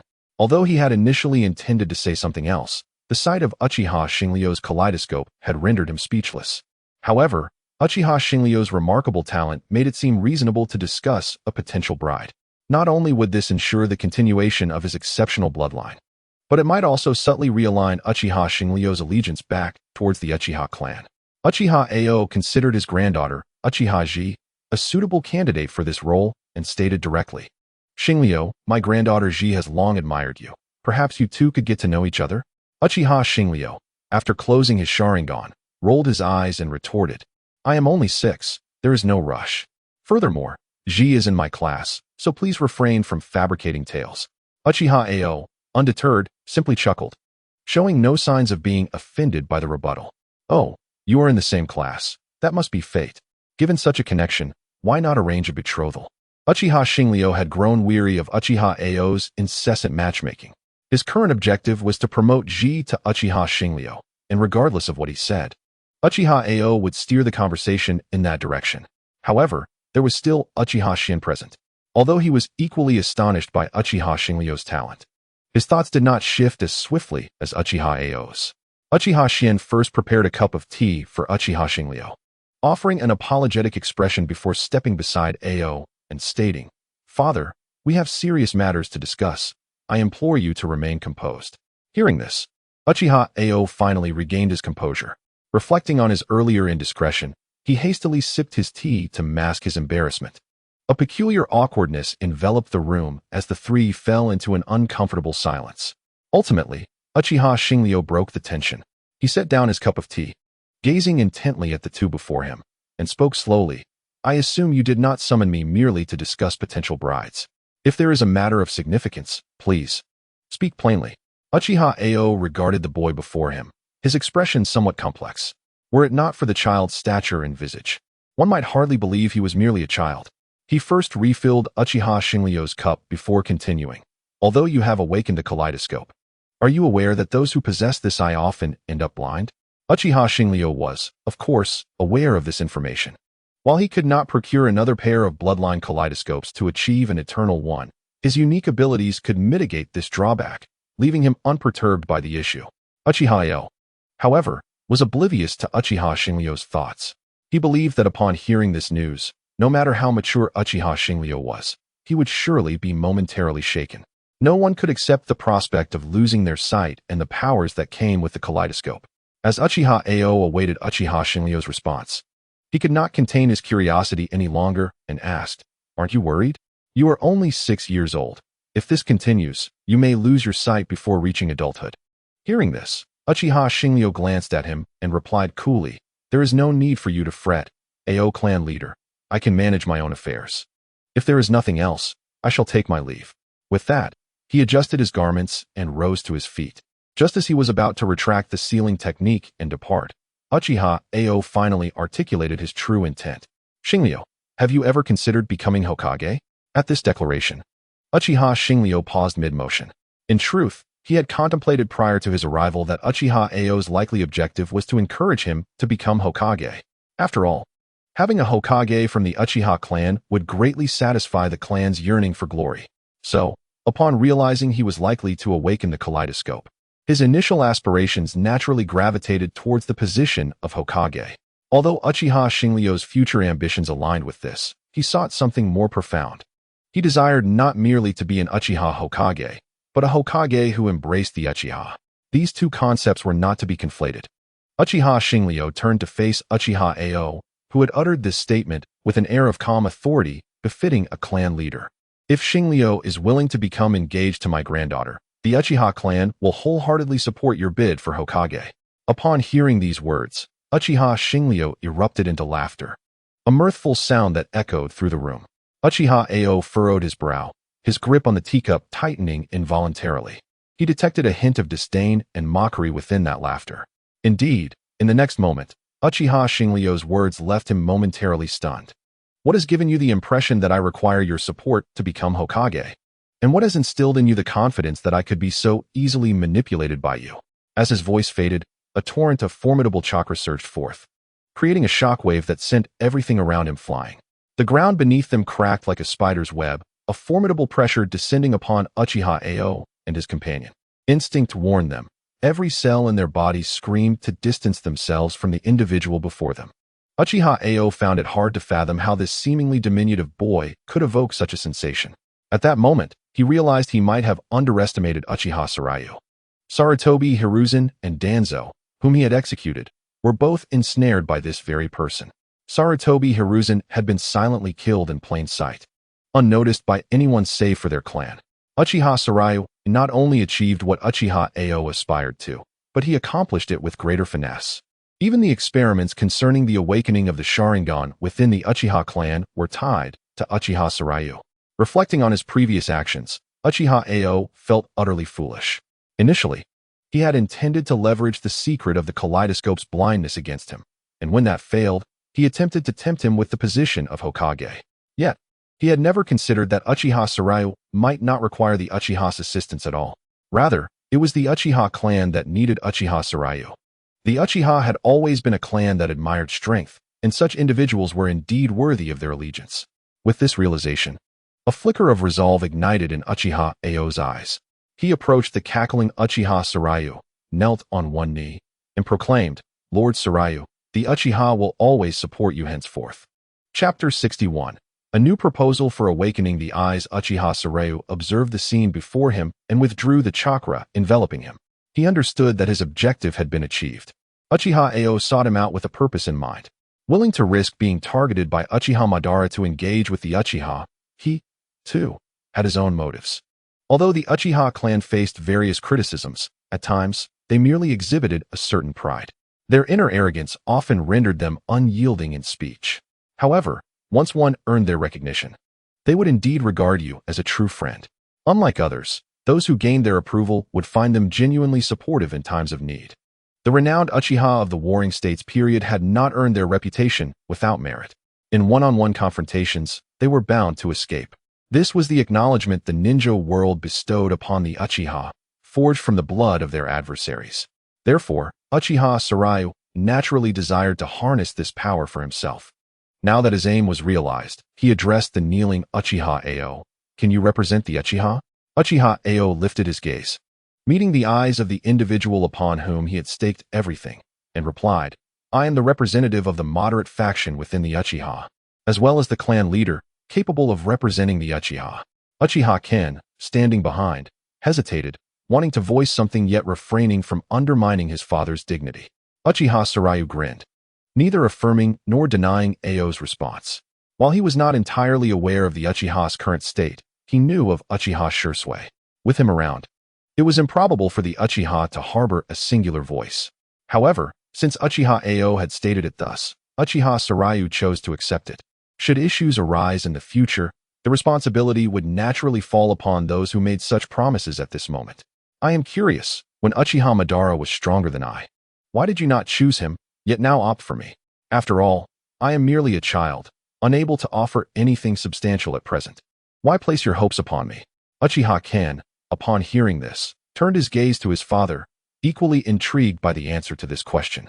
Uchiha Ao chuckled softly and replied, "Although Lord Madara co-founded Konoha with the first Hokage, the village holds the second Hokage in greater reverence, regarding Lord Madara with mere awe. Hashirama's ascension as the first Hokage was a collective decision of the village. Madara lacked the talent for such a position. When Lord Madara sought to lead our clan away, all nations had already established their ninja villages, and wherever we went, we would merely be seizing others' portions. Coupled with our clan's yearning for peace and the uncertainty of the future, they chose not to accompany Lord Madara." At this point, Uchiha Ao rose, stepping closer to Uchiha Sarayu, locking eyes with him. "And you, Sarayu, are distinctly different. You are not merely gifted. You are a powerful individual who has actualized that potential. Moreover, your chances of becoming the next Hokage are the highest. The entire village hopes for you to become the next Senju Hashirama, capable of safeguarding Konoha for decades. Furthermore, you are not empty-handed. You have already contributed." Upon hearing this, Uchiha Sarayu felt a twinge of confusion. Had he truly given anything to the Uchiha? He was unaware of such matters. Uchiha Ao discerned his puzzlement and proceeded to recount the events that transpired within the Uchiha clan following the awakening of the Sharingan. Realization dawned upon Uchiha Sarayu, and he silently noted this in his mind. When discussing the design of the awakening proposal, Uchiha Ao noticed Sarayu's keen interest and elaborated further. This additional discourse led to new concepts for the Uchiha awakening plan. Uchiha Sarayu suggested that the emotional catalyst for awakening did not necessarily have to stem from the sorrow of losing a parent. It could also arise from other emotions, such as fear. For instance, Uchiha clansmen who feared ghosts could have others masquerade as specters to frighten them, capturing the moment for future reference. If they still failed to awaken their eyes, the embarrassing scenes could be circulated as a last resort. This represented a form of anger. Uchiha Ken observed the two with a devilish glint in his eyes, particularly as their excitement grew, their laughter sending shivers down his spine. Time passed slowly as their conversation unfolded. By the afternoon, Uchiha Sarayu, recalling his own affairs, reluctantly brought their discussion to a close. Looking at this individual, who was several decades his junior yet shared his interests, he could not help but express, "I did not expect clan leader Ao to possess such remarkable talent. However, I have matters to attend to today. Let us converse again another time." Uchiha Ao felt satisfied, having decided to place his family's future in Uchiha Sarayu's hands. He naturally wished to cultivate a closer relationship with him. With both of them sharing common ground, they could be considered confidants. Yet, even confidants could not compare to the closeness of family. With this in mind, Uchiha Ao's initial thought resurfaced. He turned to Uchiha Sarayu, who was in the process of retracting his seals, and inquired, "What do you think of my initial proposal?" Uchiha Sarayu, busy with his seals, instinctively responded, "What proposal?" "Oh, the proposal of engagement. My daughter, Chiri, is quite exceptional. Why not strengthen our ties further?" At that moment, Uchiha Sarayu had just completed retracting all seals and returned his focus to the conversation. Upon hearing Uchiha Ao's words, he tilted his head, his mind filled with dark thoughts. How had they circled back to this topic again? Was he truly a genius for managing to steer the conversation this way? Shaking his head, he dispelled the notion while simultaneously making his rejection clear. "No, Chiri and I are merely classmates for now. Matters concerning the future can wait. I prefer the notion of love based on mutual consent, so let us leave it at that." Uchiha Ao had anticipated this outcome the moment Sarayu shook his head. Yet, hearing it spoken aloud still brought a hint of disappointment. Nevertheless, he did not press the issue. An agreement would have been ideal, but a refusal would not result in any loss. With all matters settled and his objectives largely achieved, Uchiha Sarayu naturally took his leave. After he departed, Uchiha Xuan approached Uchiha Ong and inquired, "Does father truly hold such high regard for Xingliu-kun?" Uchiha Ong scoffed disdainfully and playfully struck the back of Xuan's head. Then, perceiving Xuan's bewilderment, he remarked, "Am I not your father? It's entirely possible that Xingliu-kun will surpass Lord Madara in the future." Without elaborating on how that feat might be achieved, he strode away, leaving Xuan in a state of confusion. Chapter 62. A Family Resemblance. Meanwhile, Uchiha Xingliu, having finished his lunch, made his way to the Hokage building where he found Uzumaki Mizuho engaged in discussion with two individuals. Upon noticing Uchiha Xingliu's entrance, her eyes lit up as she addressed the group. "This is the creator of the medical talismans I mentioned, Uchiha Xingliu. Feel free to pose any inquiries to him. I have other matters to attend to, so I must take my leave." With that, Uzumaki Mizuho disregarded the odd expressions of those present and confidently exited. As she passed by Xingliu, she offered him an encouraging glance, transforming his blood-stained visage into one of admiration. However, the next moment he sensed impending trouble. Two fervent gazes, ignited by Mizuho's departure, fixated upon him. The heads of the sealing department and the medical department regarded him with an intensity reminiscent of enamored suitors. In a fervent exchange, the two individuals refused to yield ground, ultimately deciding to approach Uchiha Xingliu for introductions. The head of the sealing department was a member of the Uzumaki clan, known as Uzumaki Ten, a peer of Mizuho. The medical department's head, a member of the Senju clan, shared the same generation as Mizuho and was named Senju Xiaofan. Following their introductions, they wasted no time in bombarding Uchiha Xingliu with questions regarding the medical talismans, although he had come for this very purpose. The relentless inquiries of the two left him somewhat overwhelmed. In that moment, he comprehended why Mizuho had hastily excused herself. He felt the weight of Senju Xiaofan's plight. Deciding to take action, Uchiha Xingliu raised his hand, interrupting their incessant chatter. He produced a scroll from within his robe and placed it on the table. Addressing the perplexed duo, "This contains the manufacturing process of the medical talismans. You may discuss it amongst yourselves. I have matters to attend to, so I shall take my leave." With that, Uchiha Xingliu vanished in a puff of smoke. In that instant, he had employed a shadow clone to take his place, quietly slipping away. Given his current prowess, this was a trivial feat. This maneuver left the two of them in a state of astonished silence, exchanging wide-eyed glances. After a moment, Uzumaki Ten broke the silence with a sigh, just like Mizuho, always making excuses when there's work to be done. Senju Xiaofan nodded in agreement. "Indeed. It seems they are cut from the same cloth. I wonder if Tsunade will turn out the same way." They exchanged glances, both reflecting a shared sense of resignation. However, with Uchiha Xingliu's departure, they had little recourse but to examine the scroll, becoming engrossed in its contents and momentarily forgetting everything else. After leaving behind his shadow clone, Uchiha Shinryu returned to the Senju residence. Upon entering the courtyard, he found Uzumaki Mizuho comfortably seated, sipping tea and basking in the sun, appearing utterly at ease. Tsunade and Yanoyu were also present, each engaged in their respective training. Notably absent was Senju Xiaofan, and Uchiha Shinryu needed no further contemplation to deduce her whereabouts.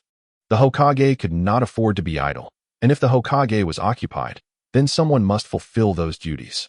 Who else but Xiaofan could that be? In that moment, Uchiha Shinryu silently mourned for her plight.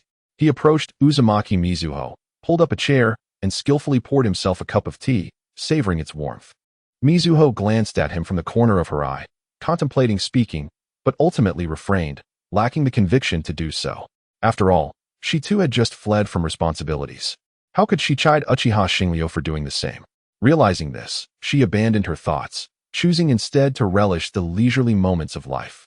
Thus, they both basked in the afternoon sun, eyes squinting against its brilliance as they enjoyed their tea.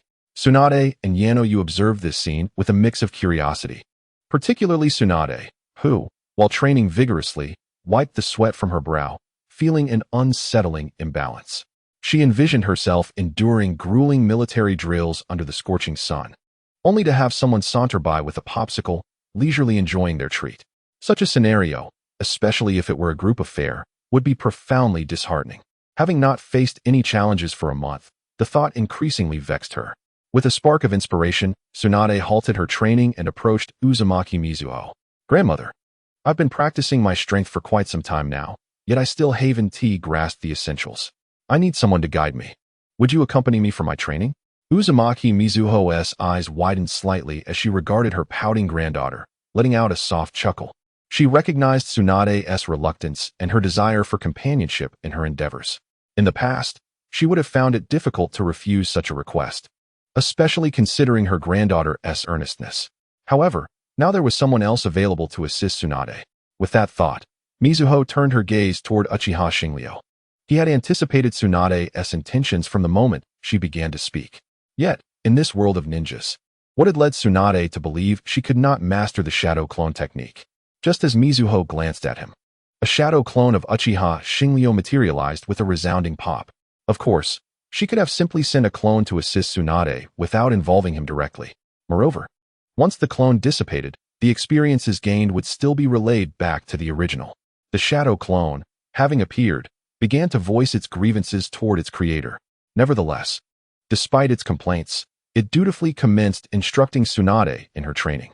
While Tsunade felt a tinge of disappointment upon seeing the shadow clone, she did not allow it to overshadow her satisfaction. Her goals were still met, as the experiences of the clone would ultimately benefit her. Uchiha Shinryu was well aware of the shadow clone's properties, but knowledge alone was not sufficient. Tsunade's approach was quite straightforward, devoid of subtlety, reminiscent of Senju Tobarama's influence. To prevent such situations from arising in the future, he had already incorporated the shadow clone technique into his system. Yanoyu observed their interaction with a mix of envy and intrigue, but ultimately decided against pursuing similar actions. After all, she felt like an outsider, not yet sharing the same bond with them. However, in the next moment, while she was still training, she suddenly felt the sunlight above her being obscured. Looking up, she saw Uchiha Shinryu standing before her, smiling gently. Chapter 63. The storm reignited. Uzumaki Mizuho regarded Uchiha Shinryu with an unusual expression. Having lived a lifetime filled with myriad experiences, she had never encountered a scene quite like this. If only Senju Hashirama had possessed such emotional intelligence. Perhaps he could have warded off the countless admirers that surrounded him. Had it not been for his naivete, or perhaps his infatuation with Madara, Uzumaki Mizuho would have found it challenging to fend off those who sought his attention. In truth, she was merely overthinking. Uchiha Hashiryu lacked any semblance of emotional intelligence. He simply felt overwhelmed and thought it best to treat everyone equally. Thus, he decided to create 2 clones, ensuring fairness by assigning one to each individual. After completing this task, Uchiha Hashiryu calmly resumed sipping his tea. This scene caused Uzumaki Mizuho to blink in disbelief, feeling that he was even lazier than herself. Just as they believed the afternoon would pass in such a manner, Chika and an Umbu hurriedly approached. "Lady Mizuho, we have urgent news." Upon hearing this, Uzumaki Mizuho instantly shed her previous lethargy. She stood up, her gaze sharp as she focused on the two approaching figures.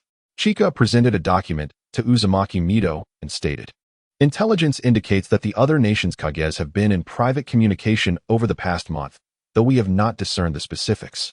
Today, a messenger arrived in Konoha to convey that the other four Kages wish to convene a summit. This document is the formal invitation from the four Kages."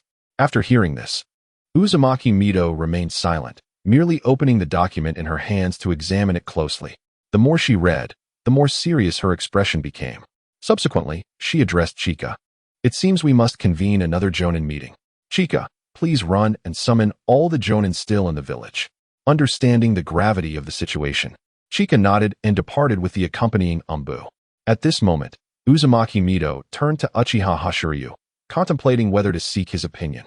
After all, he had offered many valuable suggestions during previous incidents. Therefore, she did not regard him merely as a child. "Hashiryu, the four Kages wish to negotiate.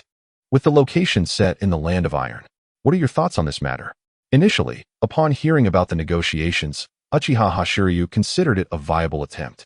However, upon learning the location was the Land of Iron, he immediately replied, "Negotiations are acceptable, but the location must be chosen by us. It cannot be the Land of Iron." Uchiha Madara was likely hiding in the Land of Iron. If Lady Mito were to go, there was a chance Madara might perceive it as an opportunity to reclaim the Nine Tails and eliminate the remaining four Kages. Uchiha Hashiryu could scarcely imagine the chaos that would ensue in the ninja world. Even if he accompanied her, he could inadvertently harm the other four Kages, which would not be negotiations, but rather a cause for war. Although he was not afraid, time was on his side. In a few years, he would be able to dominate. Why instigate unnecessary sacrifices and troubles now? Seeing his resolute stance, Uzumaki Mito recalled something. Senju Tobarama had been ambushed during negotiations by Kinno and Jinno, ultimately sacrificing himself for the future of Konoha. Moreover, there was intelligence indicating that the other four Kages were in clandestine communication. If they allowed the location to be chosen by them, it would indeed be quite unsafe. Though she may have misinterpreted his suggestion, she found herself in agreement with it. Thus, Uzumaki Mito nodded, endorsing Uchiha Hashiryu's assertion. Upon seeing her nod, Uchiha Hashiryu exhaled slightly, then fell into contemplation. This upcoming negotiation would undoubtedly involve discussions. The specifics of interest allocation could only be resolved on-site. As a 6-year-old child, he was certainly unfit for such an occasion. Therefore, it was likely that Uzumaki Mito would not bring him along. Suddenly, an idea struck him. Uchiha Hashiryu continued, "I recall that Lord Tobarama established the Chunin exams to assess whether Genin were qualified to advance to Chunin. The purpose of negotiations is ultimately the division of interests. Why not let strength speak for itself? The 5 villages could jointly host this year's Chunin exams, and based on the results, interests could be allocated accordingly. This way, regardless of the outcome, the other villages would have no grounds for complaint." Uzumaki Mito's eyes lit up at this suggestion. Indeed, as Uchiha Hashiryu had articulated, this method was not only fair, but also acceptable to the other villages. Letting strength dictate the outcome meant that if they were dissatisfied, they could only accept the reality. If they were unable to surpass others, they would naturally receive a smaller share of the benefits, truly equitable. She gently ruffled Hashiryu's forehead, complimenting, "Little Hashiryu, you are quite clever. Your suggestion is excellent. I shall present it at the meeting." After saying this, she glanced at Tsunade and Hanabi, who were still training, and added, "I will leave them in your care." "Rest assured, Lady Mito," he replied. After receiving Hashiryu's assurance, Uzumaki Mito departed. Uchiha Hashiryu returned to his previous position, basking in the sun. However, it wasn't long before he slapped his forehead, lamenting, "Oh no, I've trapped myself."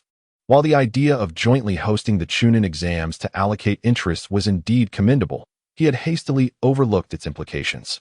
This event, being pivotal for the distribution of interests, would require each Kage to dispatch their strongest young talents. Even Jonin participating in this exam would not be out of the question, while others might be oblivious. Uzumaki Mito certainly was not. At this moment, the strongest among Konoha's younger generation was none other than the 6-year-old Uchiha Hashiryu. Therefore, Uzumaki Mito would undoubtedly consider him a strategic asset. This realization was precisely what had led Uchiha Hashiryu to feel regret. Indeed, capable individuals are always burdened with extra responsibilities. In a moment of reflection, Uchiha Hashiryu sighed, observing Tsunade's unbridled joy beside him. She believed that it was her strategy that had transformed Uchiha Hashiryu into his current state. Little did she know that Hashiryu's clone had already taken note of her delight. Time flew by, and after dinner, Uzumaki Mido finally returned. After enjoying the meal that Chika had saved for her, Uzumaki Mido sought out Uchiha Hashiryu to discuss the content of the meeting. Firstly, the proposal for Konoha to select the location for the Kage Summit received unanimous agreement among all present. After all, the lesson of Senju Tobarama remained fresh in their minds. Secondly, the proposal for the Chunin exams, which he had suggested, garnered the approval of the majority. The extended duration of the meeting was spent deliberating on the candidates for the exam. The purpose of Uzumaki Mido's visit was precisely this. She wanted him to be the safety net. Chapter 64.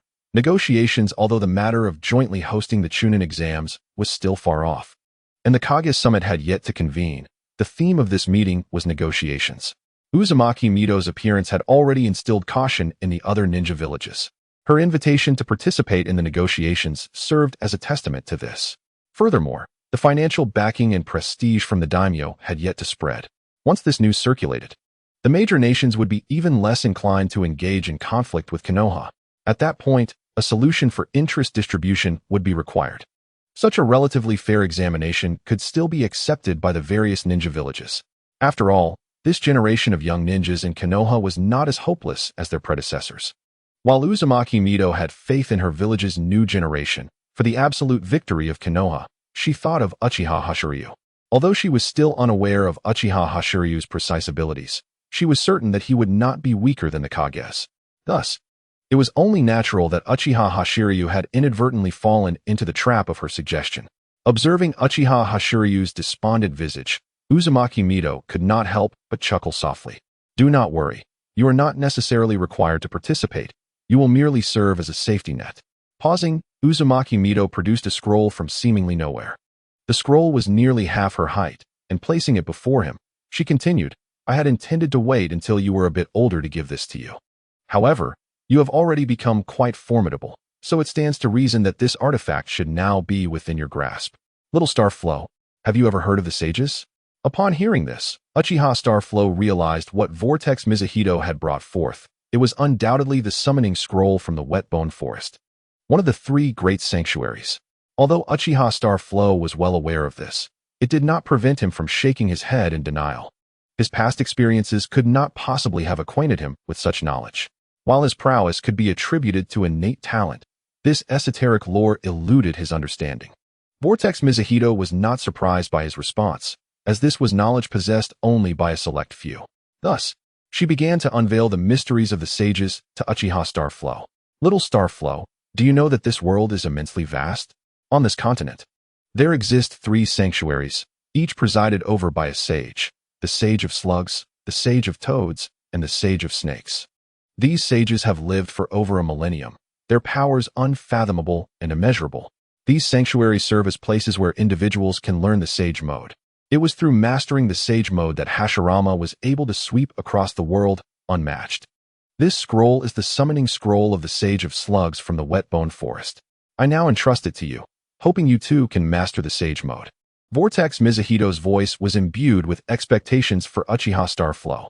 Taking a deep breath, it seemed as though she was about to pour forth all her cherished memories. However, Uchiha Star Flow did not hold a particular interest in the sage mode, as he already possessed a system that enhanced his strength. Yet, considering this was a gesture of goodwill from another, and that he might find use for the scroll in his future plans, he accepted it. Vortex Mizuhito, seeing him accept, wore a look of relief. She believed that with Uchiha Star Flow's talent, he would undoubtedly learn the sage mode. Even if he could not surpass Hashirama in strength, it would be sufficient for the protection of Konoha. Subsequently, Vortex Mizuhito continued to elaborate on the details of the Chunin exams. She suggested that Uchiha Star Flow participate under a disguised identity. If the Konoha participants proved to be exceptional and could handle the challenges, he merely needed to observe from the sidelines and forfeit at the end. However, should an unexpected situation arise requiring intervention, Uchiha Star Flow must step in promptly to stabilize the situation. To Vortex Mizuhito's proposal, Uchiha Star Flow readily agreed, believing he only needed to intervene at a critical moment, which was not burdensome. Moreover, he felt the likelihood of such a situation occurring was quite low. To mitigate this possibility, The presence of Kakashi Hatake, known as White Fang, provided assurance. Although he had just graduated, his reputation had already spread across Konoha. Even before his graduation, he was regarded as a prodigy among the populace. The Chunin joint exam would not commence immediately, as the five nations would not act hastily, and they would seize any opportunity to promote their villages. Therefore, this event would likely be postponed for at least half a year, providing ample time for White Fang to elevate his strength further. As long as the other four Kages did not dispatch Jinchuriki as participants, White Fang should easily handle the competition and emerge victorious. By then, the participation would merely afford him a VIP viewing position. Just as Vortex Mizuhito believed everything was arranged and prepared to depart, Uchiha Starflow suddenly inquired, "Can this scroll be signed by Tsunade?" Vortex Mizuhito halted her departing step, turning to respond, "Of course. But you must remind her to act within her limits and not excessively deplete her chakra while practicing summoning techniques. Furthermore, this scroll, akin to the treasures of the Senju, is now in your possession, granting you the authority to determine its fate." With that, she did not await Uchiha Starflow's reply and departed. Uchiha Starflow silently nodded. The sensation of being trusted washed over him like a warm current, filling his heart with joy and determination. He understood this to be an acknowledgement of his abilities and an expectation for his future. He would respond to this anticipation with tangible actions. Time passed swiftly, and it had been half a month since he received the four Kages invitation to the 5 Kage Summit. During this period, the location of the summit had been confirmed following extensive discussion and negotiation. As the representative of Konoha, Vortex Mizuhito was prepared to set forth for the meeting place. Throughout this time, Uchiha Starflow had begun to grasp the Flying Thunder God technique. Although it required considerable chakra and involved both a forward and backward motion, he could now wield it with proficiency. This breakthrough prompted him to seek out Vortex Mizuhito the day before her departure. When Uchiha Starflow presented her with a kunai inscribed with the Flying Thunder God seal, a flicker of surprise and joy crossed her eyes. She understood precisely what this kunai represented. With it, the upcoming summit would be secured, and Uchiha Starflow's growth became even more anticipated. Vortex Mizuhito was deeply moved. She recognized Uchiha Starflow's rapid development. However, his swift mastery of the Flying Thunder God was still astonishing. Chapter 69. The 5 Kage Summit. Although it was not decades later, the name of Uchiha Madara still resonated powerfully within the shinobi world. His eyes, unlike those of ordinary Uchiha, possessed an extraordinary renown. The recently manifested eyes of Uchiha Ao were undoubtedly the same as those of Uchiha Madara, possessing the Mangekyo Sharingan. These eyes, distinct from the typical Uchiha eyes, bore unique abilities and characteristics, one of the most notable traits associated with Uchiha Madara during his lifetime. When these eyes appeared in Uchiha Ao's gaze, the assembled crowd suddenly fell into a state of calm. They understood that the power of these eyes was beyond the realm of ordinary individuals. Particularly, Inoki, who had witnessed Uchiha Madara's cataclysmic strength firsthand, involuntarily trembled. Fortunately, the others were oblivious to these subtle details, captivated by Uchiha Ao and warily observing him, leaving them no attention to spare for such minute observations. This allowed Inoki and others to preserve their dignity, avoiding embarrassment before the assembly. After all, as a Kage, one could perish in battle, but must never retreat without fighting. When Uchiha Ao first revealed the Mangekyo, Vortex Mizuhito was merely surprised for a moment before regaining her composure. She recognized that these Mangekyo were not Uchiha Ao's, but belonged to Uchiha Starflow. In fact, her assessment was accurate. The ability of this Mangekyo was Uchiha Starflow's ocular technique, the Great Brahma. For this 5 Kage Summit, Uchiha Starflow had made extensive preparations to ensure Vortex Mizuhito's safety. He employed the Flying Thunder God Kunai as a visible strategy to counter any sudden aggression from Uchiha Madara. And he also inscribed his ocular technique within Uchiha Ao's eyes using the reversal sealing technique. The left eye's activation condition was set to trigger when Vortex Mizuhito was on the verge of combat. Uchiha Starflow surmised that the summit might not proceed in tranquility. After all, in the historical 5 Kage summits, even in times devoid of war, the 5 Kages remained at odds with one another, let alone in the current climate. Therefore, the primary function of this eye was to instill a sense of caution among the other Kages, compelling them to listen attentively to differing viewpoints. Uchiha Starflow believed that, in this era, possessing a Mangekyo akin to Uchiha Madara's would help in calming the majority. The left eye bore a reversal seal, and naturally, the right eye did as well. Unlike the left eye, the seal on the right eye, though also belonging to Brahma, possesses healing attributes. The condition for its activation is the injury of Vortex Naruto. Once both seals are triggered, Uchiha Hashiryu will swiftly arrive at the scene using the Flying Thunder God technique. The activation of both seals signifies that Vortex Naruto has indeed sustained an injury. At this juncture, apart from Uchiha Madara, the only ones capable of inflicting harm upon Vortex Naruto are the other Kage uniting against her. In such a scenario, although it may not be the opportune moment, Uchiha Hashiryu does not shy away from suggesting a change in leadership among the other four nations, thereby recreating the atmosphere of intimidation that Uchiha Madara once held over the entire shinobi world. Fortunately, the sudden emergence of the kaleidoscope Sharingan restores the composure of the other Kage, even causing the Raikage, who had just exhibited an aggressive demeanor, to revert to his original seat. Despite the historical portrayal of Raikage as brash, they are, in fact, quite perceptive.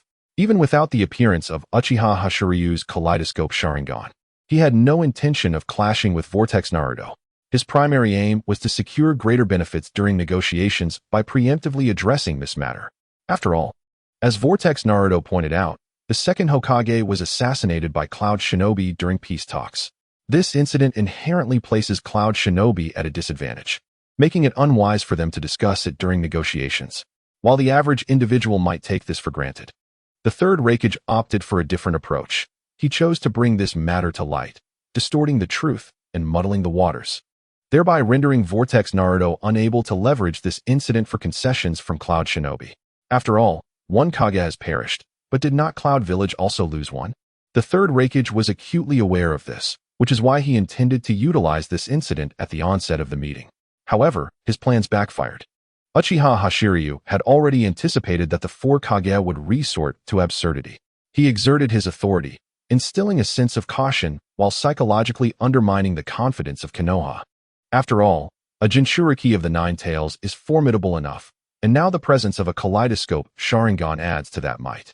The capabilities of the kaleidoscope, particularly its ability to slice through space, render it nearly impossible for the four Kage present to claim they could evade such an attack.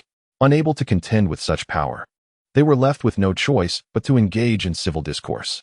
Uchiha Hashiryu's maneuver deftly returned the negotiations, which were on the brink of collapse, back to the discussion table.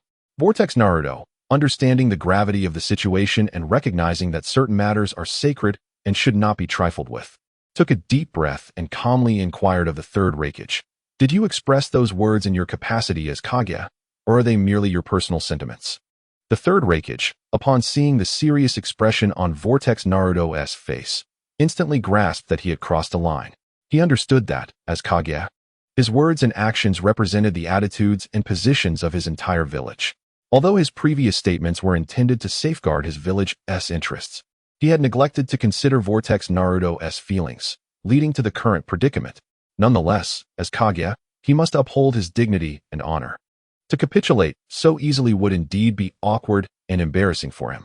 However, the thought of that spine-chilling kaleidoscope ability, capable of directly severing space, filled him with a sense of trepidation.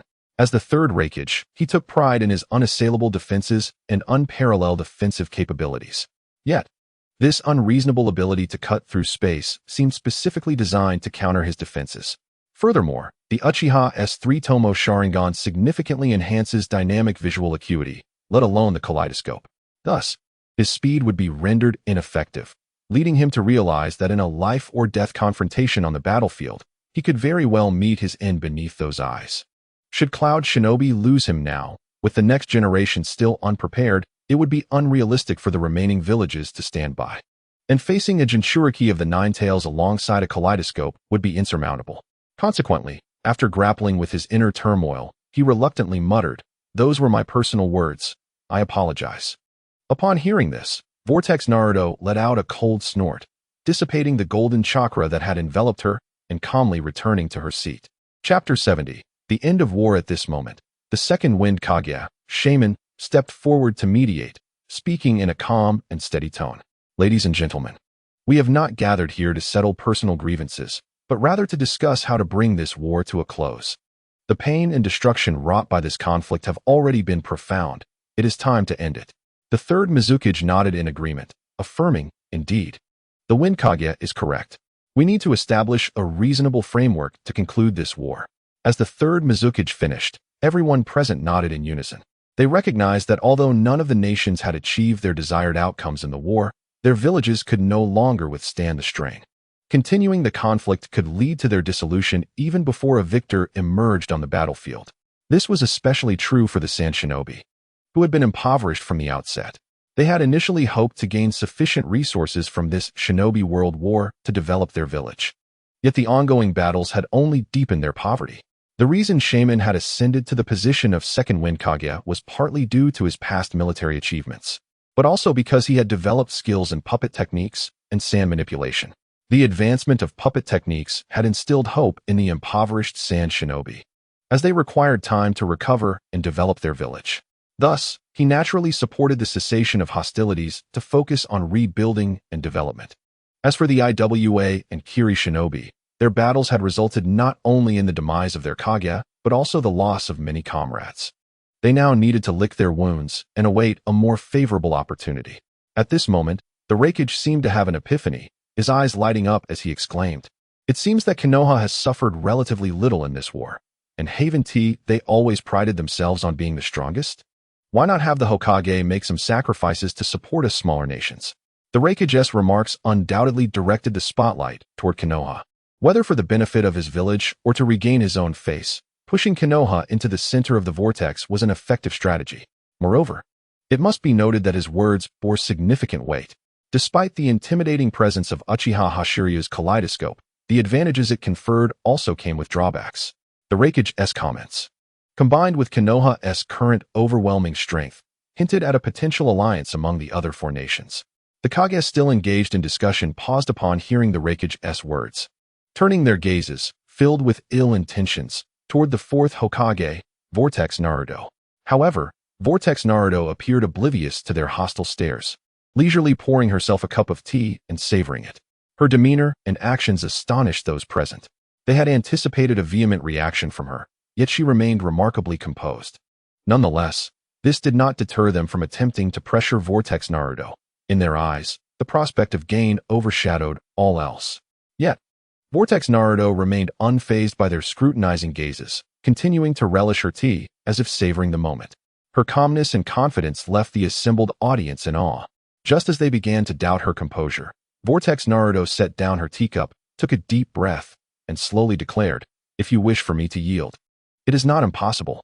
She paused for a moment, observing the expressions of the other Kage shift to one of anticipation upon hearing her words, and continued, "I propose that we hold a Chunin joint exam, using the results of this examination to equitably allocate the interests of each nation. Do you not desire to acquire more? Then strive to achieve victory in this exam. Otherwise, it would be prudent to return and focus on your own development." The words of Uzumaki Mizuhito left the assembly momentarily stunned. They had not anticipated such a suggestion from her. However, upon reflection, the proposal possessed a certain feasibility. Allocating benefits based on examination results could not only avert direct conflict, but also showcase the strength of the ninja villages, thereby attracting more missions. Yet, the implementation of this suggestion was not devoid of challenges. They needed to have faith in the new generation of ninjas from their villages and witness their strength and potential. Moreover, if the new generation of Konoha's ninjas proved exceptionally talented, Mizuhito's concession might yield even greater benefits. The attendees began to ponder. Recalling the new generation of ninjas from Konoha, they soon confirmed that the current Konoha indeed had a few prodigious talents. However, these geniuses had not yet created a significant gap with their own village's new generation, making victory a tangible possibility for them. Thus, after thoughtful deliberation, they acquiesced to Mizuhito's proposal. They resolved to conduct the Chunin joint exam to fairly distribute the interests among the nations. Following the approval of the proposal, the five Kage resumed their discussions regarding the venue for the exam. Hosting the event in one's own village would undoubtedly bring numerous benefits, even granting the participating contestants a home field advantage. Ultimately, the location was conceded to Konoha, since Mizuhito had already made a compromise in their eyes. They too felt compelled to make a concession. Granting the venue to Konoha represented the other Kage's concession. With the core issues resolved, only trivial matters remained. After concluding their discussions, the meeting of the five Kage came to an end, and they began their journey homeward. Immediately following the conference, Mizuhito instructed her attendants to relay the news to the Konoha ninjas on the front lines. She understood that this war had come to an end for them, and it was time for them to return home. Once the news spread, the ninjas of Konoha erupted in jubilation. They embraced one another, and some were even moved to tears. In this moment, they could finally set aside the fatigue and pressure of war and return to their familiar homeland. Shortly thereafter, this news swept through Konoha. The villagers, upon learning of the war's conclusion and the impending return of their victorious ninjas, erupted in celebration. Upon Mizuhito's return to Konoha, the streets were thronged with crowds eager to welcome her. They waved flags, set off fireworks, and celebrated with great fervor. Yet, Mizuhito felt a sense of unworthiness. The cessation of the war was achieved through the valiant efforts of the Konoha ninjas. In her view, she merely participated in the negotiations as the Hokage. Uchiha Saryu was amidst the crowd, and upon observing Mizuhito's expression, he grasped her thoughts. However, she had not considered that without her exceptional strength and the authority of Hokage, the war might have endured for a considerable time longer. During that time, the casualties would have been numerous, including those of Orochimaru's parents. Uchiha Saryu's gaze drifted to the side, where Orochimaru wore an expression of unrestrained joy. He stood among the injured, displaying a childlike innocence that Saryu had never witnessed before. Chapter 71. Fate as a boomerang. Reptiles are cold-blooded creatures, yet they yearn for warmth. This truth was vividly embodied in Orochimaru. Typically, he presented himself with a mature and composed demeanor. However, on this special night, he shed his usual facade, revealing an unprecedented childlike exuberance. His face radiated with a brilliant smile as he engaged in warm conversations with his parents, seemingly eager to recount all that had transpired during their time apart. In the original timeline, Orochimaru's transformation began with the death of his parents during the war. Before their gravestone, he discovered the shed skin of a rare white snake. At that moment, the third Hokage comforted him, saying that his parents had been reborn in another realm. Thus, the death of his parents and the shedding of the white snake's skin had a profound impact on Orochimaru. Subsequently, the shedding of the white snake became a symbol of good fortune for him, laying the foundation for his later snake ninjutsu. It was from this point that he began to descend into darkness, though deep within, he retained a flicker of love for life and hope for the future. However, the subsequent death of his mentor and the guidance of Danzo ultimately led him further into darkness.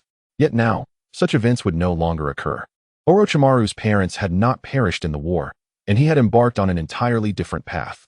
This realization left Uchiha Saryu momentarily dazed. He had unknowingly altered so many outcomes. By removing the two calamities from existence, Saryu revitalized Konoha. Even without his involvement, given time, Konoha could easily stand against 4 adversaries. Just then, Saryu noticed a cloud of gloom descend upon Orochimaru's face, his expression darkening alarmingly. This struck Saryu as peculiar, for Orochimaru usually maintained his composure, seldom exhibiting such emotional instability. More astonishingly, it was Orochimaru's parents who were attempting to console him. However, their attempts seemed futile, as Orochimaru's countenance grew increasingly troubled. He began to scan the area, seemingly in search of someone. When his gaze fell upon Uchiha Saryu, his eyes lit up, and he hurried over. Orochimaru regarded Saryu as a lifeline, his voice tinged with hope as he implored, "Sharingan, I have a request for you. If you could assist me, I would be willing to agree to any condition." Saryu, upon hearing this, felt a twinge of confusion. He contemplated the location of Orochimaru's parents, who stood among the injured, wearing bittersweet smiles as they looked toward him. This helped him understand Orochimaru's anxiety. Indeed, Orochimaru soon elucidated the situation. Although his parents had survived the war, they had fallen victim to a new type of poison from the Sand Ninja. Fortunately, they had been rescued, but this toxin had significantly reduced the lifespan of their cells. In other words, they had only a few years left to live. Orochimaru's plea was for Saryu to inquire with the Senju clan about any possible remedies. Saryu understood the implications of Orochimaru's request, yet he also recognized that this matter might not have a solution. If the Senju clan truly possessed the means to address cellular longevity, then their fate would likely lead to either extermination or world domination. After all, possessing such knowledge would render them a target for the entire world. However, the Senju clan had not faced annihilation or sought to unify the world, implying that they did not possess such technology. Though the Senju clan may lack a solution, Uchiha Syryu did have an alternative plan. He could seal Orochimaru's parents, thereby halting their countdown to death. Yet this approach merely addressed the symptoms, for to be sealed would be akin to death itself. However, Uchiha Syryu felt it necessary to share this plan with Orochimaru. Observing the anxious and helpless look in Orochimaru's eyes, he could not help but feel a twinge of compassion. He understood that Orochimaru needed a solution to alleviate his distress, even if it was not a permanent fix. Thus, Uchiha Syryu spoke. In fact, I have a method that could assist you. Orochimaru immediately lifted his head, gazing at Uchiha Syryu with a glimmer of hope. Uchiha Syryu continued, we could seal them away, putting them into a state of suspended animation. This would extend their lives. After hearing this, Orochimaru fell into contemplation. He looked at Uchiha Syryu with a conflicted expression, feeling a sense of inner turmoil. He recognized that this plan was not a flawless solution, yet it was a feasible option for the time being. At last, Orochimaru bowed deeply and said, thank you very much, Syryu, but I cannot provide you with an answer to this matter just yet. With a wry smile, he shook his head and added, I need to consult with my parents before I can give you a response. Uchiha Syryu waved his hand dismissively, saying, it's all right. You need not be so troubled. The decision of whether to implement this plan rests with you. As he watched Orochimaru's retreating figure, Uchiha Syryu felt a strange sensation in his heart. He realized that although Orochimaru's fate had been altered by his intervention, certain matters seemed inextricably linked to the threads of destiny. Given the current situation with his parents' poisoned cells, it was likely that Orochimaru would still pursue a path in biological research. This left Uchiha Syryu pondering the peculiar nature of destiny. Perhaps one day, the boomerang you cast forth will return, striking true. Yet, to assert that destiny is immutable would be presumptuous. Uchiha Syryu was confident that by enhancing his medical abilities, he could indeed resolve the damage to Orochimaru's parents' cells. However, his current capabilities were sufficient for the time being. The focus lay on the bloodline and the Sharingan. He was not a self-sacrificing individual. His concern was for Orochimaru's future abilities, not those of his parents. Thus, such acts of selflessness were beyond Uchiha Syryu's character. Providing the sealing technique as a solution was already the extent of what he could offer as a friend. At this moment, Uzumaki Mizuhara noticed the commotion and signaled Uchiha Syryu to gather at the Hokage building. Although he was unaware of the reason for her summons, he nodded in agreement. Chapter 72. The tumultuous exam. Upon arriving at the Hokage building, Uchiha Syryu found that Uzumaki Mizuhara had just arrived as well. The relentless travel and the political maneuvering during the meetings had left her visibly fatigued. Yet, upon seeing Uchiha Syryu, her demeanor brightened. She wished to spare him any worry. Little Syryu, I owe you a great debt this time, Uzumaki Mizuhara expressed. Without you, this meeting would not have concluded so smoothly. Uchiha Syryu smiled slightly, refraining from basking in the glory, and gestured for her to continue. Uzumaki Mizuhara then recounted the events that transpired during the 5 Kage summit in detail. Through her narrative, Uchiha Syryu learned of the intricate developments that had unfolded. Although the journey had been fraught with twists, the ultimate outcome was satisfactory. Uzumaki Mizuhara's trust in Uchiha Syryu had reached unprecedented heights. She recognized his capabilities and strength. Throughout the preceding events, he had demonstrated wisdom and decisiveness far beyond his years. Despite his youth, his judgment and prowess commanded respect. In her eyes, Uchiha Syryu was a fitting candidate to shoulder the responsibilities of Hokage. Consequently, for significant decisions that would shape the future of the village, she sought Uchiha Syryu's counsel, hoping to discover superior solutions through his insights. After absorbing Uzumaki Mizuhara's account, Uchiha Syryu felt somewhat perplexed. The matters had proceeded according to the established plan. Why did she still seek his presence? Sensing his confusion, Uzumaki Mizuhara spoke. Although the proceedings went smoothly and the location for the joint Chunin exam was selected in Konoha, the other 4 nations' ninjas may form an alliance to eliminate Konoha first. In truth, this realization dawned upon Uzumaki Mizuhara only after the 5 Kage summit. She had observed signs of cooperation among the leaders of the other 4 villages during the meeting. This was likely due to Konoha's overwhelming strength at this stage, which had aroused their vigilance and concern. After all, prior to this, Uzumaki Mizuhara, as the host for the 9 Tails, had remained largely in the shadows. Now that she had suddenly ascended to the role of Hokage, and with Uchiha Itachi's eyes displaying the Mangekyo Sharingan, These developments would undoubtedly strike a nerve. It became evident to her that the other villages might seek to eliminate Konoha during this exam.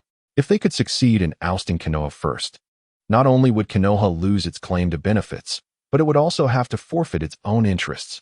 This would impose significant restrictions on Konoha's development while simultaneously affording other villages greater opportunities. Uchiha Sarayu pondered for a moment, internally agreeing with Uzumaki Mizuharu's assessment, and comprehended her motive for seeking him out. Originally, his role was merely to observe from the sidelines and act as a safety net. However, the dynamics had shifted. If the other four nations truly allied against Konoha, even White Fang would find it challenging to withstand the assault. After all, while White Fang was exceptionally gifted, he was not invincible. As anticipated, Uzumaki Mizuharu then revealed her thoughts. She hoped Uchiha Sarayu would formally participate in the exam, utilizing his strength to suppress the competitors from the other ninja villages. Upon hearing this request, Uchiha Sarayu rolled his eyes in resignation, yet he acquiesced. Deep down, he had sensed that the participants in this exam were not ordinary ninjas. Even the Jinchuriki had appeared, which did not surprise him. However, he understood that such a scenario was implausible. At this time, there were no Jinchuriki capable of wielding tailed beast power at will. Perhaps it was related to the fact that the Uzumaki clan had not been annihilated? With this thought, Uchiha Sarayu couldn't help but steal a few more glances at Uzumaki Mizuharu. In his recollection, Konoha had stood by and watched as their ally, the Uzumaki clan, was destroyed, which indeed seemed rather absurd. Perhaps his gaze betrayed some unusual emotions, for Uzumaki Mizuharu appeared puzzled, unconsciously touching her face. After confirming that her appearance was unblemished, she lightly tapped Uchiha Sarayu on the forehead with mild annoyance. Caught off guard by the gesture, Uchiha Sarayu felt slightly embarrassed and could only chuckle awkwardly. As the conversation drew to a close and he prepared to take his leave, Uzumaki Mizuharu made one final request. Little Sarayu, if possible, please give the Cloud Village ninjas a thorough lesson during this exam. Uchiha Sarayu understood perfectly well why Uzumaki Mizuharu expressed such sentiments. She had conveyed the events that transpired during the meeting in full detail. Sensing the anger and determination in her tone, he felt a chill run down his spine. It seemed that even the Hokage could not escape the complexities of womanhood. He mused silently. Nevertheless, regarding this minor matter, Uchiha Sarayu readily agreed. Upon witnessing his unhesitating agreement, Uzumaki Mizuharu seemed to recall something, and a theatrical expression swiftly adorned her face as she fixed her gaze upon Uchiha Sarayu. Slowly she spoke. Do not be in haste to depart. There is a personal matter I wish to discuss with you. The smile on her face grew increasingly evident, as though she were eagerly anticipating Uchiha Sarayu's reaction. Uchiha Ao has contacted me. He is keen on arranging your engagement with his granddaughter. What say you? Are you interested? Upon hearing this, Uchiha Sarayu suddenly comprehended why Uchiha Gyu had been so quick to distance himself whenever they crossed paths during this period. Even with a shy disposition, such avoidance seemed excessive. It became clear that the meddling of the old Uchiha Ao was the root of the matter. Given Uchiha Gyu's character, it was only natural for her to shy away upon sensing her grandfather's intentions to marry her off. This realization stirred a peculiar irritation within Uchiha Sarayu, who silently vowed to reward Uchiha Ao handsomely at the next opportunity. Observing the ever-changing expressions on Sarayu's face, Mizuharu nodded with satisfaction. As a woman, while she did not sense any malice from Uchiha Sarayu, her intuition suggested he was concocting something within.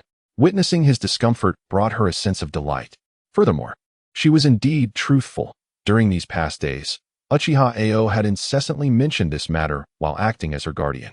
Thus, by disclosing it now, she fulfilled another's request while also indulging her own desires. Such a win-win scenario was too delightful to resist. As for whether this would impact Tsunade's future relationship with him, she believed that matters of the heart should be resolved by those directly involved. Yet, this young rascal certainly had a knack for attracting the attention of young women. With this thought, Mizuharu narrowed her eyes and let out a soft sigh. Chapter 73. Preparation for Gratitude After Departing from the Hokage Building. Uchiha Sarayu found himself preoccupied with Uchiha Ao's actions. Although his initial intention was merely to forge familial ties, Ao's interference had indeed led him to a significant stumble, a fact that weighed heavily on his mind.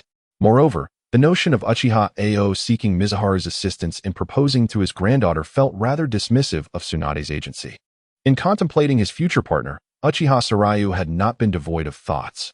He recognized that in this era, both monogamous and polygamous unions were acceptable.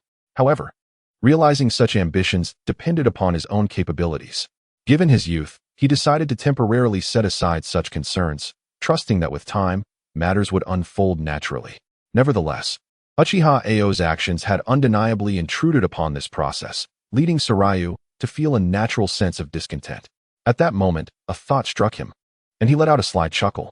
Meanwhile, Uchiha Ao, who was sharing laughter with his granddaughter, felt a sudden chill run down his spine but chose to ignore it, continuing to enjoy their banter. After all, it had been quite a while since he had last seen Gyu, and he missed her dearly. Days had passed since Mizuharu's return to Konoha, and the smoke of war was gradually dissipating. Several frontline teams had returned, breathing new life into the once quiet village. During this time, Uchiha Sarayu observed Uchiha Gyu's every move. Typically, Gyu was a shy young lady, approaching her surroundings with a cautious demeanor, akin to a fawn encountering the vast unknown with both curiosity and trepidation. Whenever Uchiha Sarayu's gaze fell upon her, she would respond with an expression of bashful awe reflected in her large, glimmering eyes. Sarayu understood that Gyu's shyness was largely instigated by Uchiha Ao. His excessive zeal in planning her future had failed to consider her feelings. Otherwise, no matter how introverted Gyu might be, she would not have felt the need to maintain such a distance, nor would even simple interactions have become so fraught with difficulty. Clearly, he must have said something to her that had influenced her demeanor. Indeed, Uchiha Sarayu's assumptions were correct. Due to awakening his Sharingan at a tender age, Uchiha Ao held great concern for his lineage. He believed that if Sarayu were to wed Gyu, their offspring would undoubtedly inherit their esteemed talents. Moreover, given Sarayu's capacity to eliminate formidable foes like the third Hokage, such prowess and depth of character as Gyu's husband would not be a disservice to her. Yet, Ao also cherished Gyu and had divulged all of Sarayu's details to her. Once Uchiha Gyu learned of Sarayu's awakening of the Manjikyu Sharingan, her perception of him underwent a profound transformation. Previously, she had believed that with enough effort, she could close the gap between them, viewing him merely as a classmate or companion. However, her grandfather's sudden declaration that Sarayu would one day be her husband was an abrupt shift that overwhelmed her, instilling a desire to flee within her already timid heart. Now, however, Uchiha Sarayu had come to terms with this reality and was not one to sit idly by.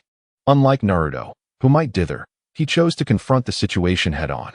Thus, on a day when classes at the Ninja Academy were about to commence, Uchiha Sarayu resolutely pulled Uchiha Gyu along, not allowing her a chance to protest as he recruited her into his truancy squad. Though initially bewildered when seized, upon realizing who had grasped her hand, Gyu fell silent, her gaze lowered, a faint blush blooming across her cheeks, rendering her neck as red as an apple. Tsunade and Hineu observed this peculiar scene with intrigue, ultimately deciding to follow along. Jiraiya, meanwhile, gazed at the quartet with admiration, internally exclaiming their audacity. Yet, in this predicament, he could only watch helplessly as they vanished from sight, for he lacked the ability to perform the shadow clone technique and could not shirk classes like the others while still achieving perfect scores on exams. On the other hand, Orochimaru had not come that day. He was accompanying his parents to the Konoha hospital. Matters concerning his parents were of paramount importance to him. Although doctors had delivered grim news, he remained unwilling to relinquish hope as long as a glimmer of possibility remained. Meanwhile, Uchiha Sarayu led Gyu to the training grounds, releasing her hand once they arrived. Sensing that Tsunade had not yet arrived, he leaned closer to Gyu's ear and whispered, "Gyu, you wouldn't want the news of your grandfather arranging our engagement to leak, would you?" Initially flustered by his sudden proximity, Gyu's mind exploded with realization upon hearing his words. While some might panic in the face of adversity, Gyu was the opposite. After a brief moment of confusion, she became remarkably composed. She forcefully pushed Uchiha Sarayu away and replied coolly, saying, "You speak nonsense. I know nothing of this matter." Sarayu, taken aback by her sudden calmness, remained unfazed in his intentions. With a smile, he responded, "Gyu, there is no need for denial. If you assist me with a small favor, I assure you this news will remain confidential." Upon hearing this, Gyu's heart raced. She was aware of the recent emergence of a new method for awakening the Sharingan within their clan, a technique proposed by the very person before her. While the effects were indeed impressive, it also bore significant risks. As if sensing her apprehension, he spoke again. Rest assured, assisting me with this task will not harm anyone. Uchiha Saryu's promise failed to convince Uchiha Sure, yet as she gazed upon the individual who might soon become her husband, her cheeks flushed crimson, and, almost instinctively, she nodded in agreement. Uchiha Saryu observed her blushing countenance and internally nodded. This was the Uchiha Sure he recognized, a stark contrast to the earlier composed demeanor that had left him feeling somewhat estranged. He proceeded to share his plan with Uchiha Sure, which left her momentarily astonished. Shortly thereafter, Tsunade and Yamanaka Ino arrived. Initially curious about their conversation, the two were soon engrossed in Saryu's scheme. Tsunade, brimming with excitement, expressed her desire to join, while Yamanaka Ino, seeing her companions also on board, hesitated briefly before consenting to participate. Chapter 74. The beginning of gratitude. At this moment, Uchiha Ao sat in the spacious, sunlit living room of his home, sunlight streaming through the window, enveloping him in a warm embrace. Dressed in comfortable loungewear and slippers, he cradled a steaming cup of freshly brewed tea, its delicate aroma invigorating his spirit. Accompanying Uzumaki Naruto to the 5 Kage summit had significantly elevated the Uchiha clan's reputation, especially since Naruto had brought news of the end of the war, allowing the Uchiha clan to bask in the resultant glory. Consequently, the operations of the security team had been notably smoother during this period. As he inhaled deeply, savoring the fragrant tea, he momentarily cast aside all worries, feeling as though he were enveloped in a realm of tranquility and harmony. Just as he was lost in this leisurely comfort, a thunderous knock echoed at the door. Before he could voice his irritation, Uchiha Ken flung the door open, bursting in with Tsunade and Yamanaka Ino in tow. Upon seeing him, Uchiha Ken, with reddened eyes and a quivering voice, uttered, "Father, Sure is in trouble." This proclamation detonated in Uchiha Ao's mind like a bomb, instantly shattering his tranquility and plunging him into chaos as myriad emotions, memories, and thoughts collided violently within him. His heart raced as if it would leap from his chest. Yet, he fought to maintain composure, steadying his trembling body as he inquired, "What has happened to Sure?" Uchiha Ken opened his mouth, momentarily at a loss for words, until Tsunade stepped forward to clarify. "Sure has been kidnapped by a group of spies and is currently in a standoff with Saryu. He has sent us to inform you to hurry and join us." Perhaps it was the anxiety that clouded their judgment, or perhaps the sheer number of them made the situation feel more dire. Upon hearing this, Uchiha Ao rose hastily, joining them as they rushed toward the scene. He had not considered that, in the presence of the Manjikyu Sharingan-wielding Uchiha Saryu, anyone could possibly abduct Sure. Nor did he notice a small camera discreetly capturing his every move. Upon arriving at the scene, Uchiha Ao could scarcely believe his eyes. Uchiha Sure was surrounded, held captive by a group, with their leader brandishing a kunai menacingly against her throat. Saryu stood across from them, his brow furrowed in confrontation. The sight filled him with shock and terror. He felt his body tremble, his heart brimming with anger and concern. Uchiha Ao could not fathom the thought of losing Sure, a vision that haunted him, gnawing at his heart. He felt utterly helpless, urgently contemplating strategies to rescue her. At that moment, Saryu declared, "I agree to let you go, but you must release the girl." His voice was resolute and powerful, igniting a flicker of hope within Uchiha Ao. The leader of the kidnappers appeared no different from an ordinary villager of Konoha, lacking any indication of being a spy. Upon hearing Saryu's words, he smirked mockingly, retorting, "Do you take me for a fool? If I release her, I will be dead in an instant. You have two choices. Either we all perish together, or you allow us to leave with her." As the spy's derisive tone echoed in his mind, Uchiha Ao felt a wave of despair wash over him. He understood that either option spelled doom for Uchiha Sure. The first choice led to immediate death, while the second offered only a fleeting reprieve, with her safety thereafter hanging by a thread. For Uchiha Sure, perhaps death was the greatest mercy. Saryu's subsequent vehement reaction plunged Uchiha Ao into despair. "No, release Sure at once." Indeed, the moment Saryu's command reverberated, the spy erupted into madness. He laughed maniacally, shedding any pretense, and thrust the kunai toward the hostage. At that instant, Uchiha Ao watched in horror as the weapon neared Sure's body, the agony within him nearly driving him to insanity. He could not comprehend why the usually astute Saryu had become so impulsive and foolish in this critical moment. The rapid progression of events left him bewildered. Yet, He had no time to cast blame. He summoned every ounce of speed within him, racing to intervene. However, it seemed he was already too late. In the dynamic vision of his Sharingan, he clearly saw the kunai piercing Shur's flesh. But in the next moment, a figure, too swift for even the Sharingan to perceive, flashed past. The individual who had held Shur captive was sent flying, while two others behind him fell silently, their lives extinguished. Uchiha Ao hurriedly scooped Shur into his arms, anxiously gazing at his granddaughter. As she slowly opened her eyes, attempting to utter something, a torrent of blood erupted from her mouth, staining his arm crimson and silencing her words. The vivid red hue plunged Uchiha Ao into a state of panic. He frantically examined her for injuries, but despair washed over him as he discovered a deep gash near her heart. Such a grievous wound was beyond the reach of any medical ninja. Time seemed to freeze at that moment. Uchiha Ao clutched Shur tightly, his heart aching. His Sharingan spun rapidly, tears of blood trickling down his cheeks, the pattern of the Mangekyou materializing within his gaze. My Shur, my child. Alas, just as he was engulfed in sorrow, yearning to weep, Shur suddenly vanished from his embrace with a resounding pop. This interruption left Uchiha Ao in a daze. The next moment, a cacophony of piercing sounds, akin to the whistles produced by the body flicker technique, enveloped him. As the clan leader of the Uchiha, Ao exemplified the role of a leader. Indeed, he was worthy of his title, displaying remarkable composure. What's so amusing? Did you not witness the clan leader activate his Mangekyou? Applaud him. No, I simply recalled something humorous. My wife is pregnant. Ah, truly? My wife is also with child. Chapter 75. Did you think this was the end? Uchiha Ao found these voices painfully shrill, piercing his ears like needles, yet they struck like lightning, abruptly yanking him from his reverie. However, at this moment, he wished he could lose consciousness.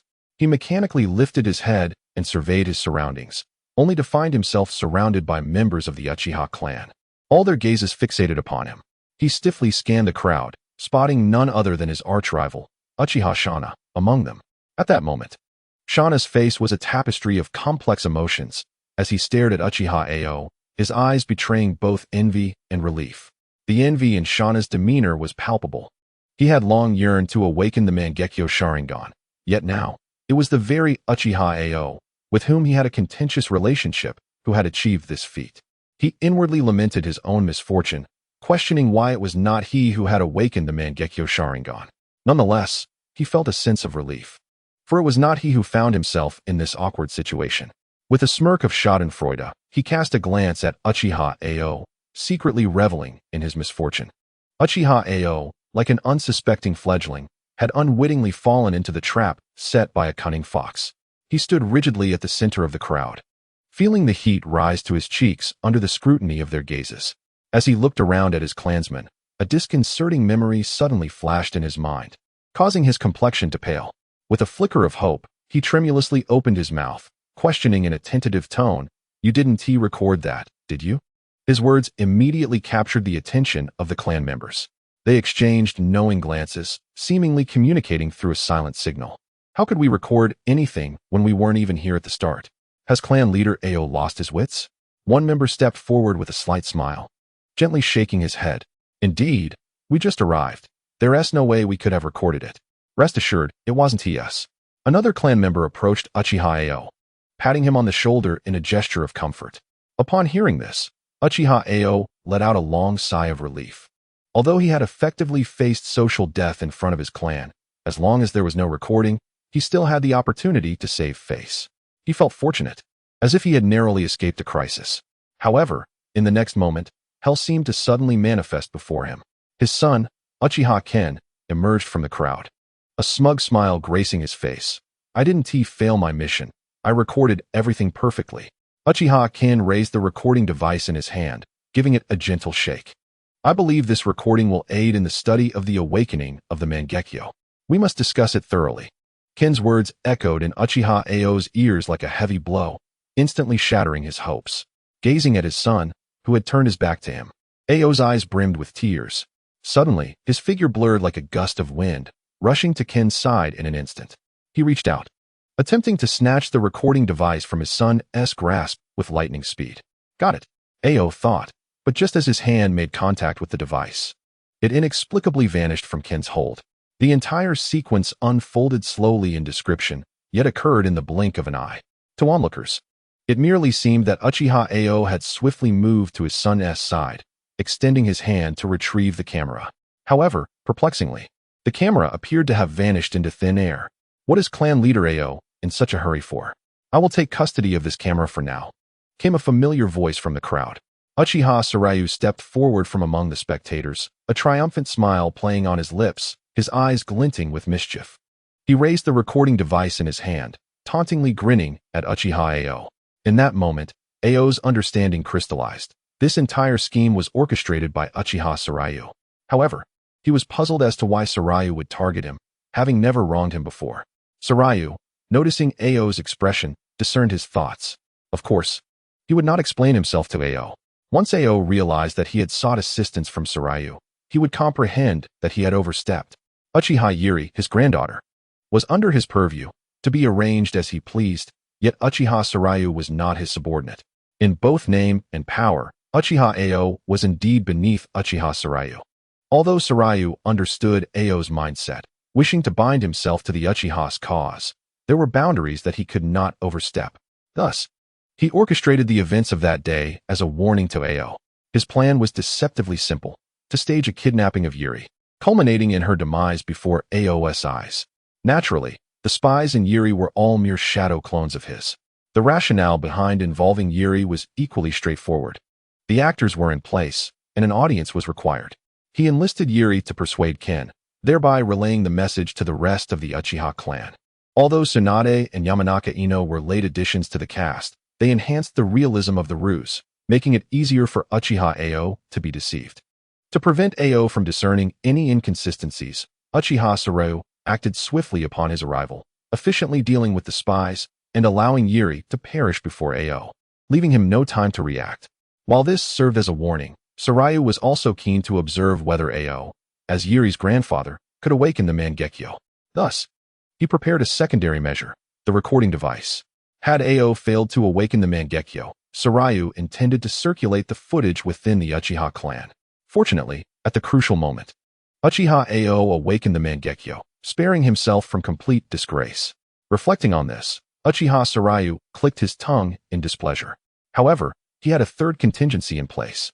As Uchiha Ken had remarked, this event enabled Uchiha Ao to awaken the Mangekyo, possessing significant research value. It was worthy of study for every Uchiha aspiring to unlock the Mangekyo. Therefore, Sarayu preemptively snatched the camera from Ao. Holding the device, he wore a smile. Yet it sent a chill down Ao's spine. That Ao could awaken the Mangekyo was indeed a cause for celebration, especially with the recording capturing that very moment.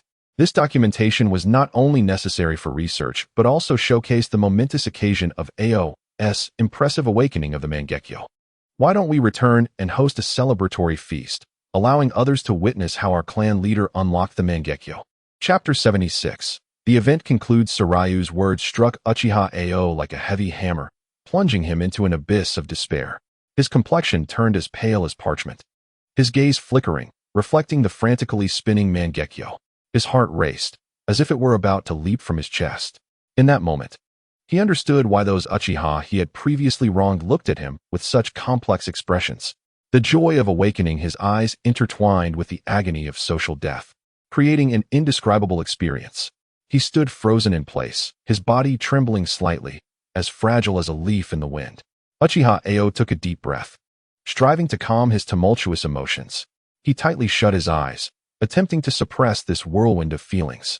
Observing Uchiha Ao, whose countenance shifted through countless expressions, Uchiha Sarayu recognized that it was time for this matter to reach its conclusion.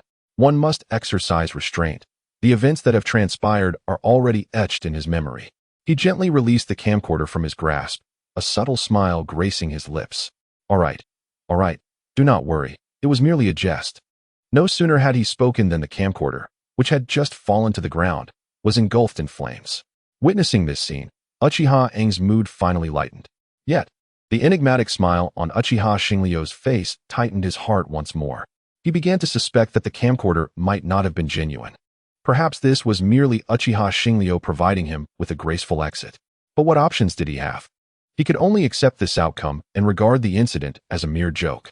I I see. It was just a jest. It matters not. How could I possibly care? He feigned a smile and turned his gaze towards Uchiha Xuan and the other Uchiha clan members. While he felt powerless against Uchiha Xingliu, that did not imply others were immune, especially not Uchiha Xuan, the dutiful son. His gaze was sharp as a blade, piercing through the assembled Uchiha, making them feel as though they were pierced by icy arrows. Under his scrutinizing gaze, Uchiha Xuan felt a wave of unease swell within. He began to avert his eyes. Unable to meet Uchiha Aang's stare, cold sweat trickling down his forehead, sliding along his cheeks, and soaking into his collar. The other Uchiha members sensed the tense atmosphere, anxiously swallowing as their glances flitted about. "Oh, my wife is about to give birth. I must take my leave," one said. "Ah, yes, my wife too. I must also depart," another chimed in. "Let us all go, let us all go." The Uchiha members were acutely aware of Uchiha Aang's current state. After all, such fiery outbursts were not uncommon within the clan. They had witnessed the wrath of an enraged Uchiha before and had no desire to become the targets of his ire. Thus, after conjuring up some flimsy excuses, one by one, they slipped away. Even Uchiha Shana, who usually maintained a tense relationship with Uchiha Aang, did not linger. The current Uchiha Aang was beyond his capacity to handle. Uchiha Shana certainly did not wish to endure a beating, especially not when Aang had activated his Mangekyo Sharingan. If he were to be struck, where could he voice his grievances? While others managed to escape, Uchiha Xuan found himself unable to flee. He sighed in resignation. Bracing himself for the impending storm, he forced a smile, yet his eyes betrayed a flicker of fear. This version of Aang reminded him of the terror he felt as a child under his father's authority. Meanwhile, in a moment of distraction, Uchiha Xingliu vanished as Uchiha Aang turned away. Originally, his plan involved Yaoyu and Tsunade escorting Uchiha Aang, while Uchiha Xuan was to report the incident to the Hokage. This would provide Uchiha Xuan with a convenient excuse to claim ignorance of the events. However, for reasons unknown, Uchiha Xuan insisted on joining to witness the spectacle. Since he sought entertainment, Uchiha Xingliu did not deter him. Whether he would become the source of amusement for others was beyond Xingliu's control. Once the crowd dispersed, Uchiha Aang instantly retracted his smile, his expression darkening like an approaching storm. Slowly, he withdrew his belt and approached Uchiha Xuan. As Uchiha Xuan watched his father draw closer, he attempted to evoke paternal affection. "Father, look. Your Mangekyo Sharingan. Is this not what you have always dreamed of activating?" Upon hearing these words, Uchiha Aang let out a cold chuckle, raising the object in his hand. A piercing scream echoed through the forest, sending shivers down the spines of the Uchiha, who had just departed. They hastened their retreat. It is said that following this incident, Uchiha Xuan was absent from sight for an entire month. Subsequently, every Uchiha who activated their Sharingan in this manner possessed a camcorder that was no longer in their possession. After these events, Uchiha Aang ceased to interfere in governance, allowing the management to revert to the group of students who preferred to skip class. Occasionally, he would cast an enigmatic glance at Uchiha Xingliu, a look that left Xingliu perplexed. In response, he simply scratched his head and dismissed the thought. After considerable reflection, Orochimaru approached Uchiha Xingliu, requesting him to seal his parents. He intended to unveil a method to save them once he had conducted his research, thereby preserving their lives. Orochimaru was acutely aware that embarking on this path would require far more resources than mastering all ninjutsu previously. Thus, he sought to join the Senju clan to obtain the necessary resources. A genuine genius, Orochimaru had only spent a short time studying ninjutsu, yet had already successfully modified several techniques. He transformed the C-rank Great Fireball technique into an E-rank Fireball technique. Although its power was diminished, the difficulty of learning it was significantly reduced, comparable to the body flicker technique. Upon learning of this, Uzumaki Mido decided to introduce these modified E-rank techniques into the Ninja Academy, incorporating them into the examination curriculum alongside the body flicker technique. Orochimaru's accomplishments enabled him to join the Senju clan, securing a wealth of resources. Thus, Orochimaru's journey began to delve into the realm of biology. Uchiha Xingliu was indifferent, confident that Orochimaru would achieve greatness in any field he pursued. Moreover, introducing him to biological research at such an early stage might one day yield a modified sage mode. During this period, Jiraiya began to receive guidance from Fukasaku, making rapid progress. At this rate, he would likely surpass his original self. As for Yaoyu and Tsunade, They were learning medical ninjutsu under Uchiha Shinryo's tutelage. If this continued, every member of the class of mischief makers would have a bright future ahead. Chapter 77. Approaching the new year, each individual harbored their aspirations, resolutely advancing along their respective paths in life. Uchiha Shinryo and his companions were no exception, taking measured steps forward. Their footprints marked the training grounds of Konoha, a testament to their journey towards becoming formidable ninjas. Time flowed like an unending river, the years passing by like a melodic song. Unbeknownst to them, the new year was swiftly approaching, and the joint Chunin exams were set to take place shortly thereafter. The convergence of these two events imbued Konoha with a vibrant energy. With the new year on the horizon and the cessation of war, the villagers eagerly began preparations for the festivities. On the streets, conversations buzzed with joy and anticipation. In a corner of the Ninja Academy, Uchiha Shinryo and his group of misfits awaited the results of their final examinations. Teacher Tsuchichi stood in the classroom, his face as dark as a storm cloud. His eyes like swords fixated on the leader of the mischief makers, Uchiha Shinryo. His fists trembled slightly, revealing the simmering anger he was struggling to contain. However, when his gaze fell upon Uchiha Shinryo's examination scores, his expression softened slightly. He furrowed his brow, letting out a sigh tinged with resignation and acknowledgement. Uchiha Shinryo, though you often skip class, you achieved a perfect score on this exam. It seems you possess some measure of skill. Upon hearing this, Uchiha Shinryo's lips curled into a confident smile. He calmly replied to Teacher Tsuchichi, "This is all thanks to your excellent guidance, sensei." The moment Tsuchichi's expression had begun to ease, it darkened once more, seemingly unable to accept this explanation. In Tsuchichi's mind, a student like Uchiha Shinryo, who frequently skipped class yet managed to score perfectly on an exam while praising his teaching, felt like a bitter irony. However, to his surprise, Uchiha Shinryo showed no signs of stopping. Although the teachings were quite elementary, they constituted essential knowledge for a ninja. "I am deeply grateful for your efforts, dear teacher," Uchiha Sarayu continued. His gaze emanated sincerity and candor, as if he could see through Tokichishi's inner doubts and anxieties. Tokichishi was momentarily taken aback. He grasped Uchiha Sarayu's intentions. Perhaps, as an ordinary ninja, he was indeed incapable of aiding those prodigious students in their advancement. Yet his guidance could still provide significant assistance to the majority. He recalled his original aspiration, which was merely to empower these children with a measure of self-preservation for the future. Now that his objective had been fulfilled, there was no need for further turmoil. At that moment, Tokichishi felt a sense of relief within. He smiled and nodded, accepting Uchiha Sarayu's gratitude and praise. "Next year, during class skipping, please be lenient, dear teacher." However, just as satisfaction filled his heart, Uchiha Sarayu's words returned, drawing a line of exasperation across his face. Yet, as he watched Uchiha Sarayu dart away, a blend of helplessness and affection graced his features. "This boy." He shook his head, a warm and tolerant smile illuminating his expression. "Youth is truly wonderful." After reuniting with his small team, Uchiha Sarayu strolled homeward. Currently, apart from Jiraiya and Uchiha Sabaki, the rest of the class-skipping team had settled within the Senju clan's territory. At this juncture, Orochimaru shyly edged closer, his pale visage tinged with a hint of crimson, his eyes betraying a mix of embarrassment and anticipation.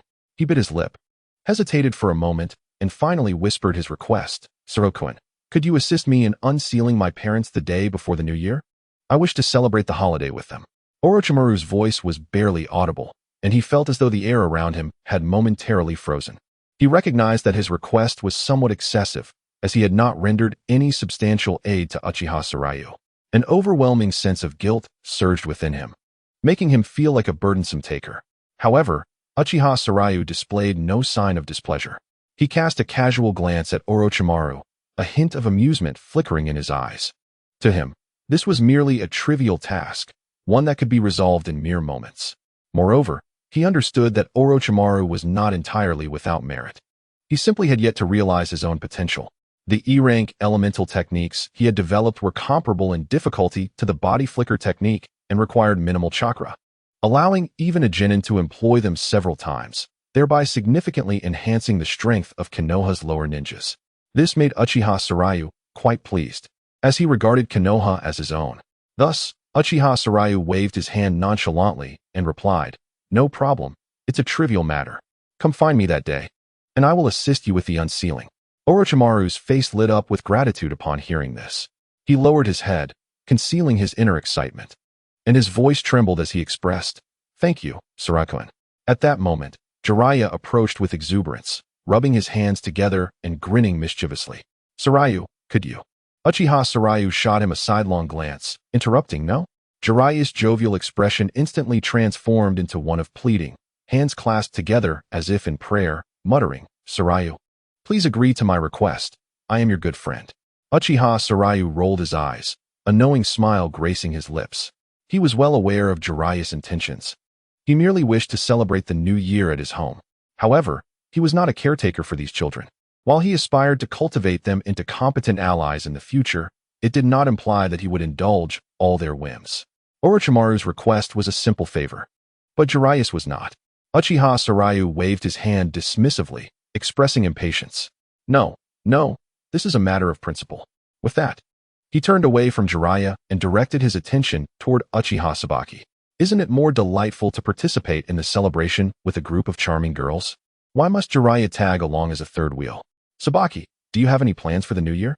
Although Uchiha Sabaki had gradually grown accustomed to Uchiha Sarayu's presence, being suddenly questioned still rendered her somewhat bashful. She lowered her head, a faint blush staining her cheeks as she replied softly, "Nothing special planned." Upon hearing this, Uchiha Sarayu smiled gently. "How about we explore the celebration together this evening? Of course, it will be with Yamanaka Ino, Tsunade, and myself, 4 of us in total. I've already spoken to them. Would you like to join us?" Chapter 78. The system reappears. Uchiha Sabaki lifted her gaze to meet Uchiha Sarayu's, her eyes shimmering with an unintentional glimmer of hope and joy, akin to a bright star capturing attention. She timidly bit her lip, a bashful smile gracing her features, and nodded softly, whispering, "Okay." Her voice was faint, yet Uchiha Sarayu heard her clearly. He gazed at her with admiration, appreciating her inner strength despite her current shyness. Just then, Tsunade approached. Observing the interaction between Uchiha Sarayu and Uchiha Sabaki, she felt an inexplicable discomfort brewing within her. Her brows knitted together, a flicker of confusion and discontent crossing her eyes. With a haughty huff, she turned and quickened her pace to leave. Witnessing this scene, Uchiha Sarayu turned back to Sabaki, offering an apologetic smile. "So it's settled. I will come to find you that day." With that, he too departed swiftly. Jiraiya clicked his tongue, muttering under his breath, prioritizing romance over friendship. Nevertheless, envy flickered in his eyes. When Uchiha Sarayu caught up with Tsunade, he discovered that her anger had dissipated. The ire that had surreptitiously arisen seemed to vanish just as quickly. Tsunade reverted to her usual lively and playful demeanor, tugging at Uchiha Sarayu's hand and teasing, "Sarayu, do you have a New Year's gift for me?" Her voice brimmed with anticipation and delight. Uchiha Sarayu regarded her with amusement, fully aware of Tsunade's innocent nature, sometimes capricious, sometimes mischievous. Unscarred by the pains that would later befall her, she remained inherently kind and warm-hearted. With a smile, he replied, "Of course, I have prepared something for you." Tsunade's face lit up with joy upon hearing this. She eagerly pressed, "What is it? Can you give it to me now?" Uchiha Sarayu chose not to elaborate further, instead discreetly accessing the system to review his panel. Host, Uchiha Sarayu's skills, Eternal Mangekyo Sharingan, purple, LV7, Indra's Bloodline, purple, LV7, Teleportation, purple, LV3. Mastery of Fire Release, blue, LV10, Mastery of Wood Release, blue, LV10, Mastery of Sealing Techniques, blue, LV1, Ninjutsu Scroll Creation, blue, LV1, Mastery of Medical Ninjutsu, blue, LV1. Alchemy, blue, LV1, one-click expansion for green and below abilities. Idle slot, Eternal Mangekyo Sharingan, purple, LV7, Indra's Bloodline, purple, LV7, Teleportation, purple, LV3, Mastery of Fire Release, blue, LV10. Combat Power, 9999 Super Shadow. I'm not pretending anymore. I'm being honest now. In the current world of Naruto, the intricacies of the plot have been profoundly altered. The system's notifications have enlightened Uchiha Shinryu regarding certain matters. The system appears to possess a rather rudimentary AI, evidenced by its lack of awareness regarding new player benefits, which it fails to communicate, rendering it somewhat inept. While the system's intelligence may not be entirely useless, it is certainly far from effective, as its functionalities are entirely reliant on his own explorations. Fortunately, the hints provided have been quite beneficial. As the new year approaches, the 5 Kage Summit has already become a distant memory. The end of the beginner's benefits coincides with the emergence of new features, compensating for the previous acceleration. Additionally, earlier speculations have materialized. The system truly enables traversal between worlds. The World Gate, as it is termed, clearly serves the purpose of interdimensional travel. Despite the lack of clarity regarding the conditions for its use, possessing it is distinctly different from being without it. Another notification piques his interest. The enhancement of his idle capabilities is influenced by his thoughts. This leads him to contemplate his alchemical skills. This ability, which surfaced after the cooking skill evolved to blue, has proven useful, though not as formidable as initially imagined, given that it is merely a blue-tier ability. Nonetheless, combined with his medical skills, he has concocted some remarkably fantastical elixirs, such as the Youth Elixir and Bloodline Purification Pill, which seems somewhat out of place in the Naruto universe. The Youth Elixir, true to its name, preserves youthful appearances, while the Bloodline Purification Pill, seemingly intended for beasts, holds immense potential within the Naruto realm. After all, the Otsutsuki clan's reputation is well-deserved, and this item would undoubtedly be advantageous for figures like Tsunade. While he grapples with the rapid advancement of his own strength, causing a disconnect with his companions, this newfound ability arrives just in time. Furthermore, Uchiha Xingliu's other capabilities have seen significant enhancement. For instance, his teleportation ability, acquired through the Flying Thunder God technique, allows him to teleport freely within a 10-kilometer radius. Beyond that, coordinates are required for assistance. Uchiha Xingliu is not disappointed, considering it is merely a purple-tier teleportation. The emergence of Wood Release came about after he combined Earth, Water, and Yang attributes to elevate them to blue. Now, aside from lacking Sage Mode, he could indeed impersonate Hashirama Senju. Most importantly, the method of cultivation for this ability has formed in his mind. The prerequisites for training are not demanding. Possessing the 3 elemental attributes suffices. Of course, the knowledge of cultivation clearly states that while Wood Release is a combination of 3 attributes, its strength ultimately depends on the individual. With this in mind, he curiously presents a meticulously prepared training scroll to Tsunade. He is particularly intrigued to discover whether Tsunade's mastery will mirror that of Yamato, who can only use it for construction purposes. Chapter 79. The Wood Release Training Scroll. Tsunade accepts the scroll from Uchiha Xingliu, her brow arching slightly, a flicker of curiosity crossing her features. As she gently unfurls the scroll, she finds it densely inscribed with text. Lifting her gaze to Uchiha Xingliu, she expresses her inquiry. What is this? It appears quite advanced. Her eyes sparkle with curiosity, igniting a desire to delve into the mysteries of this enigmatic scroll. This scroll represents the first official gift Uchiha Xingliu has bestowed upon her, and she instinctively senses its preciousness, feeling a mix of anticipation and apprehension, as if she were about to unlock a treasure chest of the unknown. Observing Tsunade's reaction, Uchiha Xingliu cannot help but smile. With a subtle lift of his lips, he responds with a mysterious grin. This is the training scroll for Wood Release. What do you think? Are you satisfied? His gaze conveys a sense of expectation, eagerly awaiting her response. Upon hearing that it is a Wood Release training scroll, Tsunade's eyes widen in disbelief as she gazes at him, her astonishment evident. Uchiha Xingliu nods in satisfaction, pleased to witness the expression he had hoped for. He comprehends fully why Tsunade would react so strongly.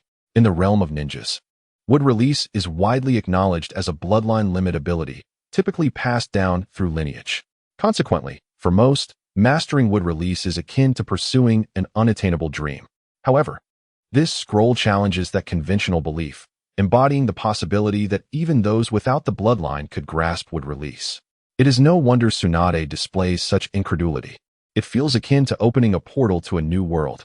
Suddenly, Tsunade seizes Uchiha Xingliu's hand, racing towards the Senju estate with unbridled excitement and anticipation. Although she cannot decipher the scroll at present, she knows that once home, presenting it to Uzumaki Mido will yield answers.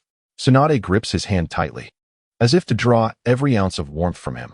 In the background, Ino watches Tsunade and Uchiha Xingliu, hand in hand, and a gentle wave of envy washes over her. She yearns to request a gift from Uchiha Xingliu as well, but after much hesitation, she refrains from voicing her desires. As an orphan, She currently relies on the kindness of others. Despite the affection shown by Uzumaki Mido and the inhabitants of the estate, her past experiences have fostered a sense of restraint and understanding. Thus, she keeps her wishes tucked away within her heart. Tsunade leads Uchiha Shinryu swiftly to their destination, where they find Uzumaki Mido languidly reclined on a bench, basking in the sun's warm embrace. Her expression radiates satisfaction and relaxation, seemingly oblivious to the world's chaos. The absence of Chikage, who had always accompanied her before she became Hokage, suggests he is off tending to matters elsewhere. Tsunade approaches Uzumaki Mido with urgency, exclaiming, "Grandma Mido, look, this is a gift from Uchiha Shinryu." Her tone brims with excitement and anticipation, prompting Uzumaki Mido to open her eyes in curiosity. This is the training scroll for wood release. Upon hearing Tsunade's words, Uzumaki Mido immediately springs up from her seat, eagerly accepting the scroll for careful examination.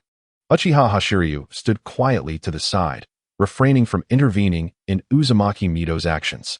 He understood the significance of the scroll and its inherent value. Although the scroll contained the methods to cultivate wood release, it was not fundamentally different from other elemental ninjutsu.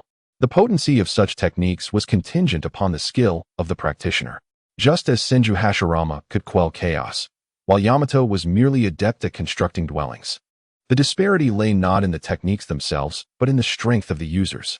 Tsunade, as a descendant of Senju Hashirama, possessed the bloodline of both the Uzumaki and Senju clans, endowing her with remarkable innate talents. Her potential was evidenced by her ascension to the rank of Hokage. The wood release cultivation scroll, in conjunction with the bloodline elixir prepared by Uchiha Hashiryu, could indeed enable Tsunade to replicate the grandeur of Hashirama. However, for others lacking such advantages, attaining even Yamato's level would be a considerable achievement. After all, Yamato's unique experiences included the successful integration of Hashirama's cells, underscoring his distinctiveness. Aside from those inherently possessing multiple elemental affinities, others wishing to master the scroll would first need to cultivate all three elemental types, a process that would demand vast amounts of time and energy. Ultimately, they might discover that such efforts were less effective than specializing in a single affinity. Even seasoned jonin typically embarked on the path to mastering a second affinity only after years of rigorous training. Thus, for those devoid of talent, pursuing this path might remain an unattainable dream. Uchiha Hashiryu was confident that Uzumaki Mido could grasp this straightforward truth. Indeed, upon perusing the scroll, her brow furrowed, revealing her deep contemplation. Subsequently, she cast a curious glance at Uchiha Hashiryu. In her mind, a scroll so meticulously detailing the cultivation of wood release suggested that its author must have already mastered the technique. Moreover, Uchiha Hashiryu had awakened his Mangekyo Sharingan. She initially believed he could reach the level of Uchiha Madara, yet now, the abilities of wood release and the Mangekyo Sharingan resided in the same individual. This thought conjured an image in Mido's mind, rendering her expression even more peculiar. In her vision, Susanoo enveloped in countless hands, Uchiha Hashiryu stood atop the Buddha's head, laughing maniacally as he ravaged the battlefield. Unbeknownst to Hashiryu, Mido's mind was flooded with this vivid imagery, and he merely sensed an unusual intensity in her gaze, causing him discomfort. Believing Mido was contemplating something rather peculiar, he resolved to interrupt her thoughts. With a smile, he said, "Grandma Mido, this scroll is my New Year's gift to Tsunade. What do you think? Quite splendid, isn't it?" His tone exuded confidence and pride, as if he were immensely satisfied with his offering. His voice dissipated the image of his maniacal laughter in Mido's mind, and gazing at his face made her struggle to suppress a smile. After all, the recent image of Hashiryu's wild laughter had been rather captivating. Yet, as a woman, upon hearing the word gift, her intelligence instantly surged. Observing her brightened expression, Uchiha Hashiryu felt an inexplicable sense of foreboding. Before he could make another move, Mido inquired, "Little Hashiryu, where's my gift?" Chapter 80. Clearing the white Zetsu, Uchiha Hashiryu inwardly lamented, realizing he had made a misstep. However, it was too late. He had indeed forgotten to prepare a gift for Uzumaki Mido. All he could do was force a smile and say, "Grandma Mido, New Year's hasn't arrived yet. When it does, I promise I will have a gift for you." This excuse was hardly sufficient to deceive Mido. She could easily discern his embarrassment and helplessness. Fortunately for Hashiryu, Mido did not press further. She glanced at him and offered a serene smile before turning her attention back to the scroll, seemingly engrossed in its contents. After a while, Mito returned the scroll to Tsunade, solemnly stating, "You must keep this scroll safe and ensure that no one else discovers it, understood?" Observing Mito's demeanor, Tsunade comprehended the scroll's genuine potential for cultivating would release, filling her with exhilaration. Mito's insistence on secrecy was also a measure of protection for her. Otherwise, should someone recklessly attempt to seize the scroll, Tsunade lacked Uchiha Hashiryu's formidable strength. Ecstatic, she nodded vigorously, immediately rushing to Hashiryu's side. Her excitement flushed her cheeks crimson, and with heartfelt gratitude, she exclaimed, "Thank you, Hashiryu. This New Year's gift is truly perfect." Uchiha Hashiryu smiled lightly, gently ruffling Tsunade's hair, causing her face to redden even more. "It's nothing for me," he replied. Hearing his words, Tsunade's expression turned serious as she shook her head, stating, "It may be nothing to you, but for me, it is the most precious gift." Upon hearing Tsunade's heartfelt declaration, Hashiryu gazed into her eyes, and she returned his gaze with equal intensity. In that moment, the peculiar feelings she had once experienced towards him resurfaced. Uzumaki Mito observed the scene with a knowing smile, relishing the unfolding drama. However, in this romantic interlude, the oblivious Uchiha Hashiryu abruptly turned away, addressing the enviously gazing Yano-yu. "Yano-yu, I haven't prepared your New Year's gift yet, but I will certainly have it ready by the holiday." This proclamation elicited a myriad of emotional reactions from the three women present. Yano-yu beamed at Hashiryu, while Mito regarded him as though he were a simpleton. Tsunade, pouting, huffed and retreated to her room. His bluntness shattered the previously romantic atmosphere, yet it did not deter Mito from enjoying the spectacle. Uchiha Hashiryu felt perplexed, shaking his head. He failed to comprehend the underlying reasons for the sudden shift. Lacking the ability to read minds, he was momentarily taken aback by the unexpected romantic scene. Thus, he did not dwell on Tsunade's feelings, for sometimes, women could indeed be inscrutable. Continuing to Yano-yu, he remarked, "Your gift will also be a secret technique scroll, so look forward to it." Indeed, the present he intended for Yano-yu was also a cultivation scroll, as she aspired to become a ninja capable of mastering sage techniques. It was likely that she possessed an aptitude for jinjutsu. Mastering sage techniques indicated a commendable talent for chakra control, making her well suited for the required jinjutsu. Furthermore, with her innate skills as a spy, her ability to perceive the hearts of others would undoubtedly be exceptional. Thus, Uchiha Hashiryu believed that jinjutsu would be a perfect fit for Yano-yu. He planned to learn a particular jinjutsu and place it in the idle training system until it reached a blue level before teaching it to her. Although the system's rate of advancing to purple had slowed from previous times, the speed for levels below blue had significantly increased. Moreover, the prompts indicated that he could influence the abilities acquired post-promotion to some extent. Therefore, he surmised that if he could elevate the jinjutsu to blue, it would likely yield an ability akin to sensory hypnosis. Certainly, while the capabilities of the blue may not be exceedingly powerful, they are sufficient for Nanoyu's purposes. Nanoyu was already immersed in the joy of receiving a gift from Uchiha Sarayu, her rosy lips gently curving upward, her eyes sparkling with anticipation. Upon hearing that the gift for Tsunade and Nanoyu was the same secret technique scroll, her delight was palpable. Her eyes brimmed with surprise and emotion, as if the entire world had illuminated at that moment. However, one must say that Uchiha Sarayu truly exemplifies the archetype of a steadfast man. After expressing his sentiments, he departed, leaving the two in bemusement.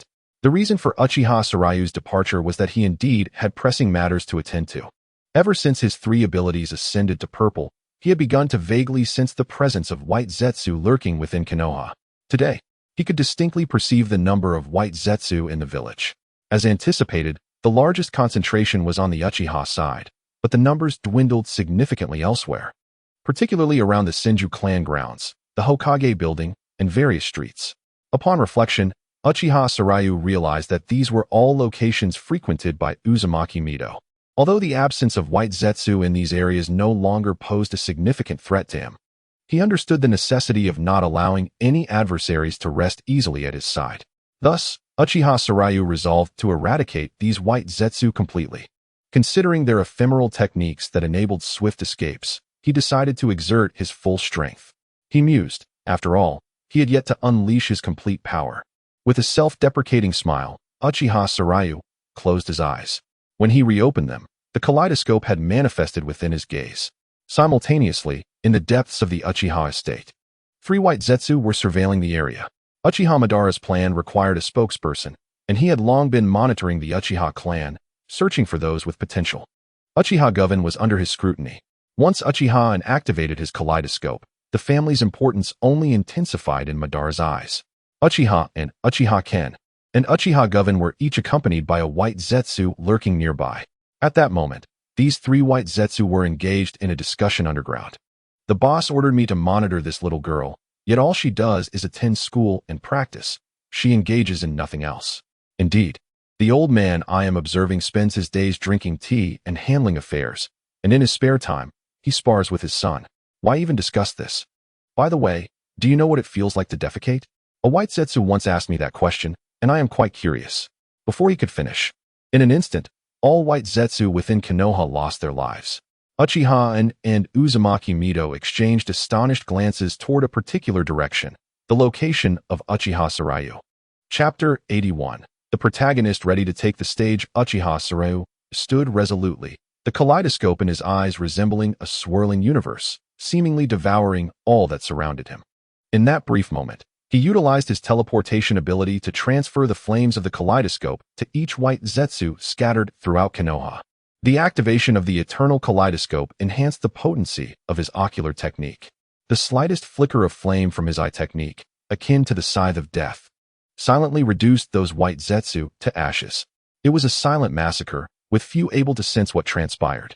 As indicated earlier by the system, combat power levels do not encompass everything. Presently, Uchiha Sarayu possessed an ability that rendered even the shadows before him powerless. He was unafraid of Uchiha Madara's potential retaliation, as the current Madara was not the same formidable figure he would become during the 4th Great Ninja War, should he truly arrive. Uchiha Sarayu was confident he could ensure Madara remained in Konoha indefinitely. At that moment, Uzumaki Mido and Uchiha rushed to the scene, their faces marked by tension and urgency. Behind them followed a cadre of fully armed ninjas, including Tsunade's parents, Uchiha Ken, Uzumaki Tensei, Senju Shaho, and other formidable warriors. The air around them felt thick with anticipation, infused with an aura of impending conflict. Leaves rustled in the wind, as if preparing for the battle to come. He surmised that his recent actions might have been excessively audacious. Although the fluctuations from the massacre of the white Zetsu were subtle, the impact reverberated throughout much of Konoha. This instilled a profound sense of crisis in Uzumaki Mido and Uchiha, who could perceive the disturbance. To err on the side of caution, they had summoned numerous allies, resulting in the current tense atmosphere. However, upon recognizing Uchiha Sarayu among them, their visible tension dissipated. Uzumaki Mido approached him, playfully tapping his forehead, and chided. "Did you not promise me last time that you would notify me of such matters in advance?" Following the surprise fireworks display for Tsunade, he had indeed committed to informing Uzumaki Mido of similar occurrences in the future. Consequently, Uchiha Sarayu felt a pang of embarrassment, as he had indeed forgotten this promise. Nevertheless, the circumstances this time were entirely different. Strictly speaking, he was performing a beneficial act for Konoha. With this thought, Uchiha Sarayu's confidence surged, and he countered, "Mido, this time is different. There is a reason why I did not inform you." Hearing Uchiha Sarayu's words, Uzumaki Mido raised her brows slightly. Her concern was not rooted in doubt of Sarayu, but rather in worry. The power this child exhibited had already surpassed his years. She feared he might be blinded by this newfound strength. However, upon witnessing the determination and confidence glimmering in Uchiha Sarayu's eyes, she recognized that he had made his own resolution. Thus, she gestured for him to continue speaking. Feeling encouraged by Uzumaki Mido's supportive gaze, Uchiha Sarayu continued, "During this period, I have made progress and sensed that many locations in Konoha are being observed by the same entities."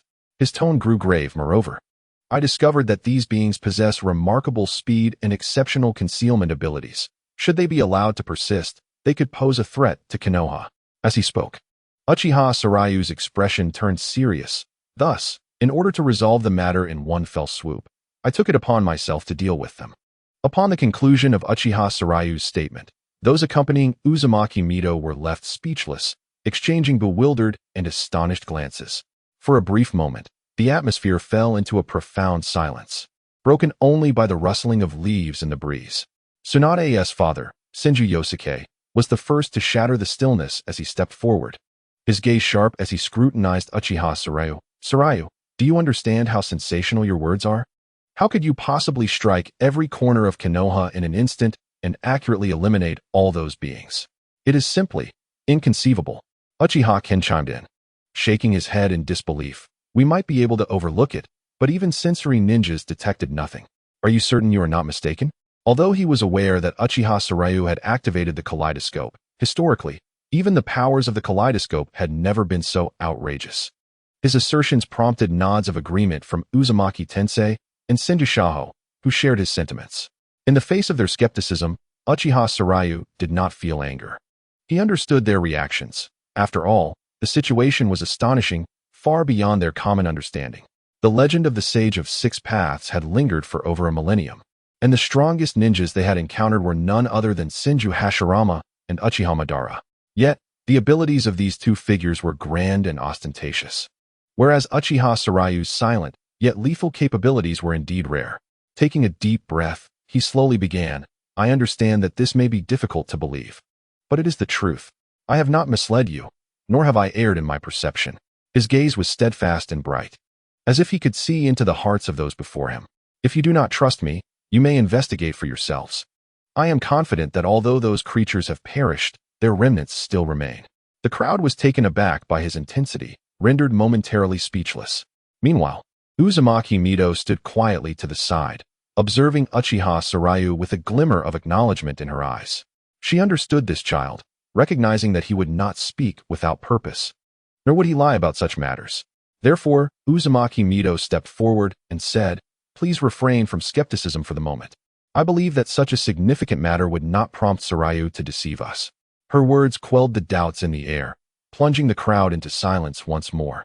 Filled with her unwavering trust in Uchiha Sarayu, rather than argue, it would be wiser to heed his words and search for the traces of these creatures.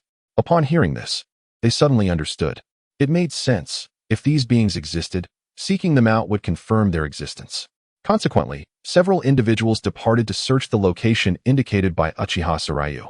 Standing calmly, Uchiha Sarayu smiled serenely, for his current prowess no longer necessitated concealment. This open display of strength also served as a prelude to future endeavors. While he had not deliberately hidden anything before, he now felt liberated and prepared to present himself upon the grand stage of the ninja world. With this in mind, Uchiha Sarayu turned to Uzumaki Mido, who had been watching him intently, and with a smile said, Grandmother Mido, let me participate in this Chunin exam as my true self. It is time for the other ninja villages to rekindle the feeling of the first Hokage's presence. Chapter 82. The shock of the crowd. Uzumaki Mido gazed at the confident Uchiha Sarayu before her, a flicker of pride and gratification crossing her features. This young boy, whom she had met a year prior, had, in a remarkably short span, acquired formidable strength. More impressively, he had not been altered by his own power. She looked deeply at Uchiha Sarayu, nodded, and resolutely proclaimed, Very well, Sarayu, let us proceed as you suggest. I will always place my faith in you.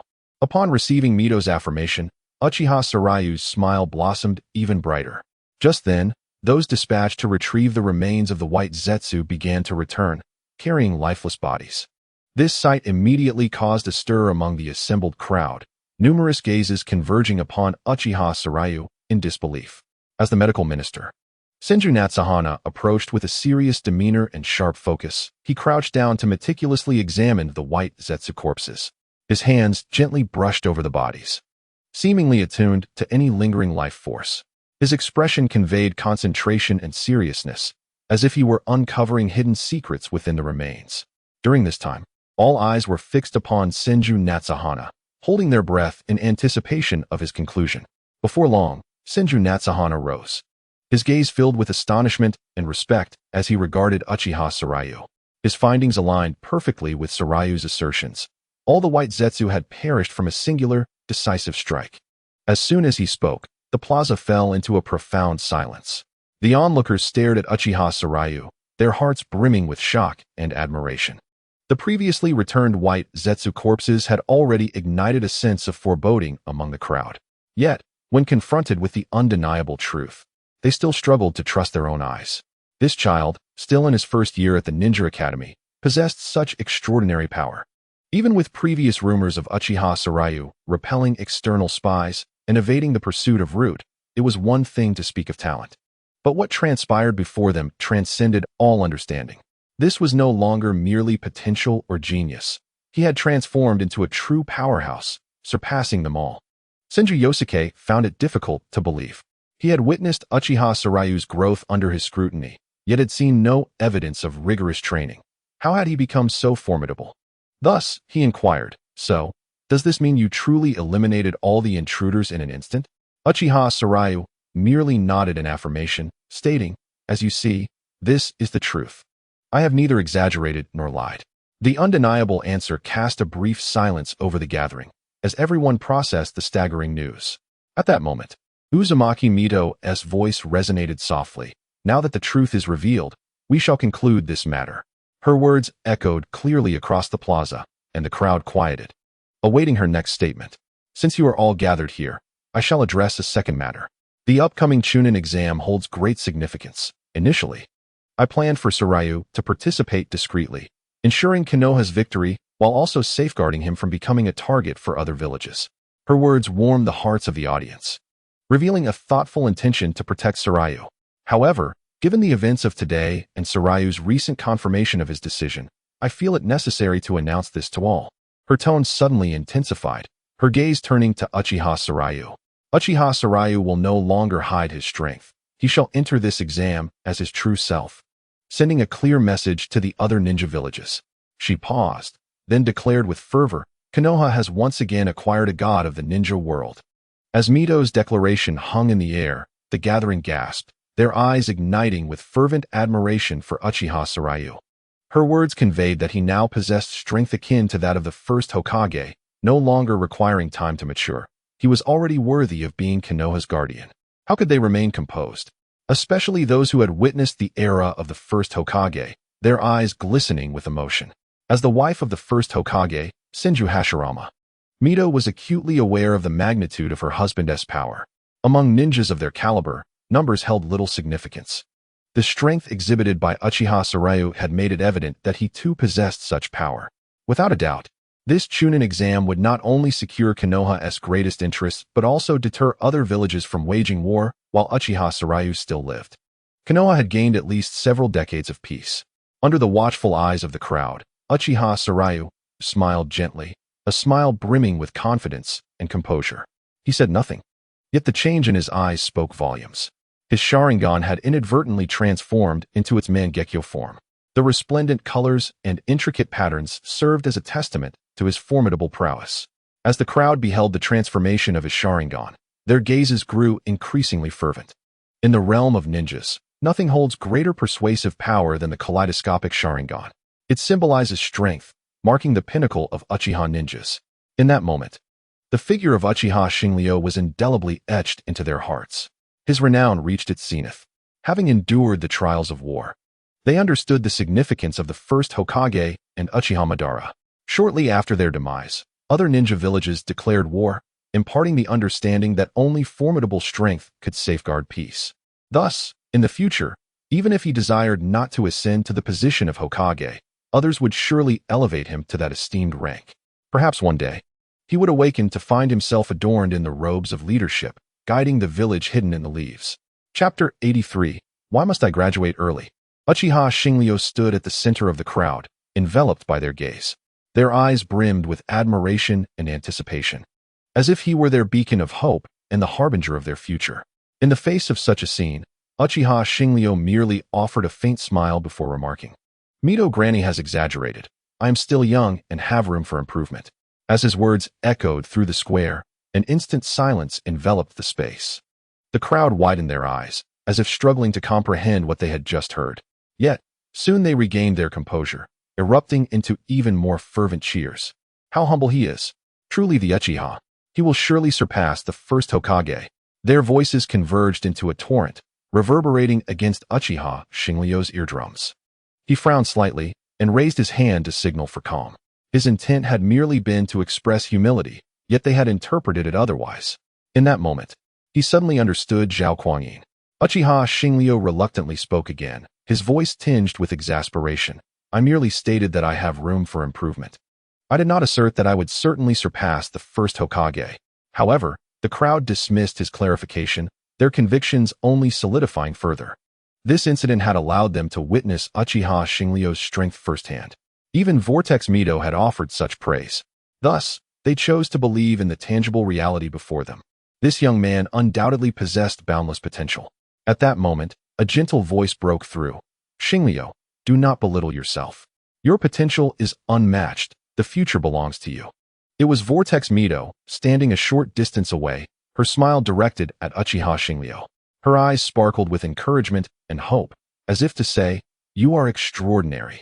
This scene momentarily took Uchiha Shinryu by surprise, and then he appeared to have a realization.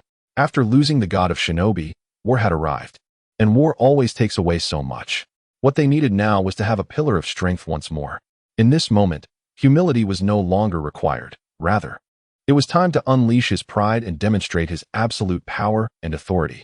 With this understanding, he embraced the traditional Uchiha spirit and proclaimed with laughter, if that is the case, let this Chunin exam become a nightmare for the other ninja villages. Oh, following Uchiha Shinryu's laughter that day, matters reached a resolution. Everything was clarified, and the gathered individuals departed, satisfied with the answers they sought. Among them, the most content was Senju Shafan from the medical department. Having obtained the remains of White Zetsu, he eagerly commenced his research. Naturally, Uchiha Shinryu seized the opportunity to involve Orochimaru. Although he was just beginning his studies in this field, he could learn and research simultaneously. Orochimaru needed to save his parents. So despite the arduous nature of the task, he was grateful for the chance. Strangely, even days after this affair, the atmosphere in Konoha remained as tranquil as before. It turned out that those who had learned of Uchiha Shinryu's strength chose to remain discreet. After all, this could be considered a type of ninja intelligence. Why broadcast what could be kept confidential? On another front, they were all harboring their own schemes, waiting to unleash something grand during the Chunin exams. Meanwhile, Vortex Mito felt a sense of helplessness. When Uchiha Shinryu confirmed he would participate in the Chunin exams in his true form, she instinctively assumed he intended to graduate early. To this end, she had prepared his graduation materials in advance, hoping to expedite the process. On that day, she sought out Uchiha Shinryu, gazing at him as she stated, "Little Shinryu, I have prepared your graduation materials." Her tone conveyed a mix of concern and anticipation for Uchiha Shinryu. "When shall we go through the process and schedule your graduation exam?" She continued, her eyes reflecting her hopes for his future. However, to her surprise, Uchiha Shinryu responded with astonishment, "But I never said I wanted to graduate." Vortex Mito was taken aback, staring at Uchiha Shinryu, her mind swirling with confusion and questions. "You are participating in the Chunin exam in your true form. How can you do so without graduating?" She could not help but inquire, yearning for a definitive answer from him. Indeed, Uchiha Shinryu nodded in affirmation. "Then does that not mean you must graduate?" Vortex Mito pressed further. "Why must I graduate?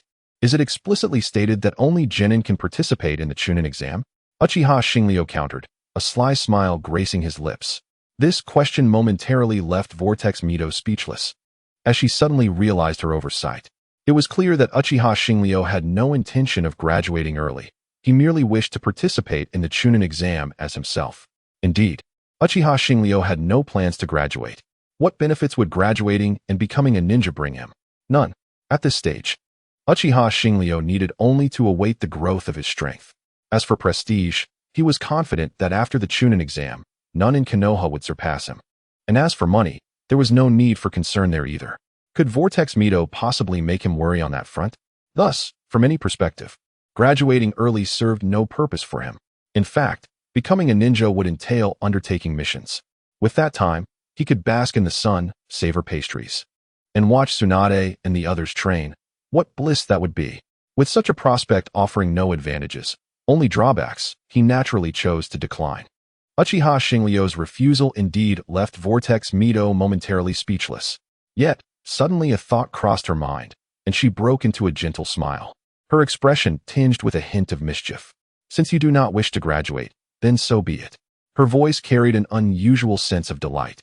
She continued, "At that time, it will surely be amusing to see those meticulously selected ninjas unable to defeat a mere ninja academy student."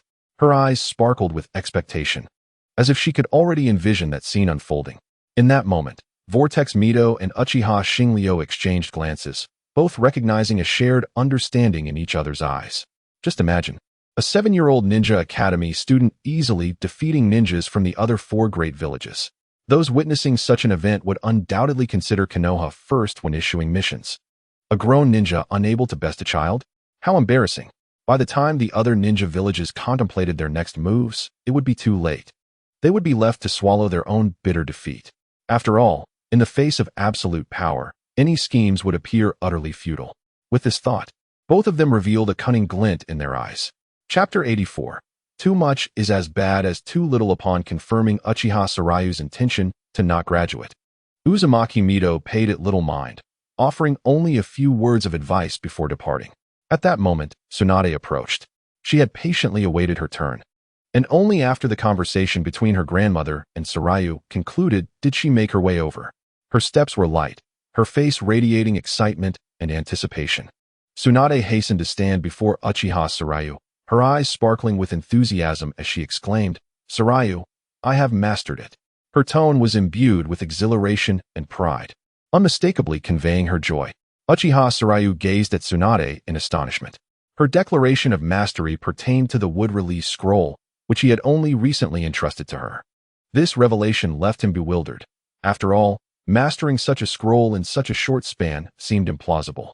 He pondered the matter, furrowing his brow, a hint of skepticism lacing his voice as he queried, "You have already mastered wood-release?" It was evident that he found it difficult to believe Tsunade could grasp this technique in such a brief time frame. Perceiving his incredulity, Tsunade felt a flicker of annoyance. She huffed lightly, her voice laced with defiance. "Who are you underestimating? You don't believe I could succeed so swiftly?" Without waiting for Sarayu's reply, she seized his arm, eager to take him to the training grounds to showcase her achievement. Although he stumbled slightly at her abruptness, he did not resist her grip, despite feeling a touch exasperated. Curiosity and anticipation swelled within him. He too wished to witness the fruits of Tsunade's labor. Upon reaching the training ground, Tsunade could hardly contain her eagerness to demonstrate her newfound prowess. She formed hand seals with fervor, her entire being seemingly charged with energy. Suddenly, the blades of grass at her feet leapt from the ground as if summoned, growing several centimeters taller. Tsunade, beaming with excitement, rushed to Uchiha Sarayu, her voice brimming with pride as she proclaimed, "What do you think? I succeeded." However, Sarayu's reaction was not what she had anticipated. He stood frozen, mouth agape, speechless. His gaze flitted from Tsunade's face to the suddenly elongated grass. Gradually, a smile crept across his face, mischief glinting in his eyes.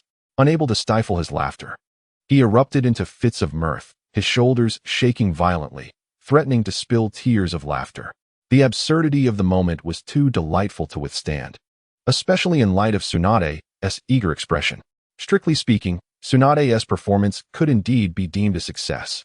While her results were not extraordinary, she had demonstrated a foundational mastery and application of the technique. Yet, the manner of her execution was unexpectedly comical. Observing Tsunade's self-satisfied demeanor, Uchiha Sarayu found it increasingly difficult to contain his amusement. However, he soon noticed a shift in Tsunade's expression, darkening like an impending storm, signaling an impending eruption. Instantly, Sarayu stifled his laughter, clearing his throat in an attempt to ease the tense atmosphere. He mustered his courage and stated, "Your wood release has indeed succeeded. Continue to strive for improvement." Yet, his words seemed to bear little impact, as Tsunade's countenance remained stern, brewing a tempest within. Realizing that lingering would be unwise, Uchiha Sarayu prepared to make his exit. Yet, just as he turned, Tsunade's voice thundered in his ears, "Uchiha Sarayu." Her tone was rife with indignation, rendering him immobile with fear. He silently cursed himself for having tread on dangerous ground. Quickly, he halted, turning to face her, ready to confront her ire. To his surprise, however, Tsunade did not resort to physical reprimand, but shot him a glare filled with indignation before storming off, leaving a few glistening tears in her wake. Stunned yet relieved, Sarayu was struck by the realization of his transgression. Tsunade had come to share her joy with him immediately after her success, rather than seeking out Mito or her parents, indicating his significant place in her heart. His jest, however ill-timed, had undoubtedly hurt her feelings. With this understanding, Uchiha Sarayu scratched his head in frustration. Having never been adept at navigating complex emotional matters in his previous life, where romance was a foreign concept, he found himself at a loss on how to mend the rift. After much contemplation, he resolved to directly apologize to Tsunade, hopeful that this gesture would alleviate the tension between them. Thus, Uchiha Sarayu made his way to Tsunade's room. Gently pushing the door open, he was met with the sight of her buried beneath the blankets, her body trembling with silent sobs. A wave of guilt washed over him. Taking a deep breath, he spoke softly, "Tsunade, this was my fault. I should not have laughed at you." His voice was sincere, a plea for her forgiveness. At the sound of his voice, Tsunade slowly lifted her head, emitting a small huff. Her face bore traces of hurt, her eyes reddened, clearly having shed tears moments before. This was the first time he had witnessed such vulnerability from her. In the past, no loss had ever elicited such a response. It dawned upon him that some matters warranted greater sensitivity. Seating himself quietly beside her on the bed, he gently caressed her hair, murmuring, "You came to share your joy with me. I should not have mocked you." In that moment, Tsunade seemed to sense the sincerity of his remorse. Meeting his gaze, she replied, "I understand. But if you mock me again, I shall ignore you." Though her tone still carried a hint of sorrow, it was laced with a playful, teasing quality. Chapter 85. New Year celebration. Children's emotions are fleeting, arriving swiftly and departing just as quickly. Following Uchiha Sarayu's apology, his relationship with Tsunade blossomed, strengthened by his own transformation. Although he occasionally played pranks on her, they were harmless jests. Each time this occurred, Uzumaki Mito would watch with an amused smile, occasionally glancing at the perplexed Yanoyu beside her. As a seasoned observer, she could easily discern the dynamics at play between the two youngsters. Nevertheless, any concern she felt was fleeting.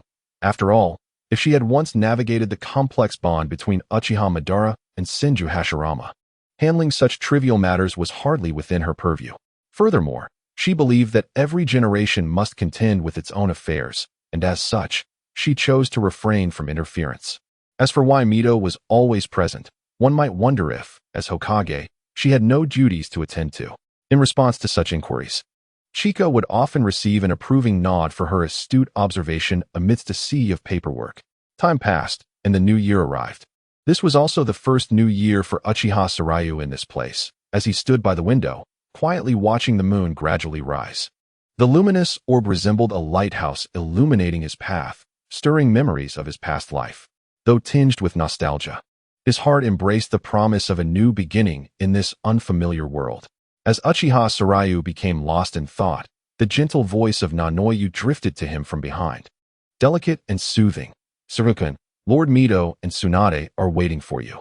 He turned to meet Nanoyu's smiling face, her eyes brimming with kindness and expectation, accompanied by an enigmatic emotion that enveloped Uchiha Sarayu in warmth. It dawned on him that despite his brief time in this world, he had already forged bonds that were uniquely his. He approached Nanoyu, gazing into her eyes that mirrored his own. Gently, he ruffled her hair as if to comfort her, and perhaps himself as well. "Let us go." When Uchiha Sarayu unexpectedly touched her head, Nanoyu felt her heart race, a blush creeping onto her cheeks. Shyly, she lifted her gaze to meet the eyes of the one who had saved her, whispering a soft observing the rosy hue on Nanoyu's face. Uchiha Sarayu let out a gentle laugh, which only deepened her blush. Internally, she encouraged herself, "Come on, Nanoyu, haven't you often envied the interactions between Sarukan and Tsunade? Why do you feel so inept now?" With that thought, she took a deep breath, mustering her courage, and grasped Uchiha Sarayu's hand. Her palm was slightly damp, a clear sign of her nerves. Uchiha Sarayu was momentarily surprised, but did not inquire further. Together, they descended the staircase and entered the living room on the first floor, where Tsunade and the others awaited them. Upon seeing the two holding hands, Tsunade suddenly seized Uchiha Sarayu's other hand, her small face puffing up in apparent irritation. Uchiha Sarayu regarded her with confusion, uncertain of the reason behind her reaction. He had evidently forgotten that the girls in the Hokage world were far more mature than he had anticipated. Hinata and Sakura, whom he perceived as mere children, had developed deep affections for Naruto and Sasuke at a very young age. He glanced at the others nearby, noticing their amused expressions, clearly aware of his current discomfort. At this moment, Uzumaki Mito emerged, shattering the tension. With a teasing tone, she observed the trio's interaction and remarked, "Since little Soryu is here, let us set off. They will catch up with us." With that, she strode out of the room. Following her, the Senju couple exchanged knowing glances with Uchiha Soryu before departing. Tsunade and Nanoyu shared a look, each taking hold of one of his hands, and pulled him along. At that moment, even if Uchiha Soryu was oblivious, he sensed the brewing rivalry between Tsunade and Nanoyu, which filled him with unease. Before he could devise a solution to the budding tension between them, they arrived at the venue for the celebration. The festivities were unusually vibrant, a consequence of the war's conclusion and the upcoming Chunin exams, drawing most of the villagers to partake in the revelry. The celebration site had transformed into a sea of joy, the crowd overwhelming the space. With only a sea of heads visible, as if the very ground was claimed by the fervor of the people, cheers and laughter echoed from every direction, rising and falling like waves, filling the air with a sense of unbridled joy and relaxation. In the narrow streets, various food stalls and game booths awaited, with long lines of people eager to savor delectable treats and engage in games. The savory aromas of grilled skewers, sushi, and tempura wafted through the air, tantalizing the senses. Enthusiastic shouts and laughter resonated from the game booths, creating an atmosphere of delight. Just then, Uchiha Soryu heard a voice beside him. "Soryu-kun, what a coincidence." Turning, he saw Mito standing nearby, her head bowed and hands clasped. Upon seeing her, Uchiha Soryu felt a fresh wave of pressure. He was still contemplating how to navigate the current situation when another complication arose. Yet, as the saying goes, as long as I take the lead, nothing can faze me. Unable to conceive a solution, Uchiha Soryu decided to embrace spontaneity. He abruptly took the three girls by the hand, disregarding their startled exclamations, and led them to a stall where one could throw shuriken at balloons. Ignoring their protests, he inquired, "Boss, how do we play this?" The vendor, noticing the children, approached with a smile, pointing to a sign. "All the rules are right there," he explained, gesturing to the side. Uchiha Soryu focused on the straightforward rules. For 100 ryo, players received 5 paper shuriken, and breaking any balloon allowed them to choose a mask. A note boldly stated that ninjas could not participate. Upon reading this, Uchiha Soryu, feeling uneasy, asked, "Boss, we are students from the Ninja Academy. Can we participate?" The vendor, dismissing them with a sneer, thought, "Even if you are ninjas, you won't break the balloons. These are made from rubber. Paper shuriken cannot pierce them." His smile widened. "No problem. As long as you aren't ninja adults, you can join." He failed to notice the puzzled expressions on Tsunade and the others. Before long, the sound of tears echoed amidst the vendor's dismay as Uchiha Soryu effortlessly claimed all the prizes. He distributed the masks to the girls, whose faces lit up with joy. Uchiha Soryu smiled slightly. Although the vendor's business practices lacked integrity, the quality of the masks was commendable. Each mask was light, yet durable, vibrant in color, clearly crafted with care. He handed the masks to Tsunade, Nanoyu, and the other girls, who instantly beamed with delight. Unbeknownst to him, their affection for the masks stemmed not from their intrinsic value, but simply because he had gifted them. Feeling a sense of ease, Uchiha Soryu surveyed the surroundings. The celebratory atmosphere intensified, filled with laughter and an array of enticing stall offerings. He felt as though he had become part of this joyous world, momentarily forgetting all his worries. Afterward, he was oblivious to the whispers exchanged between the girls. Nanoyu and Tsunade, shedding their earlier rivalry, began to chatter and laugh with Uchiha Soryu as they roamed the festivities together, sampling various delicacies and engaging in delightful games. As the moon hung high, they remained enveloped in the cheerful ambience. At that moment, several fireworks ascended gracefully into the sky, shattering the night's tranquility. Uchiha Soryu and the girls gazed upward, captivated by the mesmerizing display. The fireworks burst forth in radiant hues, each explosion resembling a beautiful dream. Their spirits soared, infused with the exuberance of the spectacle, as the girls cheered excitedly, waving their masks as if to cheer on the fireworks. Uchiha Hashiryu silently observed them, his heart brimming with warmth and contentment. Not far away, Uzumaki Mito, alongside several clan leaders including Uchiha Unju, gazed at the scene. Seeing their joyful expressions, Mito couldn't help but exclaim, "How wonderful! This must be the scene that Hashirama wished to witness." After the new year, the ninjas of Konoha swiftly shifted their mindset. In preparation for the impending Chunin exams, even Uzumaki Mito found herself engulfed in busyness to ensure the smooth conduct of the examination. A multitude of personnel engaged in the preparations. Moreover, the existence of Uchiha Hashiryu was already known to those above the rank of Jonin in Konoha. To them, this was not merely an examination, but rather a showcase, a performance to declare to the other hidden villages that the era had not changed.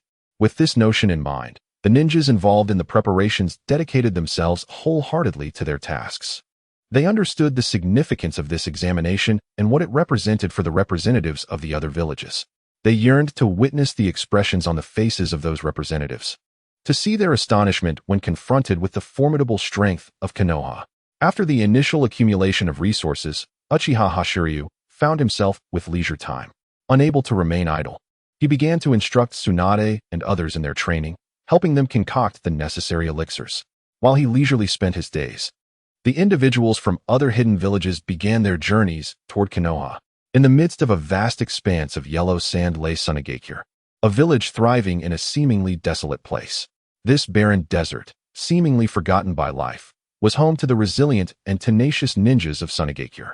The second Kazekage, Shaman, stood atop a rise, gazing into the distance.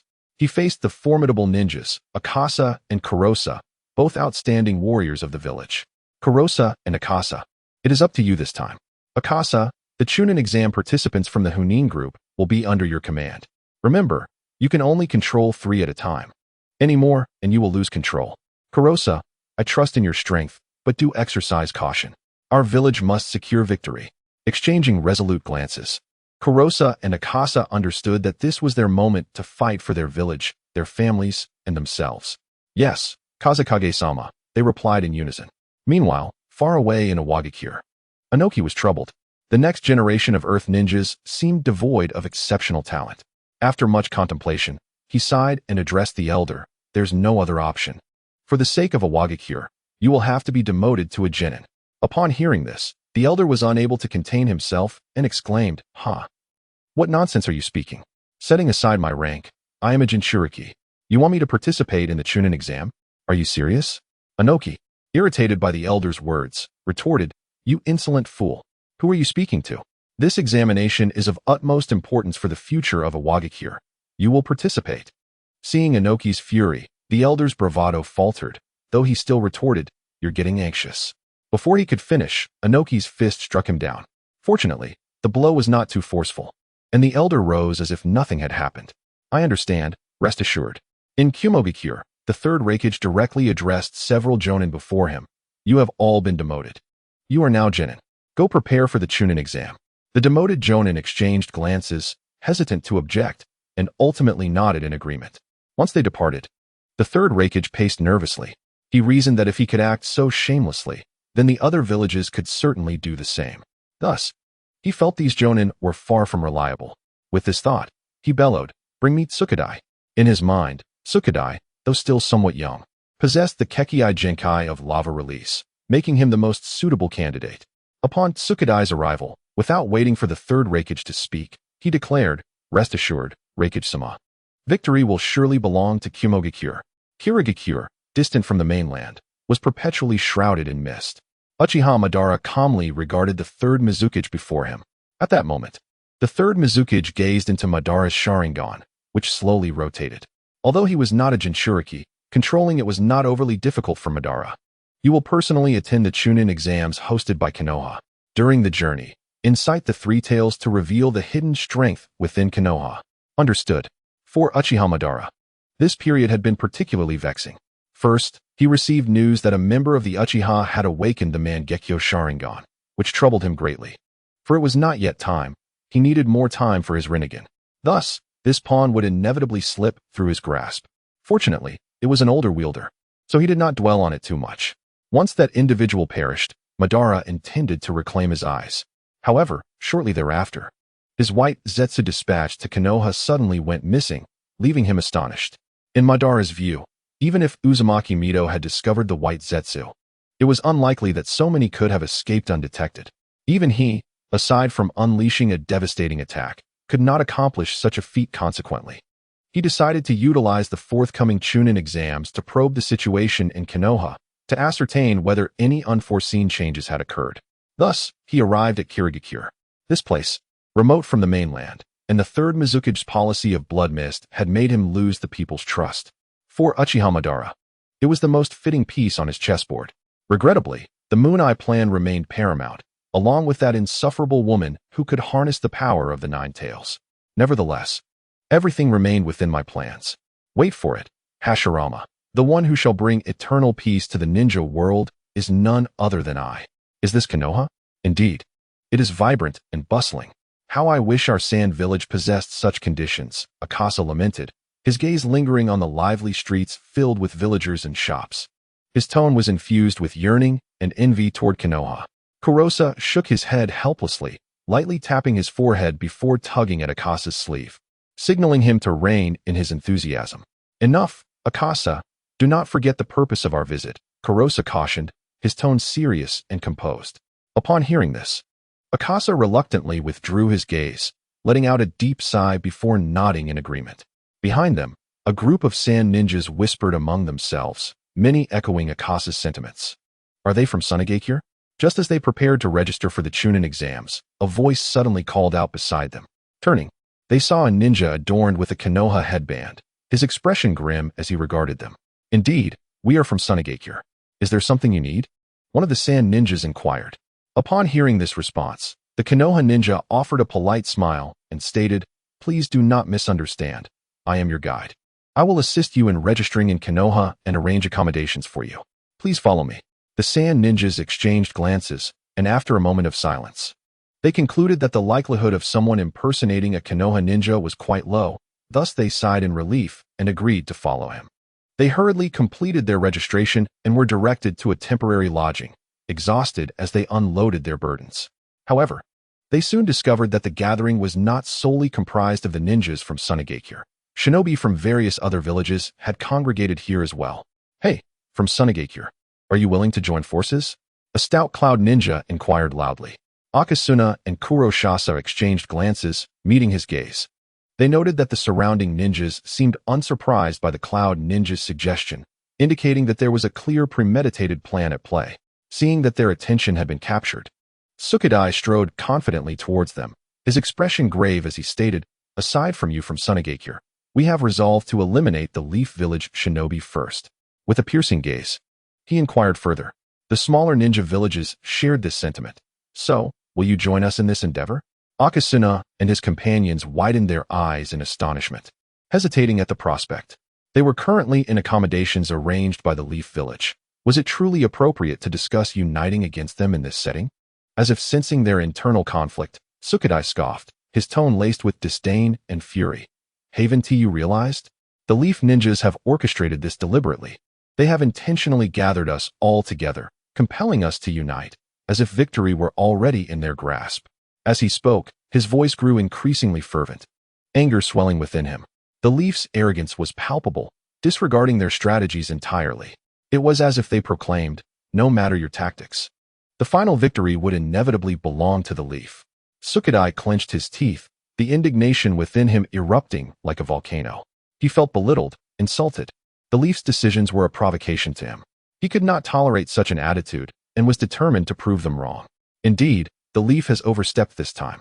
We have resolved to eliminate them first, allowing them to reap the consequences of their actions. Laozi stepped forward, his heavy voice resonating in the air. His eyes flickered with unwavering determination, clearly reflecting his deep-seated anger towards the Leaf's choices. Upon witnessing the rock ninjas aligning with the cloud, the sand ninjas nodded in agreement with the plan. Being underestimated was an unpleasant experience. The sand ninjas could not abide it.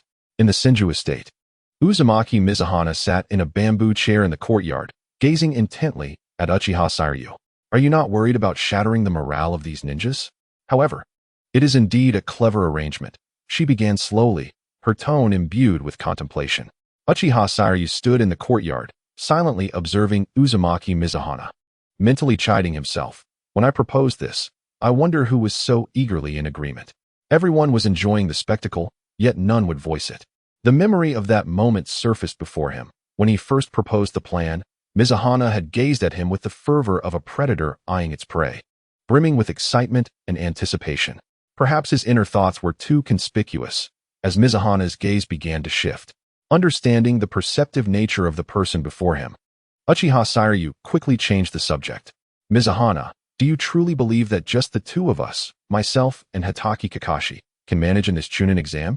At this, Mizuhana's attention was successfully diverted. She slowly rose, stretching languidly, confidence radiating from her demeanor. I initially intended for you to go alone, but Kakashi wished to contribute to the leaf, prompting my consent for his participation. As for the others, none opposed my suggestion, little Sairyu. Uchiha Sairyu found her words believable. After all, they regarded him as more than capable, not merely for this minor examination, but perhaps even capable of leveling an entire ninja village. Oh, those from the other villages must be seething with anger right now. Indeed. The Umbu have reported that they have decided to join forces to eliminate the leaf first. As they spoke, a large fox and a small fox exchanged knowing glances and smiles. Chapter 88. The United Chunin Exam. Before the Chunin exam had fully commenced, an undercurrent of tension had already begun to brew in every corner of Konoha. Behind this seemingly calm facade, the four great ninja villages, under the deliberate orchestration of the leaf, had forged an unprecedented alliance. The smaller villages, which typically looked up to the four great ninja villages, found themselves ensnared in this temporary coalition, forming an apparently unassailable front. Among them, the Grass Village, known for its ambiguous stance during wartime, had quietly infiltrated this alliance. In Uchiha Sairyu's eyes, the Grass Village was undoubtedly short-sighted and lacking in integrity. Their most notable trait was their ninja's pride in acquiring techniques from other villages through any means necessary, be it trade, espionage, or otherwise. Furthermore, after the fall of the Uzumaki clan, the mother of Hanabi, a member of the Uzumaki, had wandered into the Grass Village. She awakened a physical healing Kekkei Genkai, a genuine talent in Uchiha Sairyu's view, for this world revered the strength of bloodlines. Nevertheless, the Grass Village merely utilized her as a living tool, entirely overlooking her potential to evolve into a formidable warrior. They lacked a steadfast position, swaying between the powerful, aligning with whoever seemed strongest. In the subsequent Ninja World Wars, the Grass Village exhibited this behavior. They shifted with the winds, choosing only to stand with the victors. This lack of principle left Uchiha Sairyu with disdain for the village. Even now, while the Grass Village was ostensibly an ally of the Leaf, they secretly forged collaborative agreements with the four great villages. This was undeniably a betrayal and a rejection of the Leaf. They merely believed that the Leaf would be unable to compete against the united strength of the other villages in this exam, hence aligning themselves with the four great villages in advance. Such actions clearly illustrated the nature of the Grass Village. Even Uzumaki Mizuhana felt a tinge of distaste upon learning of this situation. After all, no one wished for their allies to stab them in the back amid conflict.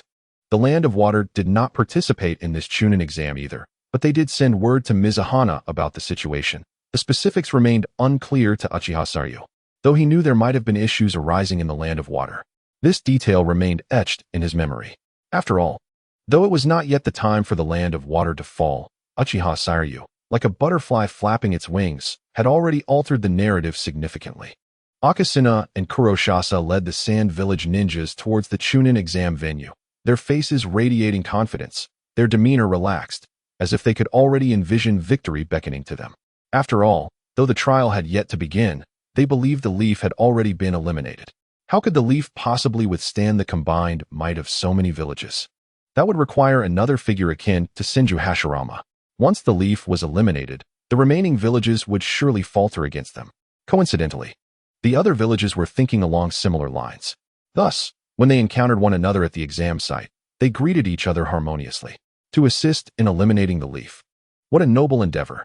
Just as they engaged in pleasantries, a mocking voice suddenly echoed in their ears. The tone carried a hint of languor and derision, reminiscent of a gentle breeze rustling through leaves. Isn't this the Chunin exam?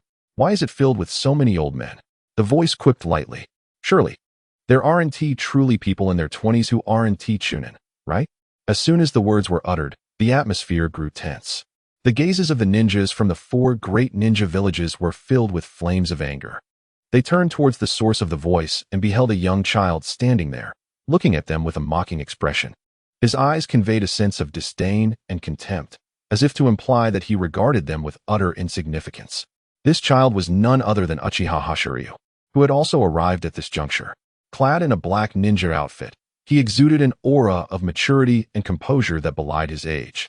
White Fang stood silently beside him, observing the unfolding scene. At this moment, Uchiha Hashiryu's demeanor radiated disdain. Although he was aware that the other ninja villages would resort to underhanded tactics during this Chunin exam, he was taken aback by their sheer audacity. None of the participants appeared to be genin. The youngest among them was several years older than White Fang. Given their age, it was impossible for them to be anything but jonin. Uchiha Hashiryu's words and demeanor ignited fury within the hearts of the ninjas from the 4 great villages. However, they recognized that they were in Konoha's territory, and with the Chunin exam about to commence, they were reluctant to stir trouble at such a critical moment. "This is Konoha's domain. We cannot act recklessly," murmured a ninja from the Cloud Village. "But we cannot allow him to insult us like this," retorted another, filled with dissatisfaction. Amidst their heated discussions, a ninja from the Stone Village suddenly leaped forward. His face contorted with anger as he glared at Uchiha Hashiryu and shouted, "Hey brat! This is no place for you. Hurry back to your mother for some milk." His tone was brusque and impatient, as if dismissing an annoying fly. Upon hearing this, Uchiha Hashiryu's gaze turned cold and piercing. He fixed his eyes on the disrespectful ninja from the Stone Village, his pupils glimmering with profound intensity. This gaze sent a shiver down the spine of the stone ninja named Oji, as if pierced by icy daggers. Instinctively, he took a step back, feeling the 4 tails sealed within him tremble. Suddenly, Oji felt a blur before his eyes, and the surroundings transformed into a vast and shadowy expanse, engulfed in chaotic darkness. He realized he was within the ceiling space of his own body. Before he could comprehend the situation, a scoffing voice echoed in his ear. "TSK, TSK. Anoki has quite the nerve, allowing a Jinchuriki to come to Konoha. Does he not fear that he may not return?" Uchiha Hashiryu appeared before Oji in an instant. His gaze sharp as a blade, laced with mockery and disdain, as though regarding a feeble prey. This abrupt turn of events caused Oji's pupils to constrict, cold sweat pouring down his brow. Upon witnessing this scene, Uchiha Hashiryu's lips curved into a confident smile. He lightly clapped his hands, seemingly satisfied with Oji's display. "Haha, don't be anxious. The time has not yet come. How can we proceed without an audience?" he taunted. Oji was momentarily taken aback by his actions. But once he regained his composure, he immediately understood Uchiha Hashiryu's intentions. He wished to defeat him in front of everyone. This thought furrowed Oji's brow, his eyes blazing with fury directed at Uchiha Hashiryu. In a fit of rage, he disregarded everything else, realizing that fighting here would not affect the outside world. With this realization, he decisively leaped back, quickly distancing himself from Uchiha Hashiryu. He swiftly formed hand seals, preparing to unleash a jutsu. However, at that crucial moment, he suddenly found himself unable to move. Straining to look down, he saw numerous sealing formulas entwined around him like dark chains. "Damn it," Oji cursed inwardly, realizing he had fallen victim to the other's jutsu. Though shocked, he struggled to free himself from the restraints. Yet, no matter how hard he tried, his body remained immobilized. After subduing Oji, Uchiha Hashiryu paid no further attention to his struggles. He glanced at Oji, who was desperately attempting to break free, fully aware that the stone ninja could not escape his sealing technique. Uchiha Hashiryu turned away, setting his sights deeper into the sealing space. There, a massive red gorilla was watching him with a grave expression. The gorilla emanated a formidable power, as though it could shake the entire sealing realm. "Son Goku. If I'm not mistaken, the 4-tailed Son Goku?" Uchiha Hashiryu approached the 4-tails, a faint smile playing on his lips. His expression was imbued with confidence and calmness, as if everything was under his control. The 4-tails felt a twinge of anxiety as Uchiha Hashiryu advanced towards it. "Who are you?" it inquired, its voice deep and hoarse, yet carrying a heavy oppressive force. Uchiha Hashiryu's presence evoked a sense of familiarity within the 4-tails, reminding it of the one who had stripped it of its freedom. It instinctively took a step back, trying to maintain distance. However, the sealing space was limited, leaving it with no room to retreat. As Uchiha Hashiryu drew closer, the 4-tails felt an overwhelming pressure it could not resist. In truth, Uchiha Hashiryu had not fully devised a plan for dealing with these tailed beasts. However, Inoki's audacity to send the Four Tails to Konoha was undoubtedly provocative. Uchiha Hashiryu felt compelled to respond, ensuring that the Four Tails could not return to the Stone Village. Observing the Four Tails in this state, Uchiha Hashiryu couldn't help but chuckle. Unbeknownst to him, the Four Tails had once been snatched away by two formidable individuals, who had deemed it too dangerous and defeated it as easily as an adult would a child. This event had left a significant psychological scar on the Four Tails. Therefore, witnessing Uchiha Hashiryu's smile caused the tension within the Four Tails to snap. It opened its massive jaws, roaring and preparing to unleash a tailed beast bomb. Yet, in that instant, Uchiha Hashiryu moved. He flashed forward, appearing before the Four Tails, extending a hand and gently pressing it against its chest. In the next moment, the Four Tails met the same fate as Oji. It felt its body bound by an overwhelming force. The more it struggled, the tighter the bindings became. What a nuisance! Uchiha Hashiryu mused, regarding the colossal creature before him with a sense of exasperation. Handling tailed beasts was no simple task, particularly as the Four Tails Jinchuriki was currently a participant in the Chunin exam, with the exam yet to commence. Releasing the Four Tails now would undoubtedly incite unnecessary chaos and disturbance, an outcome he wished to avoid. Uchiha Hashiryu narrowed his eyes, quickly formulating a strategy in his mind. Moments later, the kaleidoscope in his eyes began to unfurl. Simultaneously, the Four Tails form shuddered, its previously violent demeanor gradually calming. Oji, standing nearby, was left in a state of shock, his eyes wide, as tumultuous waves surged within him. He could scarcely believe his eyes. The Four Tails Son Goku had been subdued so effortlessly. Was this truly the same Four Tails that had once raged at him?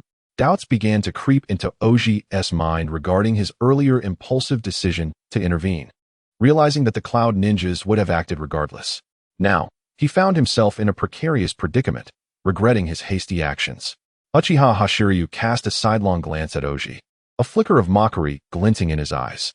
After witnessing the complete stillness of the Four Tails, he shifted his gaze toward Old Purple. He then took a step forward. Approaching Old Purple, upon seeing Uchiha Hashiryu walk in his direction, Old Purple felt an involuntary flutter of anxiety. He forced a calm smile and said, "Haha, would you believe me if I claimed I was merely jesting?" Hearing Old Purple's words, Uchiha Hashiryu couldn't help but chuckle. He shook his head, standing before Old Purple with a grin. "I preferred your earlier defiant demeanor. Might you revert to that?" As he spoke, he reached out and patted Old Purple's shoulder. Old Purple, observing that although Uchiha Hashiryu mocked him, he did not take any further action, prepared to offer some conciliatory words. However, in the next moment, flames suddenly erupted from the very shoulder that Hashiryu had just touched. He attempted to drop to the ground to extinguish the fire, but the restraints imposed by Uchiha Hashiryu remained unbroken. Thus, he could only watch helplessly as his shoulder transformed into a blazing inferno, the flames twisting like serpents across his skin. The intense burning sensation pierced his heart, compelling a scream of agony from his lips. Just as he was about to plead for mercy from Uchiha Hashiryu, he realized that Hashiryu had vanished without a trace. At this moment, Uchiha Hashiryu had ceased to concern himself with the happenings within the ceiling space. The flames were merely a means to teach Old Purple a lesson. They would not be fatal. Were it not for the audience's presence, the actors could not simply disappear. Uchiha Hashiryu had long since extracted and sealed the Four Tails from within Old Purple. He was not a saint, nor could he be expected to act out of kindness. To Uchiha Hashiryu, Old Purple's earlier bravado merely warranted a bit of suffering. The events transpiring within the ceiling space were, of course, not lost on those outside. Furthermore, the occurrences had unfolded in a remarkably brief span of time. The surrounding ninjas witnessed Old Purple emerging, seemingly prepared to confront Uchiha Hashiryu, utterly unaware of the events that had transpired. Two Cloud Ninjas, seeing one lead the charge, felt emboldened and joined in with their taunts. Is there truly no one left in Konoha, sending a mere child to participate in the Chunin exams? Chapter 90. The examination commences. Though Uchiha Hashiryu did not bear the Leaf Village forehead protector, he stood alongside Hatake Tsukumo. While Tsukumo had yet to earn the renowned title of White Fang, his presence in the Chunin exams meant that other ninja villages would certainly seek to gather intelligence. Naturally, they were aware of Hatake Tsukumo's budding reputation as a prodigy from Konoha. The individuals standing beside him were, of course, the competitors from Konoha. Having resolved to join forces to eliminate Konoha, They felt no need for restraint, especially since Uchiha Sairyu had instigated the provocation. As Uchiha Sairyu heard their words, he slowly shifted his gaze from Old Purple to the two cloud ninjas before him. Initially adorned with expressions of mockery and disdain, the moment their eyes met Uchiha Sairyu's, a sense of unease began to creep into their hearts. His gaze was laced with contempt, penetrating the depths of their souls. Yet, due to Uchiha Sairyu's youth and seemingly deceptive appearance, the two cloud ninjas, despite their growing discomfort, were reluctant to be intimidated by a mere child. In an attempt to mask their inner turmoil, one of the cloud ninjas barked, "What are you staring at? Haven't you ever seen my father?" Another shot Uchiha Sairyu a fierce glare, trying to conceal his own anxiety through aggression. Uchiha Sairyu, however, paid no heed to their words or actions, standing silently with an air of indifference and disdain, as if observing two barking dogs.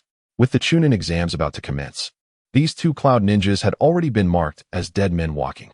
Their fates were sealed, merely awaiting his next move. The surrounding crowd began to sense something amiss with Old Purple. They observed him drenched in sweat, his pupils dilating erratically, as if he were enduring immense agony. Just as the two cloud ninjas were poised to speak again, Todai stepped forward to intervene. Todai's gaze urged them to look at Old Purple. They complied, and upon a single glance, their hearts nearly ceased to beat. Old Purple, the first to step forward and provoke Uchiha Sairyu, now appeared utterly incapacitated. The onlookers struggled to comprehend how Uchiha Sairyu had acted. They had seen Old Purple leap forth to issue a challenge, only to find him powerless to resist moments later, raising their vigilance to unprecedented heights. This was particularly true for the IWA ninjas, who were acutely aware of Old Purple's identity and strength.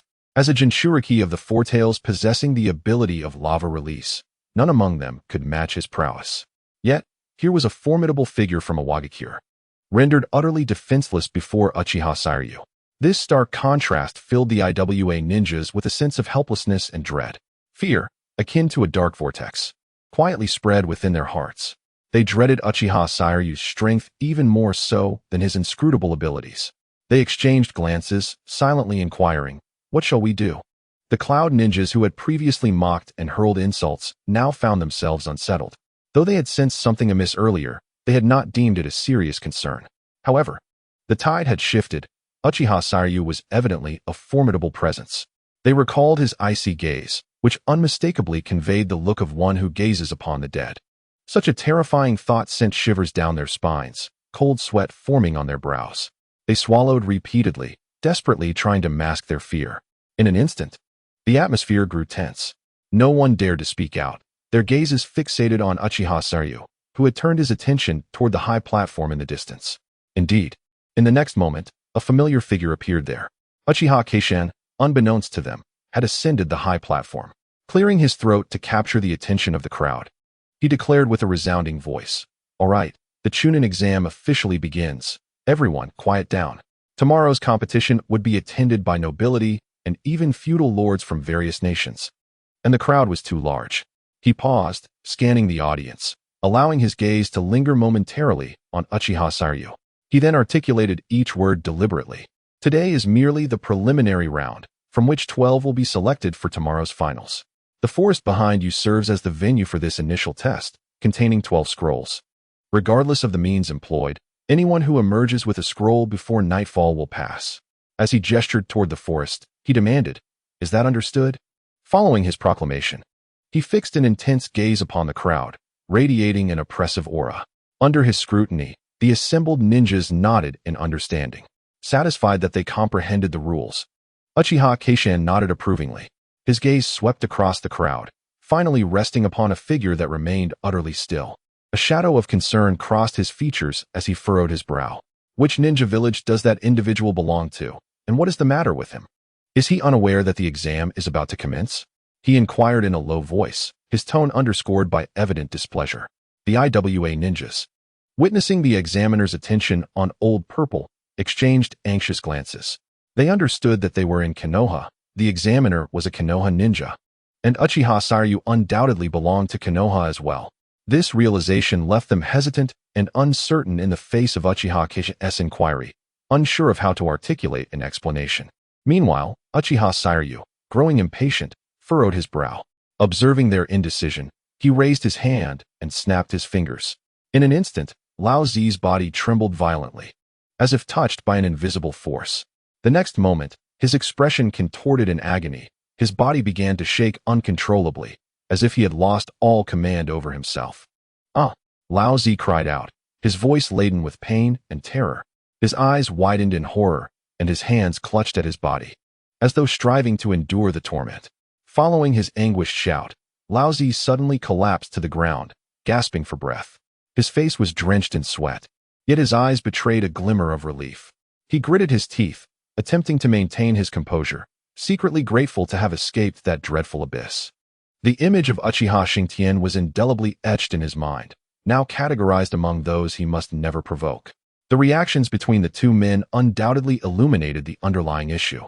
Naturally, Uchiha Xian would not trouble his own kin, thus he bypassed the matter entirely.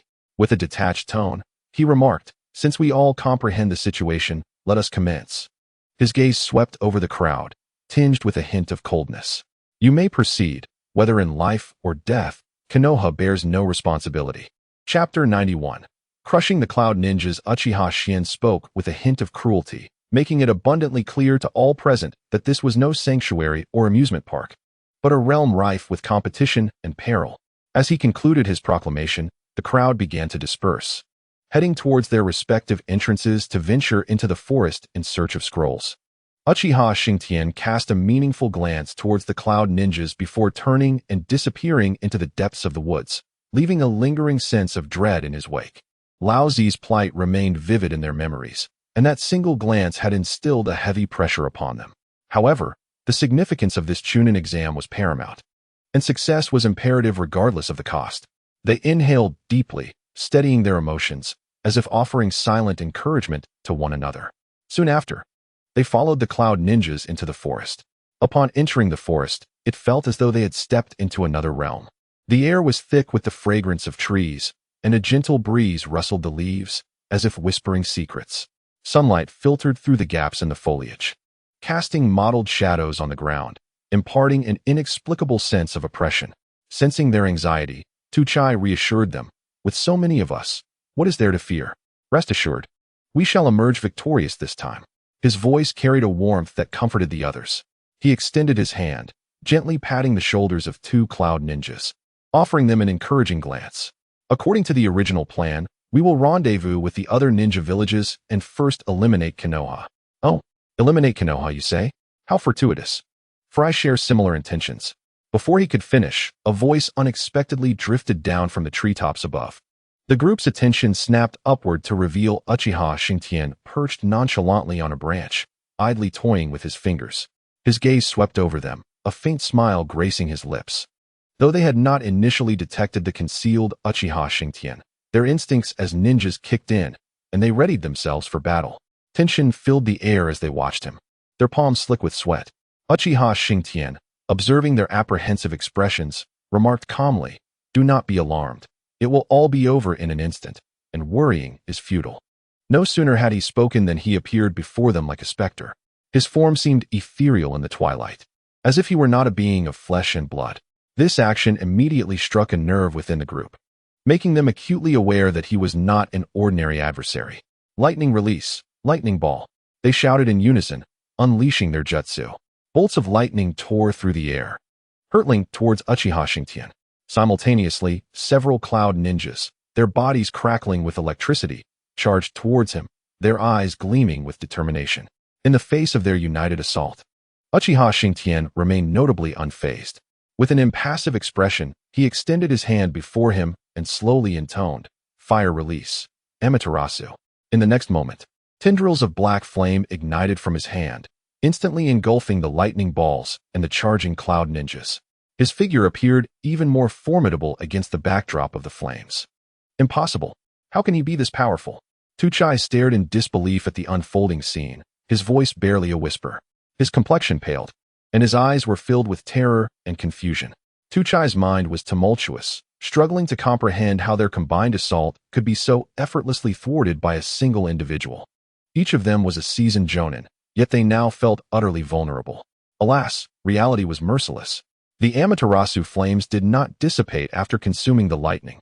Rather, They surged forth like a great dragon under Uchiha Xingtian's command, advancing towards them. The fire roared as it weaved through the trees, devouring everything in its path. Tuchai watched in horror, his heart racing. Yet, there was no time for contemplation. He forced himself to remain composed, striving not to be consumed by fear. As the flames approached, he swiftly formed a defensive jutsu, preparing to withstand the inferno. His hands moved rapidly through the air, creating dazzling illusions. Boil release, protective wall. Tuchai bellowed, and a searing barrier rose from the ground, enveloping them all, just as he began to feel a sense of relief. Believing his jutsu would withstand Uchiha Xingtian's assault, flames erupted from the barrier before him. This sight sent a jolt of panic through Tuchai, prompting him to retreat while shouting. Quickly, at his command, the others simultaneously executed water release techniques. Walls of water materialized before them, blocking the flames. The clash of water against fire produced violent explosions, and steam enveloped them in a thick mist. Soon, anguished cries echoed throughout the forest. When the chaos subsided, Tuchai discovered that all the cloud ninjas, save for himself, lay sprawled on the ground. Their faces were pale, bodies convulsing, evidently in excruciating pain. Before him stood Uchiha Xingtian, smiling down at him. Do not worry. Aside from those two who insulted me, the rest are still alive. Upon hearing this, Tuchai felt a slight relief wash over him. He anxiously scanned the surroundings to confirm the survival of the other cloud ninjas before allowing himself to relax. However, before he could utter a word, Uchiha Xingtian continued. But whether they remain unscathed or even alive after this moment is uncertain. As his words fell, Tuchai surged forward in fury. His body crackled with electrical energy, chakra enveloping him in a storm of lightning. He struck out with his left hand towards Uchiha Xingtian, infused with a fleeting shadow and the power of thunder. Yet, in the next heartbeat, his left hand was severed from his body. Stunned, he watched as his arm flew away, disbelief etched on his face. A flicker of terror and confusion crossed his eyes, only to be swiftly followed by a wave of excruciating pain. Clutching the stump of his severed arm, blood seeped through his fingers, staining his palm crimson. Tuchai gritted his teeth, the agony overwhelming, yet he refused to cry out.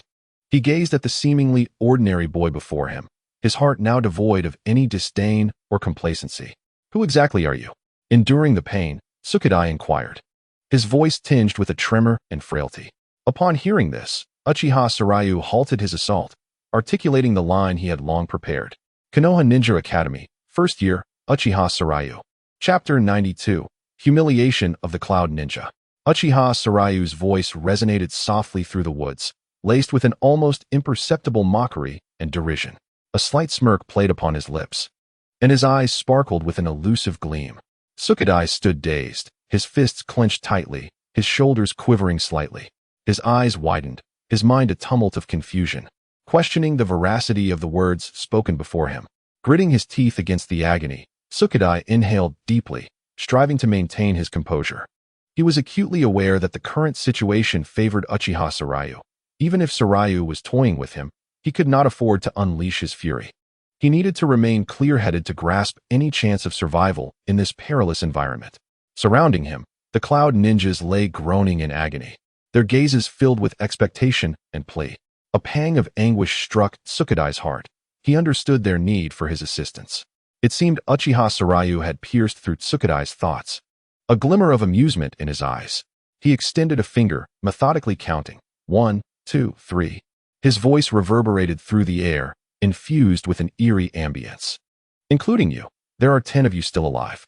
10 million Ryo each, 100 million Ryo, and I will let you go, Uchiha Sarayu stated nonchalantly. Sukadai bit down hard on his lip, weighing the pros and cons in his mind.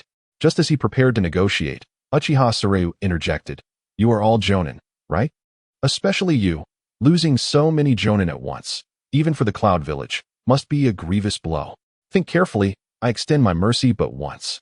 Realizing he had no further options, Sukadai inhaled deeply, striving to quell his inner wrath and helplessness.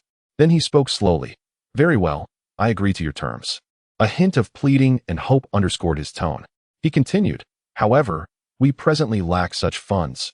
We will need to provide it after this examination. His voice quivered, betraying his anxiety and unease. Uchiha Sarayu scoffed at this, an expression of disdain crossing his face. He slowly shook his head, saying, "Foolish. When did I ever mention letting you keep your money? The 100 million Rio was always to be paid after the examination." Then, Uchiha Sarayu added, "Now, gather all their possessions and present them to me, and I shall allow you to depart." The corners of his mouth curled upward, his eyes glinting with an inscrutable light. Hearing this, even though Tsukadai knew he could not provoke this individual, he could not suppress his anger, exclaiming, "You!" His fists clenched tightly, veins bulging on his forehead, betraying his frustration and discontent. Yet before he could finish his sentence, he noticed Uchiha Sarayu's eyes gradually transforming into a kaleidoscope. This instant rendered his words trapped in his throat, unable to escape. Tsukadai's complexion turned ashen, his eyes wide with terror, as if witnessing something dreadful. The surrounding cloud ninjas displayed expressions of horror. They understood the terrifying power of Uchiha's kaleidoscope and recognized that this individual was not jesting. Uchiha Sarayu remained still, as if everything was under his dominion. Although Tsukadai was not yet the right-hand man of the cloud ninjas, he was nonetheless a figure of importance. He comprehended how the title of Shura of the battlefield was earned through the blood and flesh of enemies. He also grasped the fear and despair the kaleidoscope evoked in that era. The Uchiha Sarayu before him possessed that very power. This was no opponent he could hope to overcome through bravado. Yet, amidst this turmoil, a sudden realization dawned upon Tsukadai. He understood that Uchiha Sarayu was not after money. He was merely seeking to humiliate them. If Uchiha Sarayu could hear Tsukadai's innermost thoughts, he would undoubtedly affirm this understanding. To Uchiha Sarayu, money was merely a figure, a trivial item. His demand for their belongings was clearly an act of humiliation. Furthermore, the eventual 100 million Rio, if the Cloud Village were to repay, would suffice. However, should they refuse, he would prepare to retrieve it himself. As for why he did not simply eliminate them, one must not forget that Uchiha Sarayu's purpose in participating in the Chunin exams with his true identity was to showcase his renown and strength on this stage. If he slaughtered everyone, who would carry forth the news of his exploits? Moreover, for these insignificant insects, it was more taxing to restrain than to crush them. Uchiha Sarayu surveyed his surroundings, observing that the conscious cloud ninjas were indeed, as he anticipated, gazing at him with palpable fear. Their eyes brimmed with dread and unease, as though he were an unstoppable beast.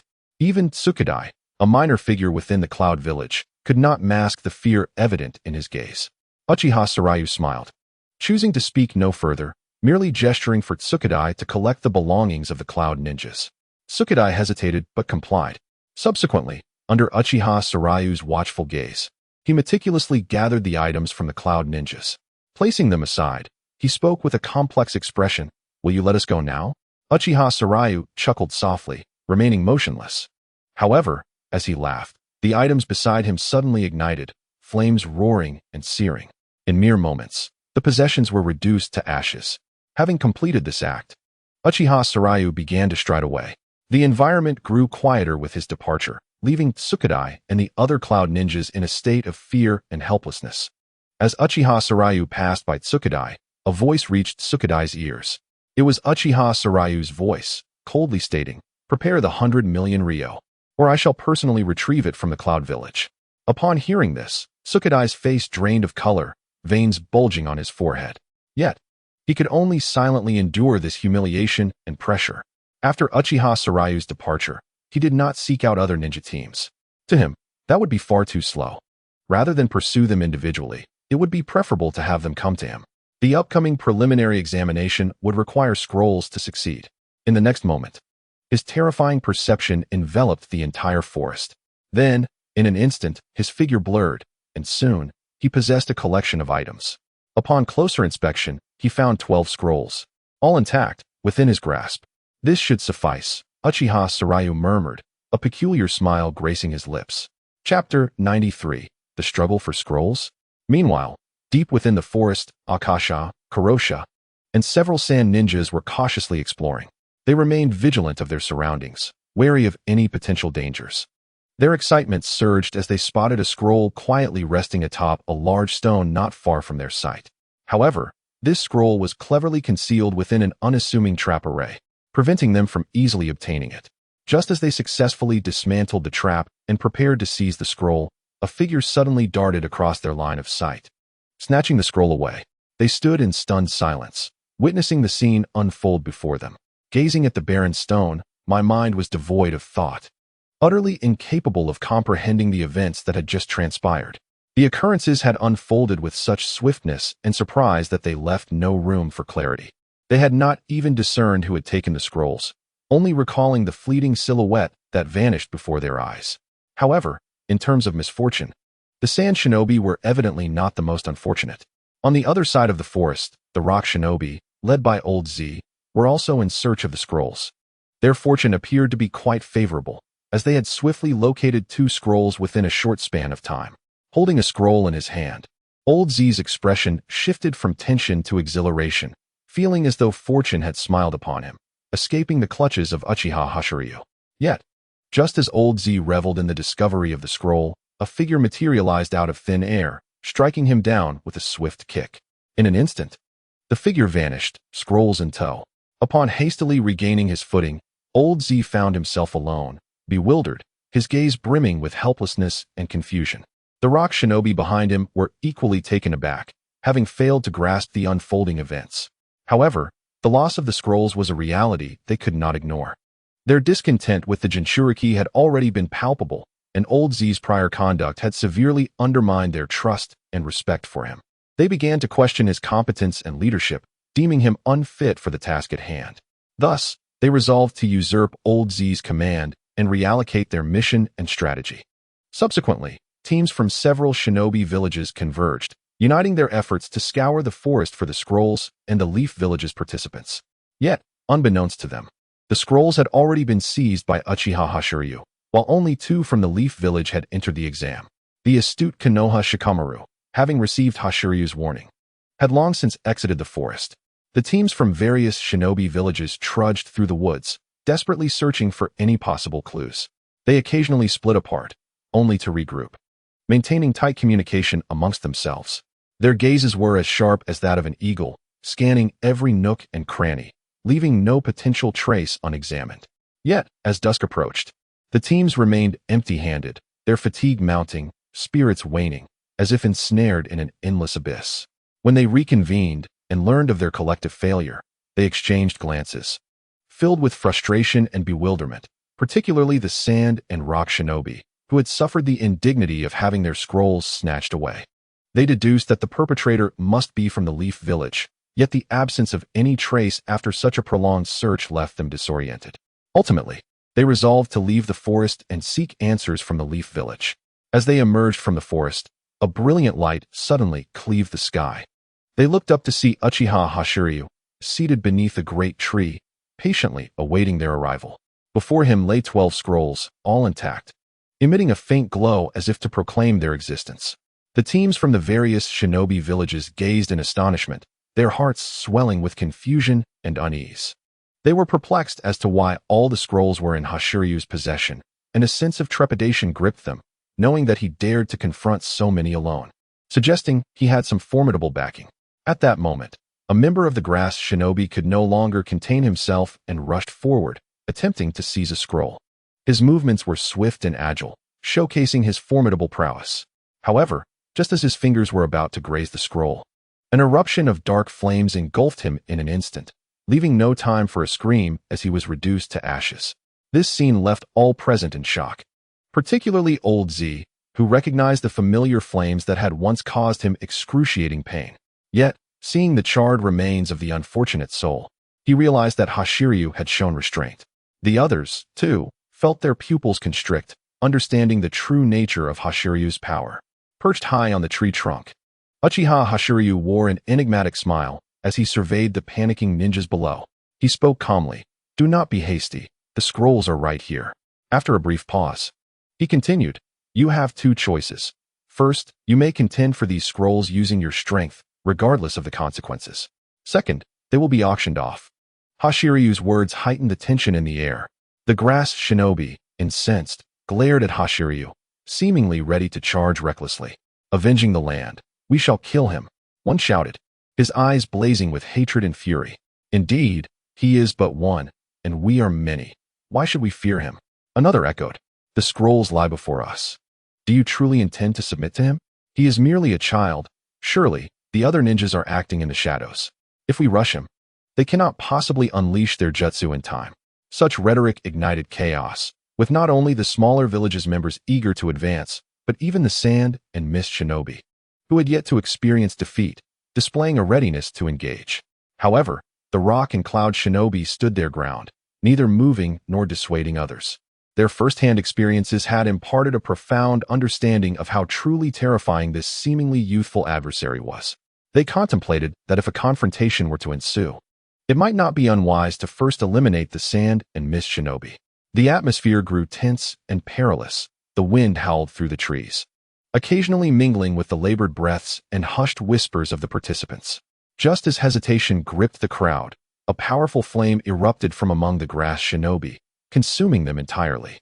The fire blazed, illuminating the dimming twilight. When the flames subsided, the grass shinobi had vanished without a trace, leaving only devastation in their wake.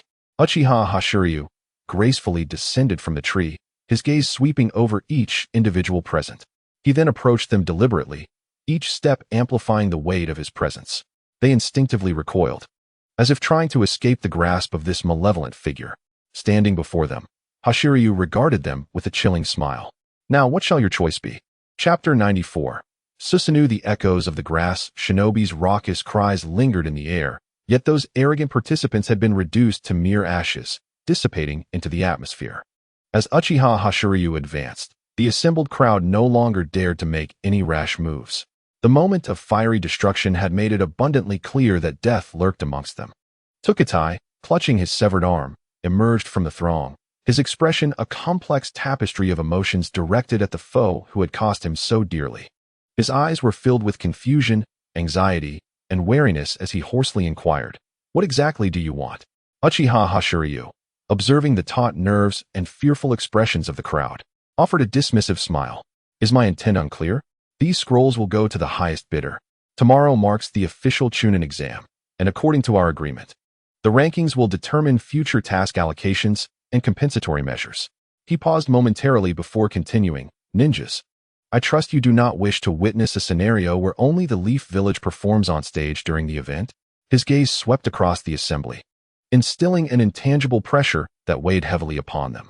Hashiryu's words transformed the expressions of those present as they realized the implications.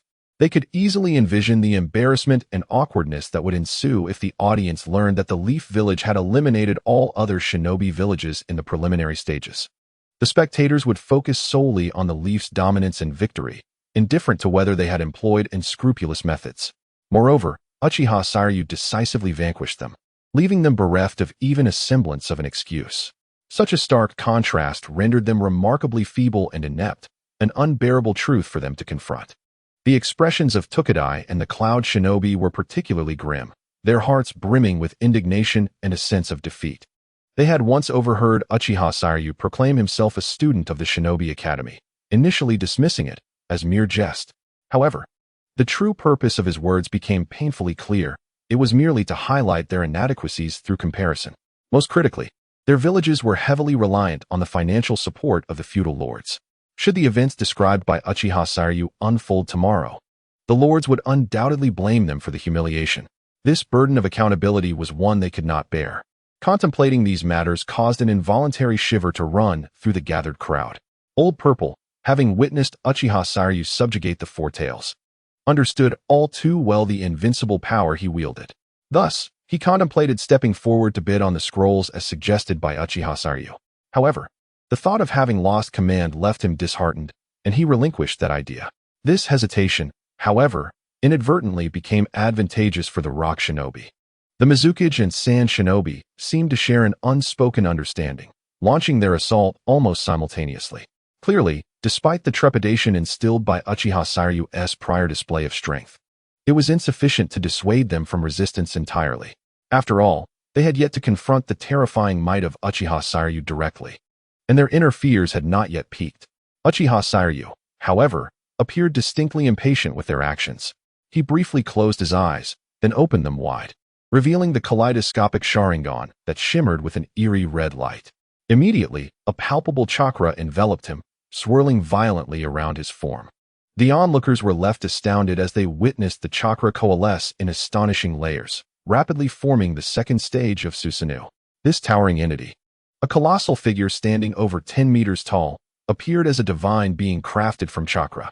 Uchiha Saryu stood atop the head of Susanoo, gazing down upon them as if descending from the heavens. His countenance bore an expression of cold indifference and arrogance, as if to convey that their resistance was utterly futile. He then directed Susanoo to effortlessly execute a basic strike toward the advancing mist and sand shinobi.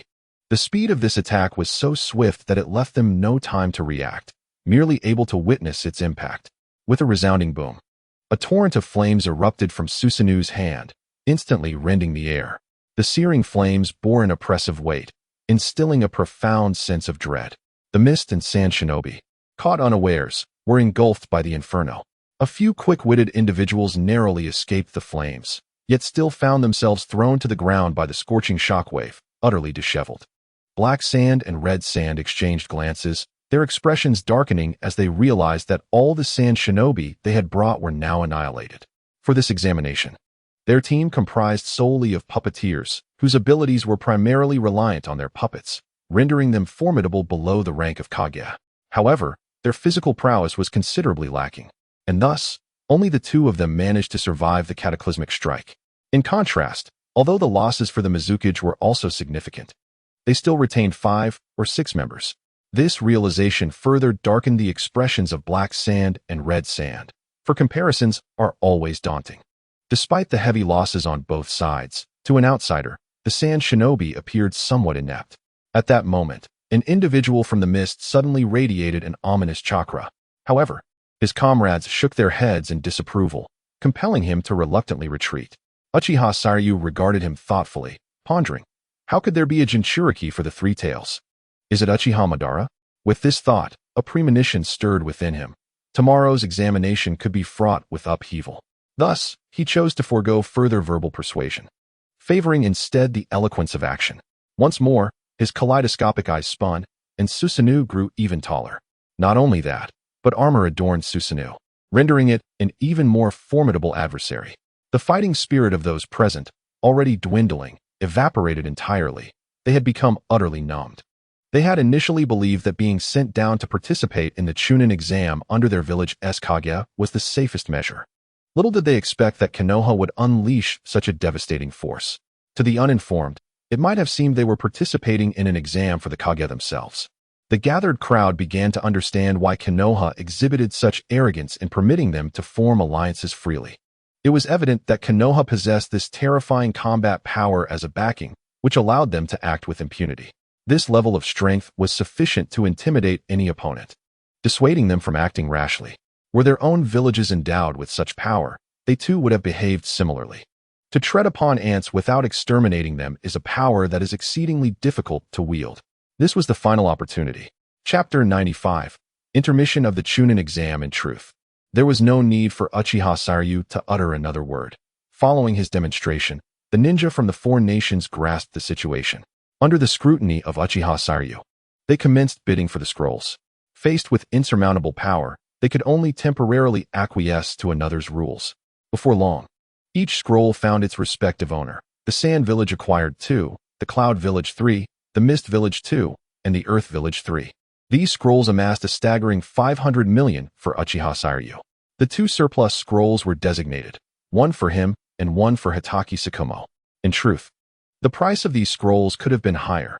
However, due to Uchiha Saryu's overwhelming strength, first place was firmly within his grasp, which somewhat diminished the scroll's value.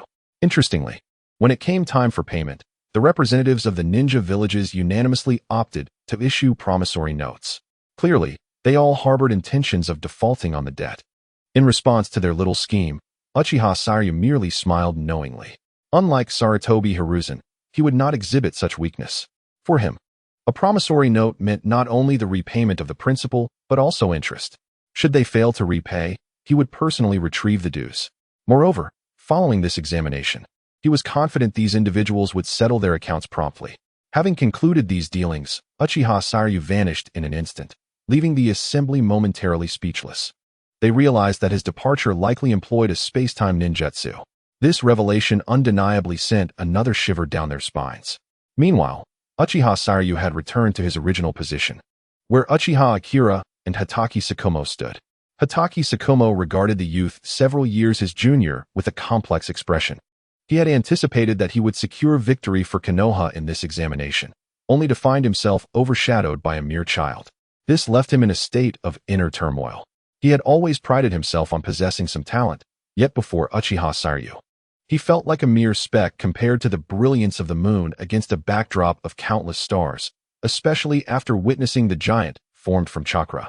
From Uchiha Akira's remarks, he gathered that this was the divine power of the Uchiha Susanoo. This realization further humbled him, making him reflect on his past naivety. Yet, rather than wallow in despair, Hatake Sakumo found renewed determination.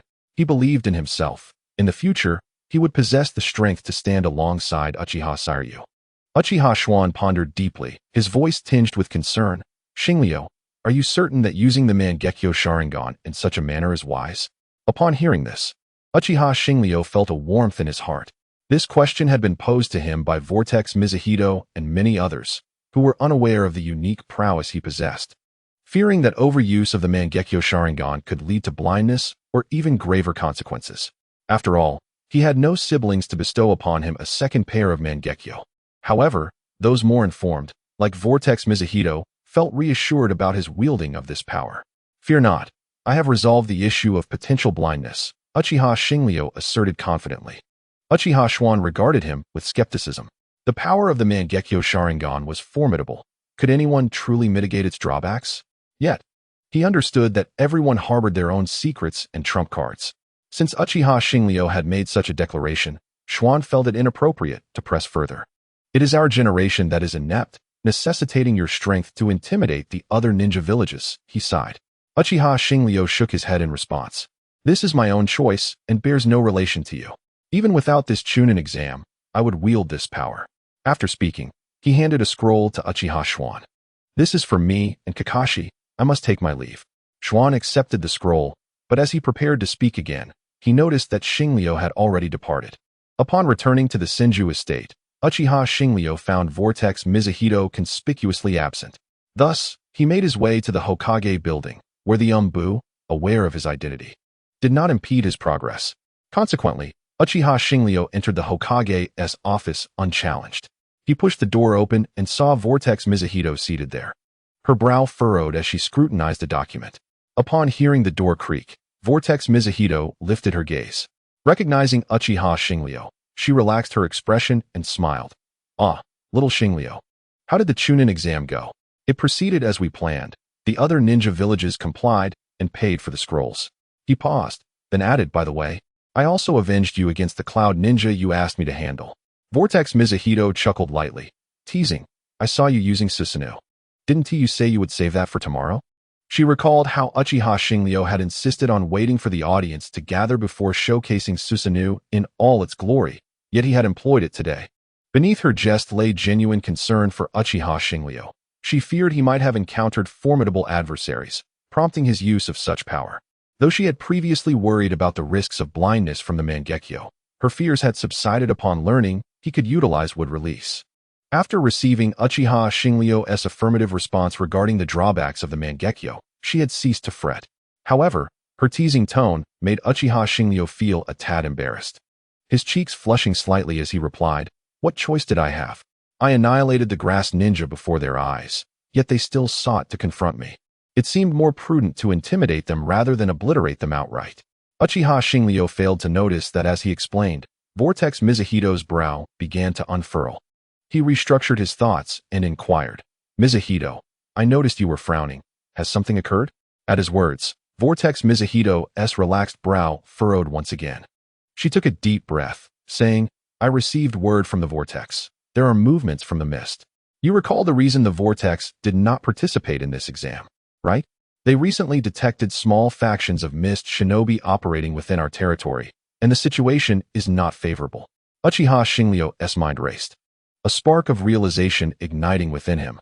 The Jinchuriki of the mist and this matter were interconnected, leading him to deduce that Uchiha Madara might be plotting something. Mizuhito, he said gravely, the Vortex may be in dire straits.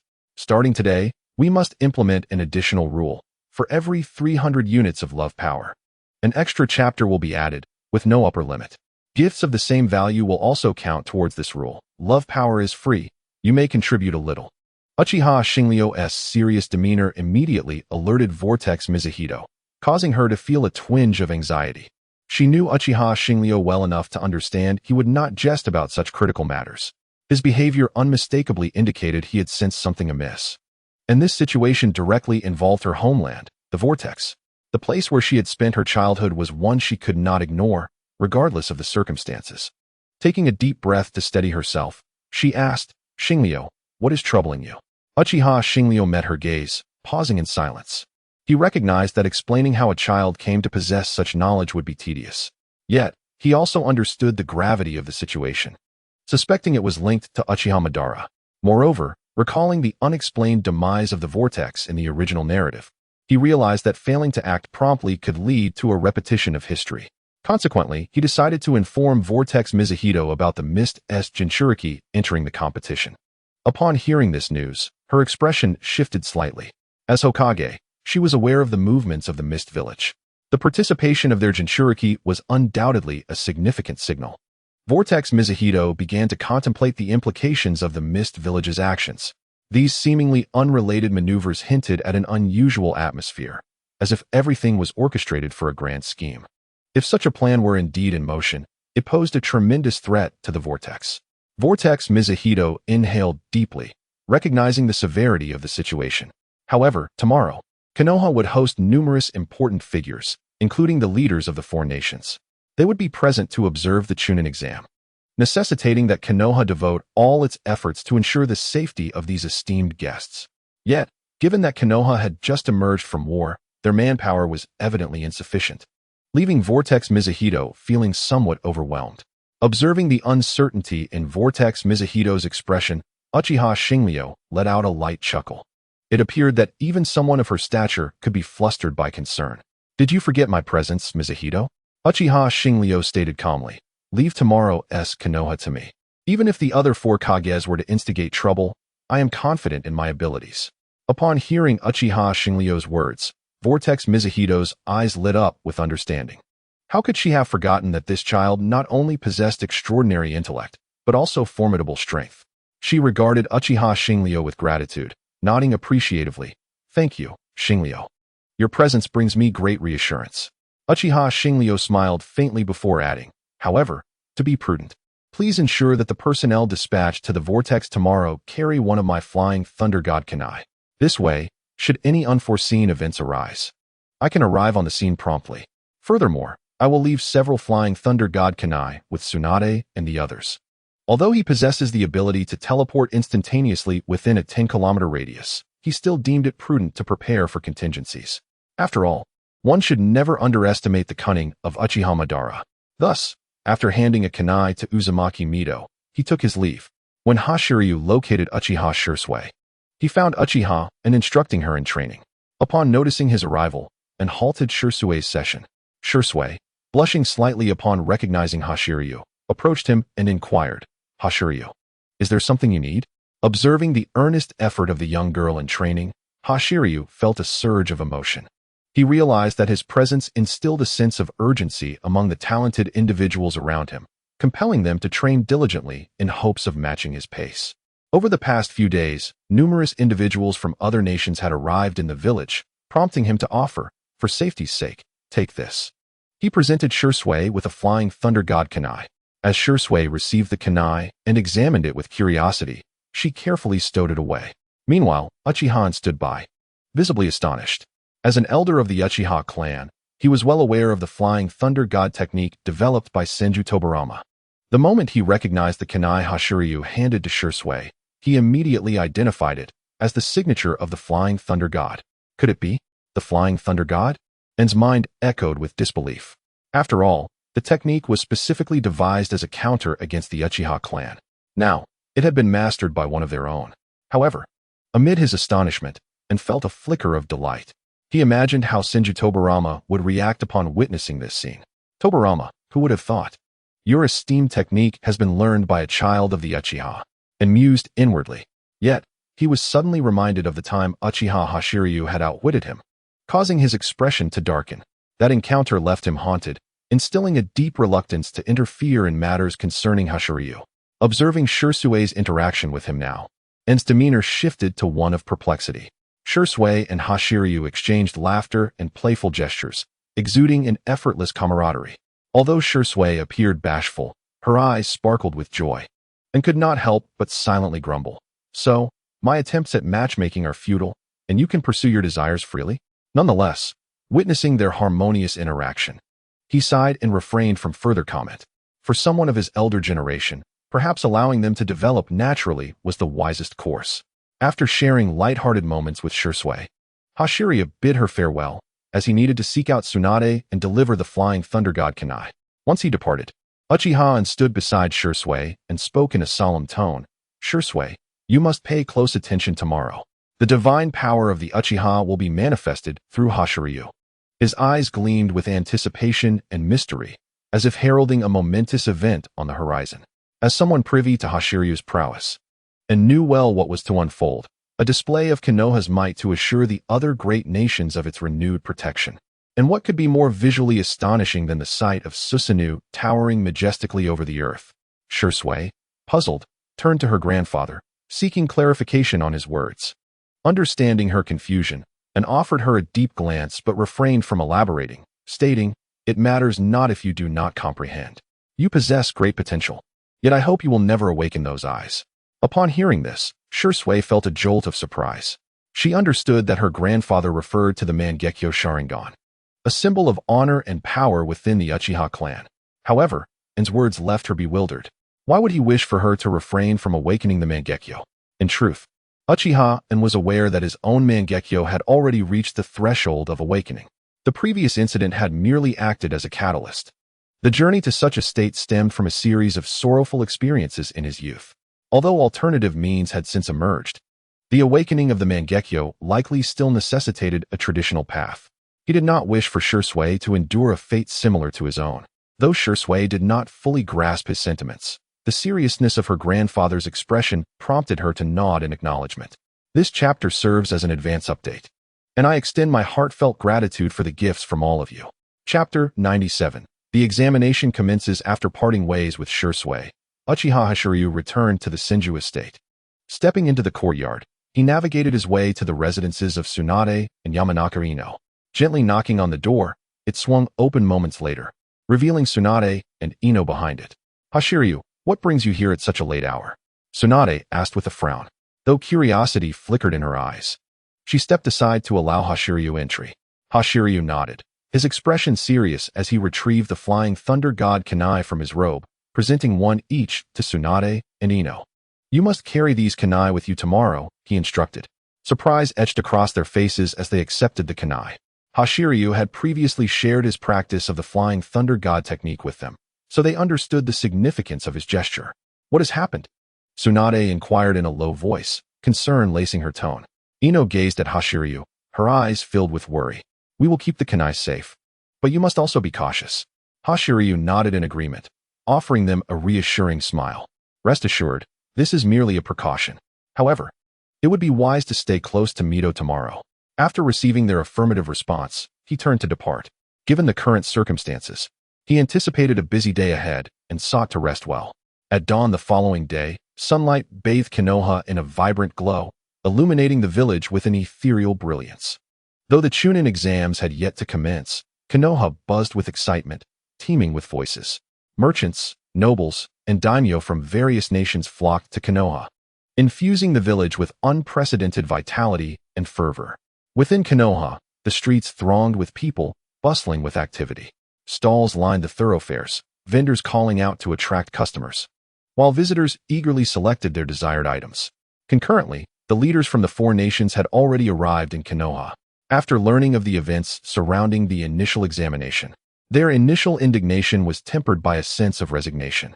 Despite Uchiha Hashiryu's formidable strength and his mastery of the Mangekyo Sharingan, his youth rendered him a mere child in comparison to their participants.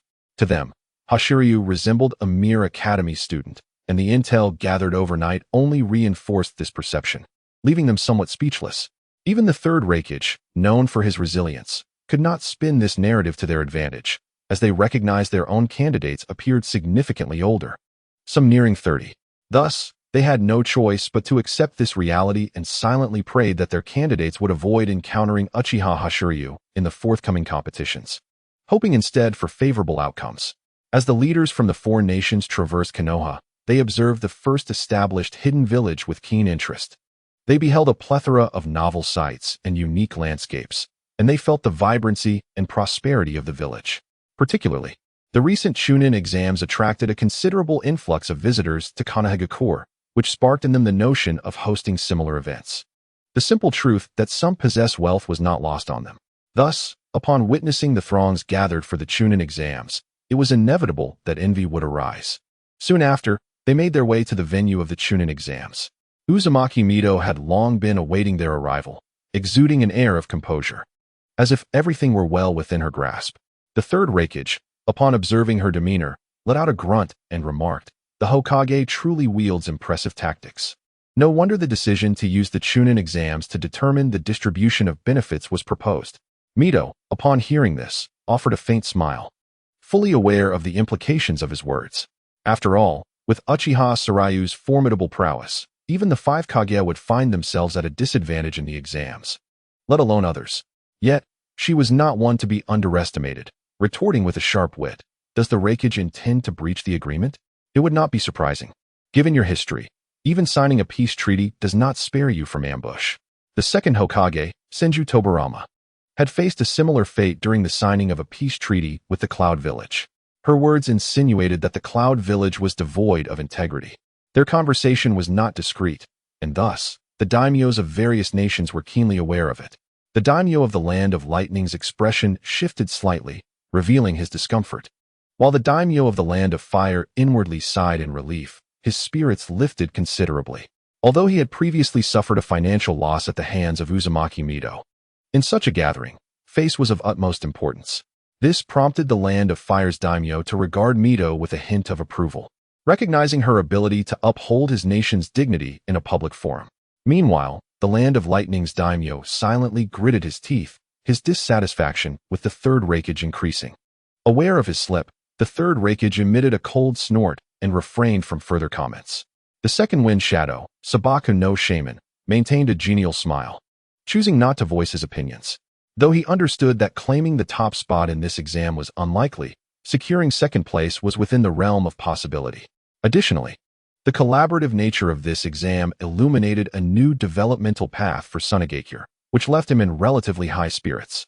After her verbal sparring with the third Reikage, Mido turned her heavy gaze towards the third Mizukage. She sensed a subtle malevolence emanating from the somber figure, which made her quite uncomfortable. However, without concrete evidence to suggest any wrongdoing on the part of the third Mizukage, she refrained from meddling in the affairs of another village. At that moment, the venue for the Chunin exams was abuzz with excitement, filled with a cacophony of voices and exchanges. Standing below the stage was Uchiha Sarayu, a relaxed smile gracing his face. When Uzumaki Mido glanced in his direction, their eyes met, and she nodded gently in acknowledgement. Shortly thereafter, the arrival of the examiners stirred a wave of commotion. Coincidentally, one of the examiners was a familiar face. Senju Yojin approached with a serious demeanor. Clad in the garb of a Leaf Village Jonin, adorned with the Leaf's headband, he exuded an aura of authority.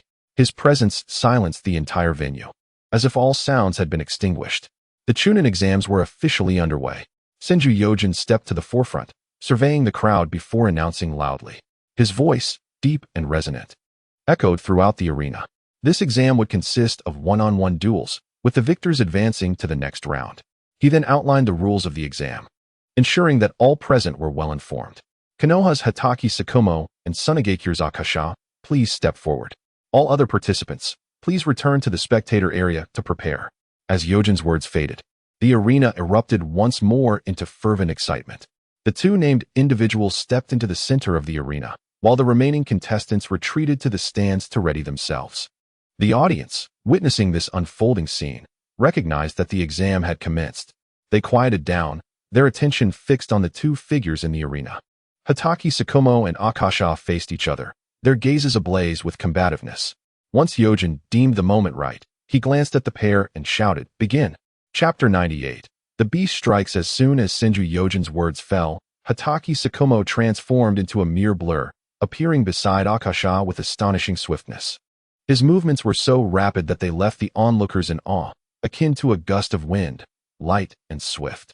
The short blade was drawn, gleaming ominously, and within an instant, a crescent-shaped arc of light enveloped Akasha's field of vision. It was a blade of lethal sharpness, reminiscent of a new moon, sending a chilling wave through Akasha. His pupils dilated, and his heart raced as he hastily activated the body flicker technique to retreat. Meanwhile, the scroll in his hand quietly unfurled. With a resounding clash, 3 puppets clad in white emerged silently. Despite his impressive reflexes, he fell short against an adversary like Hatake Tsukumo. In that fleeting moment, Tsukumo's blade was already poised dangerously close to Akasha's throat, rendering him immobile. The edge of Tsukumo's blade rested against Akasha's carotid artery. With the slightest pressure, he could easily seal Akasha's fate. In that instant, the entire arena seemed to plunge into silence. Akasha's defeat arrived with startling rapidity, leaving many spectators bewildered. Some turned to speak, only to discover that the match had concluded in the blink of an eye. Such speed was astonishing. The second wind shadow, who had been smiling moments ago, now wore a blank expression, understanding the significance of this exam for Sunagakure, yet feeling a tinge of disappointment at the outcome. Observing this from the stands, Uchiha Sarayu couldn't help but reflect, truly, the white fang. That blade is indeed swift. Just then, Senju Yojin reappeared at the center of the arena. He surveyed the surroundings and proclaimed loudly, "Hatake Tsukumo is victorious." As his declaration reverberated through the air, it shattered the prior silence. The arena erupted into a chorus of enthusiastic applause as spectators rose to their feet, cheering in celebration of Tsukumo's triumph. Standing at the center of the arena, Tsukumo wore a subtle smile. Once the audience's fervor subsided, Senju Yojin continued, "The second match, Konoha's Uchiha Sarayu versus Kumogakure's Dodai. Please take the stage." Hearing his name, Uchiha Sarayu rose slowly from the stands. He cast a glance at his opponent, Dodai, and couldn't help but find the situation amusing. This unfortunate soul had only just fallen victim to him the previous day, and now fate had placed them against each other again in the first match. The coincidence struck Sarayu as rather humorous. However, upon noticing Uzumaki Mido's teasing smile, he nodded in understanding. He realized that this entire scenario was orchestrated by Mido. Perhaps due to the conspicuousness of her demeanor and arrangements, the third Raikage's expression darkened considerably. Clenching his fists, he shot an angry glare at Uzumaki Mido. The ground beneath him seemed to quake in response to his fury, as cracks began to form with a sharp sound. Yet, none of this could alter the predetermined course of events. In the next moment, Uchiha Sarayu stood in the arena, while Dodai, with a bittersweet expression, chose to descend from the stands, his silhouette appearing lonely and resigned. The audience, witnessing Dodai's lackluster entrance, did not hold back their disdain, booing in disapproval of his performance. When they realized that the contestant from Konoha was merely a child, their astonishment and questions multiplied. Is it truly possible for such a young child to compete? Even if he is a prodigy, his age is undeniably too tender. I have heard that this Uchiha Starlight is merely a student at the Ninja Academy. I cannot fathom what Konoha is thinking. Meanwhile, the bewildered feudal lords of the 5 great nations have descended into a heated debate. The daimyo of the Land of Lightning, eager to reclaim his lost pride, was the first to mock. Is Konoha devoid of talent? How could they allow a child to endure such trials? The daimyo of the Land of Fire, despite his desire to retort, found himself at a loss for words, as he, too, was unaware of Uchiha Starlight's true abilities, which left him visibly distressed. Just as he pondered how to respond, that Tsuchikage from a Wagakure suddenly declared, "I concede." Yes, that Tsuchikage admitted defeat. He perceived a chilling indifference in Uchiha Starlight's gaze, something far more terrifying than mere killing intent. Fear gripped him. He dreaded the thought of meeting an untimely end here in vain. Upon hearing that Tsuchikage's concession, the daimyo of the Land of Fire's face lit up with evident delight. He mockingly exclaimed, "Surely not, surely not. Is there truly someone who concedes before even fighting?" But that was not the end. He continued with a sarcastic tone. "I wonder if a Wagakure has run out of capable ninja, sending such a coward to the arena." This statement was a direct affront to a Wagakure, inciting the daimyo of the Land of Lightning to grind his teeth in anger. The third Raikage, in a fit of agitation, stood up and bellowed, "You fool! Do you even comprehend the gravity of your words? Suchikage. His voice echoed throughout the arena, making everyone acutely aware of his fury. The third Raikage was not indifferent to his comrades, but the significance of this examination was paramount. Others could not perceive Uchiha Starlight's true prowess. They only saw a mere child. Yet, even so, that Suchikage had chosen to concede. This would undoubtedly tarnish the reputation of a Wagakure.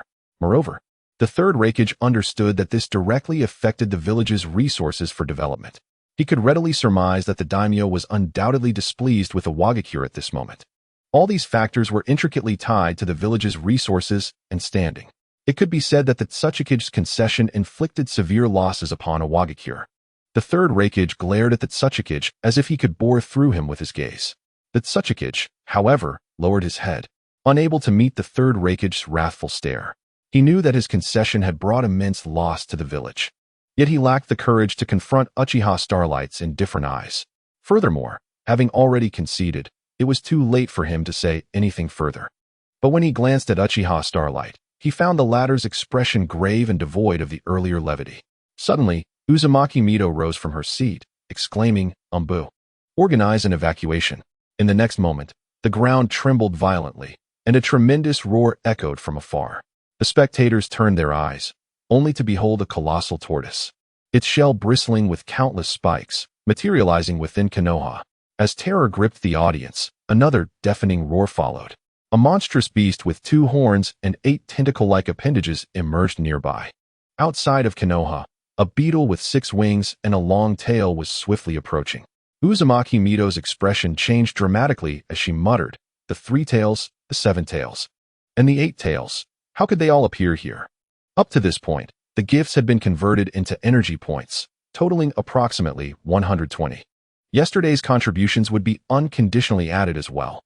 The rules remain the same. 300 energy points yield an additional chapter. There is no upper limit. Finally, I extend my gratitude to all the generous patrons for their gifts. However, before her words could fully escape, turmoil erupted in the examination arena. The elder Tsuchikage from a Wagakure suddenly let out a pained howl, as if struck by an invisible force, collapsing to the ground. His visage contorted in agony, veins bulging on his forehead, and an ominous dark red chakra began to manifest. This unexpected turn left everyone stunned, their expressions frozen in shock. Uchiha Starlight, quick to react, noticed the elder's distress and his expression shifted. In an instant, he was by the elder's side, just as he crouched down to assist. The transformation in the elder's eyes caused his actions to freeze. The elder's originally crimson eyes began to reveal the pattern of the Sharingan. The unique design and profound darkness seemed to declare the might of the Uchiha clan, instantly enlightening Uchiha Starlight to the truth. He thought to himself, indeed, it is the work of Uchiha Madara. Yet, just as his thoughts raced, the Four Tails seized the opportunity to break free from its seal, fully materializing in the arena. The sudden appearance of this colossal creature provoked panic and screams among the audience, plunging the entire venue into chaos. Simultaneously, the other 3-tailed beasts also arrived at this place. In an instant, 4 massive entities congregated, their overwhelming presence flooding the arena with a palpable sense of dread. Uchiha Starlight scrutinized these tailed beasts and confirmed that all bore the mark of the Sharingan in their eyes, reinforcing his belief that this was all part of Uchiha Madara's scheme. Although he was unaware of how Uchiha Madara had orchestrated this, the evidence pointed unmistakably to him.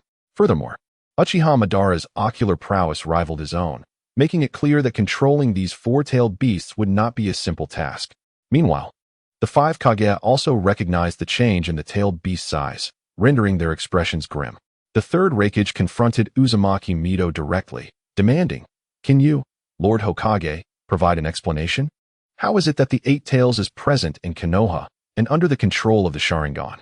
Uzumaki Mito cast a calm glance his way, refraining from an immediate response.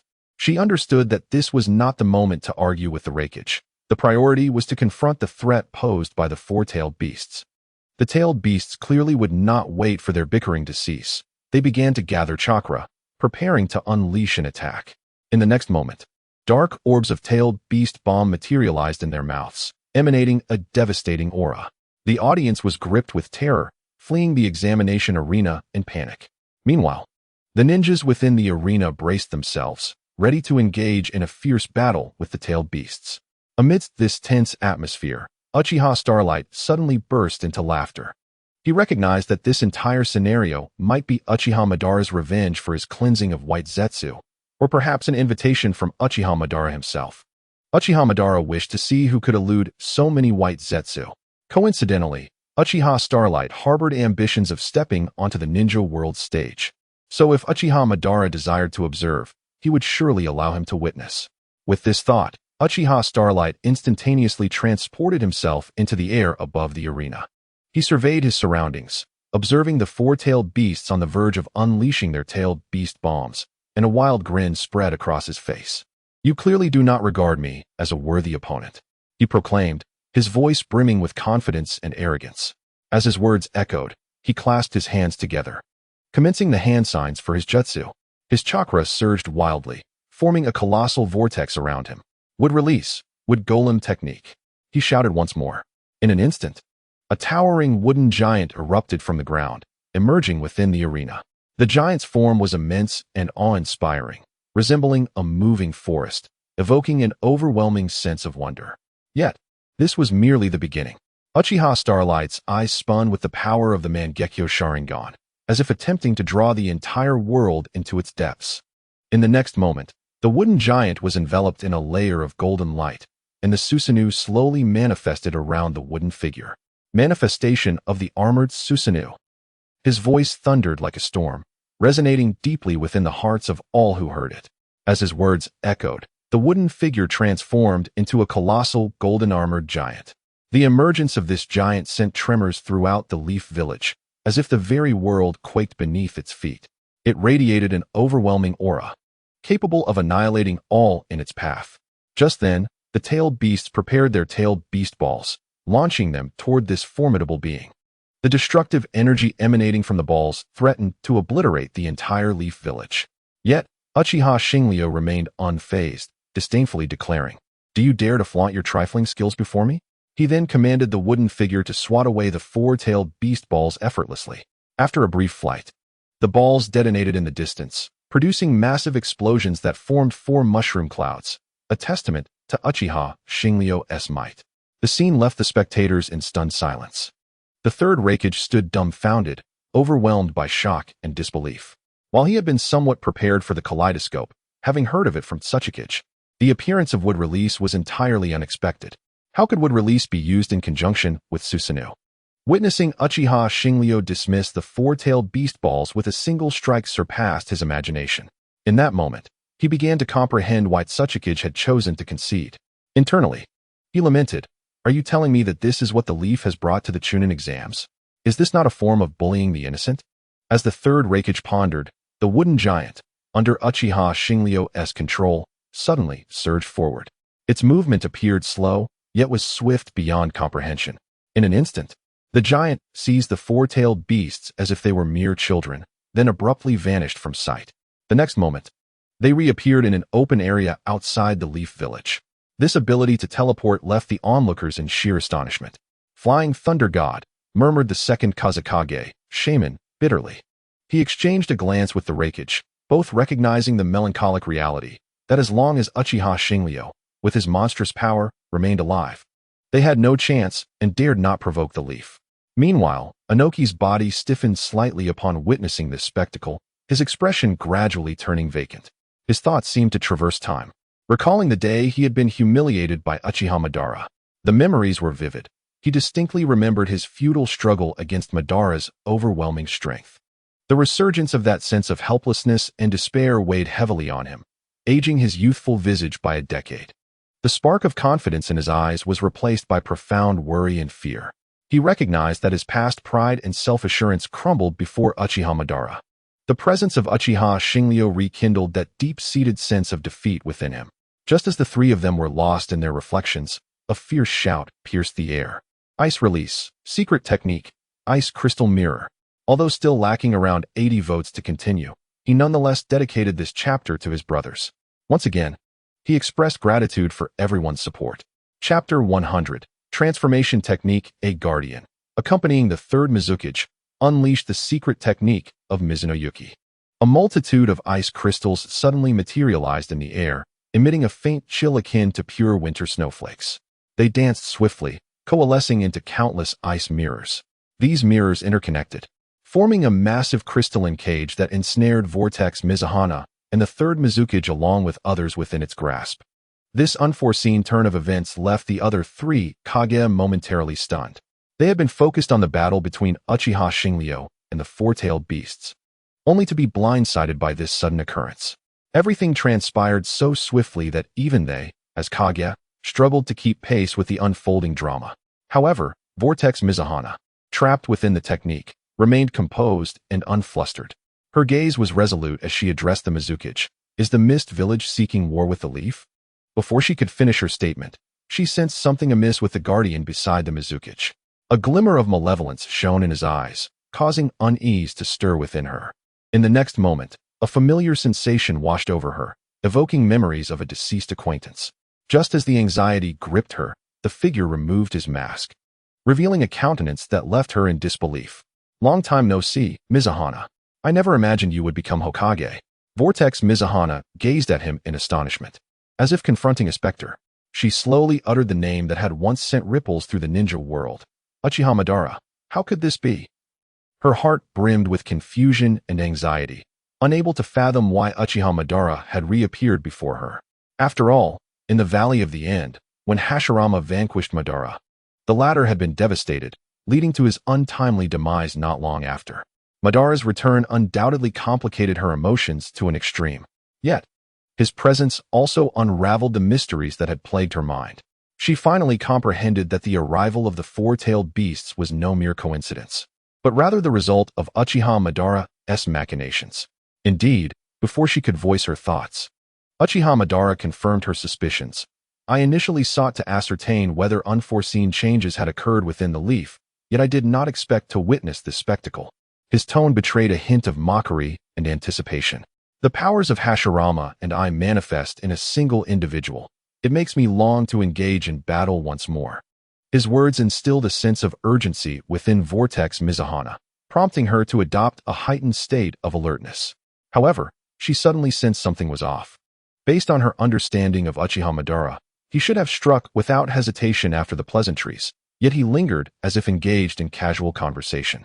This unusual behavior sparked a flicker of unease, compelling her to scrutinize Madara's actions closely, secretly amplifying her sensory perception. Yet, her subtle maneuvers could hardly escape the notice of the man before her. Impressive, you've already detected something amiss? Uchiha Madara remarked with appreciation.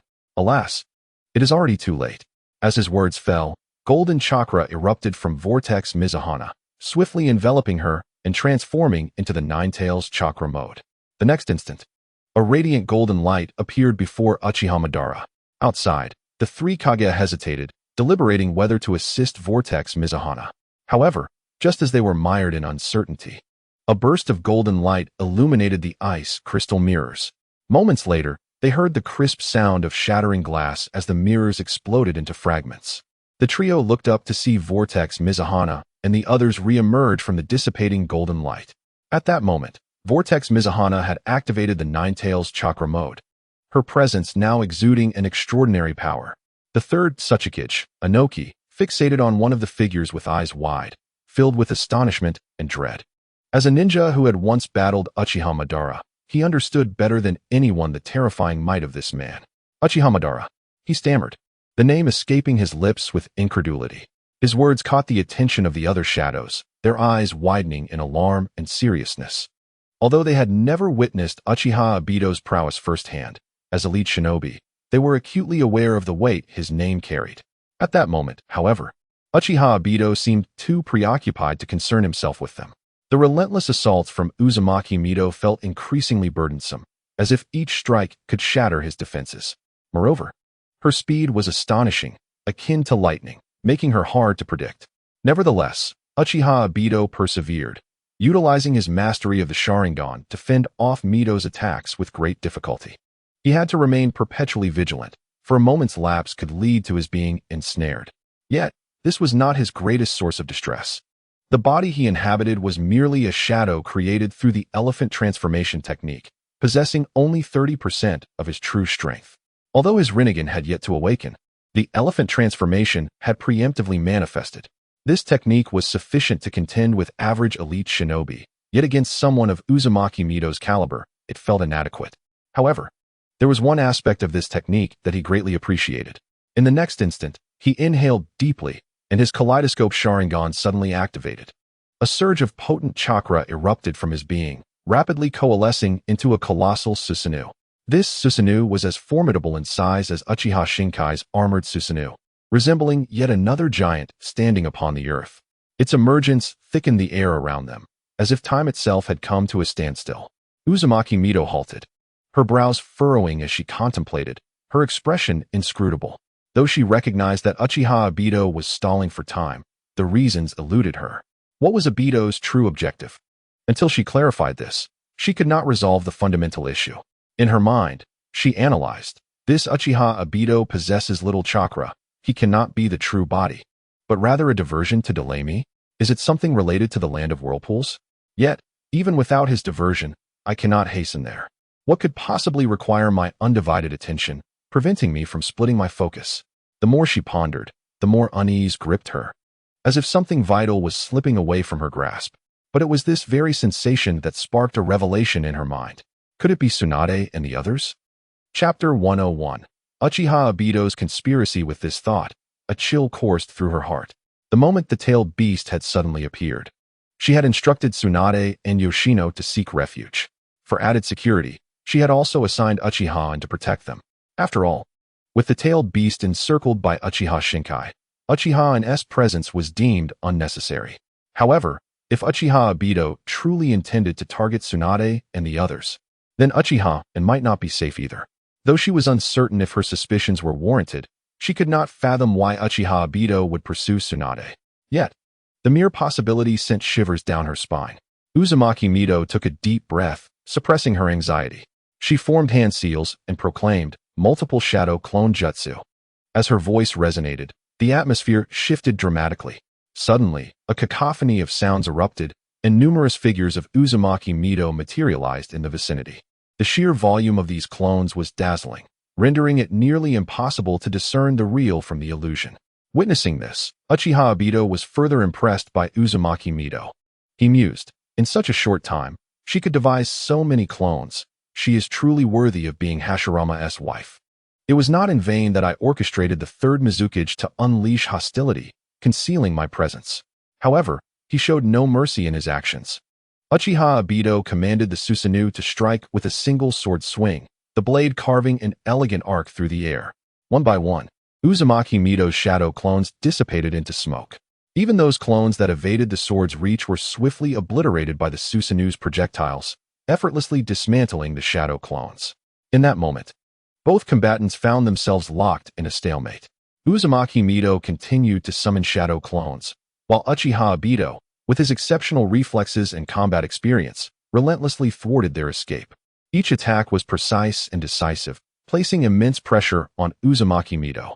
Their fierce confrontation did not escape Uchiha Shinkai's keen observation. He sensed an anomaly from his position atop the wooden giant, narrowing his eyes as he surveyed the four-tailed beasts before him. It seemed he could no longer hold back. Initially, he had intended to preserve these beasts. He muttered to himself, contemplating his earlier plan to seal the four-tailed beasts within Konoha, augmenting its strength.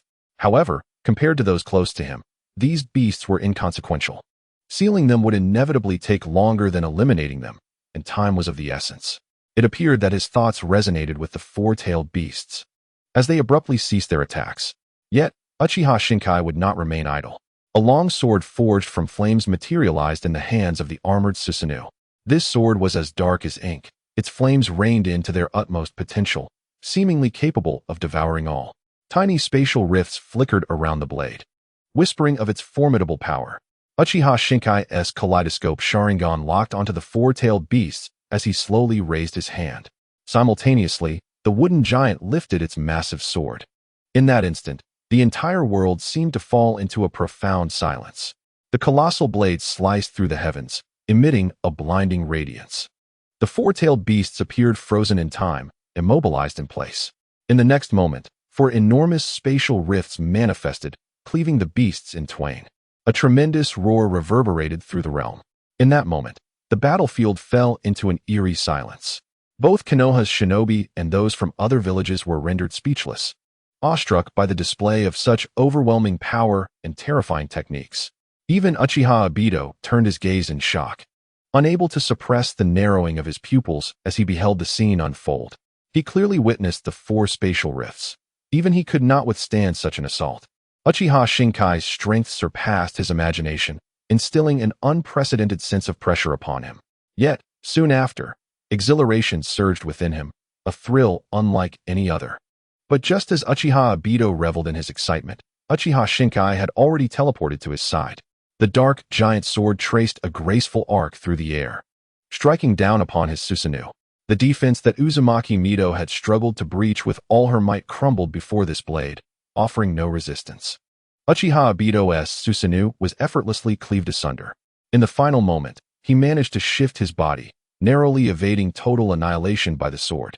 However, his arms and legs were ground to nothingness, leaving him grievously wounded. Flying Thunder God? No, that's incorrect. This isn't Flying Thunder God. The intelligence was flawed. Uchiha Obito paid little heed to his grievous injuries, instead laughing maniacally. Uchiha Shinkai, I acknowledge you. In terms of offensive might, I, Uchiha Obito, would call you the strongest. Upon hearing this, Uchiha Shinkai frowned, but did not respond to Uchiha Obito. The figure before him was evidently not the true body and had already sustained severe injuries, leaving no path for escape. His concerns lay elsewhere. Just then, the arriving Uzumaki Mido quickly interjected, Shinkai, can you sense if Tsunade and the others still have the Flying Thunder God Kunai on them? Uchiha Sarayu's expression shifted slightly as he immediately activated his sensory abilities. His perception surged forth like a tidal wave, enveloping the entirety of Konoha in an instant. I'll leave this to you, Mido, he declared, before vanishing from sight. Observing Sarayu's departure, Uchiha Madara did not feel disheartened. Instead, his laughter grew louder. This time, I have failed. I never anticipated he would not utilize the Flying Thunder God technique, Madara mused, his tone imbued with astonishment and admiration. Clearly, he was deeply impressed by Sarayu's prowess and capabilities. Upon hearing his raucous laughter, Uzumaki Mido maintained a stoic demeanor, yet her adamant chains betrayed her inner turmoil. They coiled around Madara, binding him tightly before suspending him upside down. Under such treatment, Madara could no longer muster a smile. He gazed intently at Mido, remarking meaningfully, You remain as tempestuous as ever. Just wait. Next time, victory shall be mine. With that, he slowly melted away, revealing the form of white Zetsu within. Mido, unsurprised by this turn of events, recalled that this man was Uchiha Madara, who had once quelled the warring states alongside her husband, Senju Hashirama. However, the thought that Madara still drew breath while her beloved Hashirama had perished from grief ignited a swell of sorrow and rage within her. With a fierce stomp, the ground beneath her groaned, caving in dramatically. Nearby, several Kage were drawn to the thunderous noise, their necks instinctively retreating at the sight before them. Meanwhile, Uchiha Sarayu picked up 3 Flying Thunder God Kunai from the ground, his expression devoid of emotion as he gazed into the distance. Did you think discarding the Kunai would allow you to escape? That would be an underestimation of my abilities, he thought.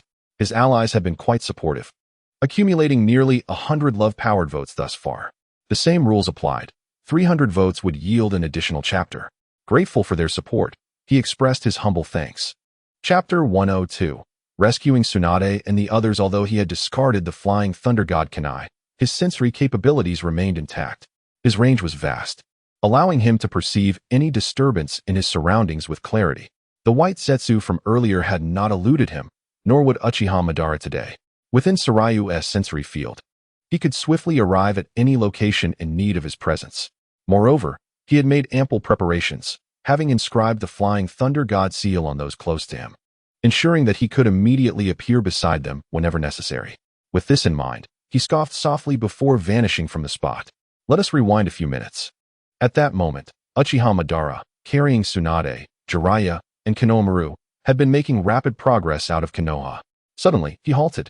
His shadow clone had deduced that Sarayu was not employing the Flying Thunder God technique at all, leading Madara to realize that this plan was likely to fail.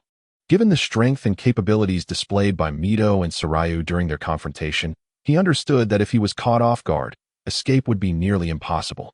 Sarayu's abilities were too formidable, instilling a sense of wariness within him. The events of that day had been meticulously planned by Madara since his arrival in Konoha with the Mizukichi. He had learned from the participants of the Mist that Sarayu had not only awakened the Mangekyo Sharingan, but was also of a suitably young age.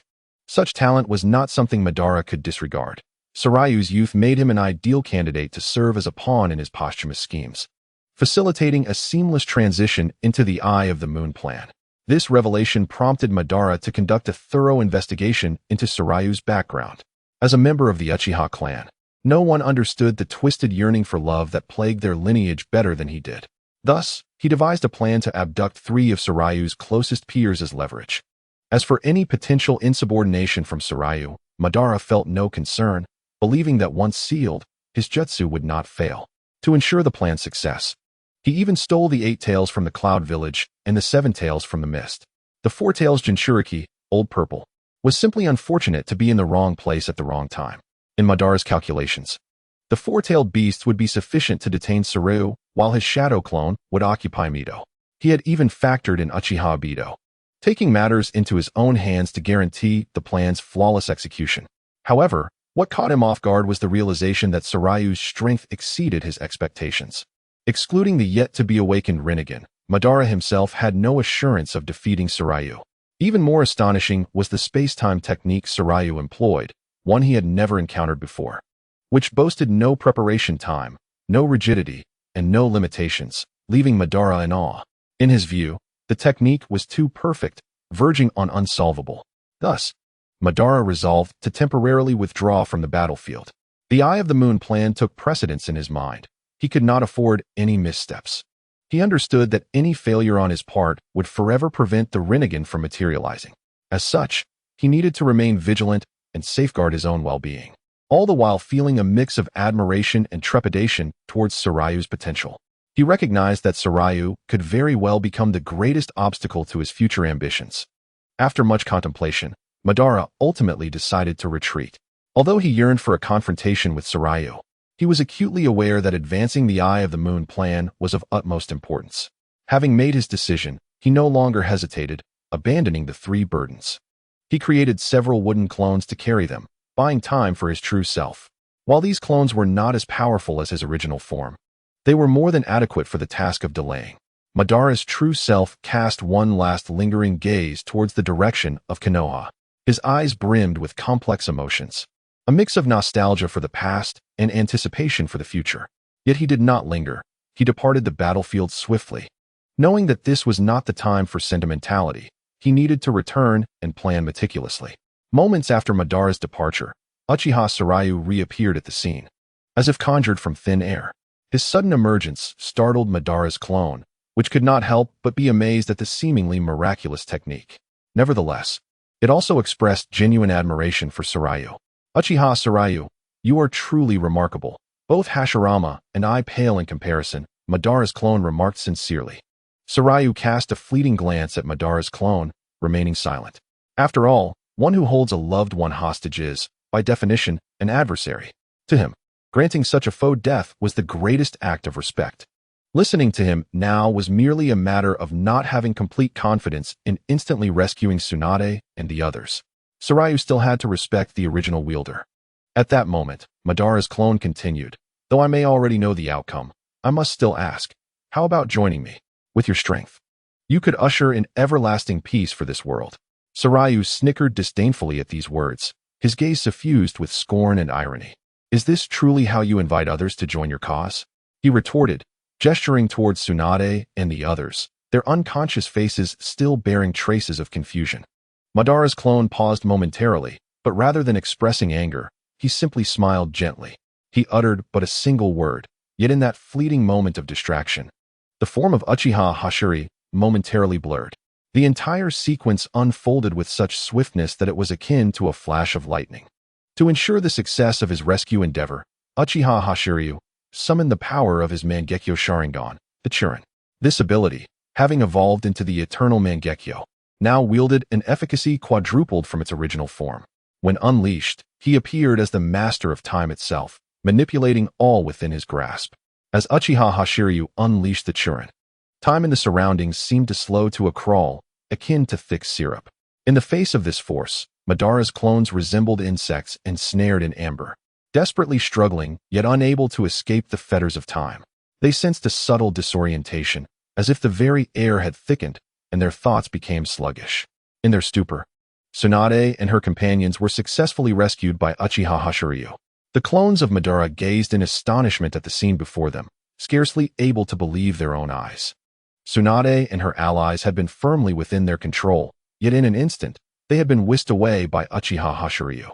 This power transcended their wildest imaginings. After rescuing Tsunade and her companions, Uchiha Hashiryu felt no further restraint. Witnessing the assault on Tsunade ignited a fierce anger within him. No longer holding back his strength, he decisively unleashed a fire release. A colossal fire dragon ascended into the sky, waves of heat crashing forth as if to engulf the entire world. The roar of the fire dragon resounded thunderously, inducing a profound sense of dread. Uchiha Hashiryu stood before the fire dragon, his face flushed slightly by the heat. Appearing all the more resolute and unyielding,